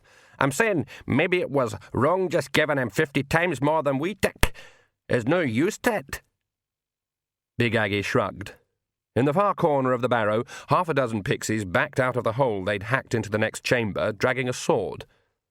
For bronze, it was quite well preserved. The old chieftains of Lancre reckoned to be buried with their weapons in order to fight their enemies in the next world, and since you didn't become a chieftain of ancient Lancre without sending a great many enemies into the next world, they liked to take weapons that could be relied upon to last. Under the direction of the old pixie, they manoeuvred it within reach of Verence's flailing hand. "Ah, yes, great," said Big Aggie's man. "Yin, tan, tetra." The Feegle leapt away in every direction. Verence rose almost vertically, bounced off the roof, grabbed the sword, hacked madly until he'd cut a hole through to the outside world, and escaped into the night. The pixies, clustered around the walls of the barrow, turned their eyes to their kelder. Big Aggie nodded. "Big Aggie says you'd best see him come to nae harm," said the old pixie. 1,000 small but very sharp weapons waved in the smoky air. "Hoodens! Kill him, Nac-Mac-Feegle!" A few seconds later, the chamber was empty. Nanny hurried across the castle's main hall, burdened with stakes, and stopped dead. "What the hell's that thing?" she said. "Takes up a whole wall." "Oh, that was the old Count's pride and joy," said Igor. "He wasn't very modern, he always said, but the century of the fruit bat had its compensations. Sometimes he'd play with it for hours on end." It was an organ, or possibly what an organ hoped to be when it grew up, because it dominated the huge room. A music lover to the core, Nanny couldn't help trotting over to inspect it. It was black, its pipes framed and enclosed in intricate ebony fretwork, with the stops and keyboards made of dead elephant. "How does it work?" she said. "Water power," said Igor proudly. "There's an underground river. The master had this made specially to his own design." Nanny ran her fingers over a brass plate screwed above the keyboard. It read, "Listen to the children of tonight. What wonderful music they make." Manufactured by Bergholt Stutley Johnson, Ankh-Morpork. "It's a Johnson," she breathed. "I haven't got my hands on a Johnson for ages." She looked closer. "What's this? Scream 1, Thunderclap 14, Wolf Howl 5. There's a whole set of stops just marked creaky floors. Can't you play music on this thing?" "Oh, yes, but the old master was more interested in effects." There was still a dust-covered sheet of music on the stand, which someone had been filling in carefully with many crossings out. "Return of the Bride of the Revenge of the Son of Count Magpere," Nanny said aloud, noting that "from 20,000 fathoms?" had been written in subsequently and then crossed out. "Sonata for thunderstorm, trapdoors, and young woman in skimpy clothing." "Bit of an artist too, then, your old master?" "In a special way," said Igor wistfully. Nanny stepped back.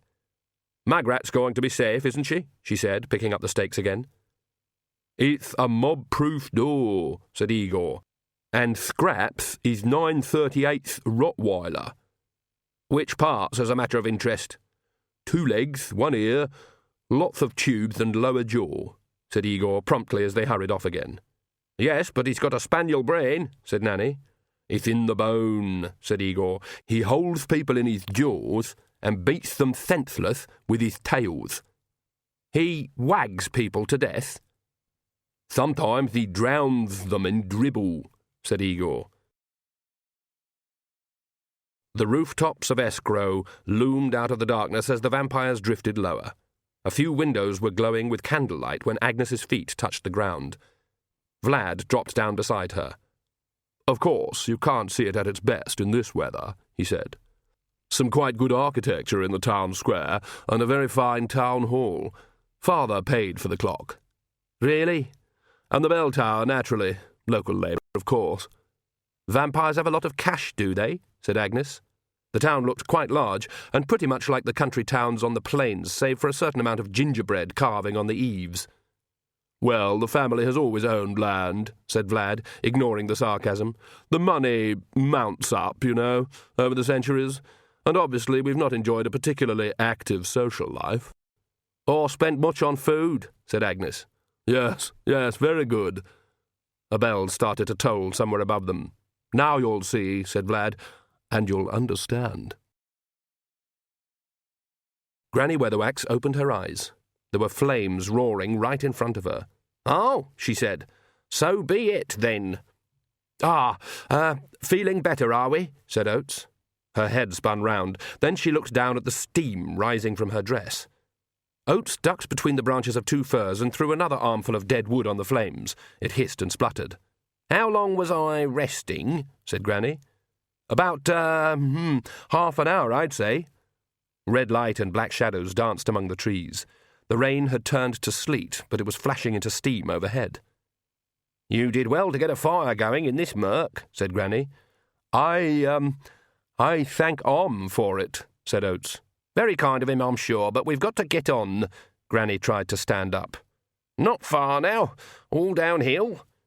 "The mule ran away," said Oates. "We got feet, haven't we? I feel better for the rest.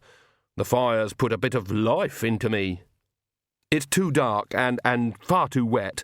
Wait until morning." Granny pulled herself up. "No, find a stick or something I can lean on. Go on."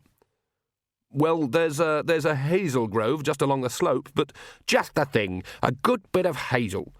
Well, don't just stand there. I'm feeling better every minute. Off you go." He disappeared into the dripping shadows. Granny flapped her skirts in front of the blaze to circulate some warm air, and something small and white flew up from the ashes, dancing in the fire and sleet. She picked it up from the moss where it had landed.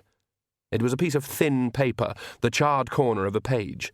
She could just make out in the red light the words, "Of Om, aid unto ossuary smote." The paper was attached to a burnt strip of leather binding. She regarded it for a while and then dropped it carefully into the flames as the sound of crackling twigs indicated Oates's return. "Can you even find the way in all this?" he said, handing her a long hazel pole. "Yes." You go on one side of me and I've got this staff, then it's just a walk in the woods, eh? You don't look better. Young man, if we're going to wait for me to look interesting, we'll be here for years. She raised a hand, and the wow-hawk flew down out of the shadows. Good thing you were able to get a fire going all the same, she said, without turning round. I have always found that if I put my trust in a way will be found, said Oates, hurrying after her. I reckon helps those who help themselves, said Granny. Through the town of Escrow, the windows glowed as lamps were lit, and there was the sound of doors being unbolted. Over all, the bell went on ringing out through the fog. Normally, we congregate in the town square, said Vlad. It's the middle of the night, said Agnes. Yes, but it doesn't happen very often, and our covenant says never more than twice in a month, said Vlad. Do you see how prosperous this place is? People are safe in Escrow. They've seen reason.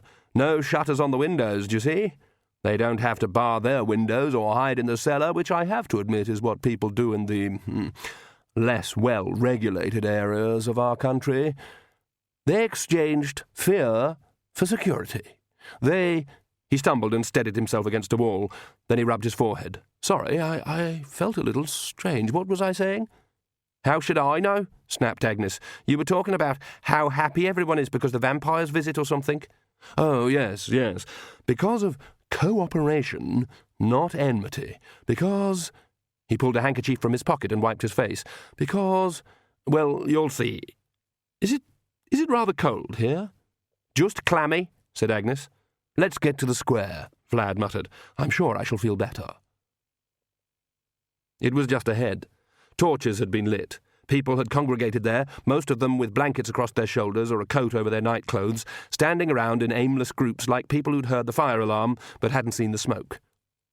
One or two of them caught sight of Vlad, and there was a certain amount of coughing and shuffling. Other vampires were descending through the mist. The Count landed gently and nodded to Agnes. "Ah, Miss Nit," he said vaguely. "Are we all here, Vlad?"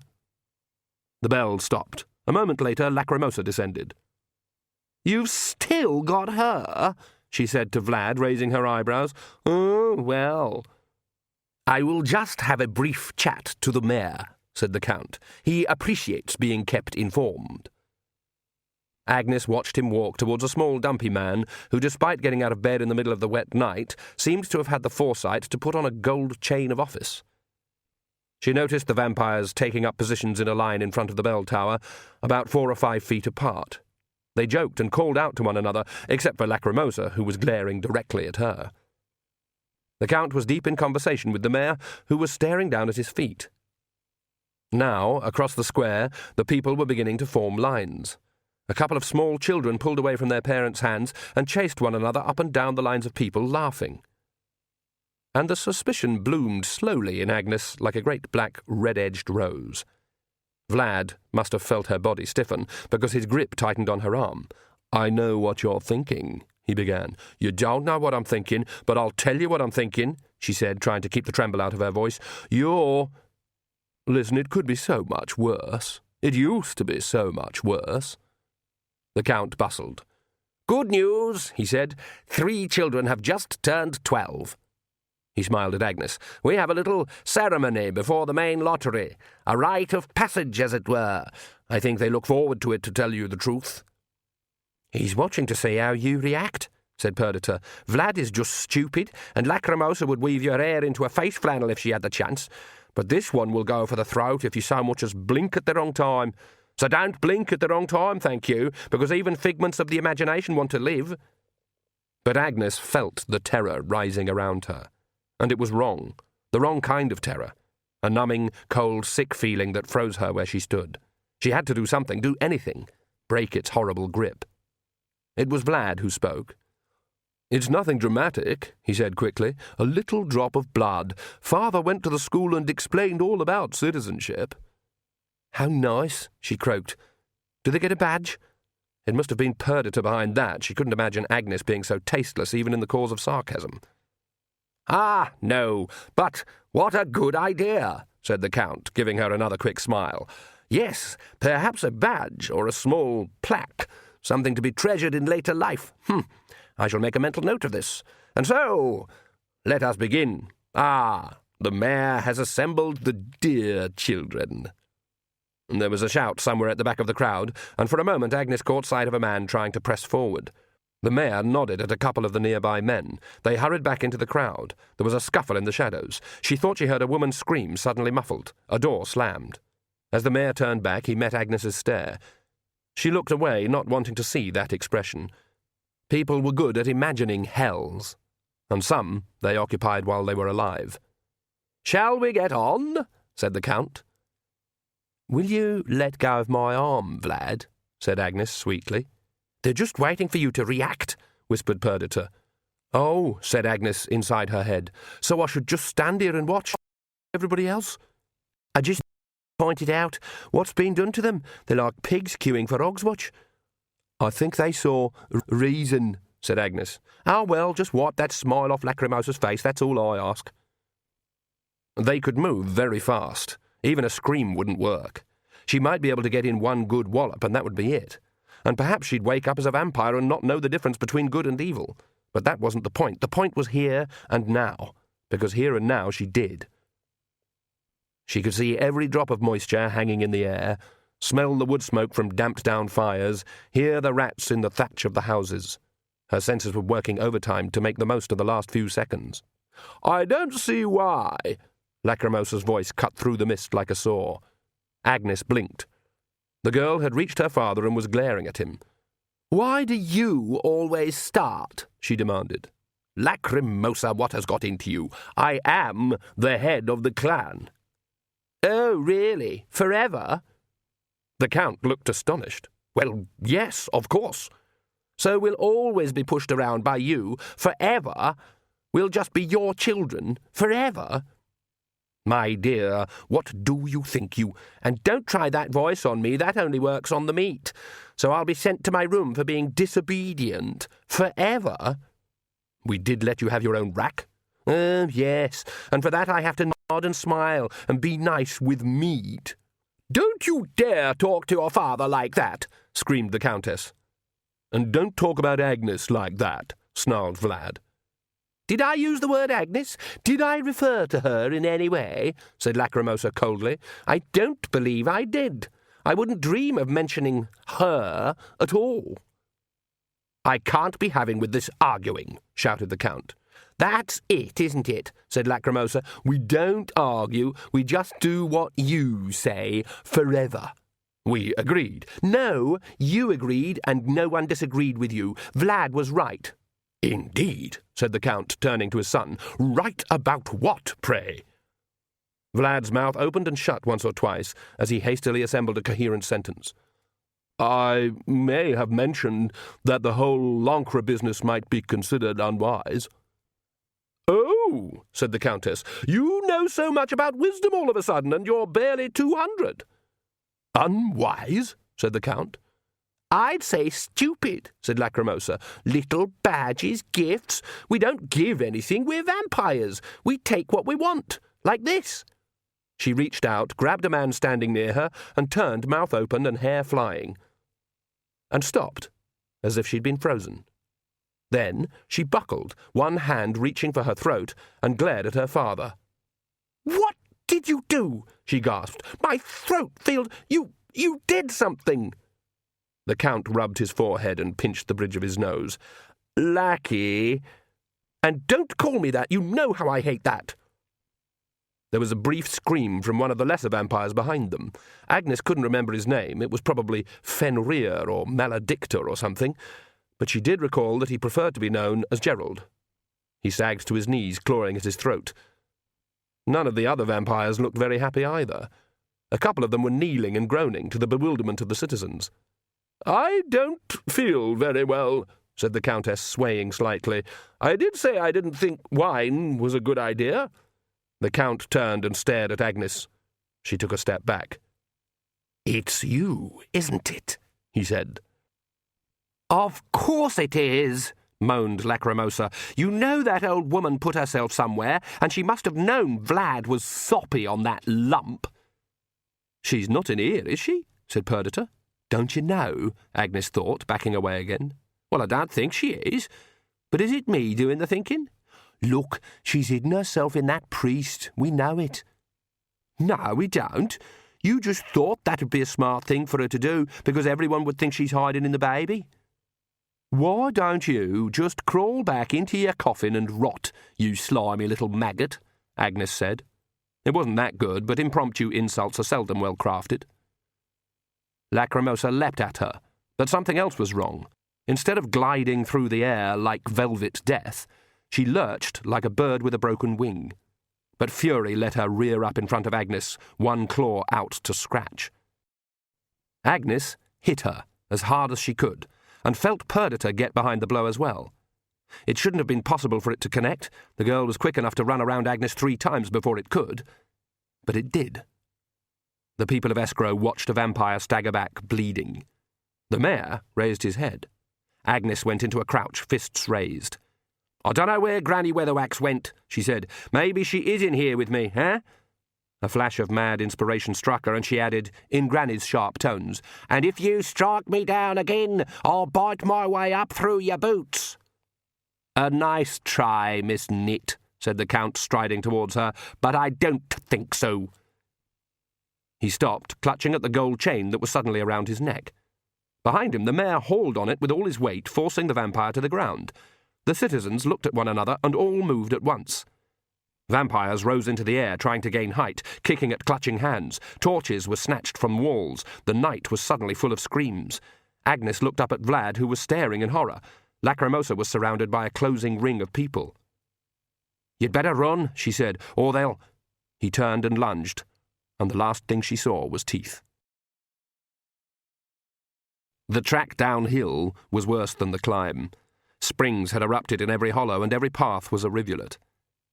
As Granny and Oates lurched from mud slough to bog, Oates reflected on the story in the Book of Om, the story, really, about the prophet Bruther and his journey with Om across the burning desert which had ended up changing Omnianism forever. It had replaced swords with sermons, which at least caused fewer deaths, except in the case of the really very long ones, and had broken the church into 1,000 pieces, which had then started arguing with one another, and finally turned out Oates, who argued with himself. Oates wondered how far across the desert Bruther would have got if he'd been trying to support Granny Weatherwax. There was something unbending about her, something hard as rock.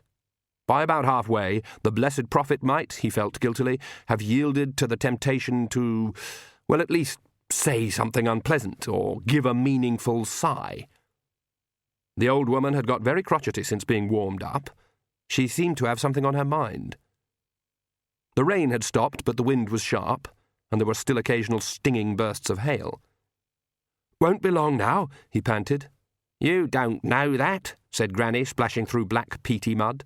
No, you're absolutely right, said Oates. I was just saying that to be cheerful. Hasn't worked, said Granny. Mistress Weatherwax, would you like me to leave you here? Said Oates. Granny sniffed. Wouldn't worry me, she said. Would you like me to? Said Oates. It's not my mountain, said Granny. I wouldn't be one to tell people where they should be. I'll go if you want me to, said Oates.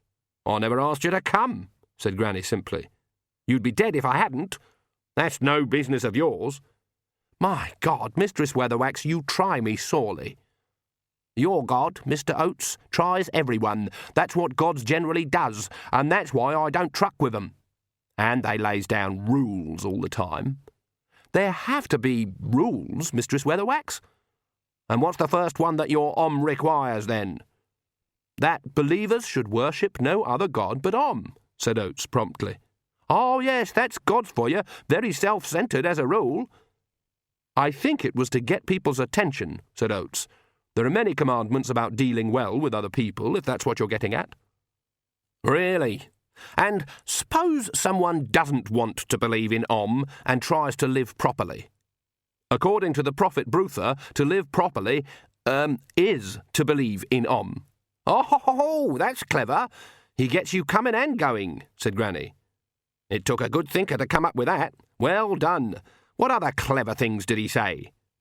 He doesn't say things to be clever, said Oates hotly, But since you ask, he said in his letter to the Simonites that it is through other people that we truly become people. Good. He got that one right. And he said that we should take light into dark places. Granny didn't say anything. I thought I'd mention that, said Oates, because when you were, kneeling back in the forge, you said something very similar. Granny stopped so suddenly that Oates nearly fell over. I did what? You were mumbling, and I was talking in my sleep. Yes, and you said something about darkness being where the light needs to be, which I remember because in the Book of You listened? No, I wasn't listening, but I couldn't help hearing, could I? And you sounded as if you were having an argument with someone. Can you remember everything I said? I think so. Granny staggered on a little and stopped in a puddle of black water that began to rise over her boots. Can you forget? She said. Pardon? You wouldn't be so unkind as to pass on to anyone else the ramblings of a poor old woman who was probably off her head, would you? Said Granny slowly. Oates thought for a moment. What, ramblings were these, Mistress Weatherwax? Granny seemed to sag with relief. Ah, good thing you asked, really, being as there weren't any. Black bubbles arose from the bog around Granny Weatherwax as the two of them watched each other. Some sort of truce had been declared. I wonder, young man, if you would be so good as to pull me out. This took some time, and involved a branch from a nearby tree, and despite Oates's best efforts, Granny's first foot came out of its boot.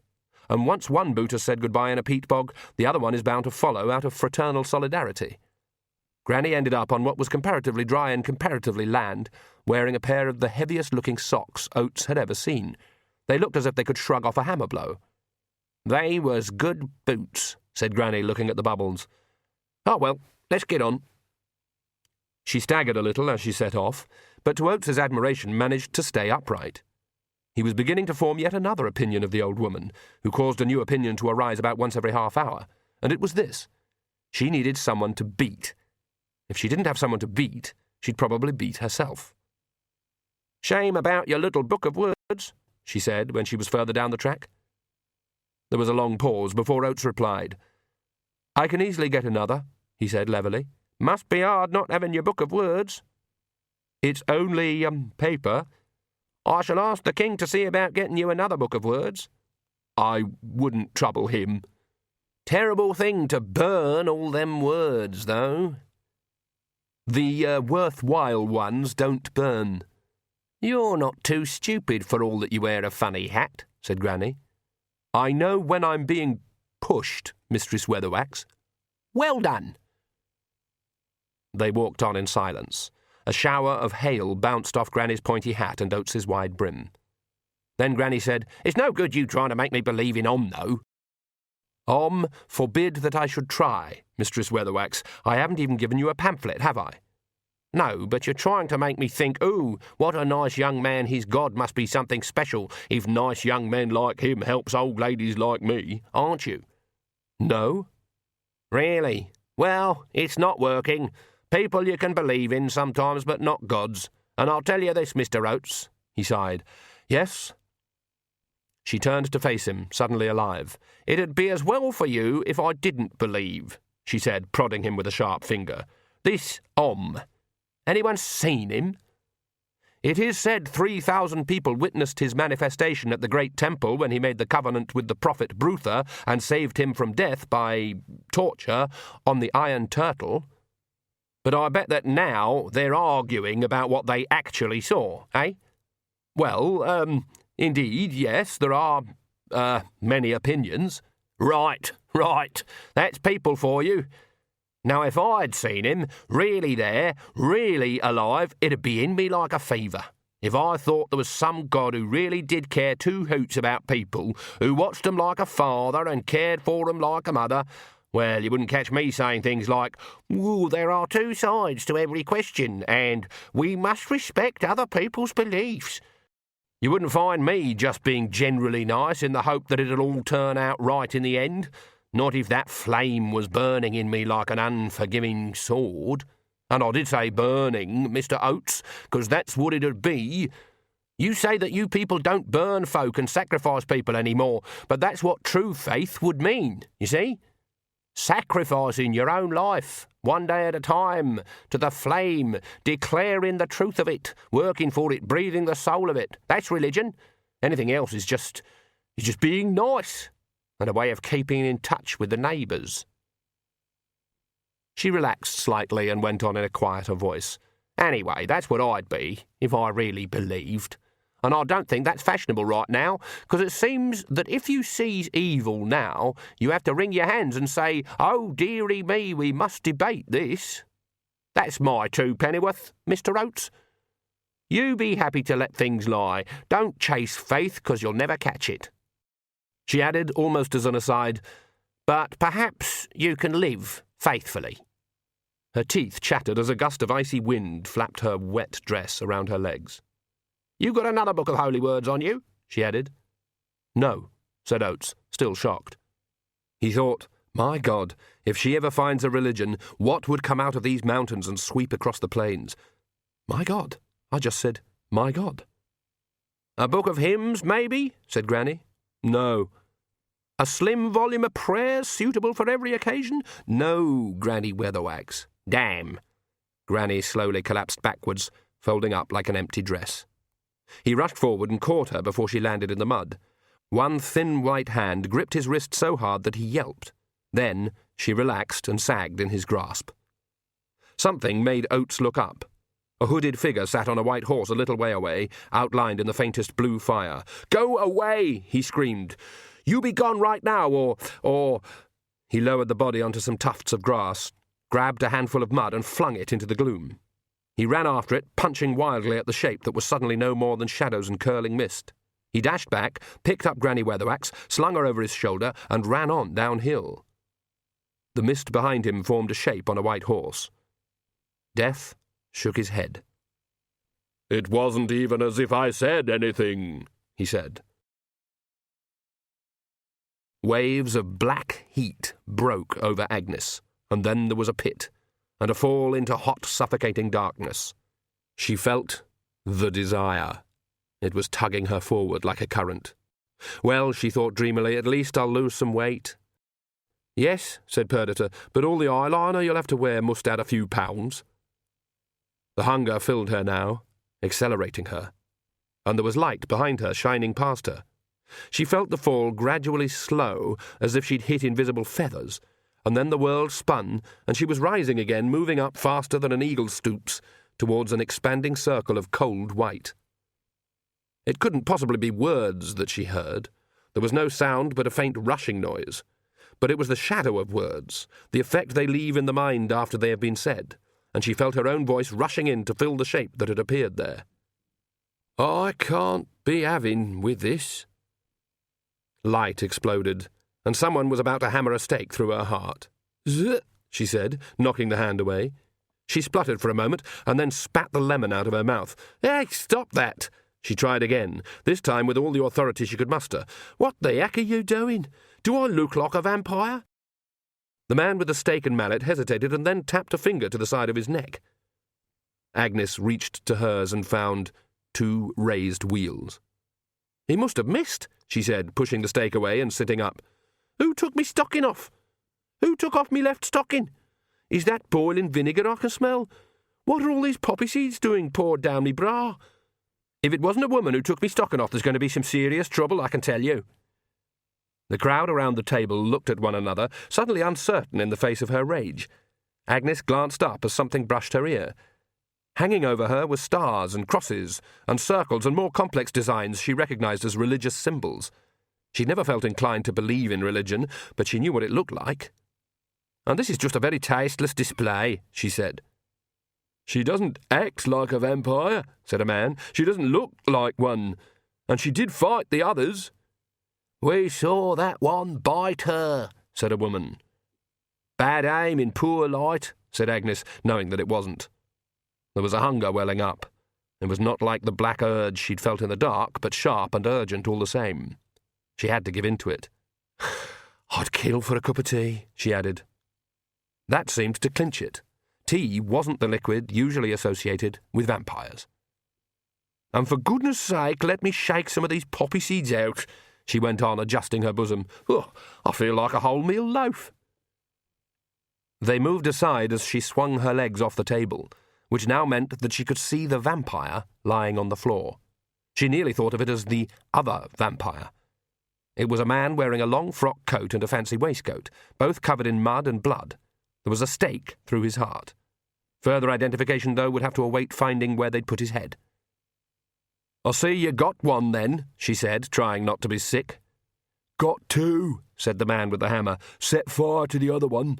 They'd killed the mayor and Mr. Black." "You mean the rest got away?" said Agnes. "Yes, they're still strong, but they can't fly much." Agnes indicated the headless vampire. Is that one Vlad?" she said. "Which one was he?" "The one that bit me. Tried to bite me," she corrected herself. "We can check. Piotr, show her the head." A young man obediently went to the fireplace, pulled on a glove, lifted the lid of a big saucepan, and held up a head by its hair. "That's not Vlad," said Agnes, swallowing. "No," said Perdita. "Vlad was taller." "They'll be heading back to their castle," said Piotr. "On foot. You should see them trying to fly. It's like watching chickens panicking." "The castle," said Agnes. "They'll have to make it before cockcrow," said Piotr with some satisfaction. "And they can't cut through the woods because of the werewolves." "What? I thought werewolves and vampires would get along fine," said Agnes. "Oh, maybe it looks like that," said Piotr, "but they're watching one another all the time to see who's going to be the first to blink." He looked around the room. "We don't mind the werewolves," he went on, to general agreement. "They leave us alone most of the time because we don't run fast enough to be interesting." He looked Agnes up and down. "What was it you did to the vampires?" he said. "Me? I didn't do—" "I dunno," said Agnes. "They couldn't even bite us properly." "And they were squabbling like kids when they left," said the man with the mallet. "You've got a pointy hat," said Piotr. "Did you put a spell on them?" I dunno, I really don't." And then natural honesty met witchcraft. One aspect of witchcraft is the craftiness, and it's seldom unwise to take the credit for unexplained but fortuitous events. "I may have done," she added. "Well, we're going after them," said Piotr. "Won't they have got well away?" "We can cut through the woods." Blood tinted the rain that ran off the wound on Jason Ogg's shoulder. He dabbed it with a cloth. "Reckon I'll be hammering left-handed for a week or two," he said, wincing. "They've got very good fields of fire," said Sean, who had taken refuge behind the beer barrel used so recently to wet the baby's head. "I mean, it's a castle. A frontal attack simply won't work." He sighed and shielded his guttering candle to keep the wind from blowing it out. They'd tried a frontal attack, nevertheless, and the only reason no one had been killed was that the drink seemed to be flowing freely within the keep. As it was, one or two people would be limping for a while. Then they'd tried what Jason persisted in referring to as a backle attack, but there were arrow slots even over the kitchens. One man creeping up to the walls very slowly, a sidle attack, as Sean had thought of it, had worked, but since all the doors were very solidly barred, this had just meant that he'd stood there feeling like a fool. He was trying to find some help in the ancient military journals of General Tacticus, whose intelligent campaigning had been so successful that he'd lent his very name to the detailed prosecution of martial endeavour, and had actually found a section headed, "What to do if one army occupies a well-fortified and superior ground, and the other does not." But since the first sentence read, "Endeavour to be the one inside," he'd rather lost heart. The rest of the Lancre militia cowered behind buttresses and upturned carts waiting for him to lead them.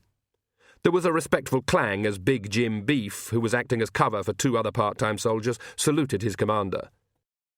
"I reckon," he ventured, "that if we got big fires going in front of the doors, we could smoke 'em out." "Good idea," said Jason. "That's the king's door," Sean protested. "He's already been a bit sharp with me for not cleaning the privy pit this week." He can send Mum the bill." "That's seditious talk, Jason. I could have you arrested. I could arrest. Mum would have something to say about you talking like that." "Where is the king, anyway?" said Darren Ogg. "Sitting back and letting Mum sort everything out while we all get shot at?" "You know he's got a weak chest," said Sean. "He does very well considering he—" He stopped as a sound rolled out across the countryside. It had a hoarse, primal quality, the sound of an animal who is in pain but also intends to pass it on as soon as possible. The men looked around nervously. Verence came thundering through the gates. Sean recognised him only by the embroidery of his nightshirt and his fluffy slippers. He held a long sword over his head in both hands and was running straight for the door of the keep, trailing a scream behind him. The sword struck the wood. Sean heard the whole door shudder. "He's gone mad," shouted Darren. "Let's grab the poor creature before he gets shot." A couple of them scurried across to the struggling king, who was standing horizontally on the door in an effort to get the sword out. "Now see here, you Ah! Take a fistful or heed." Darren staggered back, clutching at his face. Little shapes swarmed across the courtyard after the king, like some kind of plague. "Gibbons, fickle, neck McFiggle." There was another scream just as Jason, trying to restrain his monarch's enthusiasm, found that while the touch of a monarch may indeed cure certain scalp conditions, the scalp of a king itself is capable of spreading someone's nose into an interesting flat shape. Arrows thudded into the ground around them. Sean grabbed Big Jim. "They're all going to get shot, drink or not," he shouted above the din. "You come with me." "What we gonna do?" "Clean the privies." The troll scuttled after him as he edged his way around the keep to where the gong tower loomed against the night in all its odoriferous splendour. It was the bane of Sean's life, all the keep's garderobes discharged into it. One of his jobs was to clean it out and take the contents to the pits in the gardens where Verence's efforts at composting were gradually turning them into, well, Lancre. The role of the lower intestine in the efforts to build a better nation is one that is often neglected by historians. But now that the castle was a lot busier than it used to be, his weekly efforts with shovel and wheelbarrow weren't the peaceful and solitary interludes they had been. Of course, he'd let the job sort of pile up in the last few weeks, but did they expect him to do everything? He waved Big Jim towards the door at the bottom of the tower. Fortunately, trolls have not much interest in organic odours, although they can easily distinguish types of limestone by smell. "I want you to open it when I say," he said, tearing a strip off his shirt and wrapping it round an arrow. He searched his pockets for a match. "And when you've opened the door," he went on as the cloth caught, "I want you to run away very, very fast, right? OK? Open the door." Big Jim pulled the handle. There was a very faint whoosh as the door swung back. "Run!" Sean shouted. He drew back the bowstring and fired through the doorway. The flaming arrow vanished into the noisome darkness. There was a pause of a few heartbeats. Then the tower exploded. It happened quite slowly. The green-blue light mushroomed up from story to story in an almost leisurely way, blowing out stones at every level to give the tower a nice sparkling effect. The roofing leads opened up like a daisy. A faint flame speared the clouds. Then time, sound, and motion came back with a thump. After a few seconds, the main doors burst open and the soldiers ran out. The first one was smacked between the eyes by a ballistic king. Sean had just started to run back to the fight when someone landed on his shoulders, bearing him to the ground. Well, one of the toy soldiers," sneered Corporal Svitz, leaping up and drawing his sword. As he raised it, Sean rolled over and struck upwards with the Lancrastian peacetime army knife. He might have had time to select the device for dissecting paradoxes, or the appliance for detecting small grains of hope, or the spiral thing for ascertaining the reality of being, but as it happened, it was the instrument for ending arguments very quickly that won the day. Presently there came a short shower of soft rain. Well, certainly a shower. Definitely soft, anyway. Agnes hadn't seen a mob like this before. Mobs, in her limited experience, were noisy. This one was silent. Most of the town was in it, and to Agnes's surprise they'd brought along many of the children. It didn't surprise Perdita. "They're going to kill the vampires," she said, "and the children will watch." Good, thought Agnes. That's exactly right. Perdita was horrified. "It'll give them nightmares." No, thought Agnes, it'll take the nightmares away. Sometimes everyone has to know the monster is dead, and remember, so that they can tell their grandchildren. "They tried to turn people into things," she said aloud. "Sorry, miss," said Piotr. "Oh, just thinking aloud." And where has she got that other idea, Perdita wondered. The one where she told the villagers to send runners out to other towns to report on the night's work. That was unusually nasty of her. But she remembered the look of horror on the mayor's face, and later the blank, engrossed expression when he was trying to throttle the Count with his chain of office. The vampire had killed him with a blow that had almost broken him in half. She fingered the wounds on her neck. She was pretty certain vampires didn't miss, but Vlad must have done, because she clearly wasn't a vampire. She didn't even like the idea of rare steak. She'd tried to see if she could fly, when she thought people weren't looking, but she was as attractive to gravity as ever. The blood-sucking... Nah, never that, even if it was the ultimate diet program. But she'd have liked the flying. "It's changed you," said Perdita. "How?" "Sorry, miss." "You're sharper, edgier, nastier." "Maybe it's about time I was, then." "Sorry, miss." "Oh, nothing. Do you have a spare sickle?" The vampires travelled fast, but erratically, appearing not so much to fly as to be promising entries in the World Long Jump Championships. "We'll burn that ungrateful place to the ground," moaned the Countess, landing heavily. "Afterwards we'll burn that place to the ground," said Lacrimosa. "This is what kindness leads to, Father. I do hope you're paying attention." "After you paid for that bell tower, too," said the Countess. The Count rubbed his throat where the links of the gold chain still showed as a red wheal. He wouldn't have believed that a human could be so strong. "Yes, that might be a good course of action," he said. "We would have to make sure the news got around, of course." "You think this news won't get around?" said Lacrimosa, landing beside him. "It will be dawn soon, lackey," said the Count with heavy patience. "Because of my training, you will regard it as rather a nuisance, not a reason to crumble into a little pile of dust. Reflect on this." "That weatherwax woman did this, didn't she?" said Lacrimosa, ignoring this call to count her blessings. "She put herself somewhere, and she's attacking us. She can't be in the baby. I suppose she wasn't in your fat girl, Vlad. Plenty of room in there. Are you listening, brother?" "What?" said Vlad distantly as they turned a corner in the road and saw the castle ahead of them. "I saw you give in and bite her. So romantic. They still dragged her off, though. They'll have to use quite a long stake to hit any useful organ." "She'd have put herself somewhere close," said the Count. "It stands to reason. It must have been someone in the hall." "One of the other witches, surely," said the Countess. "I wonder." "That stupid priest," said Lacrimosa. "That would probably appeal to her," said the Count, "but I suspect not." "Not Igor," said his daughter. "I wouldn't give that a moment's thought," said the Count. "I still think it was Fat Agnes." "She wasn't that fat," said Vlad sulkily. "You'd have got tired of her in the end, and we'd have ended up with her always getting in the way, just like the others," said Lacrimosa. "Traditionally, a keepsake is meant to be a lock of their hair, not their entire skull." "She's different." "Just because you can't read her mind, how interesting would that be?" "At least I did bite someone," said Vlad. "What was wrong with you?" "Yes, you were acting very strangely, lackey," said the Count as they reached the drawbridge. "If she was hiding in me, I'd know," snarled Lacrimosa. "I wonder if you would," said the Count. "She just has to find a weak spot." "She's just a witch, Father. Honestly, we're acting as though she's got some sort of terrible power." "Perhaps it was Vlad's Agnes after all," said the Count. He gave his son a slightly longer stare than was strictly necessary. "We're nearly at the castle," said the Countess, trying to rally them.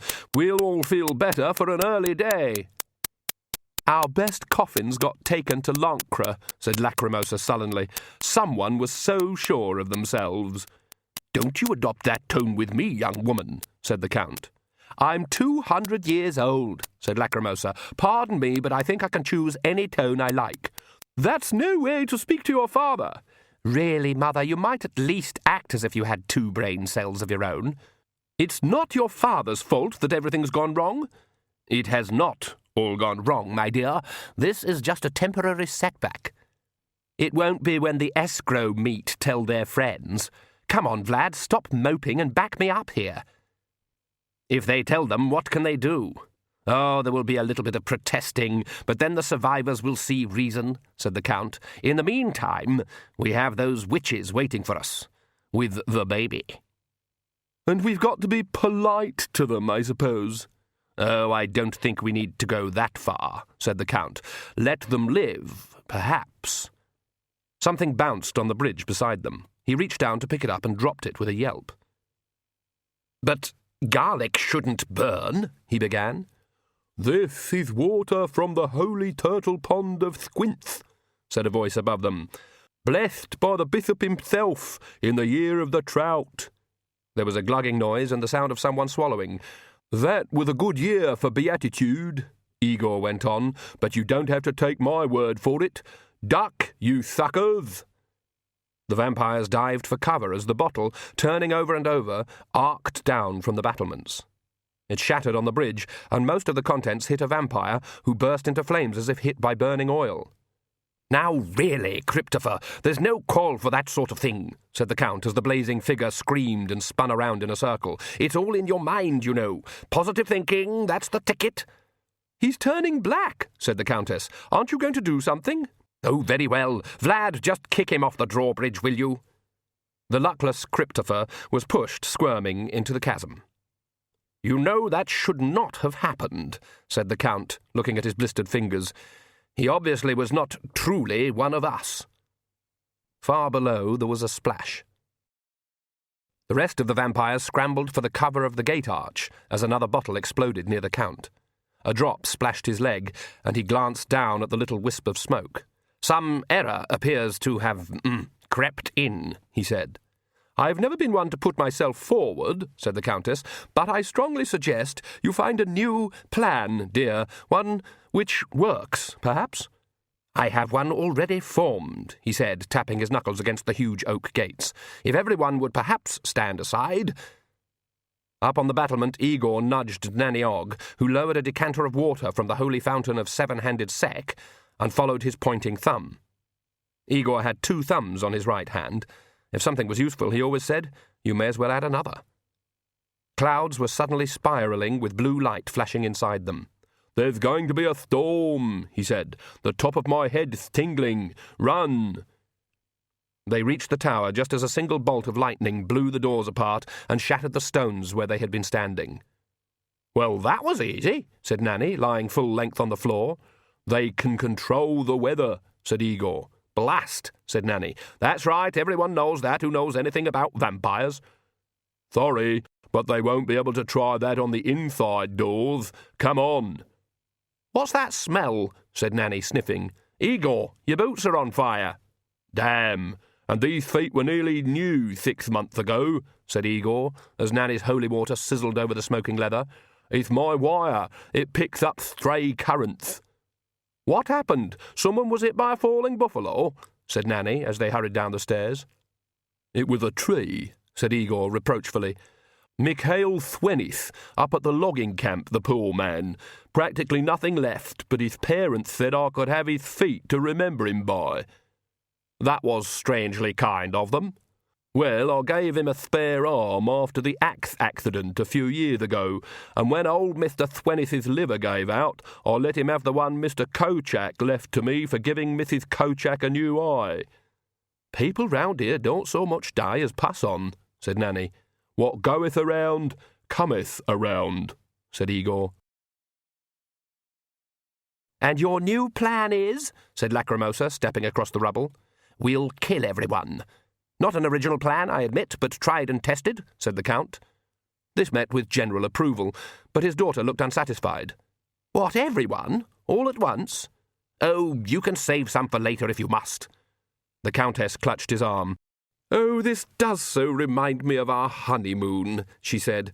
Don't you remember those wonderful nights in Grudgvinch? Oh, fresh morning of the world indeed, said the Count, solemnly. Such romance, and we met such lovely people, too. Do you remember Mr. and Mrs. Harker? Very fondly. I recall they lasted nearly all week. Now, listen, all of you. Holy symbols will not hurt us.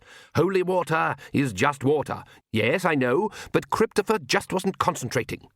Garlic is just another member of the allium family. Do onions hurt us? Are we frightened of shallots? No. We've just got a bit tired, that's all. Milicia, call up the rest of the clan. We will have a little holiday from reason, and afterwards in the morning there will be room for a new world order. I can't be having with this at all." He rubbed his forehead. The Count prided himself on his mind and tended it carefully. But right now it felt exposed, as though someone was looking over his shoulder. He wasn't certain he was thinking right. She couldn't have got into his head, could she? He'd had hundreds of years of experience. There was no way some village witch could get past his defences. It stood to reason. His throat felt parched. At least he could obey the call of his nature, but this time it was an oddly disquieting one. "Do we have any, tea?" he said. "What is tea?" said the Countess. "It grow on a bush, I think," said the Count. "How do you bite it, then?" "You, lower it into boiling water, don't you?" The Count shook his head, trying to free himself of this demonic urge. "While it's still alive?" said Lacrimosa, brightening up. "Sweet biscuits," mumbled the Count. "I think you should try to get a grip, dear," said the Countess. "This tea," said Lacrimosa, "is it brown?" "Yes," whispered the Count. "Because when we were in escrow, I was going to put the bite on one of them, and I had this horrible mental picture of a cup full of the wretched stuff," said his daughter. The Count shook himself again. "I don't know what's happening to me," he said, "so let's stick to what we do know, shall we? Obey our blood." The second casualty in the battle for the castle was Vargo, a lank young man who actually became a vampire because he thought he'd meet interesting girls, or any girls at all, and had been told he looked good in black. And then he'd found that a vampire's interests always sent her sooner or later on the next meal, and hitherto he'd never really thought of the neck as the most interesting organ a girl could have. Right now, all he wanted to do was sleep. So as the vampires surged into the castle proper, he sauntered gently away in the direction of his cellar and nice comfortable coffin. Of course he was hungry, since all he'd got in escrow was a foot in the chest.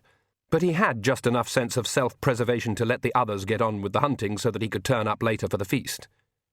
His coffin was in the centre of the dim cellar, its lid lying carelessly on the floor beside it. He'd always been messy with the bedclothes, even as a human. Vargo climbed in, twisted and turned a few times to get comfortable on the pillow, then pulled the lid down and latched it. As the eye of narrative drew back from the coffin on its stand, two things happened. One happened comparatively slowly, and this was Vargo's realization that he never recalled the coffin having a pillow before. The other was Grebo, deciding that he was as mad as hell and wasn't going to take it any more. He'd been shaken around in the wheelie thing and then sat on by Nanny, and he was angry about that because he knew in a dim animal way that scratching Nanny might be the single most stupid thing he could do in the whole world, since no one else was prepared to feed him. This hadn't helped his temper. Then he'd encountered a dog, which had tried to lick him. He'd scratched and bitten it a few times, but this had had no effect apart from encouraging it to try to be more friendly. He'd finally found a comfy resting place and had curled up into a ball, and now someone was using him as a cushion. There wasn't a great deal of noise. The coffin rocked a few times and then pivoted around. Grebo sheathed his claws and went back to sleep. "Burn with a clear, bright light. Splash, suck, splash. And I in mine, be praised. Squelch, splash." Oates had worked his way through most of the hymns he knew. Even the old ones you shouldn't really sing anymore, but you nevertheless remembered because the words were so good. He sang them loudly and defiantly to hold back the night and the doubts. They helped take his mind off the weight of Granny Weatherwax. It was amazing how she'd apparently gained in the last mile or so, especially when he fell over and she landed on top of him. He'd lost one of his own boots in a mire. His hat was floating in a pool somewhere. Thorns had ripped his coat to tatters. He slipped and fell once again as the mud shifted under his feet. Granny rolled off and landed in a clump of sedge. If Brother Melchior could only see him now. The wow-hawk swooped past and landed on the branch of a dead tree a few yards away. Oates hated the thing. It appeared demonic. It flew even though it surely couldn't see through the hood. Worse, whenever he thought about it, as now, the hooded head turned to fix him with an invisible stare. He took off his other useless shoe, its shiny leather all stained and cracked, and flung it, inexpertly. "Go away, you wicked creature!" The bird didn't stir. The shoe flew past it. Then, as he tried to get to his feet, he smelled burning leather. 2 wisps of smoke were curling up from either side of the hood. Oates reached to his neck for the security of the turtle, and it wasn't there. It had cost him 5 obols in the citadel, and it was too late now to reflect that perhaps he shouldn't have hung it from a chain worth 1/10 of an obol. It was probably lying in some pool, or buried in some muddy, squelching marsh.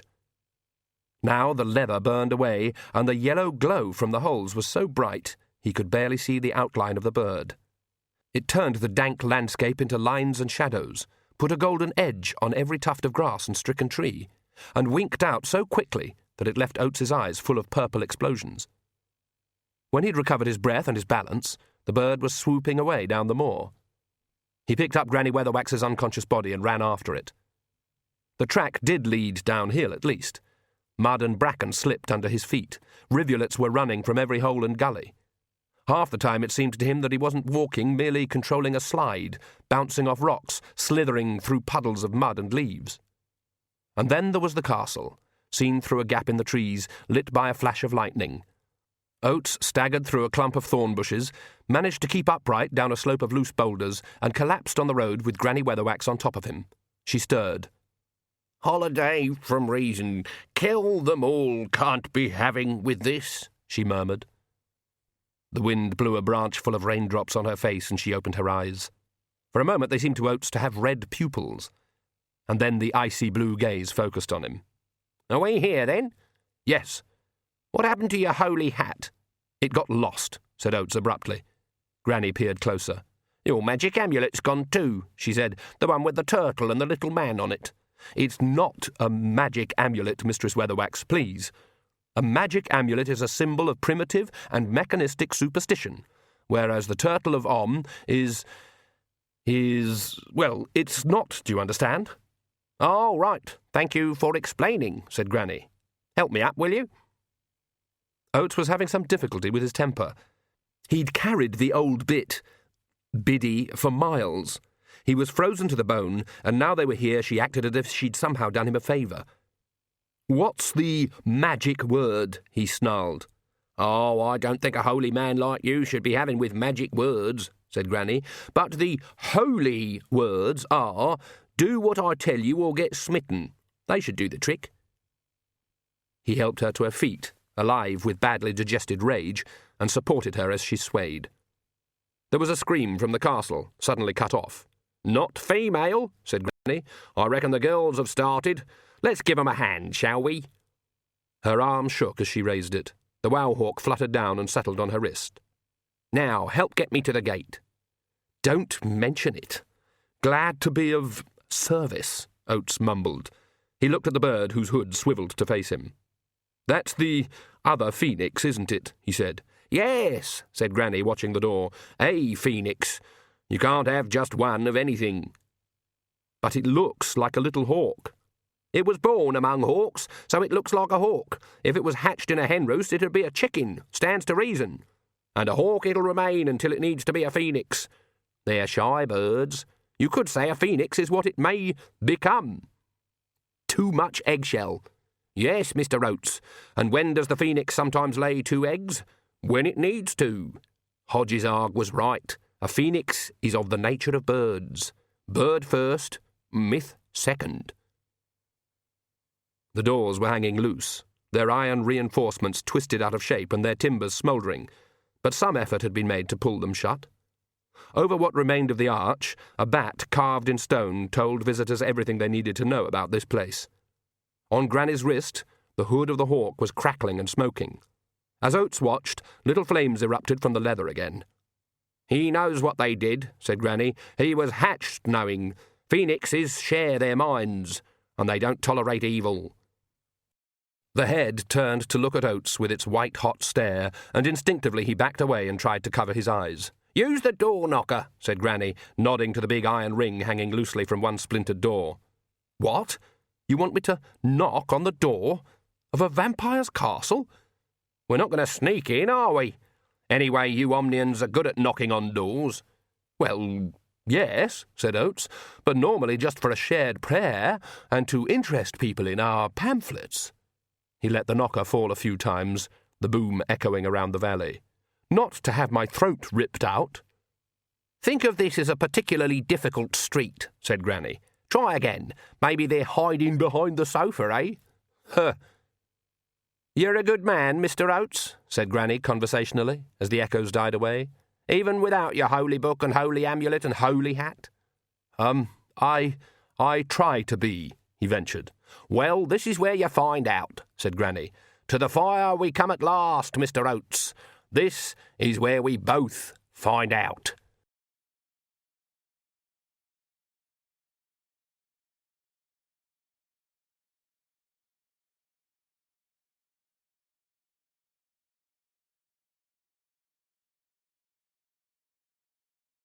CD 9.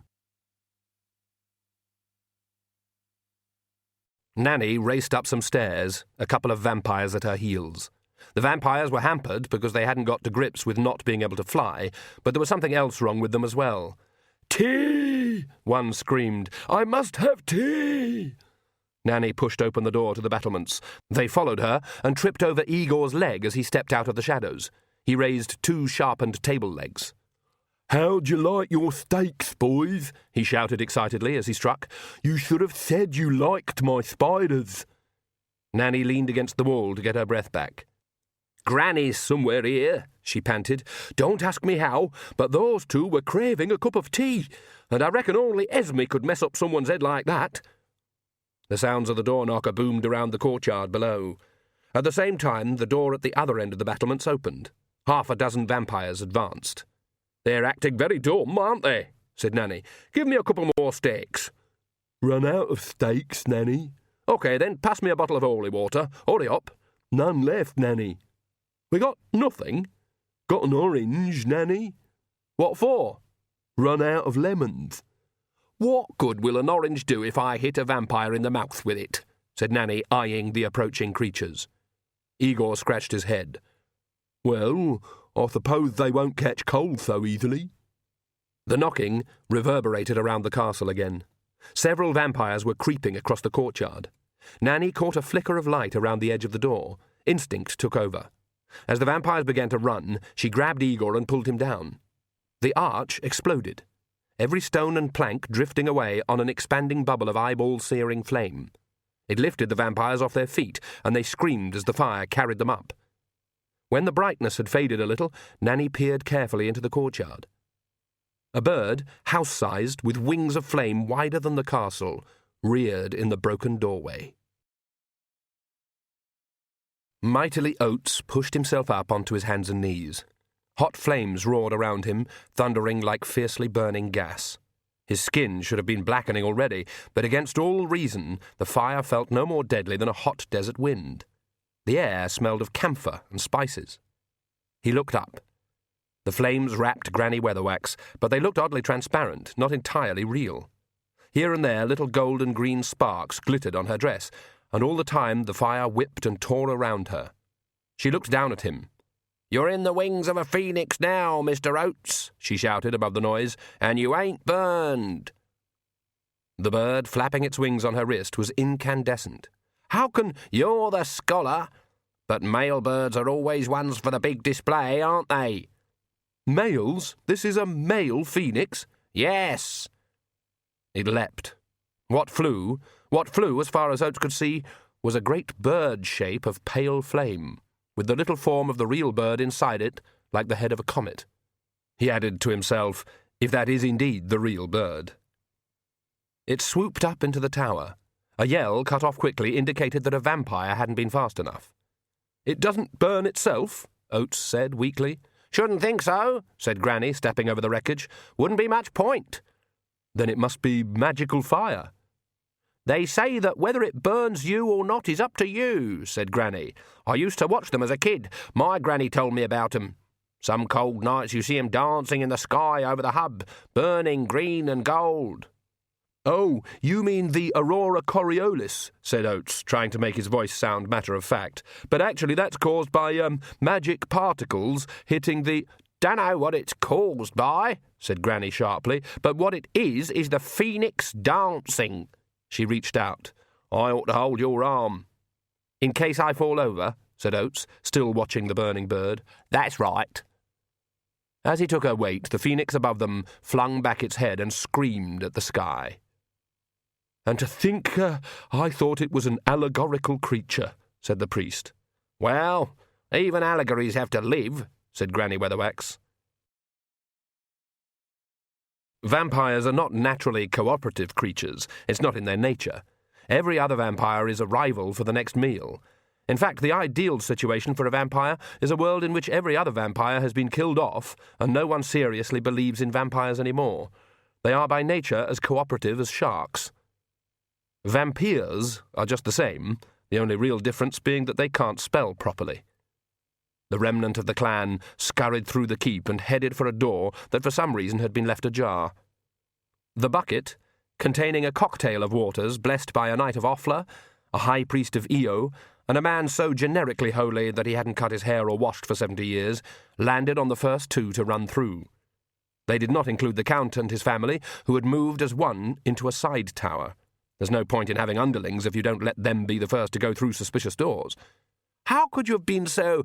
Lacrimosa began, and to her shock got a slap across the face from her father.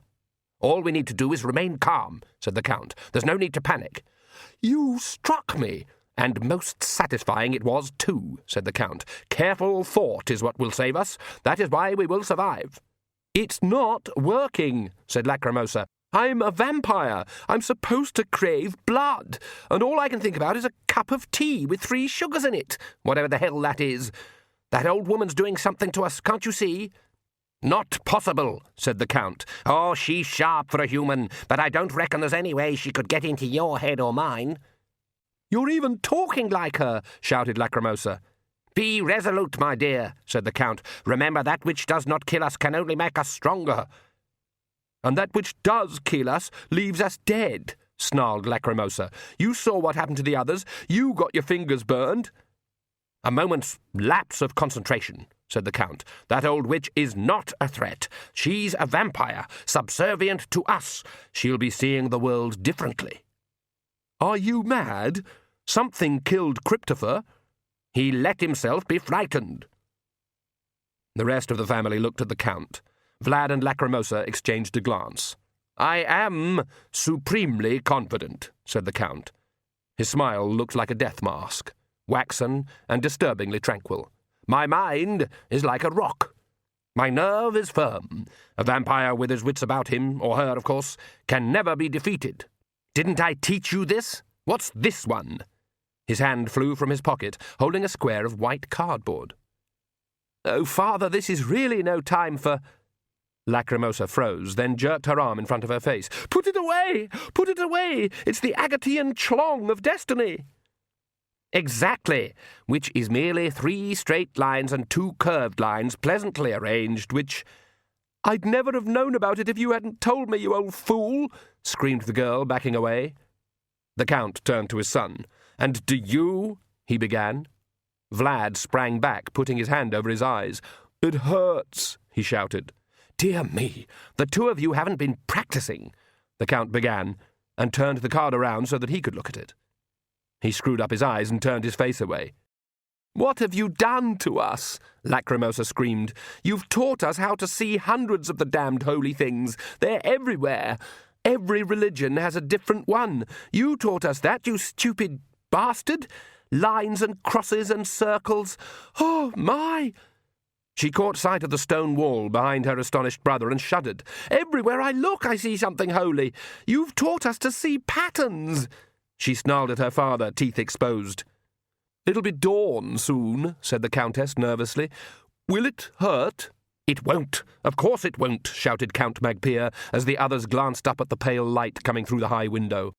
It's a learned psychochromatic reaction, a superstition. It's all in the mind. What else is in our minds, Father? Said Vlad coldly. The Count was circling, trying to keep an eye on Lacrimosa. The girl was flexing her fingers and snarling. I said, nothing's in our minds that we didn't put there, The Count roared. I saw that old witch's mind. It's weak. She relies on trickery. She couldn't possibly find a way in. I wonder if there are other agendas here. He bared his teeth at Lacrimosa. The Countess fanned herself desperately. Well, I think we're all getting a little bit overexcited, she said. I think we should all settle down and have a nice cup of tea, a cup of... We're vampires, Lacrimosa shouted. Then let's act like them, screamed the Count. Agnes opened her eyes, kicked up, and the man with the hammer and stake lost all interest in vampires, and in consciousness as well. Agnes removed from her mouth what was this time a fig. Can you get it into your stupid heads that I'm not a vampire? And this isn't a lemon, it's a fig. And I'd watch that bloke with a stake. He's altogether too keen on it. I reckon there's some psychology there.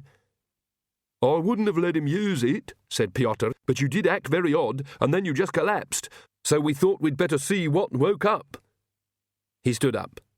The citizens of Escrow stood watching among the trees, their faces gaunt in the flickering torchlight. It's all right. She's still not one, he said. There was some general relaxation. You really have changed, said Perdita. You're not affected, said Agnes. She felt as if she was on the end of a string with someone jerking the other end. No, I'm the bit of you that watches, remember. What? Said Piotr. I really, really hope this wears off, said Agnes. I keep tripping over my own feet. I'm walking wrong. My whole body feels wrong. Can we go under the castle? Said Piotr. She's already there, said Agnes. I don't know how, but... She stopped and looked at the worried faces, and for a moment she found herself thinking in the way Granny Weatherwax thought. Yes, she said more slowly. I think we ought to get there right away. People have to kill their own vampires. Nanny hurried down the steps again. I told you, she said. That's Esme Weatherwax down there, that is. I told you. I knew she was just biding her time. I'd like to see the bloodsucker who could put one over on her. I wouldn't, said Igor fervently. Nanny stepped over a vampire who hadn't noticed in the shadows a cunning combination of a tripwire, a heavy weight, and a stake, and opened a door into the courtyard. Cooey! Esme! Granny Weatherwax pushed Oates away and stepped forward. Is the baby all right? She said. Magrat and young Esme are locked up in the crypt. It's a very strong door, said Nanny. And Scraps is guarding them, said Igor. He the wonderful guard dog. Granny raised her eyebrows and looked Igor up and down.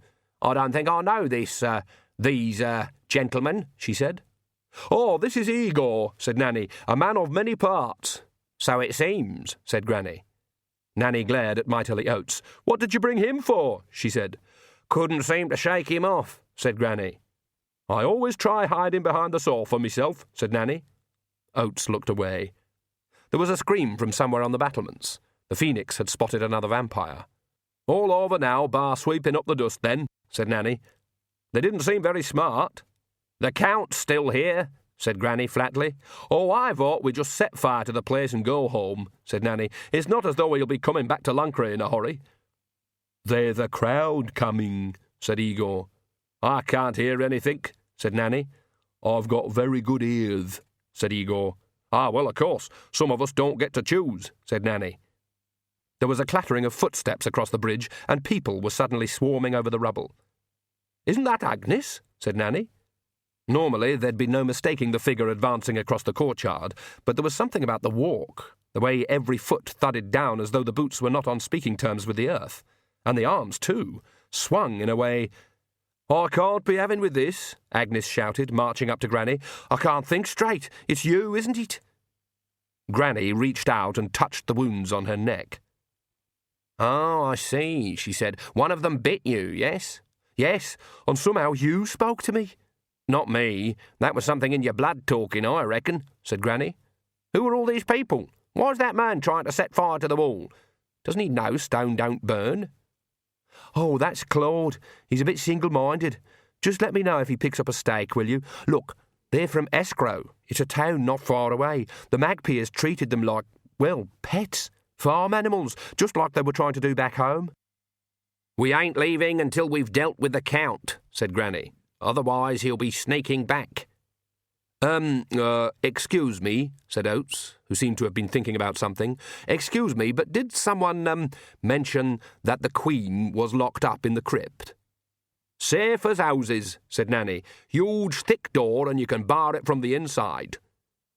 How safe are houses from, vampires? Said Oates. Granny's head turned sharply. What do you mean? Oates took a step backwards. Ah, I know what he means, said Nanny. It's all right, we're not daft. She won't open up until she knows it's us. I meant, how does the door stop vampires? Stop them? It's a door. So they can't turn themselves into some sort of mist, then? Said Oates, frying in the joint radiation of their stares. Only I thought that vampires could, you see. I thought everyone knew that who knows anything about vampires. Granny turned on Igor. Do you know anything about this? Igor's mouth opened and shut a few times. The old Count never did anything like that, he said. Yes, said Nanny, but he played fair. There was a rising howl from the depths of the castle, cut off suddenly. That was Scraps, said Igor, breaking into a run. Scraps, said Agnes, wrinkling her brow. Nanny grabbed her arm and dragged her after Igor. Granny swayed a little. Her eyes had an unfocused look. Oates glanced at her, made up his mind, staggered rather theatrically, and sprawled in the dust. Granny blinked, shook her head, and glared down at him. Ah, all too much for you, eh? She said hoarsely. Trembling fingers reached down for Oates. He took them, taking care not to pull, and stood up.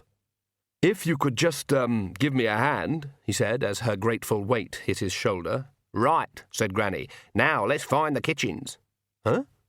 What do we want with the kitchens? After a night like this, we could all do with a cup of tea, said Granny. Magrat leaned against the door as a second thump rattled the bolts. Beside her, Scraps started to growl. Perhaps it was something to do with his extensive surgery, but Scraps growled in half a dozen different pitches all at once. Then there was silence, which was even more terrifying than the thumping. A faint noise made her look down. A green smoke was pouring out through the keyhole. It was thick and had an oily quality. She darted across the room and snatched up a jar that had contained lemons so sportingly provided by the mysterious old Count that Igor thought so highly of. She wrenched off the lid and held it under the keyhole. When the smoke had filled it up, she dropped a few cloves of garlic in and slammed the lid back on. The jar rocked urgently on the floor. Then Magrat glanced at the lid of the well. When she lifted it up, she heard rushing water a long way below. Well, that was likely, wasn't it? There must be lots of underground rivers in the mountains. She held the jar over the centre of the hole and let it go. Then she slammed the lid back down. Young Esme gurgled in the corner. Magrat hurried over to her and shook a rattle. "Look at the pretty bunny rabbit," she said, and darted back again. There was whispering on the other side of the door. Then Nanny Ogg's voice said, "It's all right, dear, we've got 'em. You can open the door now, Lawks." Magrat rolled her eyes. "Is that really you, Nanny?" "That's right, dear." "Thank goodness. Just tell me the joke about the old woman, the priest, and the rhinoceros, then I'll let you in." There was a pause and some more whispering. "I don't think we've got time for that, dear," said the voice. "Ha! Nice try," said Magrat. "I've dropped one of you in the river. Who was it?" After some silence, the voice of the Count said, "We thought the Countess could persuade you to listen to reason." "Not in a jar, she can't," said Magrat, "and I've got more jars if you want to try it again." "We had hoped that you would be sensible about this," said the Count. "However—" The door slammed back, pulling the bolts out of the wall. Magrat grabbed the baby and stepped backwards, her other hand raised. "You come near me and I'll stab you with this," she shouted. "It's a teddy bear," said the Count. "I'm afraid it wouldn't work even if you sharpened it." The door was so hard that the wood was like stone with a grain. Someone had once thought hard about the maximum amount of force a really determined mob would be able to apply, and had then over-designed. It hung open. "But we heard her put the bars across," wailed Nanny. A variously coloured lump was sprawled in front of the door. Igor knelt down and picked up a limp paw. "They've killed Scraps, the bastards." "They've got Magrat and the baby," snapped Nanny. "He was my only friend." Nanny's arm shot out, and despite his bulk, Igor was lifted up by his collar. "You're going to have one very serious enemy really soon, my lad, unless you help us out right now. Oh, for heaven's sake." With her spare hand, she reached into her knicker leg and produced a large crumpled handkerchief. "Have a good blow, will you?" There was a noise like a foghorn being trodden on. "Now, where would they take them?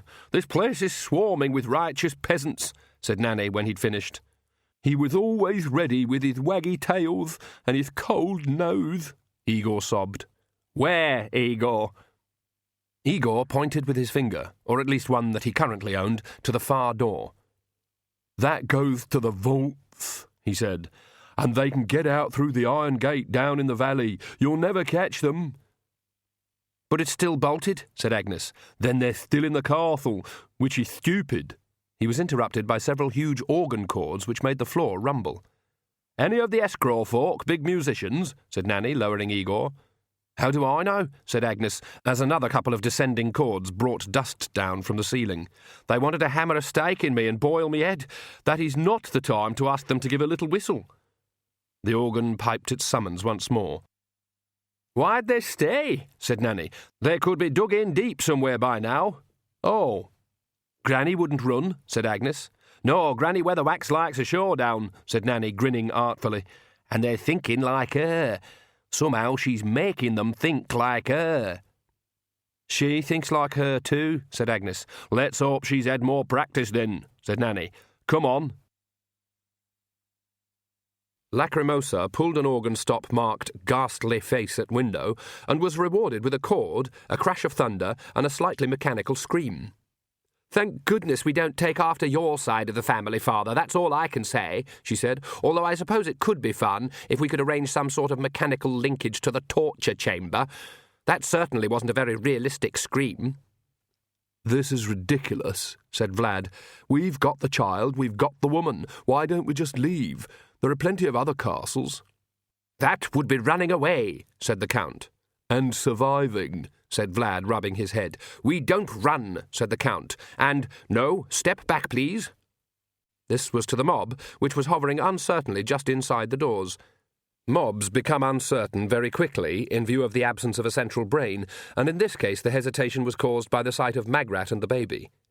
Vlad had a bruise on his forehead.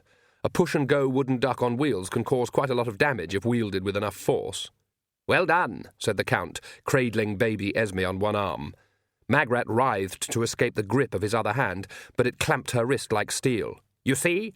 Absolute obedience. It's just as in chess. If you take the queen, you've as good as won. It doesn't matter if a few pawns are lost." "That's a very nasty way to talk about Mother," said Vlad.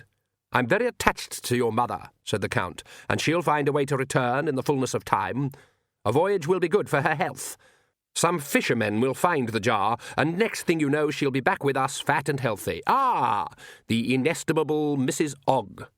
"Don't you go smarming me," snapped Nanny, pushing her way through the bewildered crowd. "I'm fed up with you smarming at me, smarmily, as if you were Mr. Smarm. Now you just free the both of them, or—" "Ah, so quickly we get to or," sighed the Count. "But I will say, you will all leave the castle, and then we shall see. Perhaps we shall let the Queen go, but the little princess, isn't she charming? She can remain as our guest. She'll brighten the place up." "She's coming back to Lancre with us, you bastard!" screamed Magrat. She twisted in the Count's grip and tried to slap him, but Agnes saw her face whiten as his hand tightened on her wrist. "That's very bad language for a queen," said the Count, "and I am still very strong even for a vampire. But you're right. We shall all go back to Lancre, one big happy family, living in the castle. I must say this place is losing its attractions. Oh, don't blame yourself, Mrs. Ogg. I'm sure others will do that for you." He stopped. A sound that had been on the edge of hearing was getting louder. It had a rhythmic, almost tinny sound. The crowd parted. Granny Weatherwax walked forward, slowly stirring. "No milk in this place," she said. "Not to be wondered at, really. I sliced a bit of lemon, but it's not the same, I always think." She laid the spoon in the saucer with a clink that echoed around the hall and gave the Count a smile. "Am I too late?" she said. The bolts rattled back one by one. "It's gone too far," Igor muttered. "The old master wouldn't—" The door creaked back on lovingly rusted hinges. Cool, dry air puffed out of the darkness. Igor fumbled with some matches and lit a torch. It's all very well wanting a nice long rest, but this is a disgrace. He ran along the dark corridors, half rough masonry, half sheer naked rock, and reached another chamber that was completely empty apart from a large stone sarcophagus in the centre, on the side of which was carved Magpie. He stuffed the torch into a bracket, removed his coat, and after considerable pushing, heaved the stone lid aside. "Sorry about this, master," he grunted as it thudded to the ground. Inside the coffin, grey dust twinkled in the torchlight. "Coming up here, messing everything up?" Igor picked up his coat and took a thick wad of material out of his pocket. He unrolled it on the edge of the stone. Now the light glinted off an array of scalpels, scissors, and needles. "Threatening little babies now? You never done that. Only adventurous females over the age of 17 and looking good in a nightie, you always said." He selected a scalpel and, with some care, nicked the little finger of his left hand. A drop of blood appeared, swelled, and dropped onto the dust where it smoked. "That one's for scraps," said Igor with grim satisfaction. By the time he'd reached the door, white mist was already pouring over the edge of the coffin. "I'm an old lady," said Granny Weatherwax, looking around sternly. "I'd like to sit down, thank you very much." A bench was rushed forward. Granny sat and eyed the Count. "What were you saying?" she said. "Ah, Esmeralda," said the Count. "At last you come to join us. The call of the blood is too strong to be disobeyed, yes?" "I hope so," said Granny. "We're all going to walk out of here, Miss Weatherwax." "You're not leaving here," said Granny. She stirred the tea again. The eyes of all three vampires swivelled to follow the spoon. "You have no choice but to obey me. You know that," said the Count. "Oh, there's always a choice," said Granny. Vlad and Lacrimosa leaned down on either side of their father. There was some hurried whispering. The Count looked up. "No, you couldn't have resisted it," he said. "Not even you." "I won't say it didn't cost me," said Granny. She stirred the tea again. There was more whispering. "We do have the Queen and the baby," said the Count. "I believe you think highly of them." Granny raised the cup halfway to her lips. "Kill 'em," she said. "It won't benefit you." "Esme," snapped Nanny Ogg and Magrat together. Granny put the cup back in the saucer. Agnes thought she saw Vlad sigh. She could feel the pull herself. "I know what she did," whispered Perdita. "So do I," thought Agnes. "He's bluffing," Granny said. "Oh, you'd like a vampire queen one day, would you?" said Lacrimosa. "Had one once, in Lancre," said Granny conversationally. "Poor woman got bitten by one of you people. Got by on blue steak and such. Never laid a tooth on anyone the way I heard it. Griminier the Impaler, she was." "The Impaler?" "Oh, I just said she wasn't a bloodsucker. I didn't say she was a nice person," said Granny. "She didn't mind shedding blood, but she drew the line at drinking it. You don't have to, neither." "You know nothing about true vampires." "I know more than you think, and I know about Githa Ogg," said Granny. Nanny Ogg blinked. Granny Weatherwax raised the teacup again and then lowered it. "She likes a drink. She'll tell you it has to be best brandy." Nanny nodded affirmation. "And that's certainly what she desires. But really she'll settle for beer just like everyone else." Nanny Ogg shrugged as Granny went on. "But you wouldn't settle for black puddings, would you? Because what you really drink is power over people. I know you like I know myself, and one of the things I know is that you ain't going to hurt a hair of that child's head. Leastways," and here Granny absent-mindedly stirred the tea again, "if she had any yet, you wouldn't. You can't, see?" She picked up the cup and carefully scraped it on the edge of the saucer. Agnes saw Lacrimosa's lips part hungrily. "So all I'm really here for, d'you see, is to see whether you get justice or mercy," said Granny. "It's just a matter of choosing." "You really think we wouldn't harm meat?" said Lacrimosa, striding forward. "Watch." She brought her hand down hard towards the baby and then jerked back as if she'd been stung. "Can't do it," said Granny. "I nearly broke my arm." "Shame," said Granny calmly. "You've put something magical in the child, haven't you?" said the Count. "Can't imagine who'd think I'd do such a thing," said Granny, while behind her Nanny Ogg looked down at her boots. "So here's my offer, you see. You hand back Magrat and the baby, and we'll chop your heads off." "And that's what you call justice, is it?" said the Count. "No, that's what I call mercy," said Granny. She put the cup back in the saucer. "For goodness sake, woman, are you going to drink that damn tea or not?" roared the Count. Granny sipped it and made a face. "Why, what have I been thinking of? I've been so busy talking it's got cold," she said, and daintily tipped the contents of the cup onto the floor. Lacrimosa groaned. "It'll probably wear off soon," Granny went on in the same easy voice. "But until it does, you see, you'll not harm a child. You'll not harm Magrat. You hate the thought of drinking blood, and you won't run because you'll never run from a challenge." "What will wear off?" said Vlad. "Oh, they're strong, your walls of thought," said Granny dreamily. "I couldn't get through them." The Count smiled. Granny smiled too. "So, I didn't," she added. The mist rolled through the crypt, flowing along the floor, walls and ceiling. It poured up the steps and along a tunnel, the billows boiling ahead on one another as though engaged in a war. An unwary rat creeping across the flagstones was too late. The mist flowed over it. There was a squeak, cut off, and when the mist had gone, a few small white bones were all that remained. Some equally small bones, but fully assembled and wearing a black hooded robe and carrying a tiny scythe, appeared out of nowhere and walked over to them. Skeletal claws tippy-tapped on the stone. "Squeak," said the ghost of the rat pathetically. "Squeak," said the death of rats. This was all it really needed to know. "You wanted to know where I'd put myself," said Granny. "I didn't go anywhere. I just put it in something alive and you took it. You invited me in. I'm in every muscle in your body and I'm in your head. Oh, yes. I was in the blood, Count. In the blood. I ain't been vampired.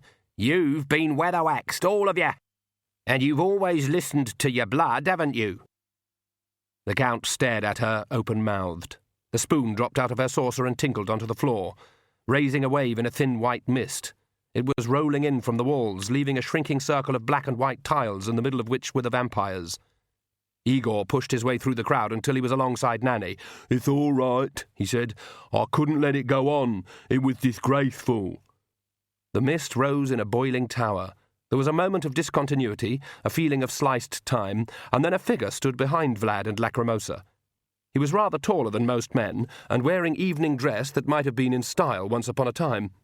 His hair was streaked with grey and brushed back over his ears in a way that gave the impression his head had been designed for its aerodynamic efficiency. Beautifully manicured hands gripped the shoulders of the younger vampires. Lacrimosa turned to scratch him and cowered when he snarled like a tiger. Then the face returned to something closer to human, and the newcomer smiled. He seemed genuinely pleased to see everyone. "Good morning," he said. "Another bloody vampire?" said Nanny. "Not any old vampire," said Igor, hopping from one foot to the other. "It's the old master. Old Red Eyes is back." Granny stood up, ignoring the tall figure firmly holding the two suddenly docile vampires. She advanced on the Count. "I know all about what you can and can't do," she said, "because you let me in. And that means you can't do what I can't do. And you think just like me. The difference being I've done it longer and I'm better than you at it."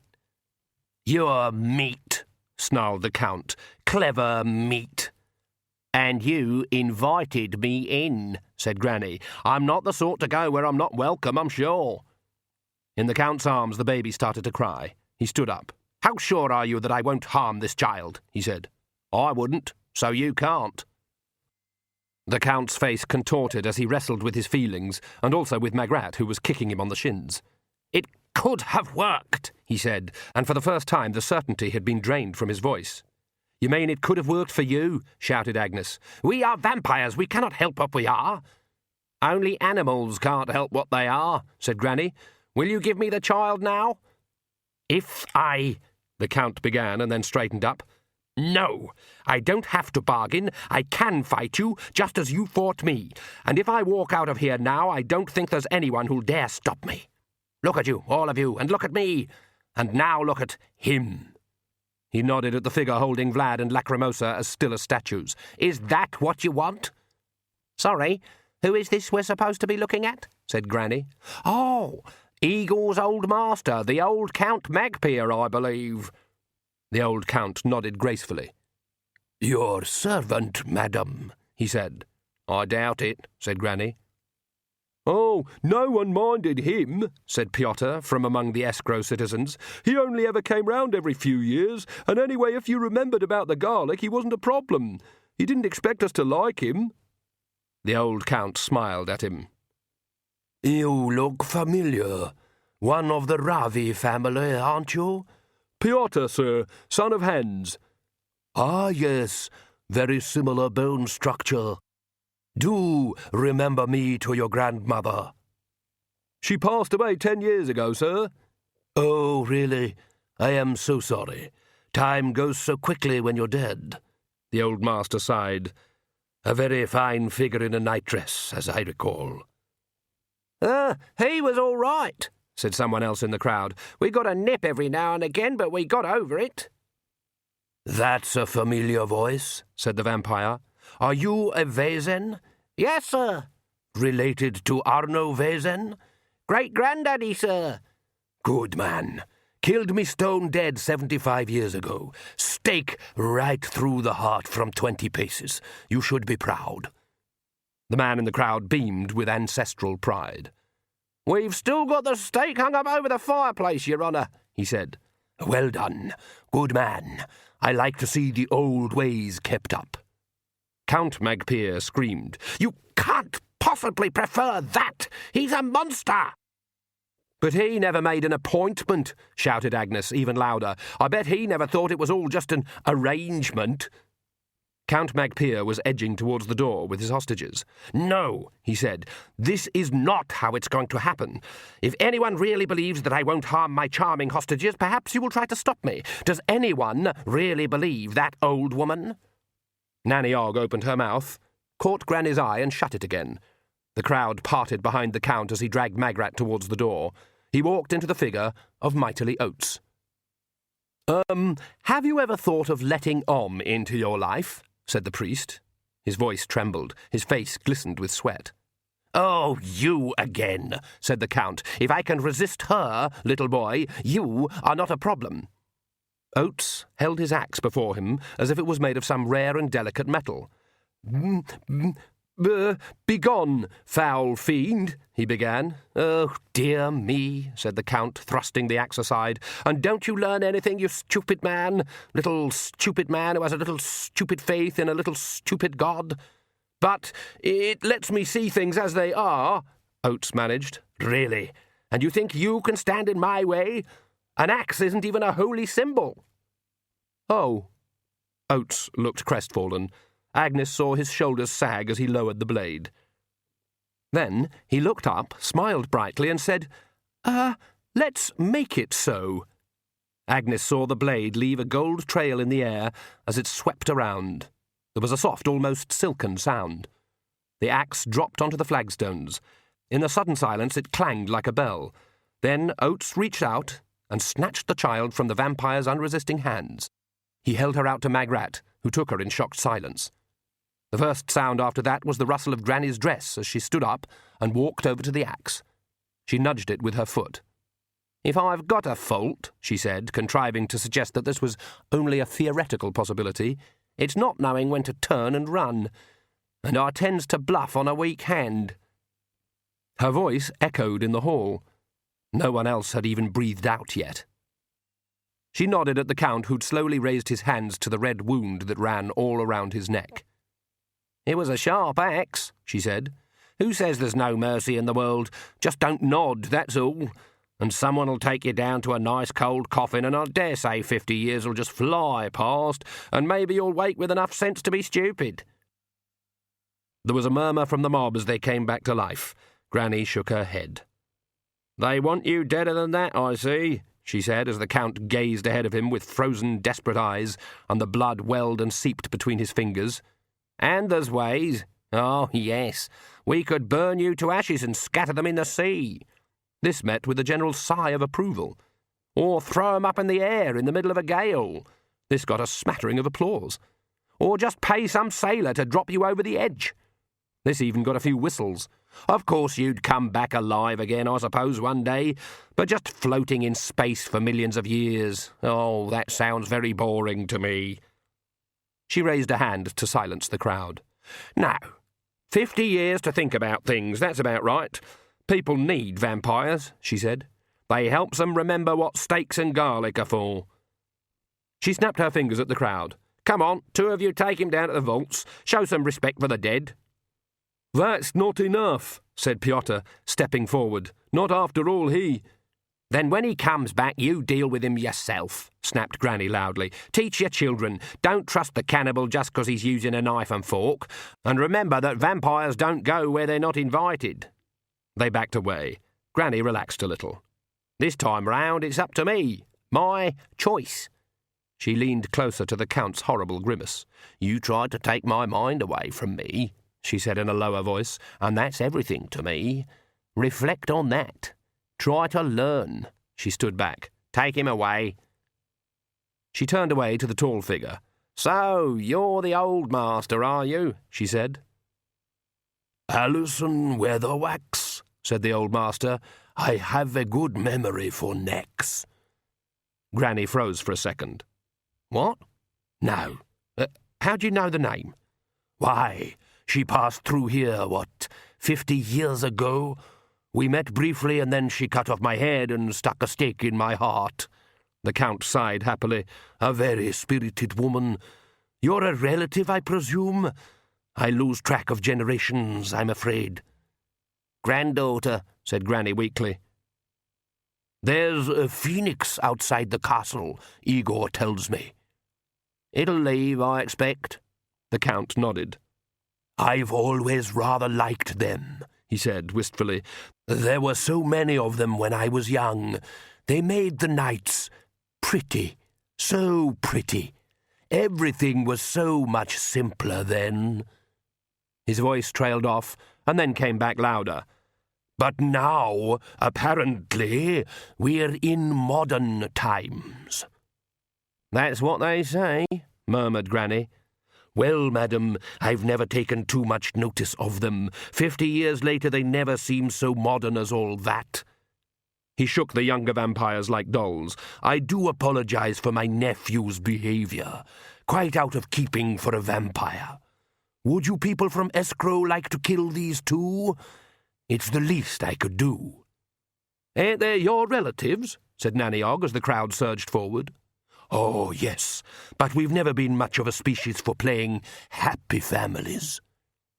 Vlad looked imploringly at Agnes and reached out to her. You wouldn't let them kill me, would you? You wouldn't let them do this to me. We might... You wouldn't, would you? The crowd hesitated. This sounded like an important plea. 100 pairs of eyes stared at Agnes. She took his hand. I suppose we could work on him, said Perdita. But Agnes thought about escrow, and the queues, and the children playing while they waited, and how evil might come animal sharp in the night, or greyly by day on a list. Vlad, she said gently, looking deep into his eyes, I'd even hold their coats. A fine sentiment, but that ain't happening, said Granny behind her. You take 'em away, Count. Teach 'em the old ways. Teach 'em stupidity. The Count nodded and grinned toothily. Certainly. I shall teach them that to live, you have to rise again. You don't live, Count. The Phoenix lives. You just don't know you're dead. Now get along with you.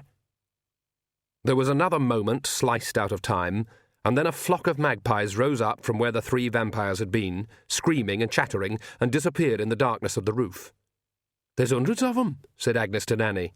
Well, vampires can turn into things, said Nanny. Everyone knows that who knows anything about vampires.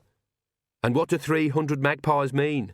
They mean it's time to put covers on all the furniture, said Nanny, and that it's time for me to have a very big drink. The crowd began to break up, aware that the big show was over. Why didn't she just let us wipe them out? Hissed Piotr by Agnes's ear. Death's too good for 'em. Yes, said Agnes. I suppose that's why she didn't let them have it. Oates hadn't moved. He was still staring straight ahead of him, but his hands were shaking. Agnes led him gently to a bench and eased him down. "I killed him, didn't I?" he whispered. "Sort of," said Agnes. "It's a bit hard to tell with vampires. There was just nothing else to do. Everything just went, the air just went gold, and there was just this one moment to, do something." "I don't think anyone's complaining," said Agnes. "You've got to admit he's quite attractive," whispered Perdita, "if only he'd do something about that boil." Magrat sat down on the other side of Oates, clutching the baby. She breathed deeply a few times. "That was very brave of you," she said. "No, it wasn't," said Oates hoarsely. "I thought Mistress Weatherwax was going to do something." "She did," said Magrat, shivering. "Oh, she did." Granny Weatherwax sat down on the other end of the bench and pinched the bridge of her nose. "I just want to go home now," she said. "I just want to go home and sleep for a week." She yawned. "Oh, I'm dying for a cuppa." "I thought you'd made one," said Agnes. "You had us slavering for it." "Where'd I get tea here? It was just some mud in water. But I know Nanny keeps a bag of it somewhere on her person." She yawned again. "Make the tea, Magrat." Agnes opened her mouth, but Magrat waved her into silence and then handed her the baby. "Certainly, Granny," she said, gently pushing Agnes back into her seat. "I'll just find out where Igor keeps the kettle, shall I?" Mightily Oates stepped out onto the battlements. The sun was well up and a breeze was blowing in over the forests of Uberwald. A few magpies chattered in the trees nearest the castle. Granny was leaning with her elbows on the wall, staring out over the thinning mists. "It looks like it's going to be a fine day," said Oates happily, and he did feel happy to his amazement. There was sharpness to the air, and the sense of the future brimming with possibilities. He remembered the moment when he'd swung the axe, when both of him had swung it together. Perhaps there was a way. "There's a storm coming down from the hub later," said Granny. "Well, at least that'll be good for the crops then," said Oates. Something flickered overhead. In the new daylight, the wings of the phoenix were hard to see, mere yellow shimmers in the air, with the tiny shape of the little hawk in the centre as it circled high over the castle. "Why would anyone want to kill something like that?" said Oates. "Oh, some people will kill anything for the fun of it." "Is it a true bird, or is it something that exists within a bird?" "It's a thing, that is," said Granny sharply. "Don't go spilling allegory all down your shirt." "Well, I feel blessed to have seen it." "Really? I generally feel the same about the sunrise," said Granny. "You would too at my time of life." She sighed and then seemed to be speaking mainly to herself. "She never went to the bad then, whatever people said. And you'd have to be on your toes with that old vampire. She never went to the bad. You heard him say that, right? He said it. He didn't have to." Yes." "She'd have been older than me, too. Bloody good witch she was, Nana Ellison. Sharp as a knife. Had her funny little ways, of course, but who hasn't?" "No one I know, certainly." "Right, you're right." Granny straightened up. "Good," she said. Yes?" Oates was looking down at the drawbridge and the road to the castle. "There's a man in a nightshirt covered in mud and waving a sword down there," he said, "followed by a lot of Lancre people and some, little blue men." He looked down again. "At least it looks like mud," he added. "That'll be the king," said Granny. "Big Aggie's given him some of her brose by the sound of it. He'll save the day." Hasn't the day been saved?" "Oh, he's the king. It looks like it might be a nice day, so let him save it. You've got to give kings something to do. Anyway, after a drink from Big Aggie, he won't know what day it is. We'd better get down there." "I feel I should thank you," said Oates, when they reached the spiral staircase. "For helping you across the mountains, you mean?" "The world is, different." Oates's gaze went out across the haze and the forests and the purple mountains. "Everywhere I look, I see something holy." For the first time since he'd met her, he saw Granny Weatherwax smile properly. Normally her mouth went up at the corners just before something unpleasant was going to happen to someone who deserved it, but this time she appeared to be pleased with what she'd heard. "That's a start, then," she said. The Magpier's coach had been righted and dragged up to the castle. Now it returned with Jason Ogg at the reins. He was concentrating on avoiding the bumps. They made his bruises tender. Besides, the royal family was on board and he was feeling extremely loyal at the moment. Jason Ogg was very big and very strong, and therefore not a violent man, because he did not need to be. Sometimes he was summoned down to the pub to sort out the mere serious fights, which he usually did by picking up both contestants and holding them apart until they stopped struggling. If that didn't work, he'd bang them together a few times, in as friendly a way as possible. Aggressiveness did not normally impress him, but since in yesterday's battle at Lancre Castle he'd had to physically lift Verence off the ground in order to stop him slaughtering enemies' friends' furniture, walls, and his own feet, he was certainly seeing his king in a new light. It had turned out to be an extremely short battle. The mercenaries had been only too keen to surrender, especially after Sean's assault. The real fight had been to keep Verence away from them long enough to allow them to say so. Jason was impressed. King Verence, inside the coach, laid his head in his wife's lap and groaned as she wiped his brow with a cloth. At a respectable distance, the coach was followed by a cart containing the witches, although what it contained mostly was snore. Granny Weatherwax had a primal snore. It had never been tamed. No one had ever had to sleep next to it, to curb its wilder excesses by means of a kick, a prod in the small of the back, or a pillow used as a bludgeon. It had had years in a lonely bedroom to perfect the unimpeded by the nudges, jabs, and occasional attempts at murder that usually moderate the snore impulse over time.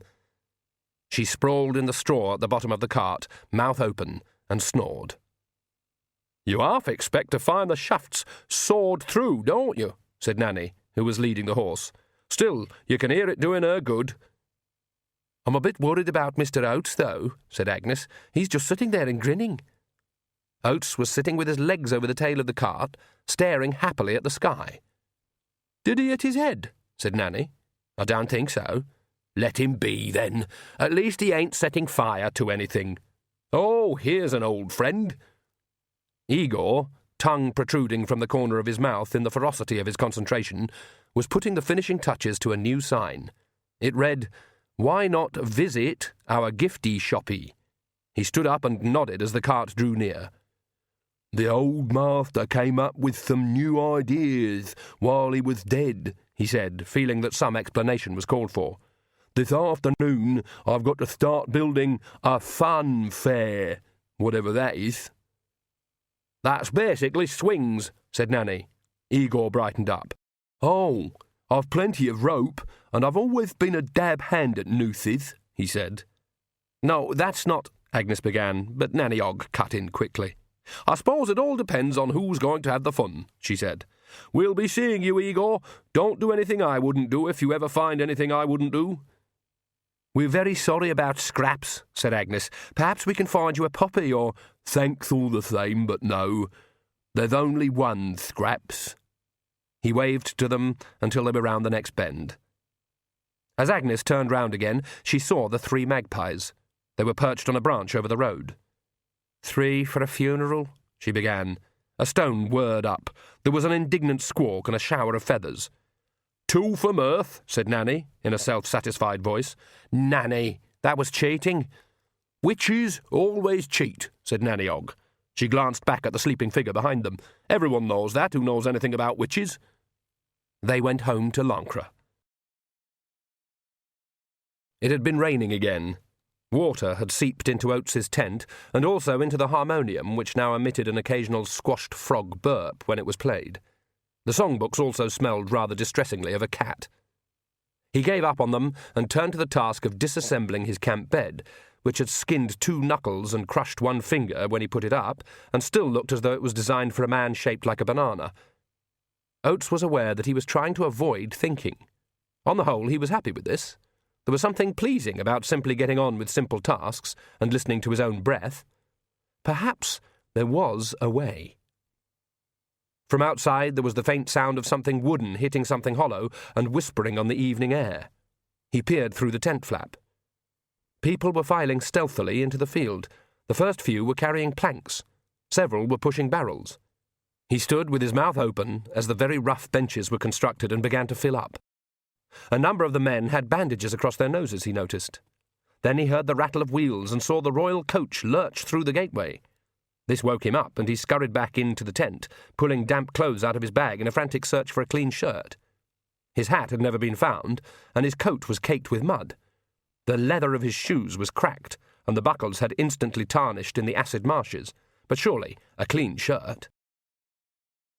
Someone tried to knock on the damp canvas, and then after an interval of half a second stepped into the tent. "Are you decent?" said Nanny Ogg, looking him up and down. "We're all out here waiting, you know. Lost sheep waiting to be shorn, you might say," she added, her manner suggesting very clearly that she was doing something that she personally disapproved of, but doing it just the same. Oates turned around. "Mrs. Ogg, I know you don't, like me very much." "Don't see why I should like you at all," said Nanny, "what with you tagging after Esme and her having to help you all the way across the mountains like that." The response was screaming up Oates's throat before he noticed the faint, knowing look in Nanny's eyes, and he managed to turn it into a cough. Yes, he said. "Yes. Silly of me, wasn't it? How many are out there, Mrs. Ogg?" "Only 100, maybe 150. Levers, thought Oates, and had a fleeting vision of the pictures in Nanny's parlour. She controls the levers of a lot of people, but someone pulled her lever first, I'll bet. "And what do they expect of me?" "Says even song on the poster," said Nanny simply. "Even beer would be better." So he went out and saw the watching faces of a large part of Loncra's population lined up in the late afternoon light. The King and Queen were in the front row. Verence nodded regally at Oates to signal that whatever it was that he intended ought to start around now. It was clear from the body language of Nanny Ogg that any specifically Omnian prayers would not be tolerated, and Oates made do with a generic prayer of thanks to any god that might be listening, and even to the ones who weren't. Then he pulled out the stricken harmonium and tried a few chords until Nanny elbowed him aside, rolled up her sleeves and coaxed notes out of the damp bellows that Oates never even knew were in there. The singing wasn't very enthusiastic, though, until Oates tossed aside the noisome songbook and taught them some of the songs he remembered from his grandmother, full of fire and thunder and death and justice, and tunes you could actually whistle, with titles like Om Shall Trample the Ungodly, and Lift Me Up to the Skies, and Light the Good Light. They went down well. Loncra people weren't too concerned about religion, but they knew what it ought to sound like. While he led the singing, with the aid of a long stick and the words of the hymns scrawled on the side of his tent, he scanned his, well, he decided to call it, his congregation. It was his first real one. There were plenty of women and a lot of very well-scrubbed men, but one face was patently not there. Its absence dominated the scene. But as he raised his eyes upwards in mid-song, he did notice an eagle far overhead, a mere speck gyrating across the darkening sky, possibly hunting for lost lambs. And then it was over, and people left quietly, with the look of those who'd done a job which had not been unpleasant, but which was nevertheless over. The collection plate produced 2 pennies, some carrots, a large onion, a small loaf, a pound of mutton, a jug of milk, and a pickled pig's trotter. "We're not really a cash economy," said King Verence, stepping forward. He had a bandage across his forehead. "Oh, it'll make a good supper, sire," said Oates in the madly cheerful voice that people use when addressing royalty. "Surely you'll dine with us," said Magrat. "I, was planning to leave at first light, sire, so I really ought to spend the, evening, packing and setting fire to the camp bed." "Leaving? But I thought you were staying here. I've taken community soundings," said the King, "and I think I can say that popular opinion is, with me on this." Oates looked at Magrat's face, which said plainly, "Granny doesn't object." "Well, I expect I shall pass through again, sire," he said. "But to tell you the truth, I was thinking of heading on to Uberwald." "That's a hellish place, Mr. Oates." "I've thought about it all day, sire, and I'm set on it." "Oh." Verence looked nonplussed, but kings learn to swing back upright. "I'm sure you know your own mind best." He swayed slightly as Magrat's elbow grazed his ribs. "Oh, yes, we heard you lost your, holy amulet, and so this afternoon we, that is to say the Queen and Miss Knit, got Sean Ogg to make this in the mint." Oates unwrapped the black velvet scroll. Inside, on a golden chain, was a small golden double-headed axe. He stared at it. Sean isn't very good at turtles, said Magrat to fill the gap. I shall treasure it, said Oates at last. Of course, we appreciate it's not very holy, said the king. Oates waved a hand dismissively. Who knows, sire? Holiness is where you find it, he said. Behind the king, Jason and Darren Ogg were standing respectfully to attention. Both still had plasters stuck across their noses. They moved aside hurriedly to make way for the king, who didn't seem to notice. Nanny Ogg struck a chord on the harmonium when the royal couple had departed with their retinue. If you drop into our Jason's forge first thing when you're leaving, I'll see to it he fixes the bellows on this contraption, she said diffidently, and Oates realised that in the context of Nanny Ogg, this was as close as he was going to get to 3 rousing cheers and the grateful thanks of the population. I was so impressed that everyone turned up of their own free will, he said, spontaneously, as it were. Don't push your luck, sonny boy, said Nanny, getting up. Nice to have met you, Mrs. Ogg. Nanny walked away a few steps, but Oggs never left anything unsaid. I can't say as I approve of you, she said stiffly, but should you ever come knocking on an Ogg door in these parts, you'll get a hot meal. You're too skinny. I've seen more meat on a butcher's pencil. Thank you. Not necessarily pudding as well, mark you. Of course not. Well then, Nanny Ogg shrugged. Best of luck in Uberwald then. Will go with me, I'm sure, said Oates. He was interested in how annoyed you could make Nanny by speaking calmly to her, and wondered if Granny Weatherwax had tried it. I hope he does, said Nanny. I personally don't want him hanging around here.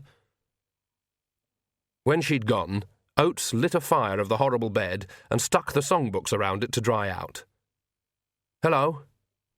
The thing about a witch in darkness is that all you see is her face, bobbing towards you, surrounded by black. Then a little contrast reasserted itself, and an area of shadow detached from the rest and became Agnes. Good evening, said Oates. Thank you for coming. I've never heard anyone singing in harmony with themselves before. Agnes coughed nervously. Are you really going on into Uberwald? There's no reason to stay here, is there? Agnes's left arm twitched a few times. She steadied it with her right hand. Suppose not, she said in a small voice. Now, shut up. This is not the time. I beg your pardon? I was just, talking to myself, said Agnes wretchedly. Look, everyone knows you helped Granny. They just pretend they don't. Yes, I know. You don't mind? Oates shrugged. Agnes coughed. I thought perhaps you were going to stay on here for a while. There'd be no point. I'm not needed here. I shouldn't think vampires and so on would be very keen on singing hymns, said Agnes quietly. Perhaps they can learn something else, said Oates. I shall see what may be done. Agnes stood hesitantly for a few moments. I've got to give you this, she said, suddenly handing over a small bag. Oates reached inside and took out a small jar.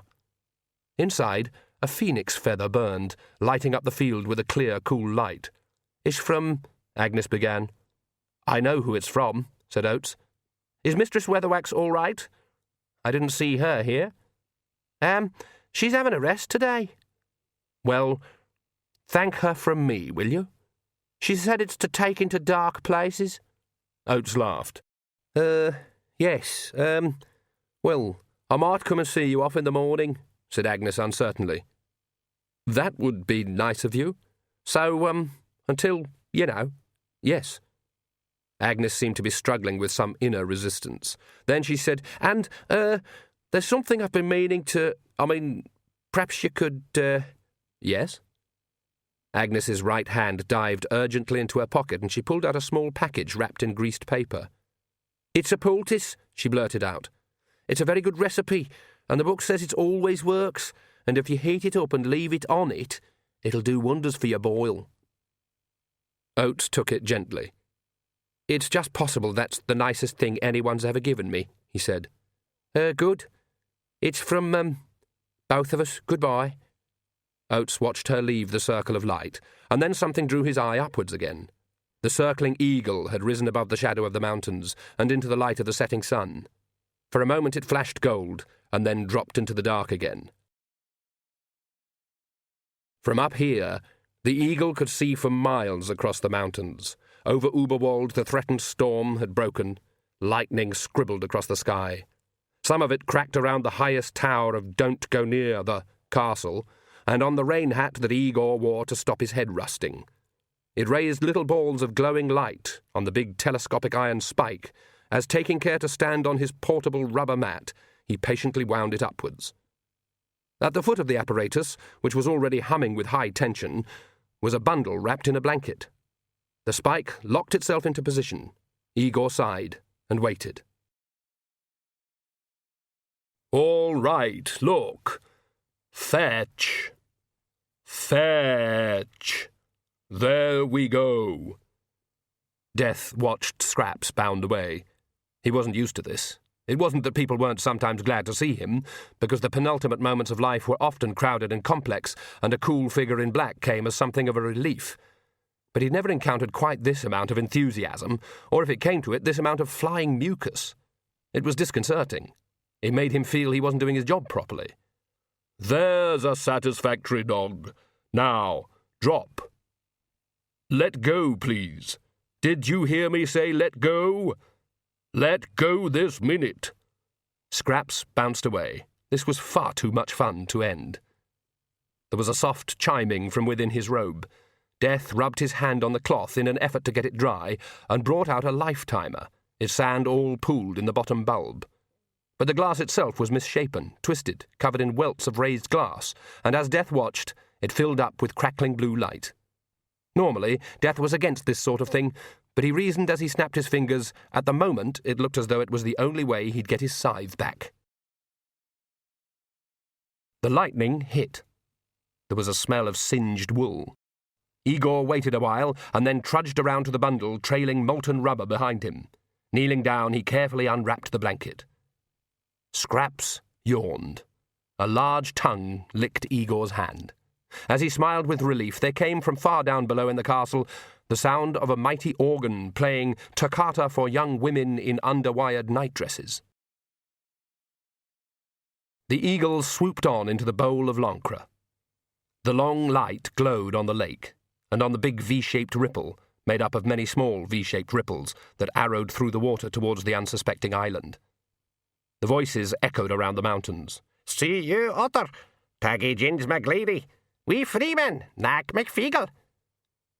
The eagle passed overhead, dropping fast and steep now. It drifted silently over the shadowy woods, curved over the trees, and landed suddenly on a branch beside a cottage in a clearing. Granny Weatherwax awoke.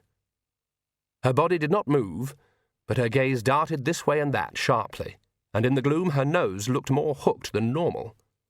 Then she settled back, and her shoulders lost the hunched perching look. After a while she stood up, stretched, and went to the doorway. The night felt warmer. She could feel greenness in the ground, uncoiling. The year was past the edge, heading away from the dark. Of course, dark would come again, but that was in the nature of the world. Many things were beginning. When at last she'd shut the door, she lit the fire, took the box of candles out of the dresser, and lit every single one, and put them around the room in saucers. On the table, the pool of water that had accumulated in the last 2 days rippled and rose gently in the middle. Then a drip soared upwards and plopped into the damp patch in the ceiling. Granny wound up the clock and started the pendulum. She left the room for a moment and came back with a square of cardboard attached to a loop of elderly string. She sat down in the rocking chair and reached down into the hearth for a stick of half-burned wood. The clock ticked as she wrote. Another drop left the table and plunged towards the ceiling. Then Granny Weatherwax hung the sign around her neck and lay back with a smile. The chair rocked for a while, a counterpoint to the dripping of the table and the ticking of the clock, and then slowed. The sign read, "I still ain't dead." The light faded from can to can't. After a few minutes, an owl woke up in a nearby tree and sailed out over the forests.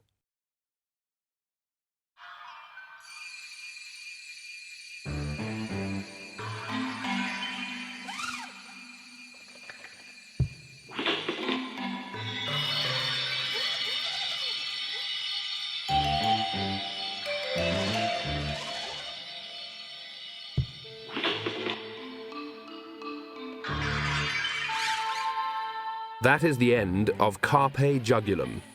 It was written by Terry Pratchett and read by Nigel Planer.